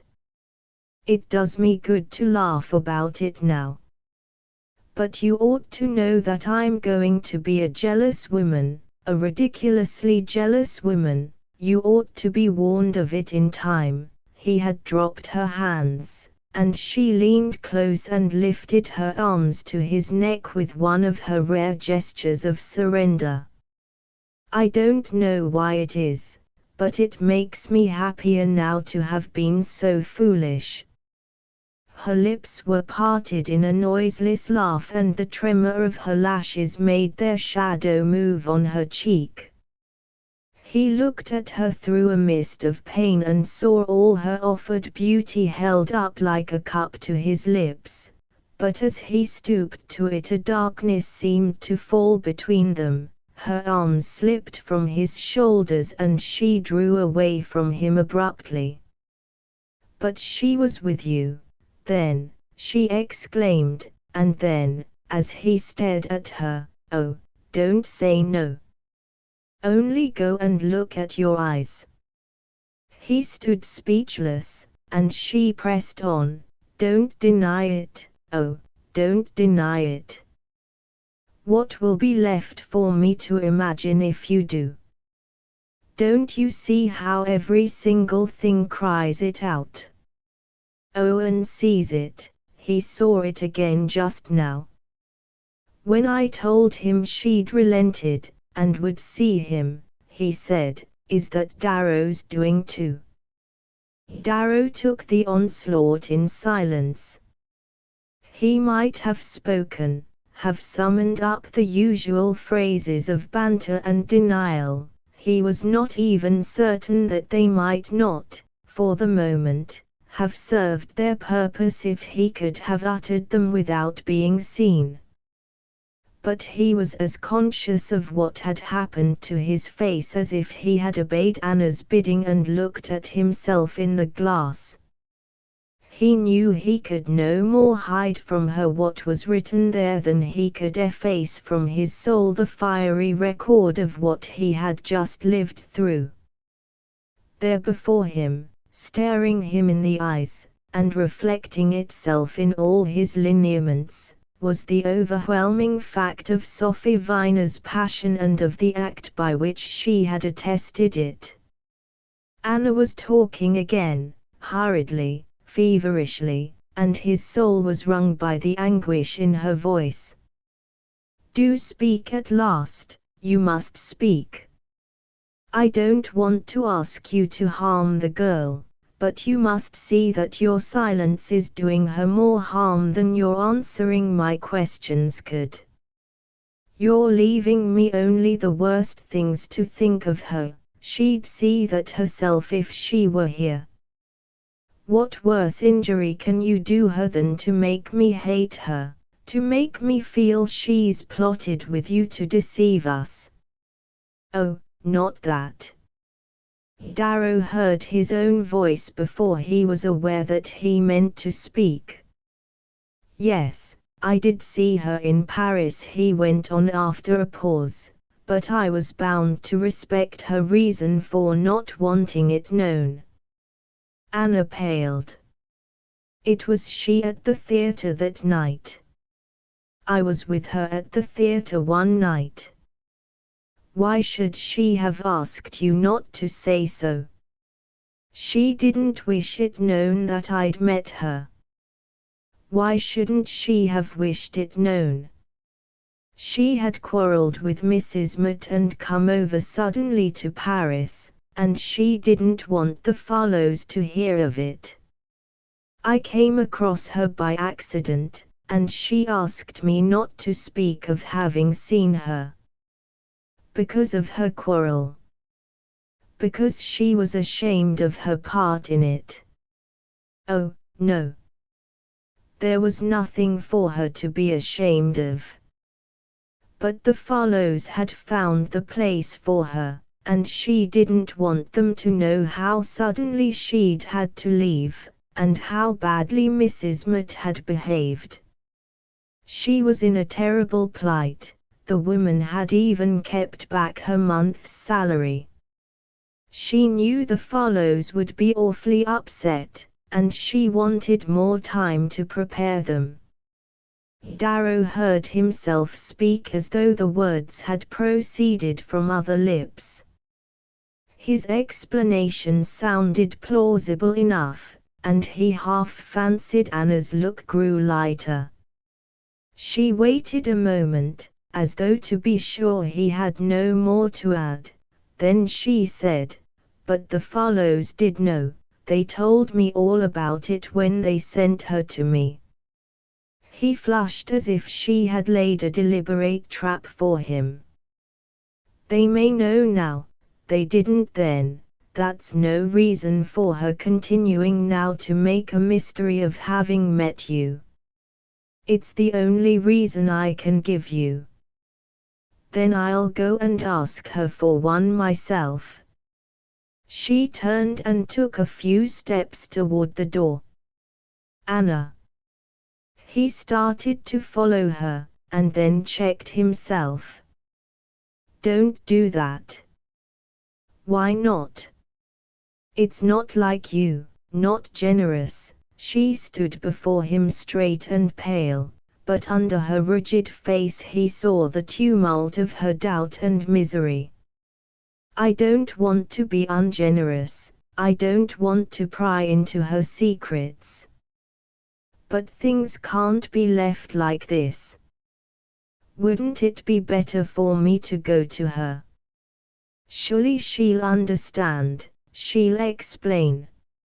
It may be some mere trifle she's concealing, something that would horrify the Farlows, but that I shouldn't see any harm in." She paused, her eyes searching his face.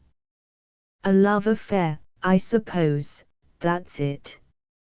You met her with some man at the theatre, and she was frightened and begged you to fib about it. Those poor young things that have to go about among us like machines. Oh, if you knew how I pity them." "If you pity her, why not let her go?" She stared. "Let her go, go for good, you mean? Is that the best you can say for her? Let things take their course. After all, it's between herself and Owen. And you and me, and Effie, if Owen marries her, and I leave my child with them. Don't you see the impossibility of what you're asking? We're all bound together in this coil." Darrow turned away with a groan. "Oh, let her go, let her go. Then there is something really bad. She was with someone when you met her. Someone with whom she broke off, and he saw her struggling with new thoughts. If it's that, of course." "Oh, Don't you see, she desperately appealed to him, that I must find out, and that it's too late now for you not to speak. Don't be afraid that I'll betray you. I'll never let a soul suspect. But I must know the truth, and surely it's best for her that I should find it out from you. Darrow waited a moment, then he said slowly, what you imagine's mere madness. She was at the theatre with me. With you. He saw a tremor pass through her, but she controlled it instantly and faced him straight and motionless as a wounded creature in the moment before it feels its wound. Why should you both have made a mystery of that? I've told you the idea was not mine. He cast about. She may have been afraid that Owen, but that was not a reason for her asking you to tell me that you hardly knew her, that you hadn't even seen her for years. She broke off and the blood rose to her face and forehead. Even if she had other reasons, there could be only one reason for your obeying her. Silence fell between them, a silence in which the room seemed to become suddenly resonant with voices. Darrow's gaze wandered to the window and he noticed that the gale of 2 days before had nearly stripped the tops of the lime trees in the court. Anna had moved away and was resting her elbows against the mantelpiece, her head in her hands. As she stood there he took in with a new intensity of vision little details of her appearance that his eyes had often cherished.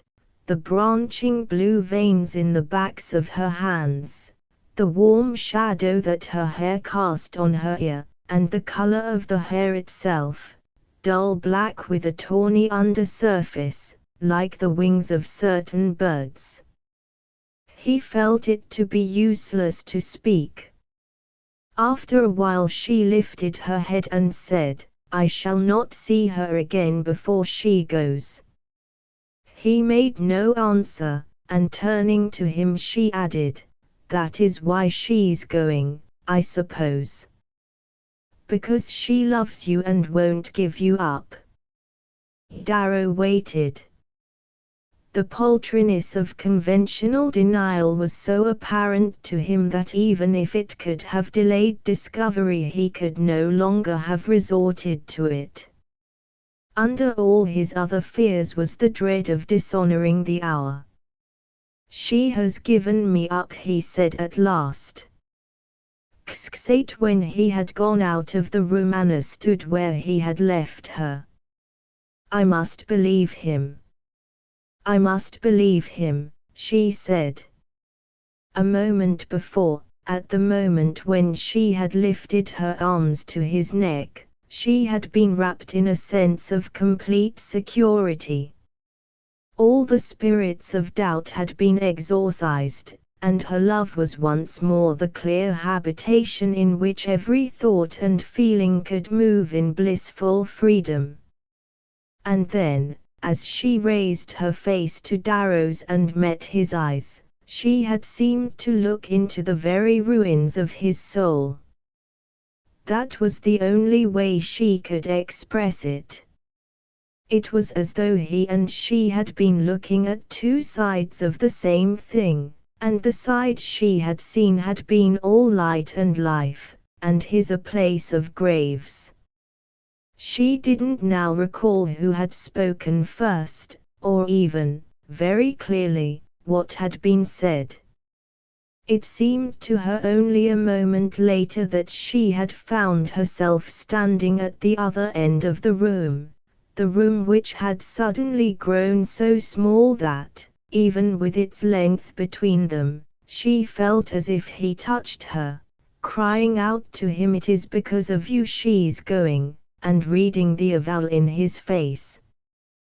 That was his secret, then, their secret. He had met the girl in Paris and helped her in her straits, lent her money, Anna vaguely conjectured, and she had fallen in love with him, and on meeting him again had been suddenly overmastered by her passion. Anna, dropping back into her sofa corner, sat staring these facts in the face.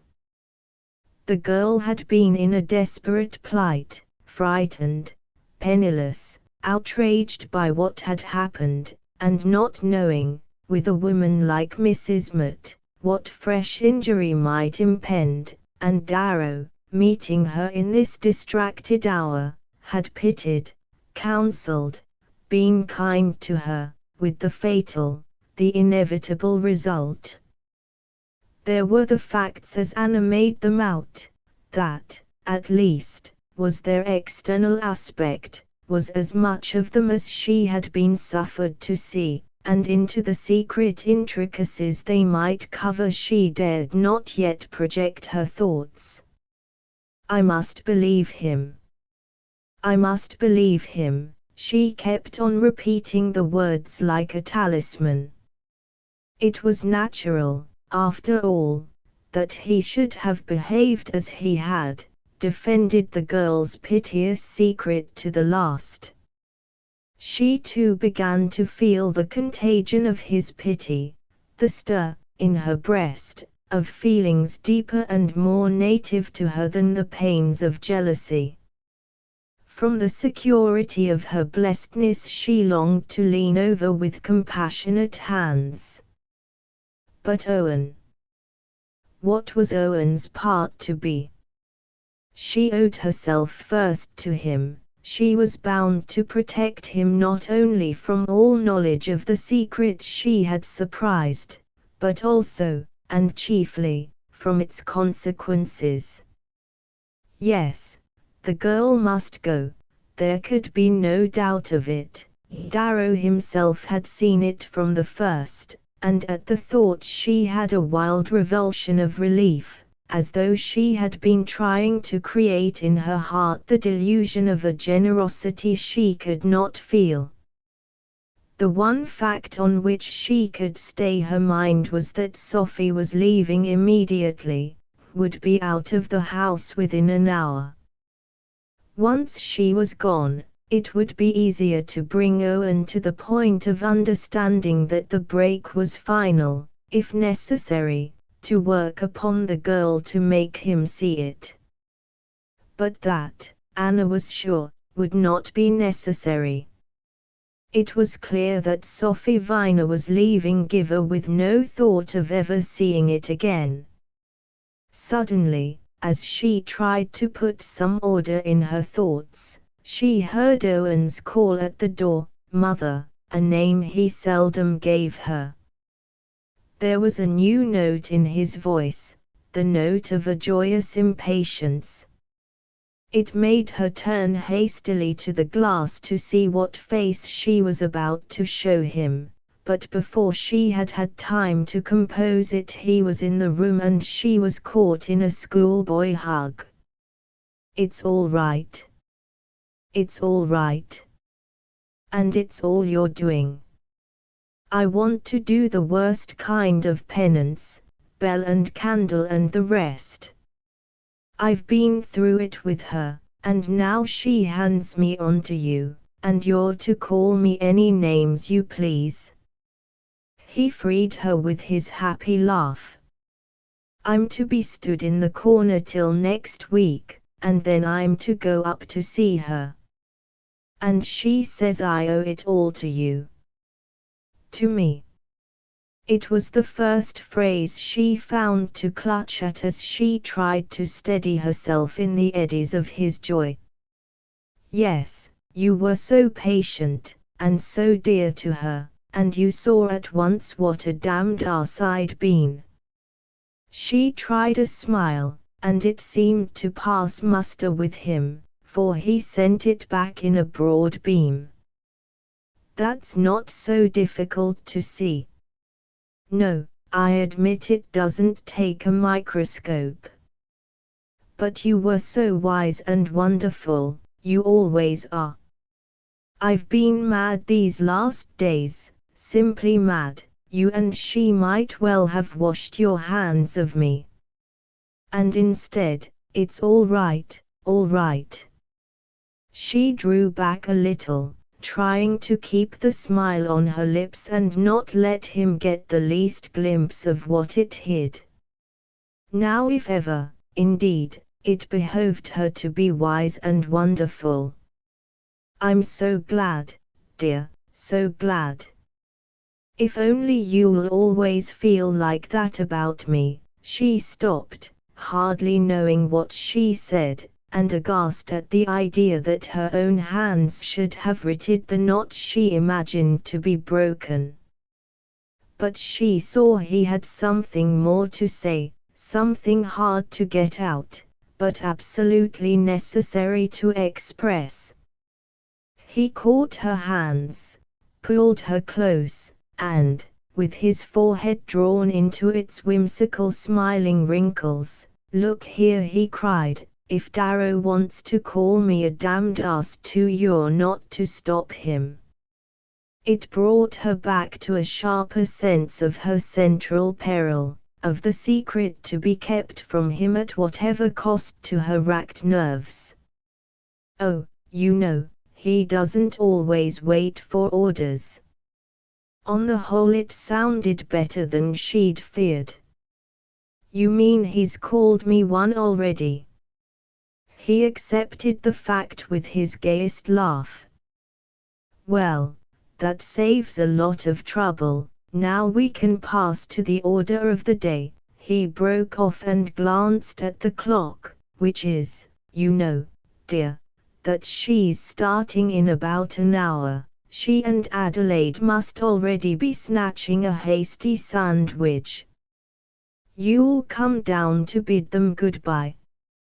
Yes, of course. There had, in fact, grown upon her while he spoke the urgency of seeing Sophie Viner again before she left. The thought was deeply distasteful. Anna shrank from encountering the girl till she had cleared a way through her own perplexities. But it was obvious that since they had separated, barely an hour earlier, the situation had taken a new shape. Sophie Viner had apparently reconsidered her decision to break amicably but definitely with Owen, and stood again in their path, a menace and a mystery, and confused impulses of resistance stirred in Anna's mind. She felt Owen's touch on her arm. "Are you coming?" Yes, presently." "What's the matter? You look so strange." "What do you mean by strange?" "I don't know," startled, surprised. She read what her look must be by its sudden reflection in his face. "Do I? No wonder. You've given us all an exciting morning." He held to his point. "You're more excited now that there's no cause for it. What on earth has happened since I saw you?" He looked about the room, as if seeking the clue to her agitation, and in her dread of what he might guess she answered, "What has happened is simply that I'm rather tired. Will you ask Sophie to come up and see me here?" While she waited she tried to think what she should say when the girl appeared, but she had never been more conscious of her inability to deal with the oblique and the tortuous. She had lacked the hard teachings of experience, and an instinctive disdain for whatever was less clear and open than her own conscience had kept her from learning anything of the intricacies and contradictions of other hearts. She said to herself, "I must find out," yet everything in her recoiled from the means by which she felt it must be done. Sophie Viner appeared almost immediately, dressed for departure, her little bag on her arm. She was still pale to the point of haggardness, but with a light upon her that struck Anna with surprise.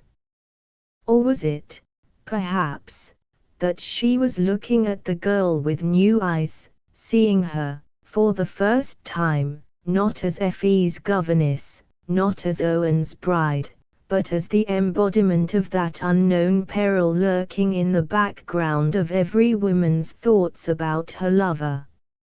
Anna, at any rate, with a sudden sense of estrangement, noted in her graces and snares never before perceived. It was only the flash of a primitive instinct, but it lasted long enough to make her ashamed of the darknesses it lit up in her heart. She signed to Sophie to sit down on the sofa beside her. "I asked you to come up to me because I wanted to say goodbye quietly," she explained, feeling her lips tremble, but trying to speak in a tone of friendly naturalness. The girl's only answer was a faint smile of acquiescence, and Anna, disconcerted by her silence, went on, "You've decided, then, not to break your engagement?" Sophie Viner raised her head with a look of surprise. Evidently the question, thus abruptly put, must have sounded strangely on the lips of so ardent a partisan as Mrs. Leith. "I thought that was what you wished," she said. "What I wished?" Anna's heart shook against her side. "I wish, of course, whatever seems best for Owen. It's natural, you must understand, that consideration should come first with me." Sophie was looking at her steadily. "I supposed it was the only one that counted with you." The curtness of retort roused Anna's latent antagonism. "It is," she said, in a hard voice that startled her as she heard it. Had she ever spoken so to anyone before? She felt frightened, as though her very nature had changed without her knowing it. Feeling the girl's astonished gaze still on her, she continued, "The suddenness of the change has naturally surprised me. When I left you it was understood that you were to reserve your decision, yes? And now?" Anna waited for a reply that did not come. She did not understand the girl's attitude, the edge of irony in her short syllables, the plainly premeditated determination to lay the burden of proof on her interlocutor. Anna felt the sudden need to lift their intercourse above this mean level of defiance and distrust. She looked appealingly at Sophie. "Isn't it best that we should speak quite frankly? It's this change on your part that perplexes me. You can hardly be surprised at that. It's true, I asked you not to break with Owen too abruptly, and I asked it, believe me, as much for your sake as for his. I wanted you to take time to think over the difficulty that seems to have arisen between you. The fact that you felt it required thinking over seemed to show you wouldn't take the final step lightly, wouldn't, I mean, accept of Owen more than you could give him. But your change of mind obliges me to ask the question I thought you would have asked yourself. Is there any reason why you shouldn't marry Owen?"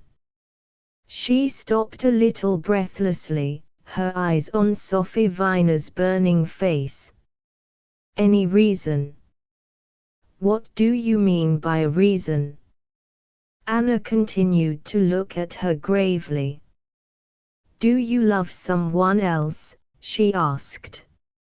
Sophie's first look was one of wonder and a faint relief, then she gave back the other's scrutiny in a glance of indescribable reproach.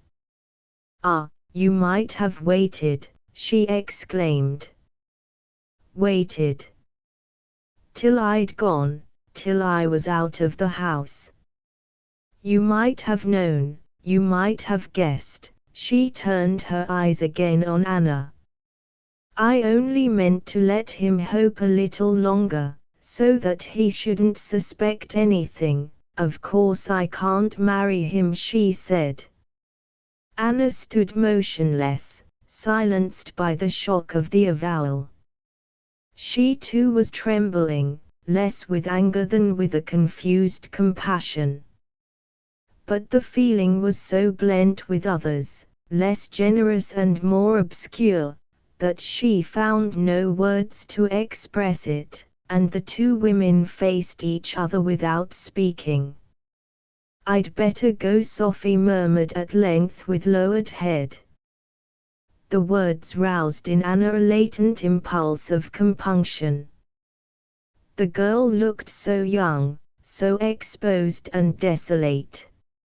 And what thoughts must she be hiding in her heart? It was impossible that they should part in such a spirit. "I want you to know that no one said anything. It was I who." Sophie looked at her. "You mean that Mr. Darrow didn't tell you?" "Of course not. Do you suppose I thought he did?" "You found it out, that's all. I knew you would. In your place I should have guessed it sooner." The words were spoken simply, without irony or emphasis, but they went through Anna like a sword. Yes, the girl would have had divinations, promptings that she had not had. She felt half envious of such a sad precocity of wisdom. "I'm so sorry," she murmured. "Things happen that way. Now I'd better go.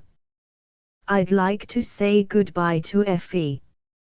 "Oh," it broke in a cry from Effie's mother. "Not like this, you mustn't. You make me feel too horribly, as if I were driving you away." The words had rushed up from the depths of her bewildered pity. "No one is driving me away, I had to go," she heard the girl reply. There was another silence, during which passionate impulses of magnanimity warred in Anna with her doubts and dreads. At length, her eyes on Sophie's face, "Yes, you must go now," she began. "But later on, after a while, when all this is over, if there's no reason why you shouldn't marry Owen." She paused a moment on the words, "I shouldn't want you to think I stood between you." Sophie flushed again, and then grew pale. She seemed to try to speak, but no words came. "Yes. It was not true when I said just now that I was thinking only of Owen. I'm sorry, oh, so sorry, for you too. Your life, I know how hard it's been, and mine's so full. Happy women understand best." Anna drew near and touched the girl's hand, then she began again, pouring all her soul into the broken phrases. "It's terrible now, you see no future, but if, by and by, you know best, but you're so young, and at your age things do pass. If there's no reason, no real reason, why you shouldn't marry Owen, I want him to hope, I'll help him to hope, if you say so." With the urgency of her pleading, her clasp tightened on Sophie's hand, but it warmed to no responsive tremor. The girl seemed numb, and Anna was frightened by the stony silence of her look. "I suppose I'm not more than half a woman," she mused, "for I don't want my happiness to hurt her." And aloud she repeated, If only you'll tell me there's no reason." The girl did not speak, but suddenly, like a snapped branch, she bent, stooped down to the hand that clasped her, and laid her lips upon it in a stream of weeping. She cried silently, continuously, abundantly, as though Anna's touch had released the waters of some deep spring of pain. Then, as Anna, moved and half afraid, leaned over her with a sound of pity, she stood up and turned away. "You're going, then, for good, like this?" Anna moved toward her and stopped. Sophie stopped too, with eyes that shrank from her. "Oh," Anna cried, and hid her face. The girl walked across the room and paused again in the doorway. From there she flung back, "I wanted it, I chose it. He was good to me, no one ever was so good." The door handle turned, and Anna heard her go. "X6." Her first thought was, "He's going to in a few hours, I needn't see him again before he leaves." At that moment the possibility of having to look in Darrow's face and hear him speak seemed to her more unendurable than anything else she could imagine. Then, on the next wave of feeling, came the desire to confront him at once and wring from him she knew not what, avowal, denial, justification, anything that should open some channel of escape to the flood of her pent-up anguish. She had told Owen she was tired, and this seemed a sufficient reason for remaining upstairs when the motor came to the door and Miss Painter and Sophie Viner were borne off in it, sufficient also for sending word to Madame de Chantal that she would not come down till after luncheon. Having dispatched her maid with this message, she lay down on her sofa and stared before her into darkness. She had been unhappy before, and the vision of old miseries flocked like hungry ghosts about her fresh pain. She recalled her youthful disappointment, the failure of her marriage, the wasted years that followed, but those were negative sorrows, denials and postponements of life. She seemed in no way related to their shadowy victim, she who was stretched on this fiery rack of the irreparable.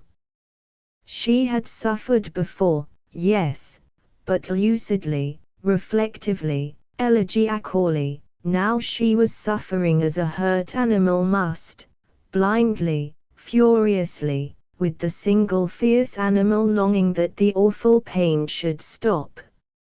She heard her maid knock, and she hid her face and made no answer. The knocking continued, and the discipline of habit at length made her lift her head, compose her face and hold out her hand to the note the woman brought her. It was a word from Darrow, "May I see you?" And she said at once, in a voice that sounded thin and empty, "Ask Mr. Darrow to come up." The maid enquired if she wished to have her hair smoothed first, and she answered that it didn't matter, but when the door had closed, the instinct of pride drew her to her feet and she looked at herself in the glass above the mantelpiece and passed her hands over her hair.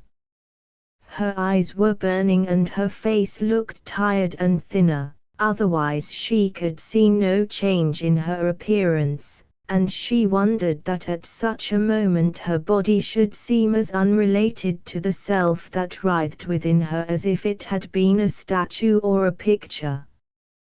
The maid reopened the door to show in Darrow, and he paused a moment on the threshold, as if waiting for Anna to speak.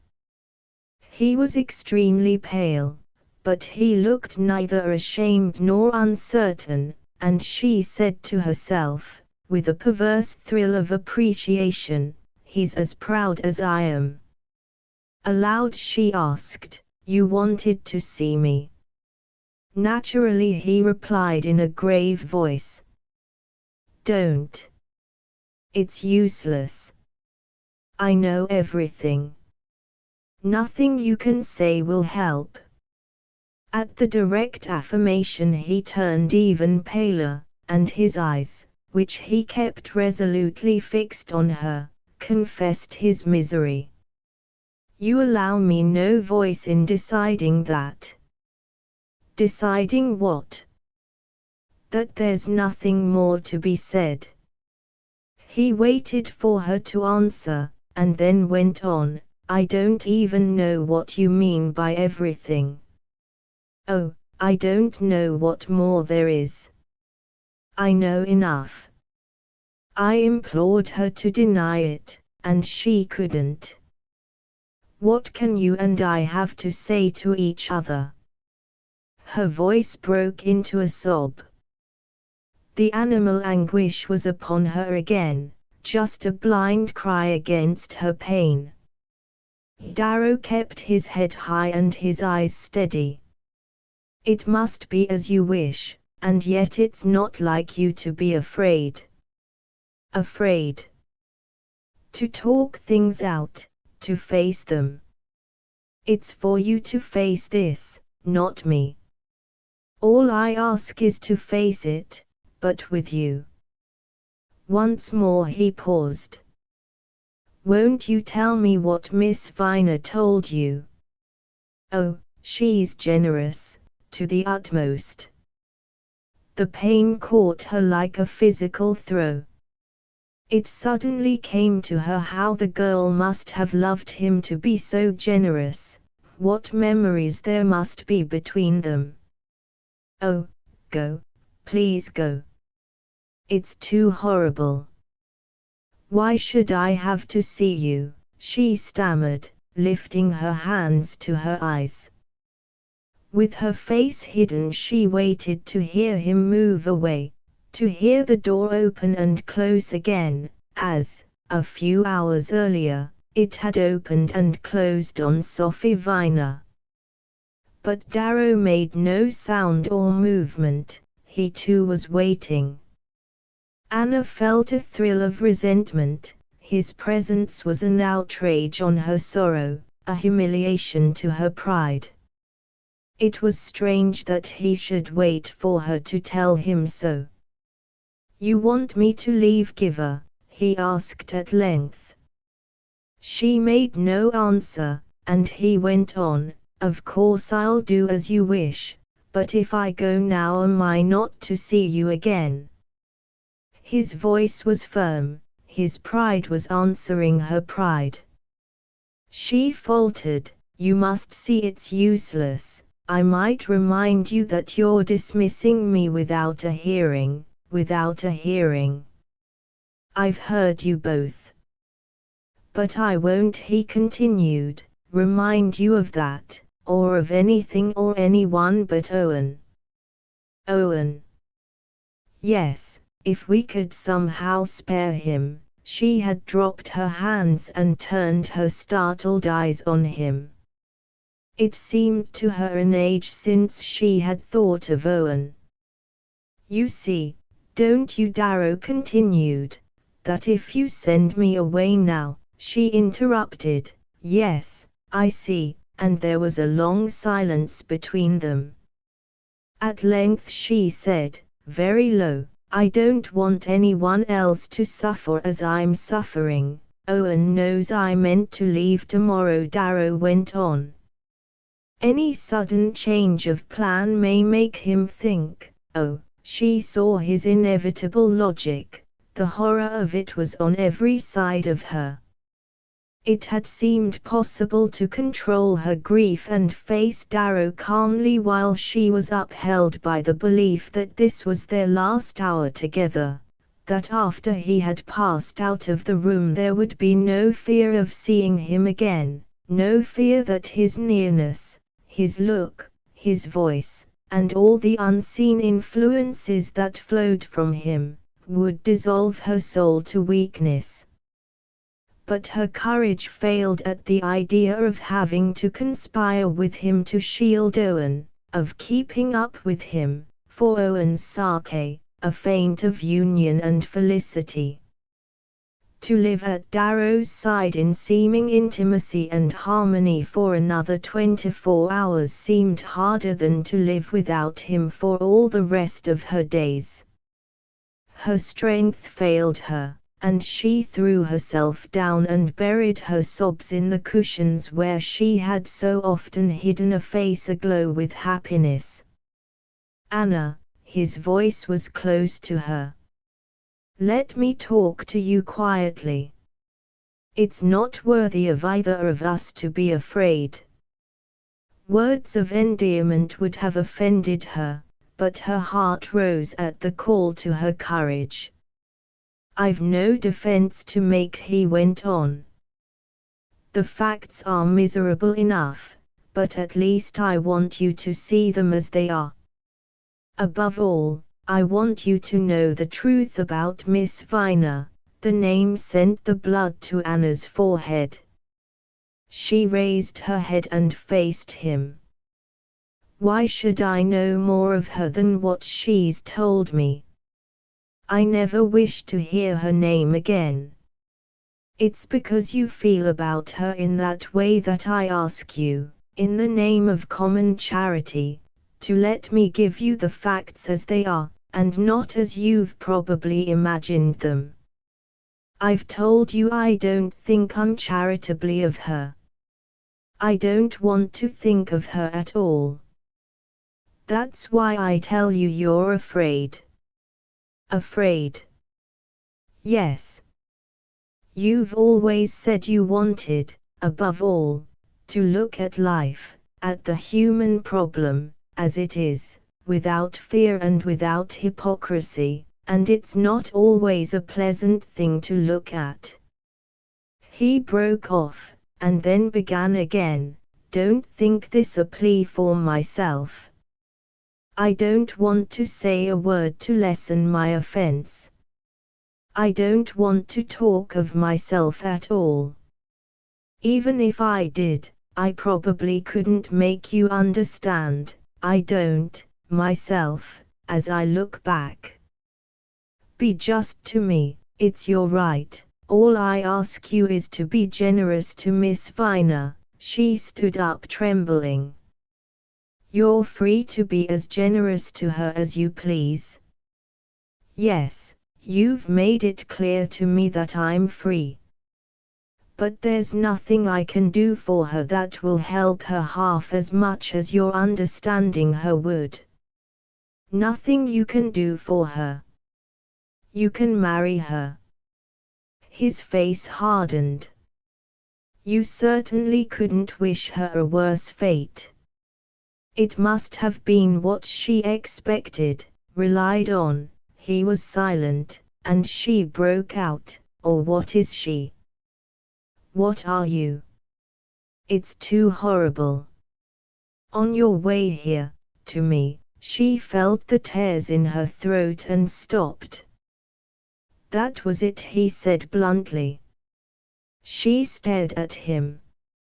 "I was on my way to you, after repeated delays and postponements of your own making. At the very last you turned me back with a mere word, and without explanation. I waited for a letter, and none came. I'm not saying this to justify myself. I'm simply trying to make you understand. I felt hurt and bitter and bewildered. I thought you meant to give me up. And suddenly, in my way, I found someone to be sorry for, to be of use to. That, I swear to you, was the way it began. The rest was a moment's folly, a flash of madness, as such things are. We've never seen each other since." Anna was looking at him coldly. "You sufficiently describe her in saying that." "Yes, if you measure her by conventional standards, which is what you always declare you never do. Conventional standards. A girl who, she was checked by a sudden rush of almost physical repugnance. Suddenly she broke out, "I always thought her an adventuress." Always. I don't mean always, but after you came, she's not an adventuress. You mean that she professes to act on the new theories. The stuff that awful women rave about on platforms. Oh, I don't think she pretended to have a theory, she hadn't even that excuse. She had the excuse of her loneliness, her unhappiness, of miseries and humiliations that a woman like you can't even guess. She had nothing to look back to but indifference or unkindness, nothing to look forward to but anxiety. She saw I was sorry for her and it touched her. She made too much of it, she exaggerated it. I ought to have seen the danger, but I didn't. There's no possible excuse for what I did. Anna listened to him in speechless misery. Every word he spoke threw back a disintegrating light on their own past. He had come to her with an open face and a clear conscience, come to her from this. If his security was the security of falsehood, it was horrible. If it meant that he had forgotten, it was worse. She would have liked to stop her ears, to close her eyes, to shut out every sight and sound and suggestion of a world in which such things could be, and at the same time she was tormented by the desire to know more, to understand better, to feel herself less ignorant and inexpert in matters which made so much of the stuff of human experience. What did he mean by a moment's folly, a flash of madness? How did people enter on such adventures, how pass out of them without more visible traces of their havoc? Her imagination recoiled from the vision of a sudden debasing familiarity. It seemed to her that her thoughts would never again be pure. "I swear to you," she heard Darrow saying, "it was simply that, and nothing more." She wondered at his composure, his competence, at his knowing so exactly what to say. No doubt men often had to make such explanations, they had the formulas by heart. A leaden lassitude descended on her. She passed from flame and torment into a colorless cold world where everything surrounding her seemed equally indifferent and remote. For a moment she simply ceased to feel. She became aware that Darrow was waiting for her to speak, and she made an effort to represent to herself the meaning of what he had just said, but her mind was as blank as a blurred mirror. Finally she brought out, "I don't think I understand what you've told me." "No, you don't understand," he returned with sudden bitterness, and on his lips the charge of incomprehension seemed an offense to her. "I don't want to, about such things," he answered almost harshly.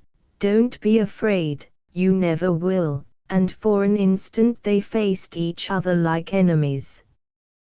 Then the tears swelled in her throat at his reproach. "You mean I don't feel things, I'm too hard?"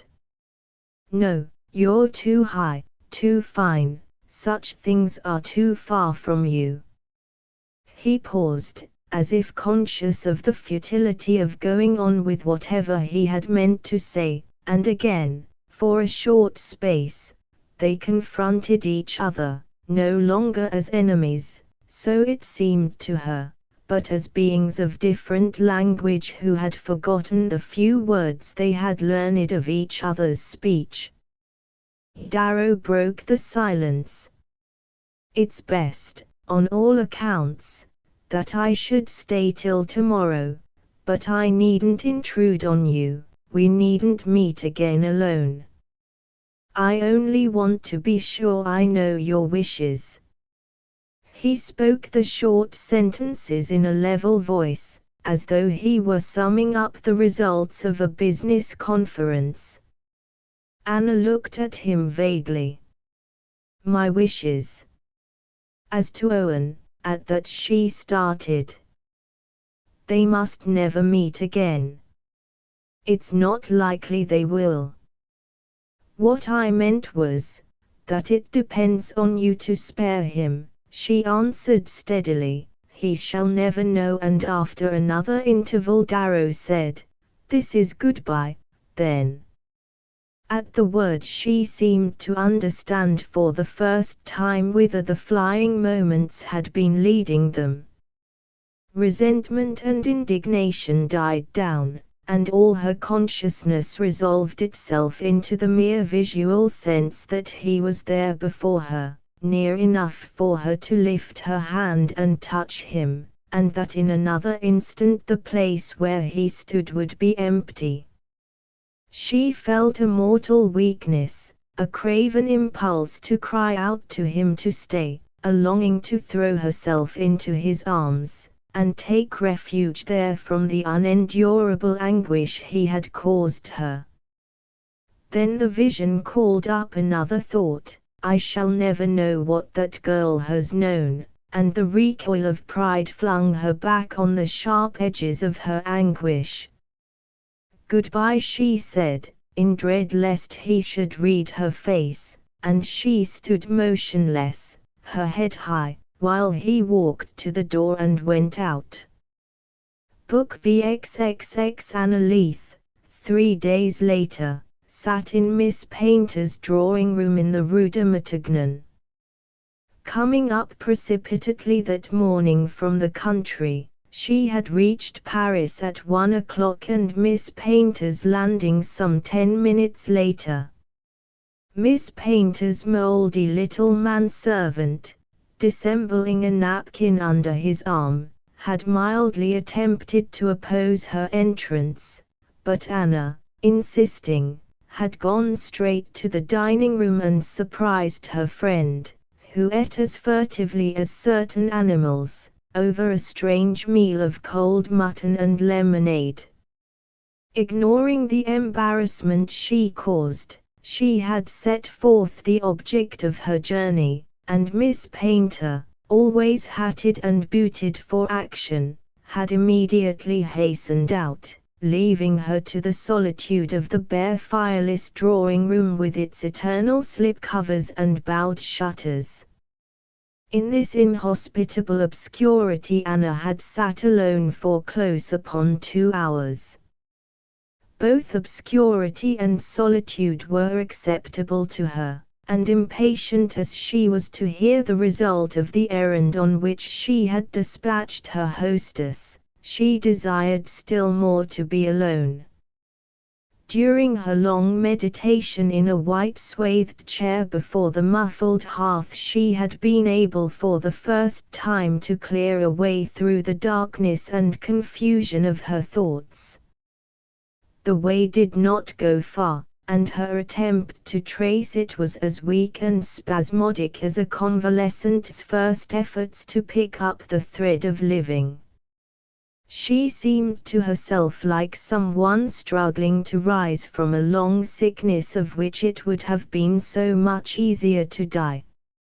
At Giver she had fallen into a kind of torpor, a deadness of soul traversed by wild flashes of pain, but whether she suffered or whether she was numb, she seemed equally remote from her real living and doing self. It was only the discovery, that very morning, of Owen's unannounced departure for Paris that had caught her out of her dream and forced her back to action.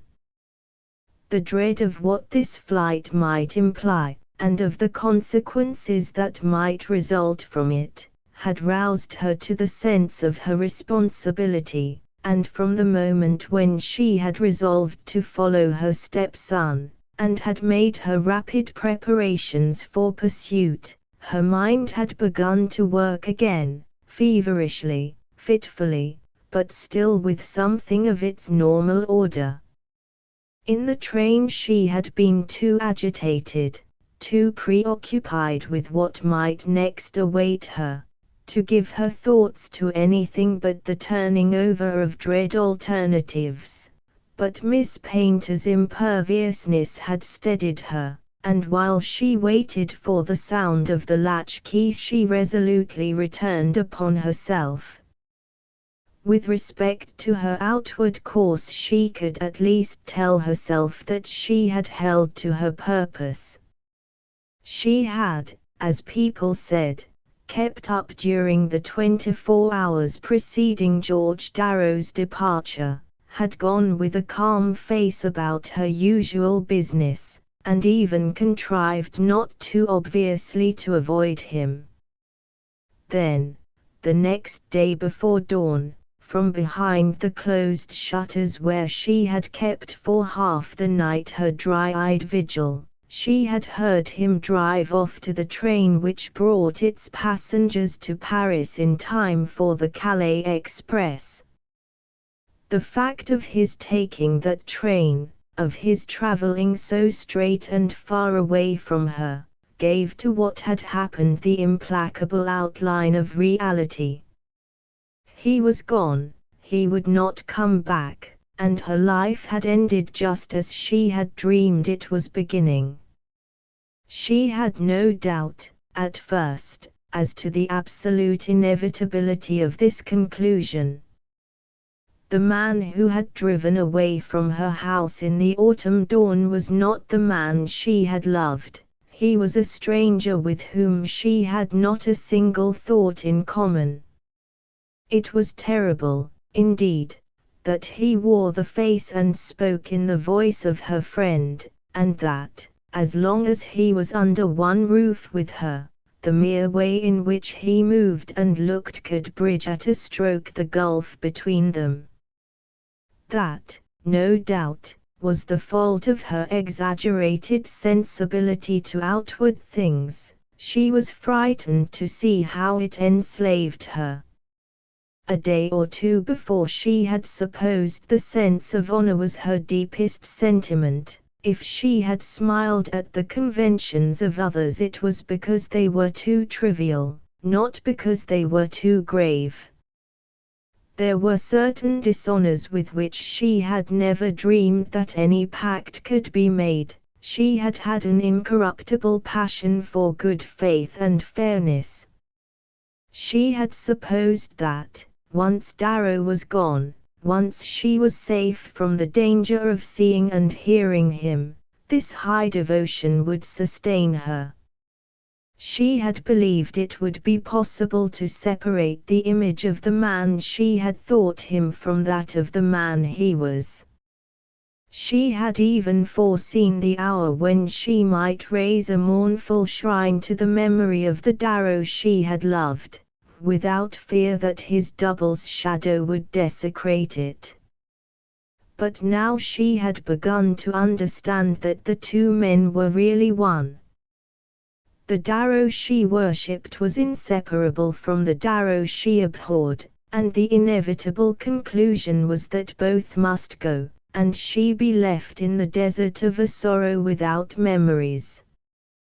But if the future was thus void, the present was all too full. Never had blow more complex repercussions, and to remember Owen was to cease to think of herself. What impulse, what apprehension, had sent him suddenly to Paris? And why had he thought it needful to conceal his going from her?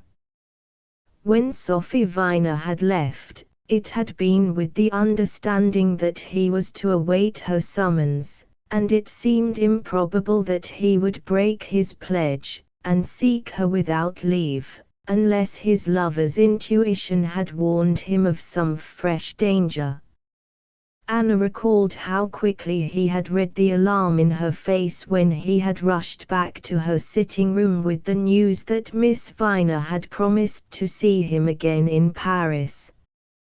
To be so promptly roused, his suspicions must have been but half asleep, and since then, no doubt, if she and Darrow had dissembled, so had he. To her proud directness it was degrading to think that they had been living together like enemies who spy upon each other's movements. She felt a desperate longing for the days which had seemed so dull and narrow, but in which she had walked with her head high and her eyes unguarded. She had come up to Paris hardly knowing what peril she feared, and still less how she could avert it. If Owen meant to see Miss Viner, and what other object could he have?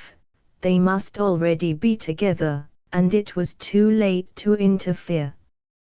It had indeed occurred to Anna that Paris might not be his objective point, that his real purpose in leaving Giver without her knowledge had been to follow Darrow to London and exact the truth of him.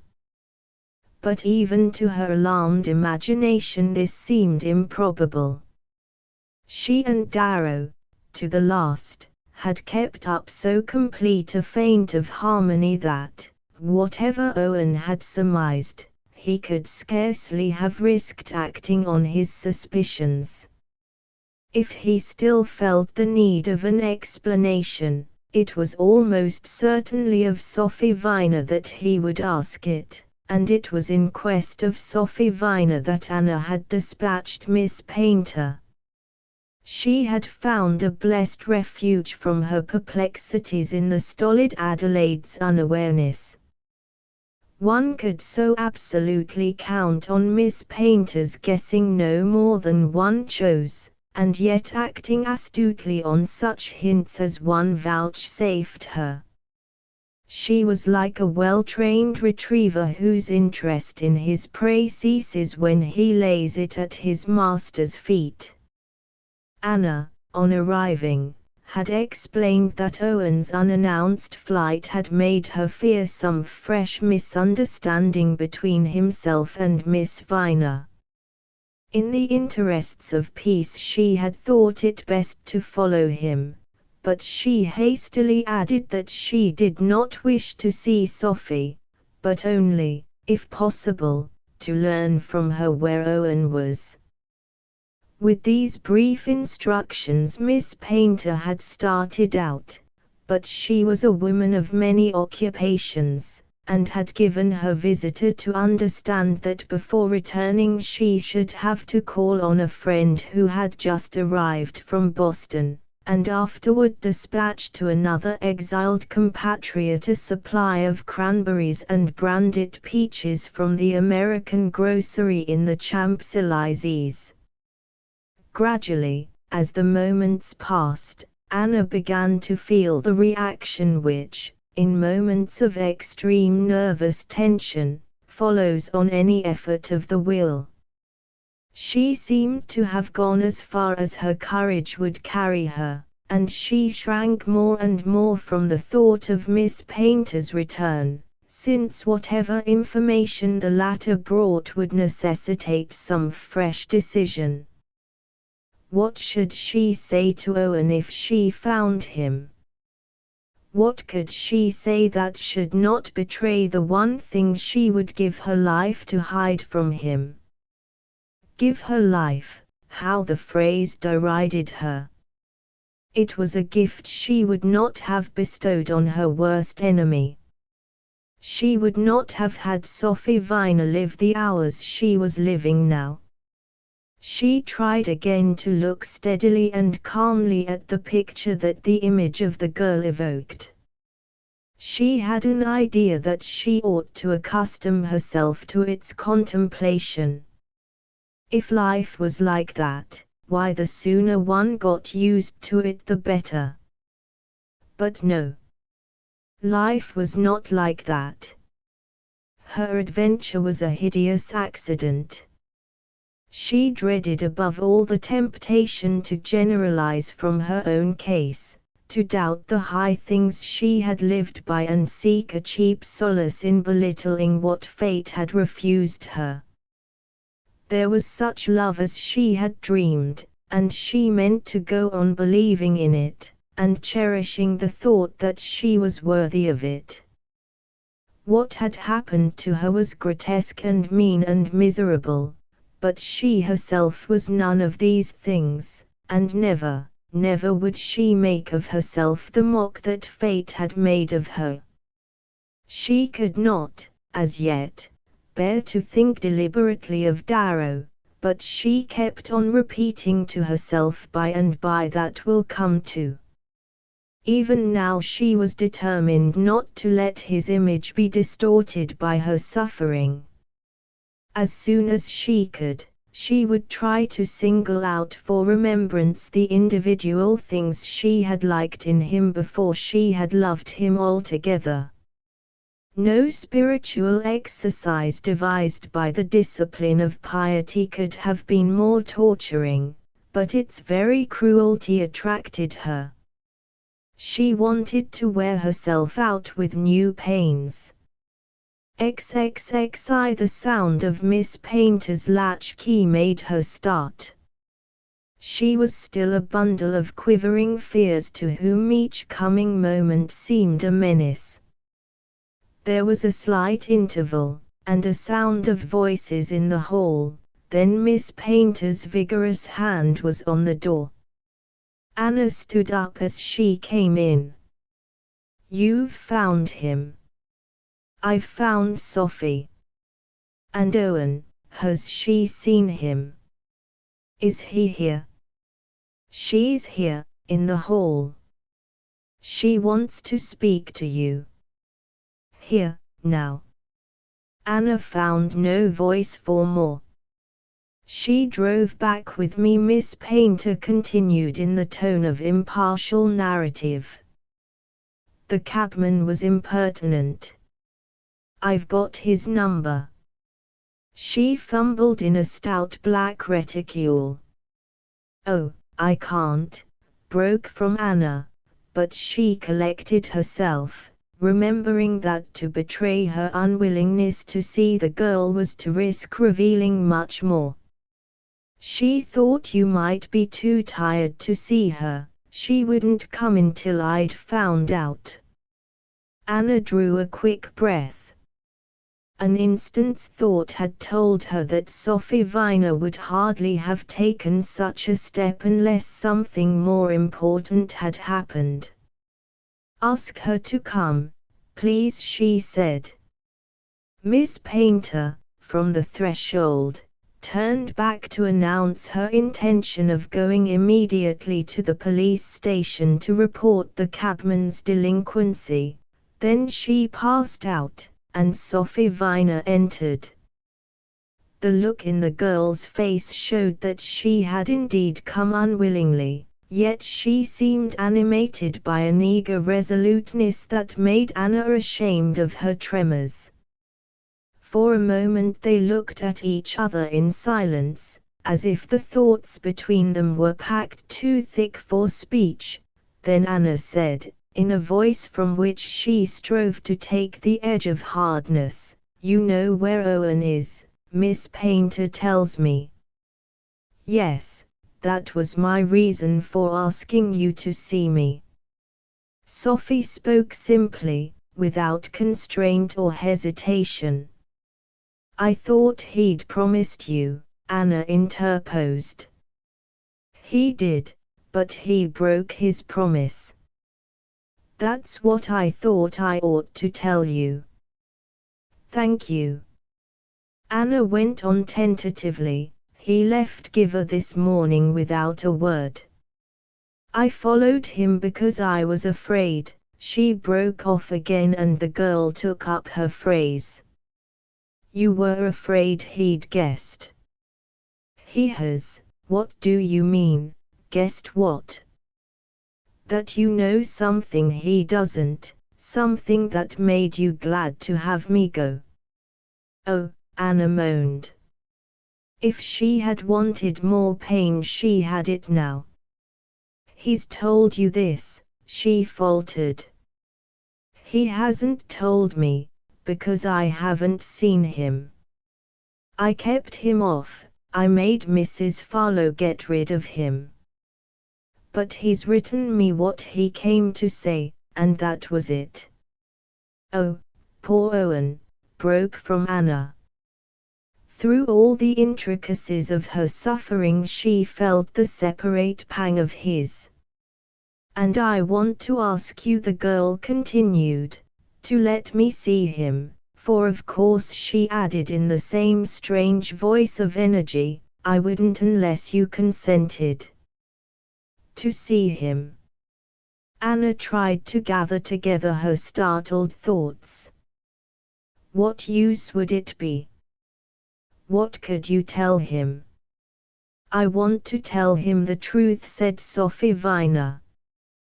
The two women looked at each other, and a burning blush rose to Anna's forehead. I don't understand, she faltered. Sophie waited a moment, then she lowered her voice to say, I don't want him to think worse of me than he need, worse. Yes, to think such things as you're thinking now. I want him to know exactly what happened, then I want to bid him goodbye. Anna tried to clear a way through her own wonder and confusion. She felt herself obscurely moved. Wouldn't it be worse for him to hear the truth? It would be better, at any rate, for you and Mr. Darrow. At the sound of the name Anna lifted her head quickly. I've only my stepson to consider.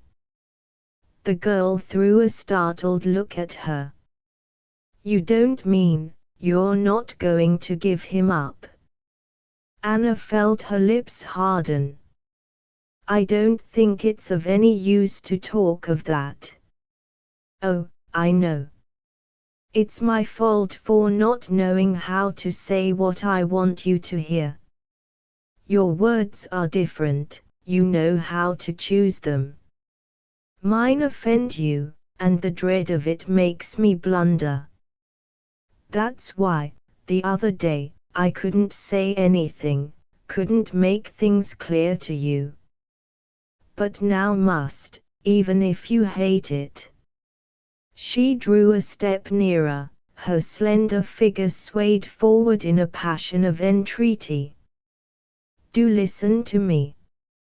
What you've said is dreadful. How can you speak of him in that voice? Don't you see that I went away so that he shouldn't have to lose you?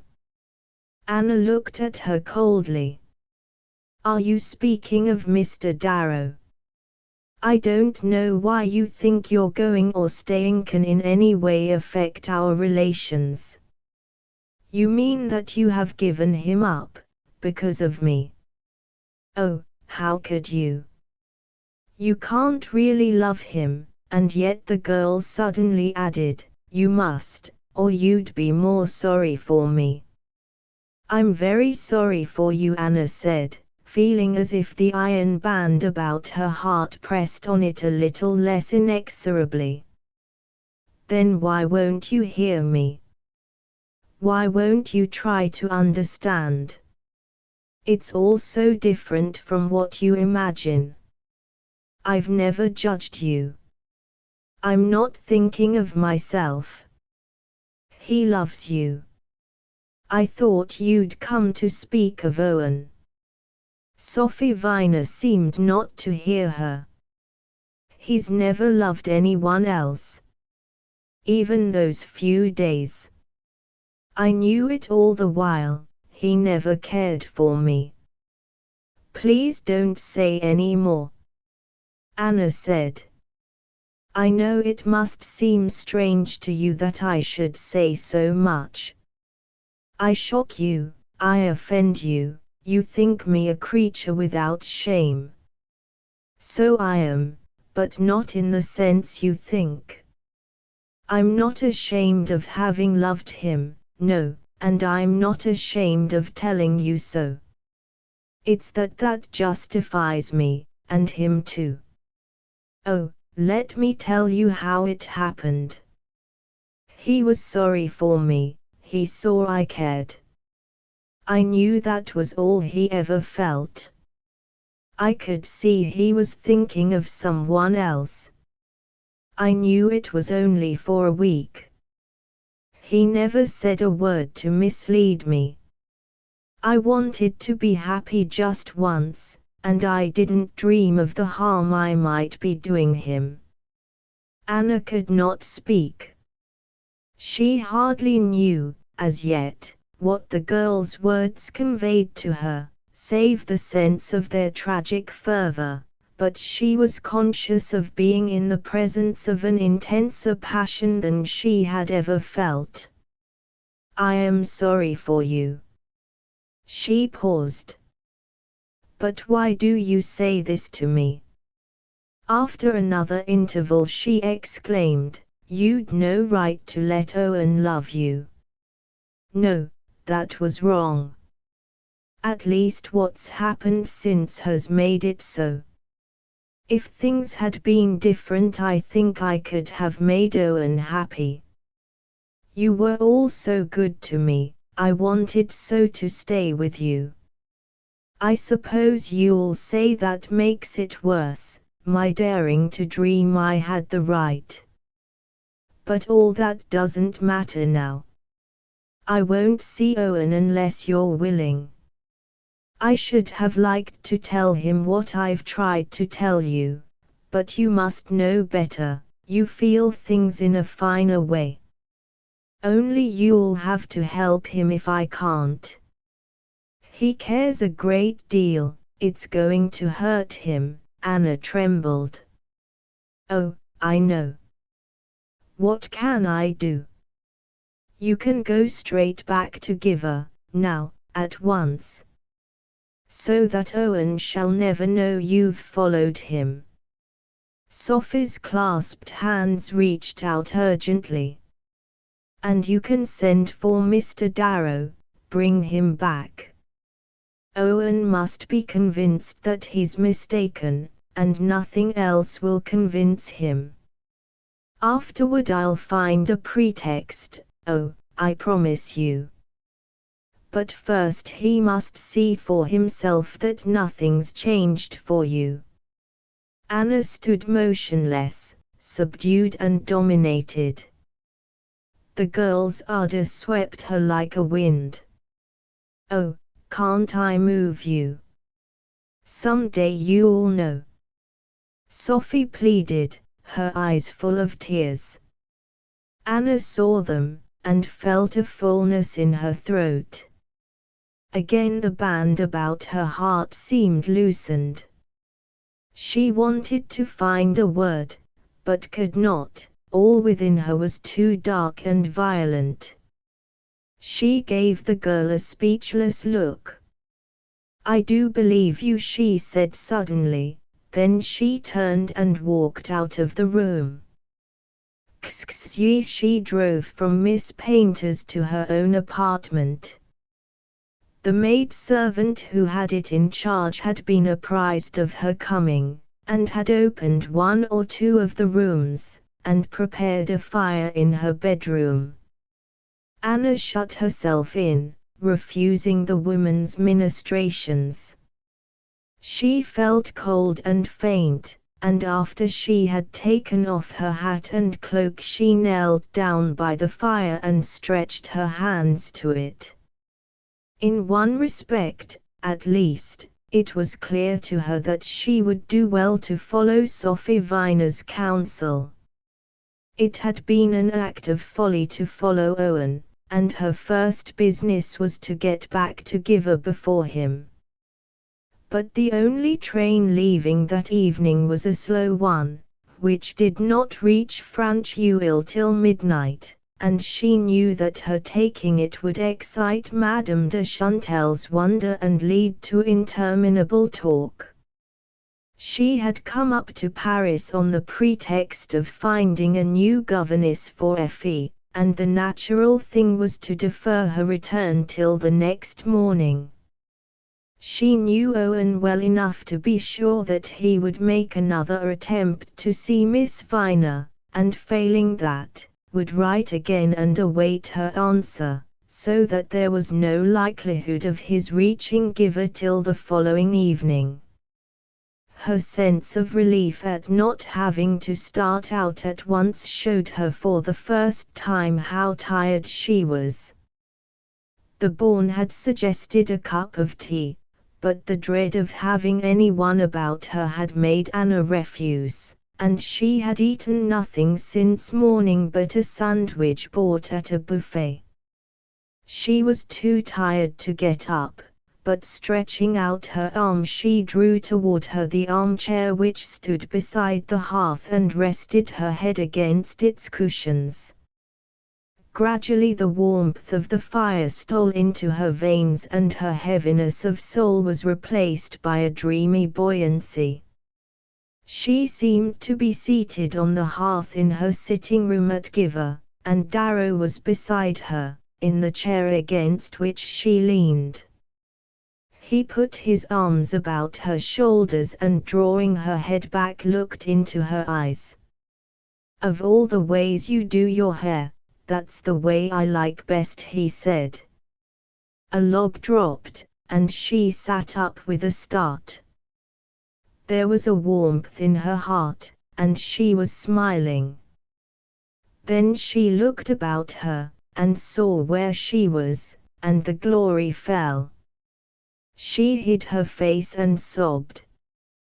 Presently she perceived that it was growing dark, and getting up stiffly she began to undo the things in her bag and spread them on the dressing table. She shrank from lighting the lights, and groped her way about, trying to find what she needed. She seemed immeasurably far off from everyone, and most of all from herself. It was as if her consciousness had been transmitted to some stranger whose thoughts and gestures were indifferent to her. Suddenly she heard a shrill tinkle, and with a beating heart she stood still in the middle of the room.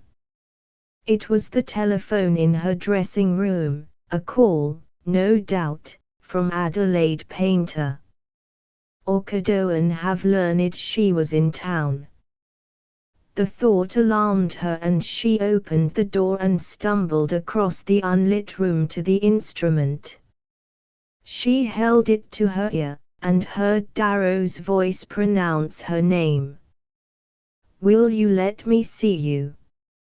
I've come back, I had to come. Miss Painter told me you were here." She began to tremble, and feared that he would guess it from her voice. She did not know what she answered. She heard him say, "I can't hear." She called yes, and laid the telephone down, and caught it up again, but he was gone. She wondered if her yes had reached him.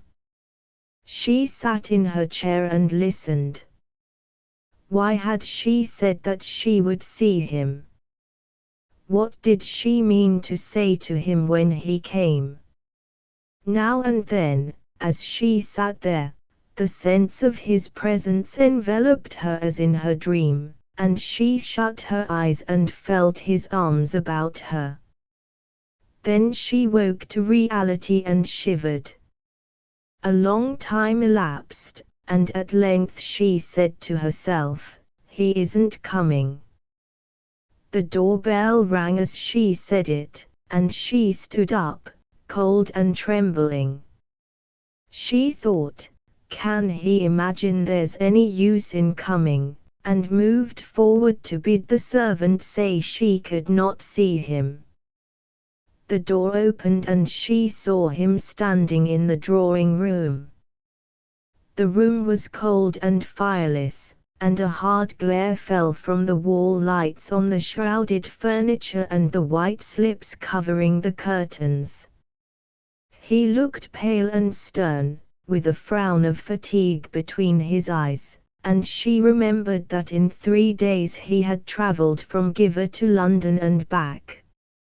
It seemed incredible that all that had befallen her should have been compressed within the space of 3 days. "Thank you," he said as she came in. She answered, "It's better, I suppose." He came toward her and took her in his arms. She struggled a little, afraid of yielding, but he pressed her to him, not bending to her but holding her fast, as though he had found her after a long search. She heard his hurried breathing.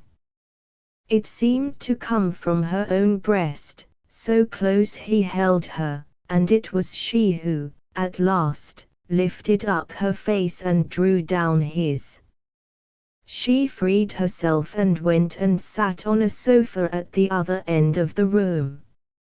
A mirror between the shrouded window curtains showed her crumpled traveling dress and the white face under her disordered hair.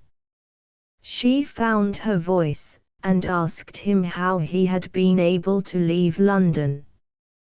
He answered that he had managed. He'd arranged it, and she saw he hardly heard what she was saying. "I had to see you," he went on, and moved nearer, sitting down at her side. "Yes, we must think of Owen, oh, Owen." Her mind had flown back to Sophie Viner's plea that she should let Darrow return to Giver in order that Owen might be persuaded of the folly of his suspicions. The suggestion was absurd, of course. She could not ask Darrow to lend himself to such a fraud, even had she had the inhuman courage to play her part in it. She was suddenly overwhelmed by the futility of every attempt to reconstruct her ruined world. No, it was useless, and since it was useless, every moment with Darrow was pure pain. "I've come to talk of myself, not of Owen," she heard him saying. "When you sent me away the other day I understood that it couldn't be otherwise, then. But it's not possible that you and I should part like that. If I'm to lose you, it must be for a better reason." "A better reason?" "Yes, a deeper one. One that means a fundamental disaccord between us. This one doesn't, in spite of everything it doesn't. That's what I want you to see, and have the courage to acknowledge." "If I saw it I should have the courage." Yes, courage was the wrong word. "You have that. That's why I'm here." "But I don't see it," she continued sadly. "So it's useless, isn't it, and so cruel." He was about to speak, but she went on, "I shall never understand it, never." He looked at her. "You will someday. You were made to feel everything. I should have thought this was a case of not feeling, on my part, you mean?" He faced her resolutely. "Yes, it was, to my shame. What I meant was that when you've lived a little longer you'll see what complex blunderers we all are, how we're struck blind sometimes, and mad sometimes, and then, when our sight and our senses come back, how we have to set to work, and build up, little by little, bit by bit, the precious things we'd smashed to atoms without knowing it. Life's just a perpetual piecing together of broken bits." She looked up quickly. "That's what I feel, that you ought to." He stood up, interrupting her with a gesture. "Oh, don't say what you're going to." Men don't give their lives away like that. If you won't have mine, it's at least my own, to do the best I can with. The best you can, that's what I mean. How can there be a best for you that's made of someone else's worst? He sat down again with a groan.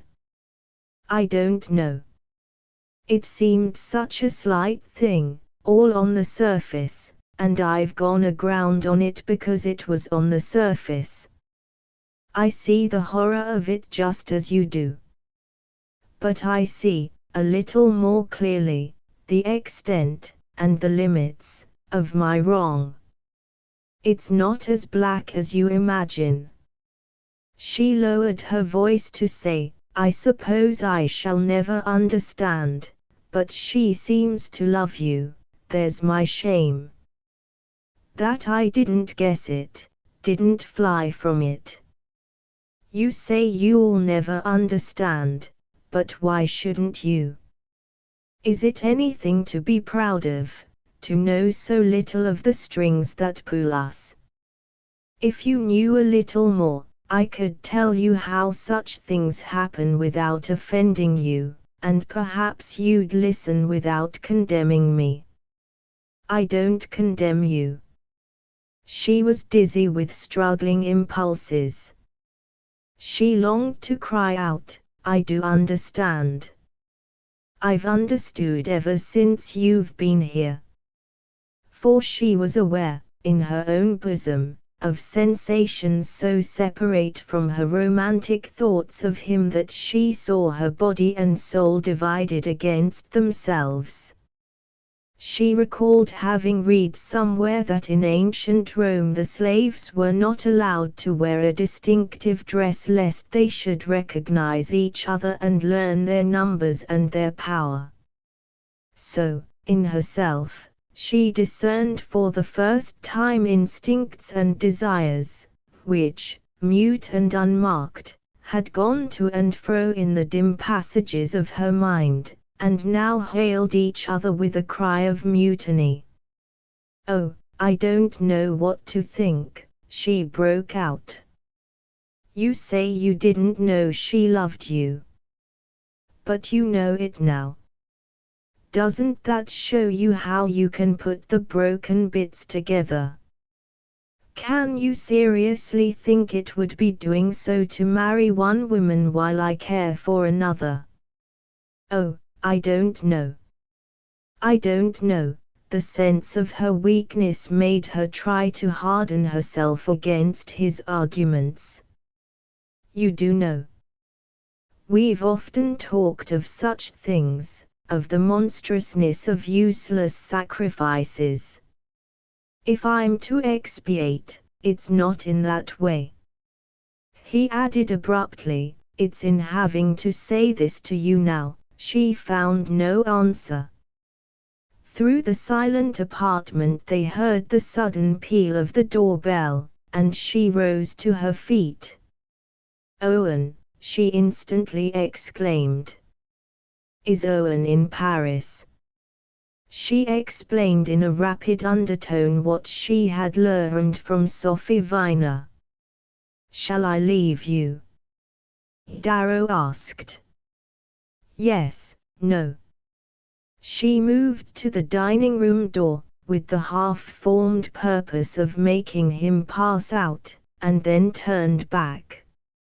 It may be Adelaide. They heard the outer door open, and a moment later Owen walked into the room. He was pale, with excited eyes. As they fell on Darrow, Anna saw his start of wonder. He made a slight sign of recognition, and then went up to his stepmother with an air of exaggerated gaiety. You furtive person! I ran across the omniscient Adelaide and heard from her that you'd rushed up suddenly and secretly. He stood between Anna and Darrow, strained, questioning, dangerously on edge. I came up to meet Mr. Darrow, Anna answered. His leave's been prolonged, he's going back with me. The words seemed to have uttered themselves without her will, yet she felt a great sense of freedom as she spoke them. The hard tension of Owen's face changed to incredulous surprise. He looked at Darrow. The merest luck, a colleague whose wife was ill. I came straight back, she heard the latter tranquilly explaining. His self-command helped to steady her, and she smiled at Owen. We'll all go back together tomorrow morning, she said as she slipped her arm through his. XXXIII. Owen Leith did not go back with his stepmother to Giver. In reply to her suggestion, he announced his intention of staying on a day or two longer in Paris. Anna left alone by the first train the next morning. Darrow was to follow in the afternoon. When Owen had left them the evening before, Darrow waited a moment for her to speak, then, as she said nothing, he asked her if she really wished him to return to Giver. She made a mute sign of assent, and he added, "For you know that, much as I'm ready to do for Owen, I can't do that for him. I can't go back to be sent away again." "No, no." He came nearer, and looked at her, and she went to him. All her fears seemed to fall from her as he held her. It was a different feeling from any she had known before, confused and turbid, as if secret shames and rancors stirred in it, yet richer, deeper, more enslaving. She leaned her head back and shut her eyes beneath his kisses. She knew now that she could never give him up. Nevertheless, she asked him, the next morning, to let her go back alone to Giver. She wanted time to think.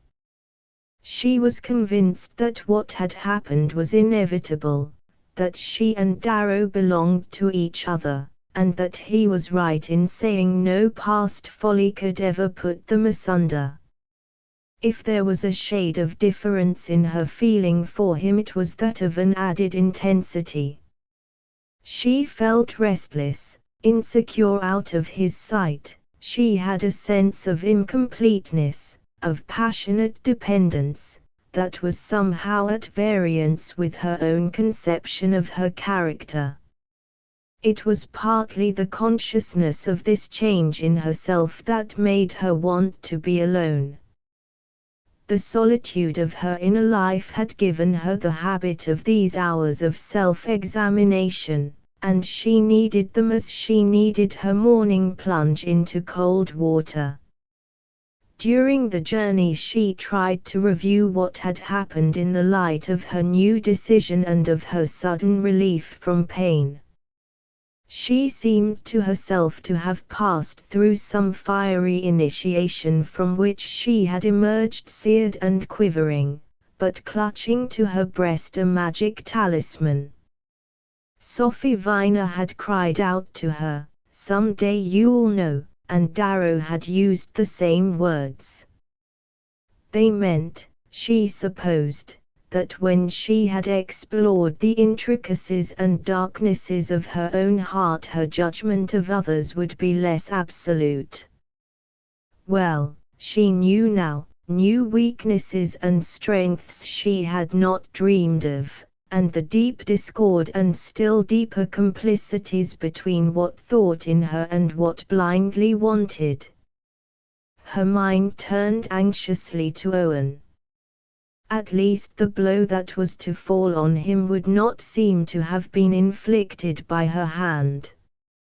He would be left with the impression that his breach with Sophie Viner was due to one of the ordinary causes of such disruptions.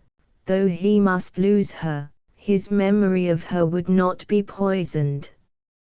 Anna never for a moment permitted herself the delusion that she had renewed her promise to Darrow in order to spare her stepson this last refinement of misery.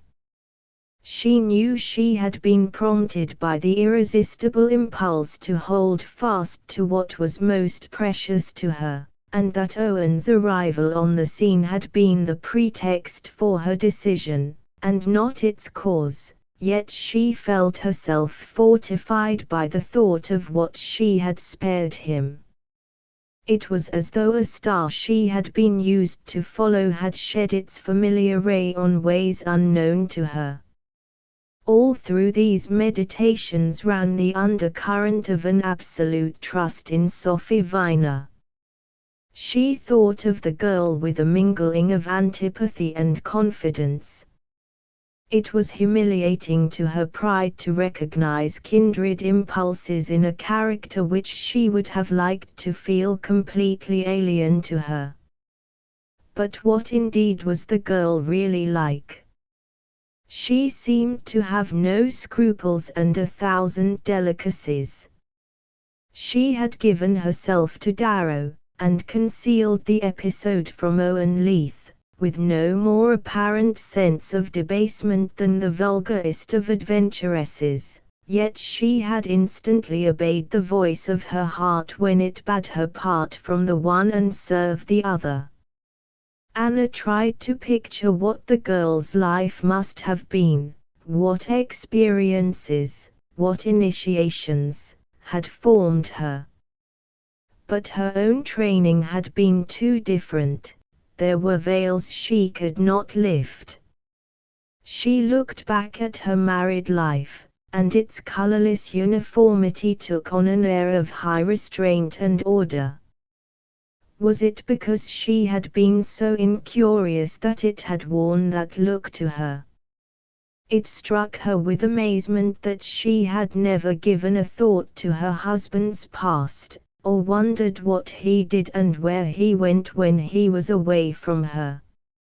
If she had been asked what she supposed he thought about when they were apart, she would instantly have answered, his snuff boxes.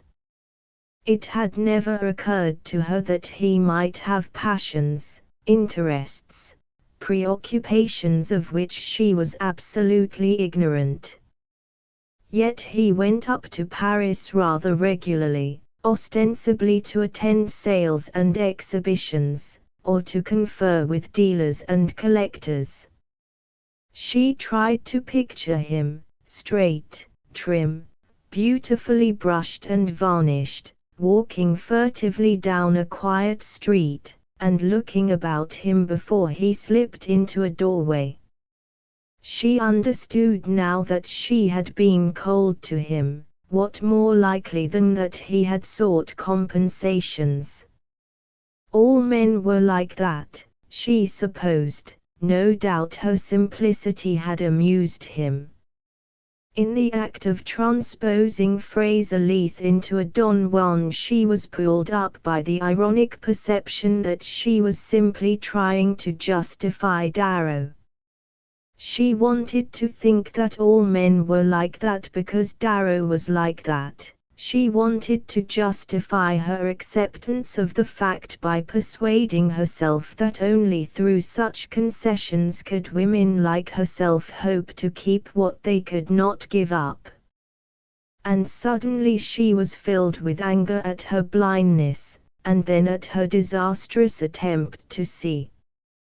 Why had she forced the truth out of Darrow? If only she had held her tongue, nothing need ever have been known. Sophie Viner would have broken her engagement, Owen would have been sent around the world, and her own dream would have been unshattered. But she had probed, insisted, cross-examined, not rested till she had dragged the secret to the light. She was one of the luckless women who always have the wrong audacities, and who always know it. Was it she, Anna Leith, who was picturing herself to herself in that way? She recoiled from her thoughts as if with a sense of demoniac possession, and there flashed through her the longing to return to her old state of fearless ignorance. If at that moment she could have kept Darrow from following her to Giver, she would have done so. But he came, and with the sight of him the turmoil fell, and she felt herself reassured, rehabilitated. He arrived toward dusk, and she motored to Francheuil to meet him. She wanted to see him as soon as possible, for she had divined, through the new insight that was in her, that only his presence could restore her to a normal view of things. In the motor, as they left the town and turned into the high road, he lifted her hand and kissed it, and she leaned against him, and felt the currents flow between them. She was grateful to him for not saying anything, and for not expecting her to speak. She said to herself, "He never makes a mistake, he always knows what to do," and then she thought with a start that it was doubtless because he had so often been in such situations. The idea that his tact was a kind of professional expertness filled her with repugnance, and insensibly she drew away from him. He made no motion to bring her nearer, and she instantly thought that that was calculated too. She sat beside him in frozen misery, wondering whether, henceforth, she would measure in this way his every look and gesture. Neither of them spoke again till the motor turned under the dark arch of the avenue, and they saw the lights of Giver twinkling at its end. Then Darrow laid his hand on hers and said, "I know, dear," and the hardness in her melted. "He's suffering as I am," she thought, and for a moment the baleful fact between them seemed to draw them closer instead of walling them up in their separate wretchedness. It was wonderful to be once more re-entering the doors of Giver with him, and as the old house received them into its mellow silence she had again the sense of passing out of a dreadful dream into the reassurance of kindly and familiar things. It did not seem possible that these quiet rooms, so full of the slowly distilled accumulations of a fastidious taste, should have been the scene of tragic dissensions. The memory of them seemed to be shut out into the night with the closing and barring of its doors. At the tea-table in the oak room they found Madame de Chantal and Effie.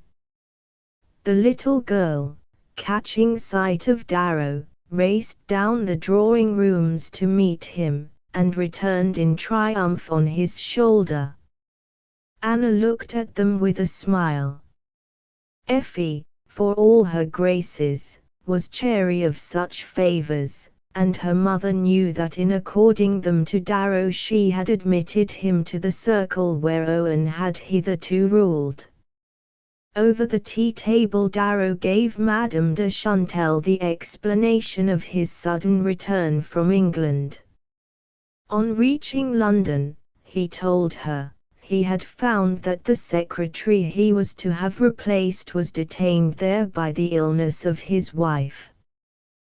The ambassador, knowing Darrow's urgent reasons for wishing to be in France, had immediately proposed his going back, and awaiting at Giver the summons to relieve his colleague, and he had jumped into the first train, without even waiting to telegraph the news of his release.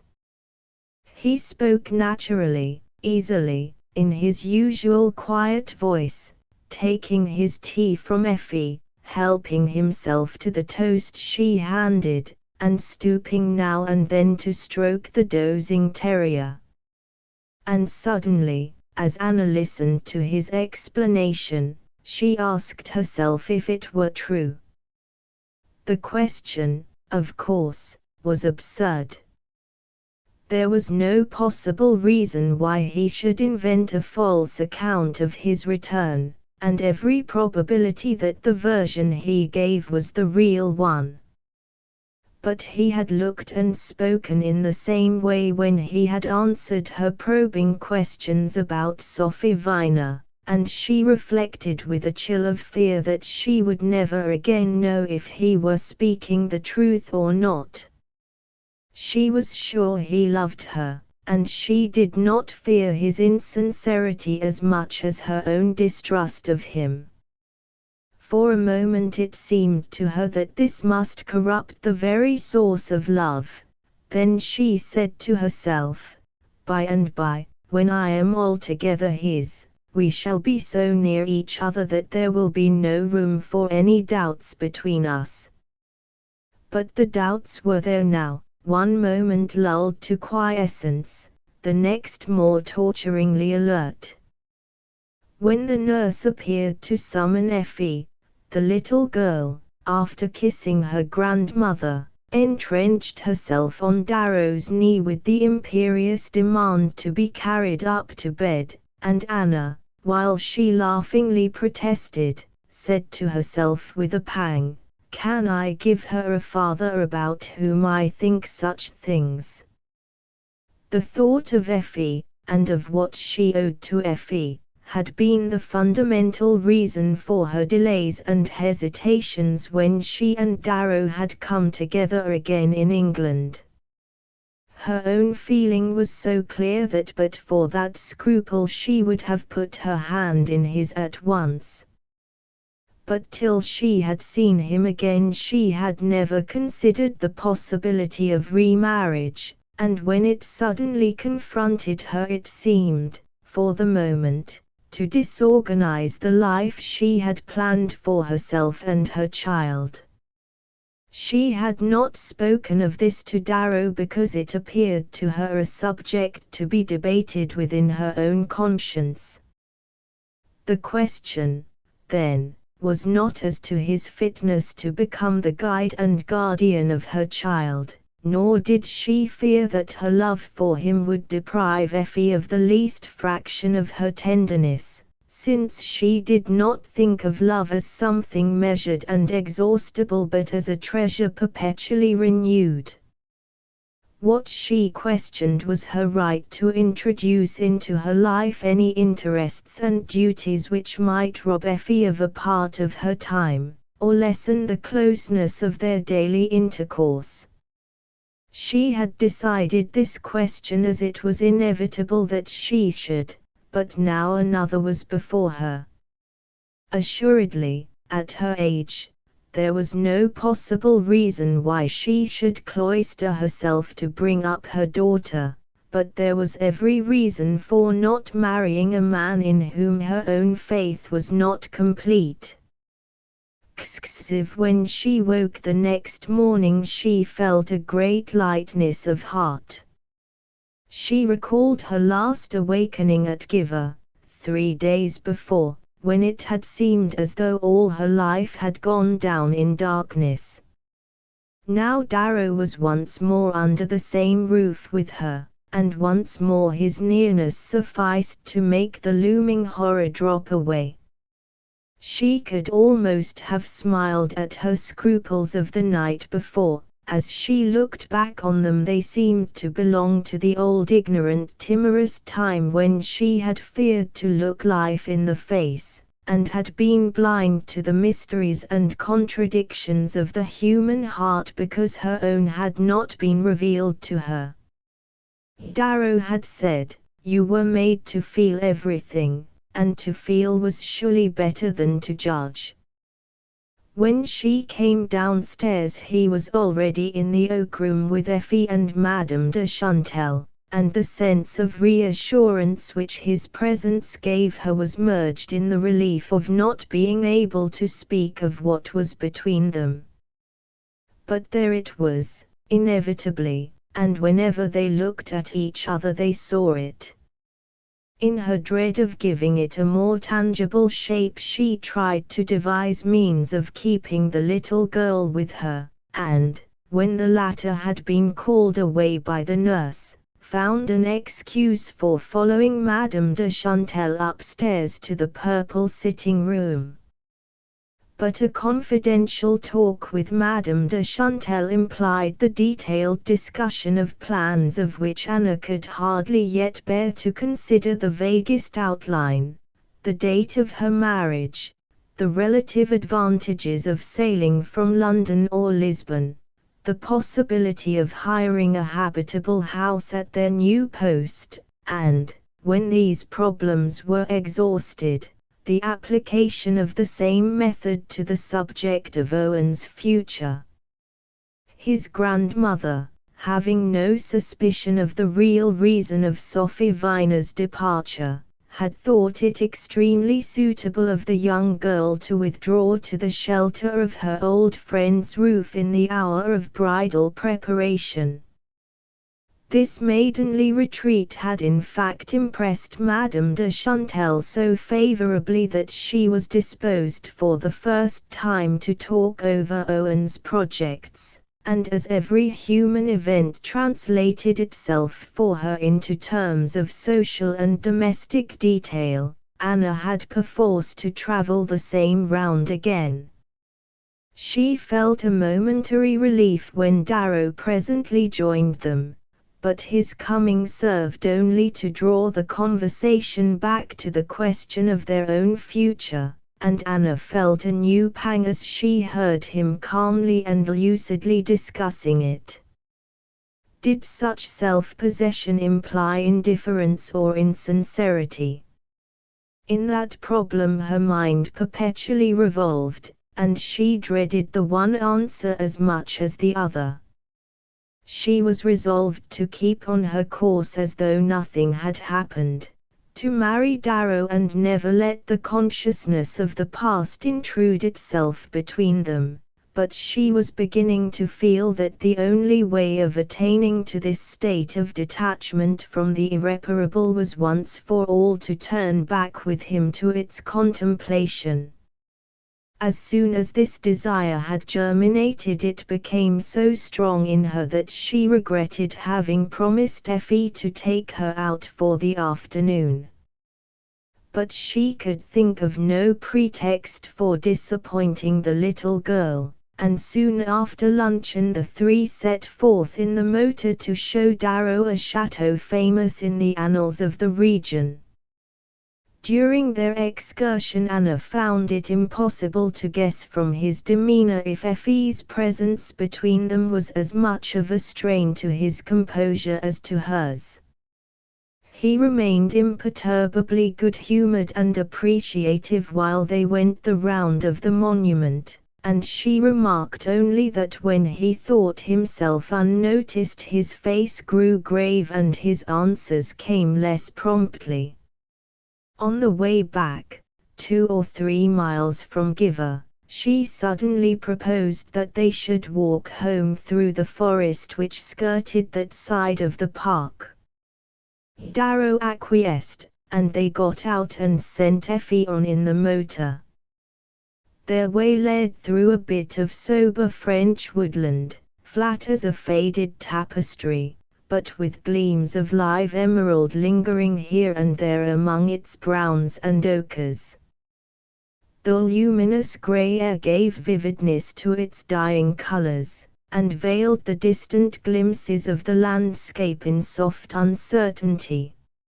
In such a solitude Anna had fancied it would be easier to speak, but as she walked beside Darrow over the deep soundless flooring of brown moss the words on her lips took flight again. It seemed impossible to break the spell of quiet joy which his presence laid on her, and when he began to talk of the place they had just visited she answered his questions and then waited for what he should say next. No. Decidedly she could not speak, she no longer even knew what she had meant to say. The same experience repeated itself several times that day and the next. When she and Darrow were apart she exhausted herself in appeal and interrogation, She formulated with a fervent lucidity every point in her imaginary argument. But as soon as she was alone with him, something deeper than reason and subtler than shyness laid its benumbing touch upon her, and the desire to speak became merely a dim disquietude, through which his looks, his words, his touch, reached her as through a mist of bodily pain. Yet this inertia was torn by wild flashes of resistance, and when they were apart she began to prepare again what she meant to say to him. She knew he could not be with her without being aware of this inner turmoil, and she hoped he would break the spell by some releasing word. But she presently understood that he recognized the futility of words, and was resolutely bent on holding her to her own purpose of behaving as if nothing had happened. Once more she inwardly accused him of insensibility, and her imagination was beset by tormenting visions of his past. Had such things happened to him before? If the episode had been an isolated accident, a moment of folly and madness, as he had called it, she could understand, or at least begin to understand, for at a certain point her imagination always turned back. But if it were a mere link in a chain of similar experiments, the thought of it dishonored her whole past. Effie, in the interregnum between governesses, had been given leave to dine downstairs, and Anna, on the evening of Darrow's return, kept the little girl with her till long after the nurse had signalled from the drawing-room door. When at length she had been carried off, Anna proposed a game of cards, and after this diversion had drawn to its languid close she said good night to Darrow and followed Madame de Chantal upstairs. But Madame de Chantal never sat up late, and the second evening, with the amiably implied intention of leaving Anna and Darrow to themselves, she took an earlier leave of them than usual. Anna sat silent, listening to her small stiff steps as they minced down the hall and died out in the distance. Madame de Chantal had broken her wooden embroidery frame, and Darrow, having offered to repair it, had drawn his chair up to a table that held a lamp. Anna watched him as he sat with bent head and knitted brows, trying to fit together the disjoined pieces. The sight of him, so tranquilly absorbed in this trifling business, seemed to give to the quiet room a perfume of intimacy, to fill it with a sense of sweet familiar habit, and it came over her again that she knew nothing of the inner thoughts of this man who was sitting by her as a husband might. The lamplight fell on his white forehead, on the healthy brown of his cheek, the backs of his thin sunburnt hands.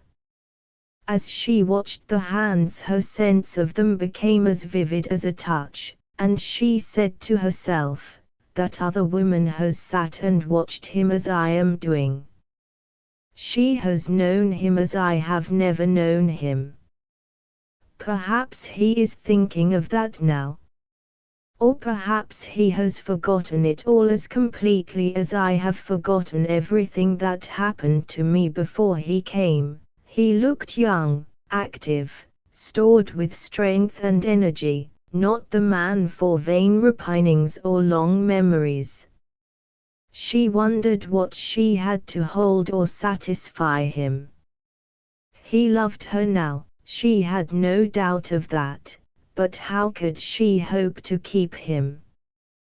They were so nearly of an age that already she felt herself his senior.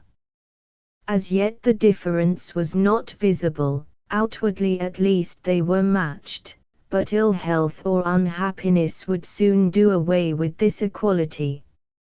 She thought with a pang of bitterness, He won't grow any older because he doesn't feel things, and because he doesn't, I shall. And when she ceased to please him, what then? Had he the tradition of faith to the spoken vow, or the deeper piety of the unspoken dedication? What was his theory, what his inner conviction in such matters? But what did she care for his convictions or his theories?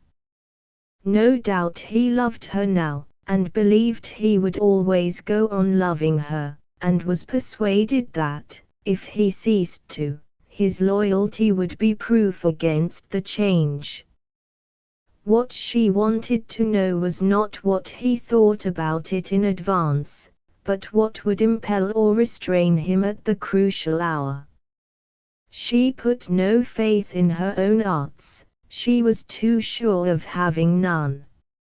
And if some beneficent enchanter had bestowed them on her, she knew now that she would have rejected the gift. She could hardly conceive of wanting the kind of love that was a state one could be cozened into. Darrow, putting away the frame, walked across the room and sat down beside her, and she felt he had something special to say. "They're sure to send for me in a day or two now," he began. She made no answer, and he continued, "You'll tell me before I go what day I'm to come back and get you." It was the first time since his return to Giver that he had made any direct allusion to the date of their marriage, and instead of answering him she broke out, "There's something I've been wanting you to know. The other day in Paris I saw Miss Viner." She saw him flush with the intensity of his surprise. "You sent for her?" "No, she heard from Adelaide that I was in Paris and she came. She came because she wanted to urge me to marry you. I thought you ought to know what she had done." Darrow stood up. "I'm glad you've told me." He spoke with a visible effort at composure. Her eyes followed him as he moved away. "Is that all?" he asked after an interval. "It seems to me a great deal." "It's what she'd already asked me." His voice showed her how deeply he was moved, and a throb of jealousy shot through her. "Oh, it was for your sake, I know." He made no answer, and she added, "She's been exceedingly generous. Why shouldn't we speak of it?" She had lowered her head, but through her dropped lids she seemed to be watching the crowded scene of his face. "I've not shrunk from speaking of it." "Speaking of her, then, I mean. It seems to me that if I could talk to you about her I should know better." She broke off, confused, and he questioned, "What is it you want to know better?" The color rose to her forehead. How could she tell him what she scarcely dared own to herself? There was nothing she did not want to know, no fold or cranny of his secret that her awakened imagination did not strain to penetrate, but she could not expose Sophie Viner to the base fingerings of a retrospective jealousy, nor Darrow to the temptation of belittling her in the effort to better his own case. The girl had been magnificent, and the only worthy return that Anna could make was to take Darrow from her without a question if she took him at all. She lifted her eyes to his face. "I think I only wanted to speak her name. It's not right that we should seem so afraid of it. If I were really afraid of it I should have to give you up," she said. He bent over her and caught her to him. "Ah, "You can't give me up now," he exclaimed. She suffered him to hold her fast without speaking, but the old dread was between them again, and it was on her lips to cry out, "How can I help it, when I am so afraid?" XXXV. The next morning the dread was still there, and she understood that she must snatch herself out of the torpor of the will into which she had been gradually sinking, and tell Darrow that she could not be his wife. The knowledge came to her in the watches of a sleepless night, when, through the tears of disenchanted passion, she stared back upon her past. There it lay before her, her sole romance, in all its paltry poverty, the cheapest of cheap adventures, the most pitiful of sentimental blunders. She looked about her room, the room where, for so many years, if her heart had been quiescent her thoughts had been alive, and pictured herself henceforth cowering before a throng of mean suspicions, of unavowed compromises and concessions. In that moment of self-searching she saw that Sophie Viner had chosen the better part, and that certain renunciations might enrich where possession would have left a desert. Passionate reactions of instinct fought against these efforts of her will. Why should past or future coerce her, when the present was so securely hers? Why insanely surrender what the other would after all never have? Her sense of irony whispered that if she sent away Darrow it would not be to Sophie Viner, but to the first woman who crossed his path, as, in a similar hour, Sophie Viner herself had crossed it. But the mere fact that she could think such things of him sent her shuddering back to the opposite pole. She pictured herself gradually subdued to such a conception of life and love. She pictured Effie growing up under the influence of the woman she saw herself becoming, and she hid her eyes from the humiliation of the picture. They were at luncheon when the summons that Darrow expected was brought to him. He handed the telegram to Anna, and she learned that his ambassador, on the way to a German cure, was to be in Paris the next evening and wished to confer with him there before he went back to London. The idea that the decisive moment was at hand was so agitating to her that when luncheon was over she slipped away to the terrace and thence went down alone to the garden. The day was grey but mild, with the heaviness of decay in the air. She rambled on aimlessly, following under the denuded boughs the path she and Darrow had taken on their first walk to the river. She was sure he would not try to overtake her, sure he would guess why she wished to be alone.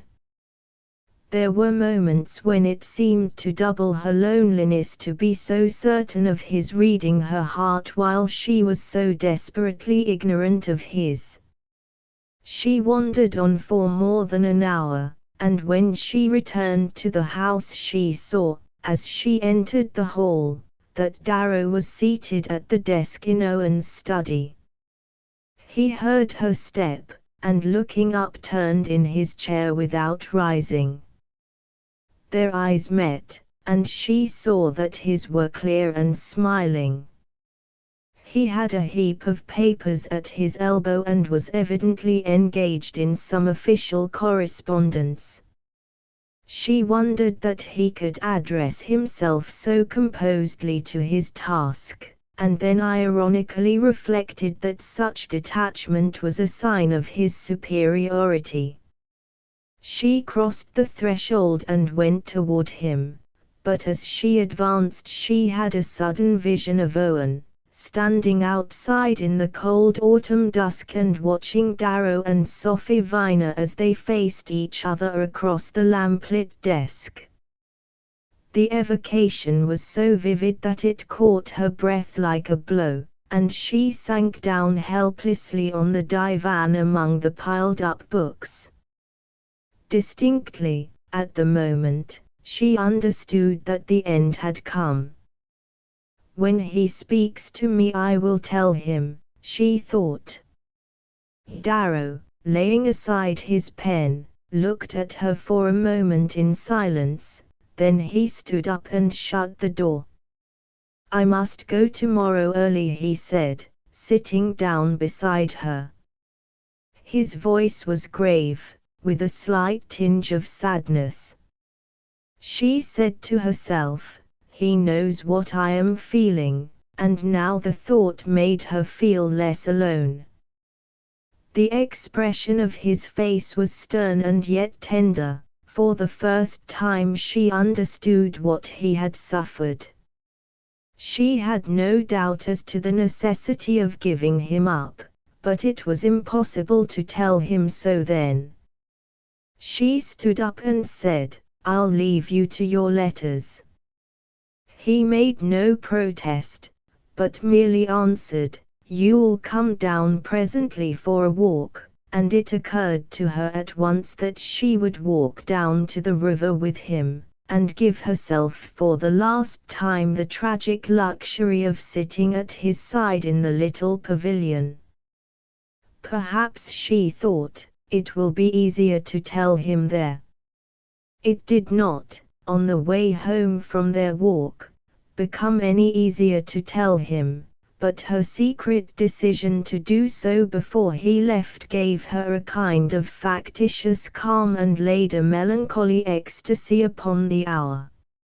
Still skirting the subject that fanned their very faces with its flame, they clung persistently to other topics, and it seemed to Anna that their minds had never been nearer together than in this hour when their hearts were so separate. In the glow of interchanged love she had grown less conscious of that other glow of interchanged thought which had once illumined her mind.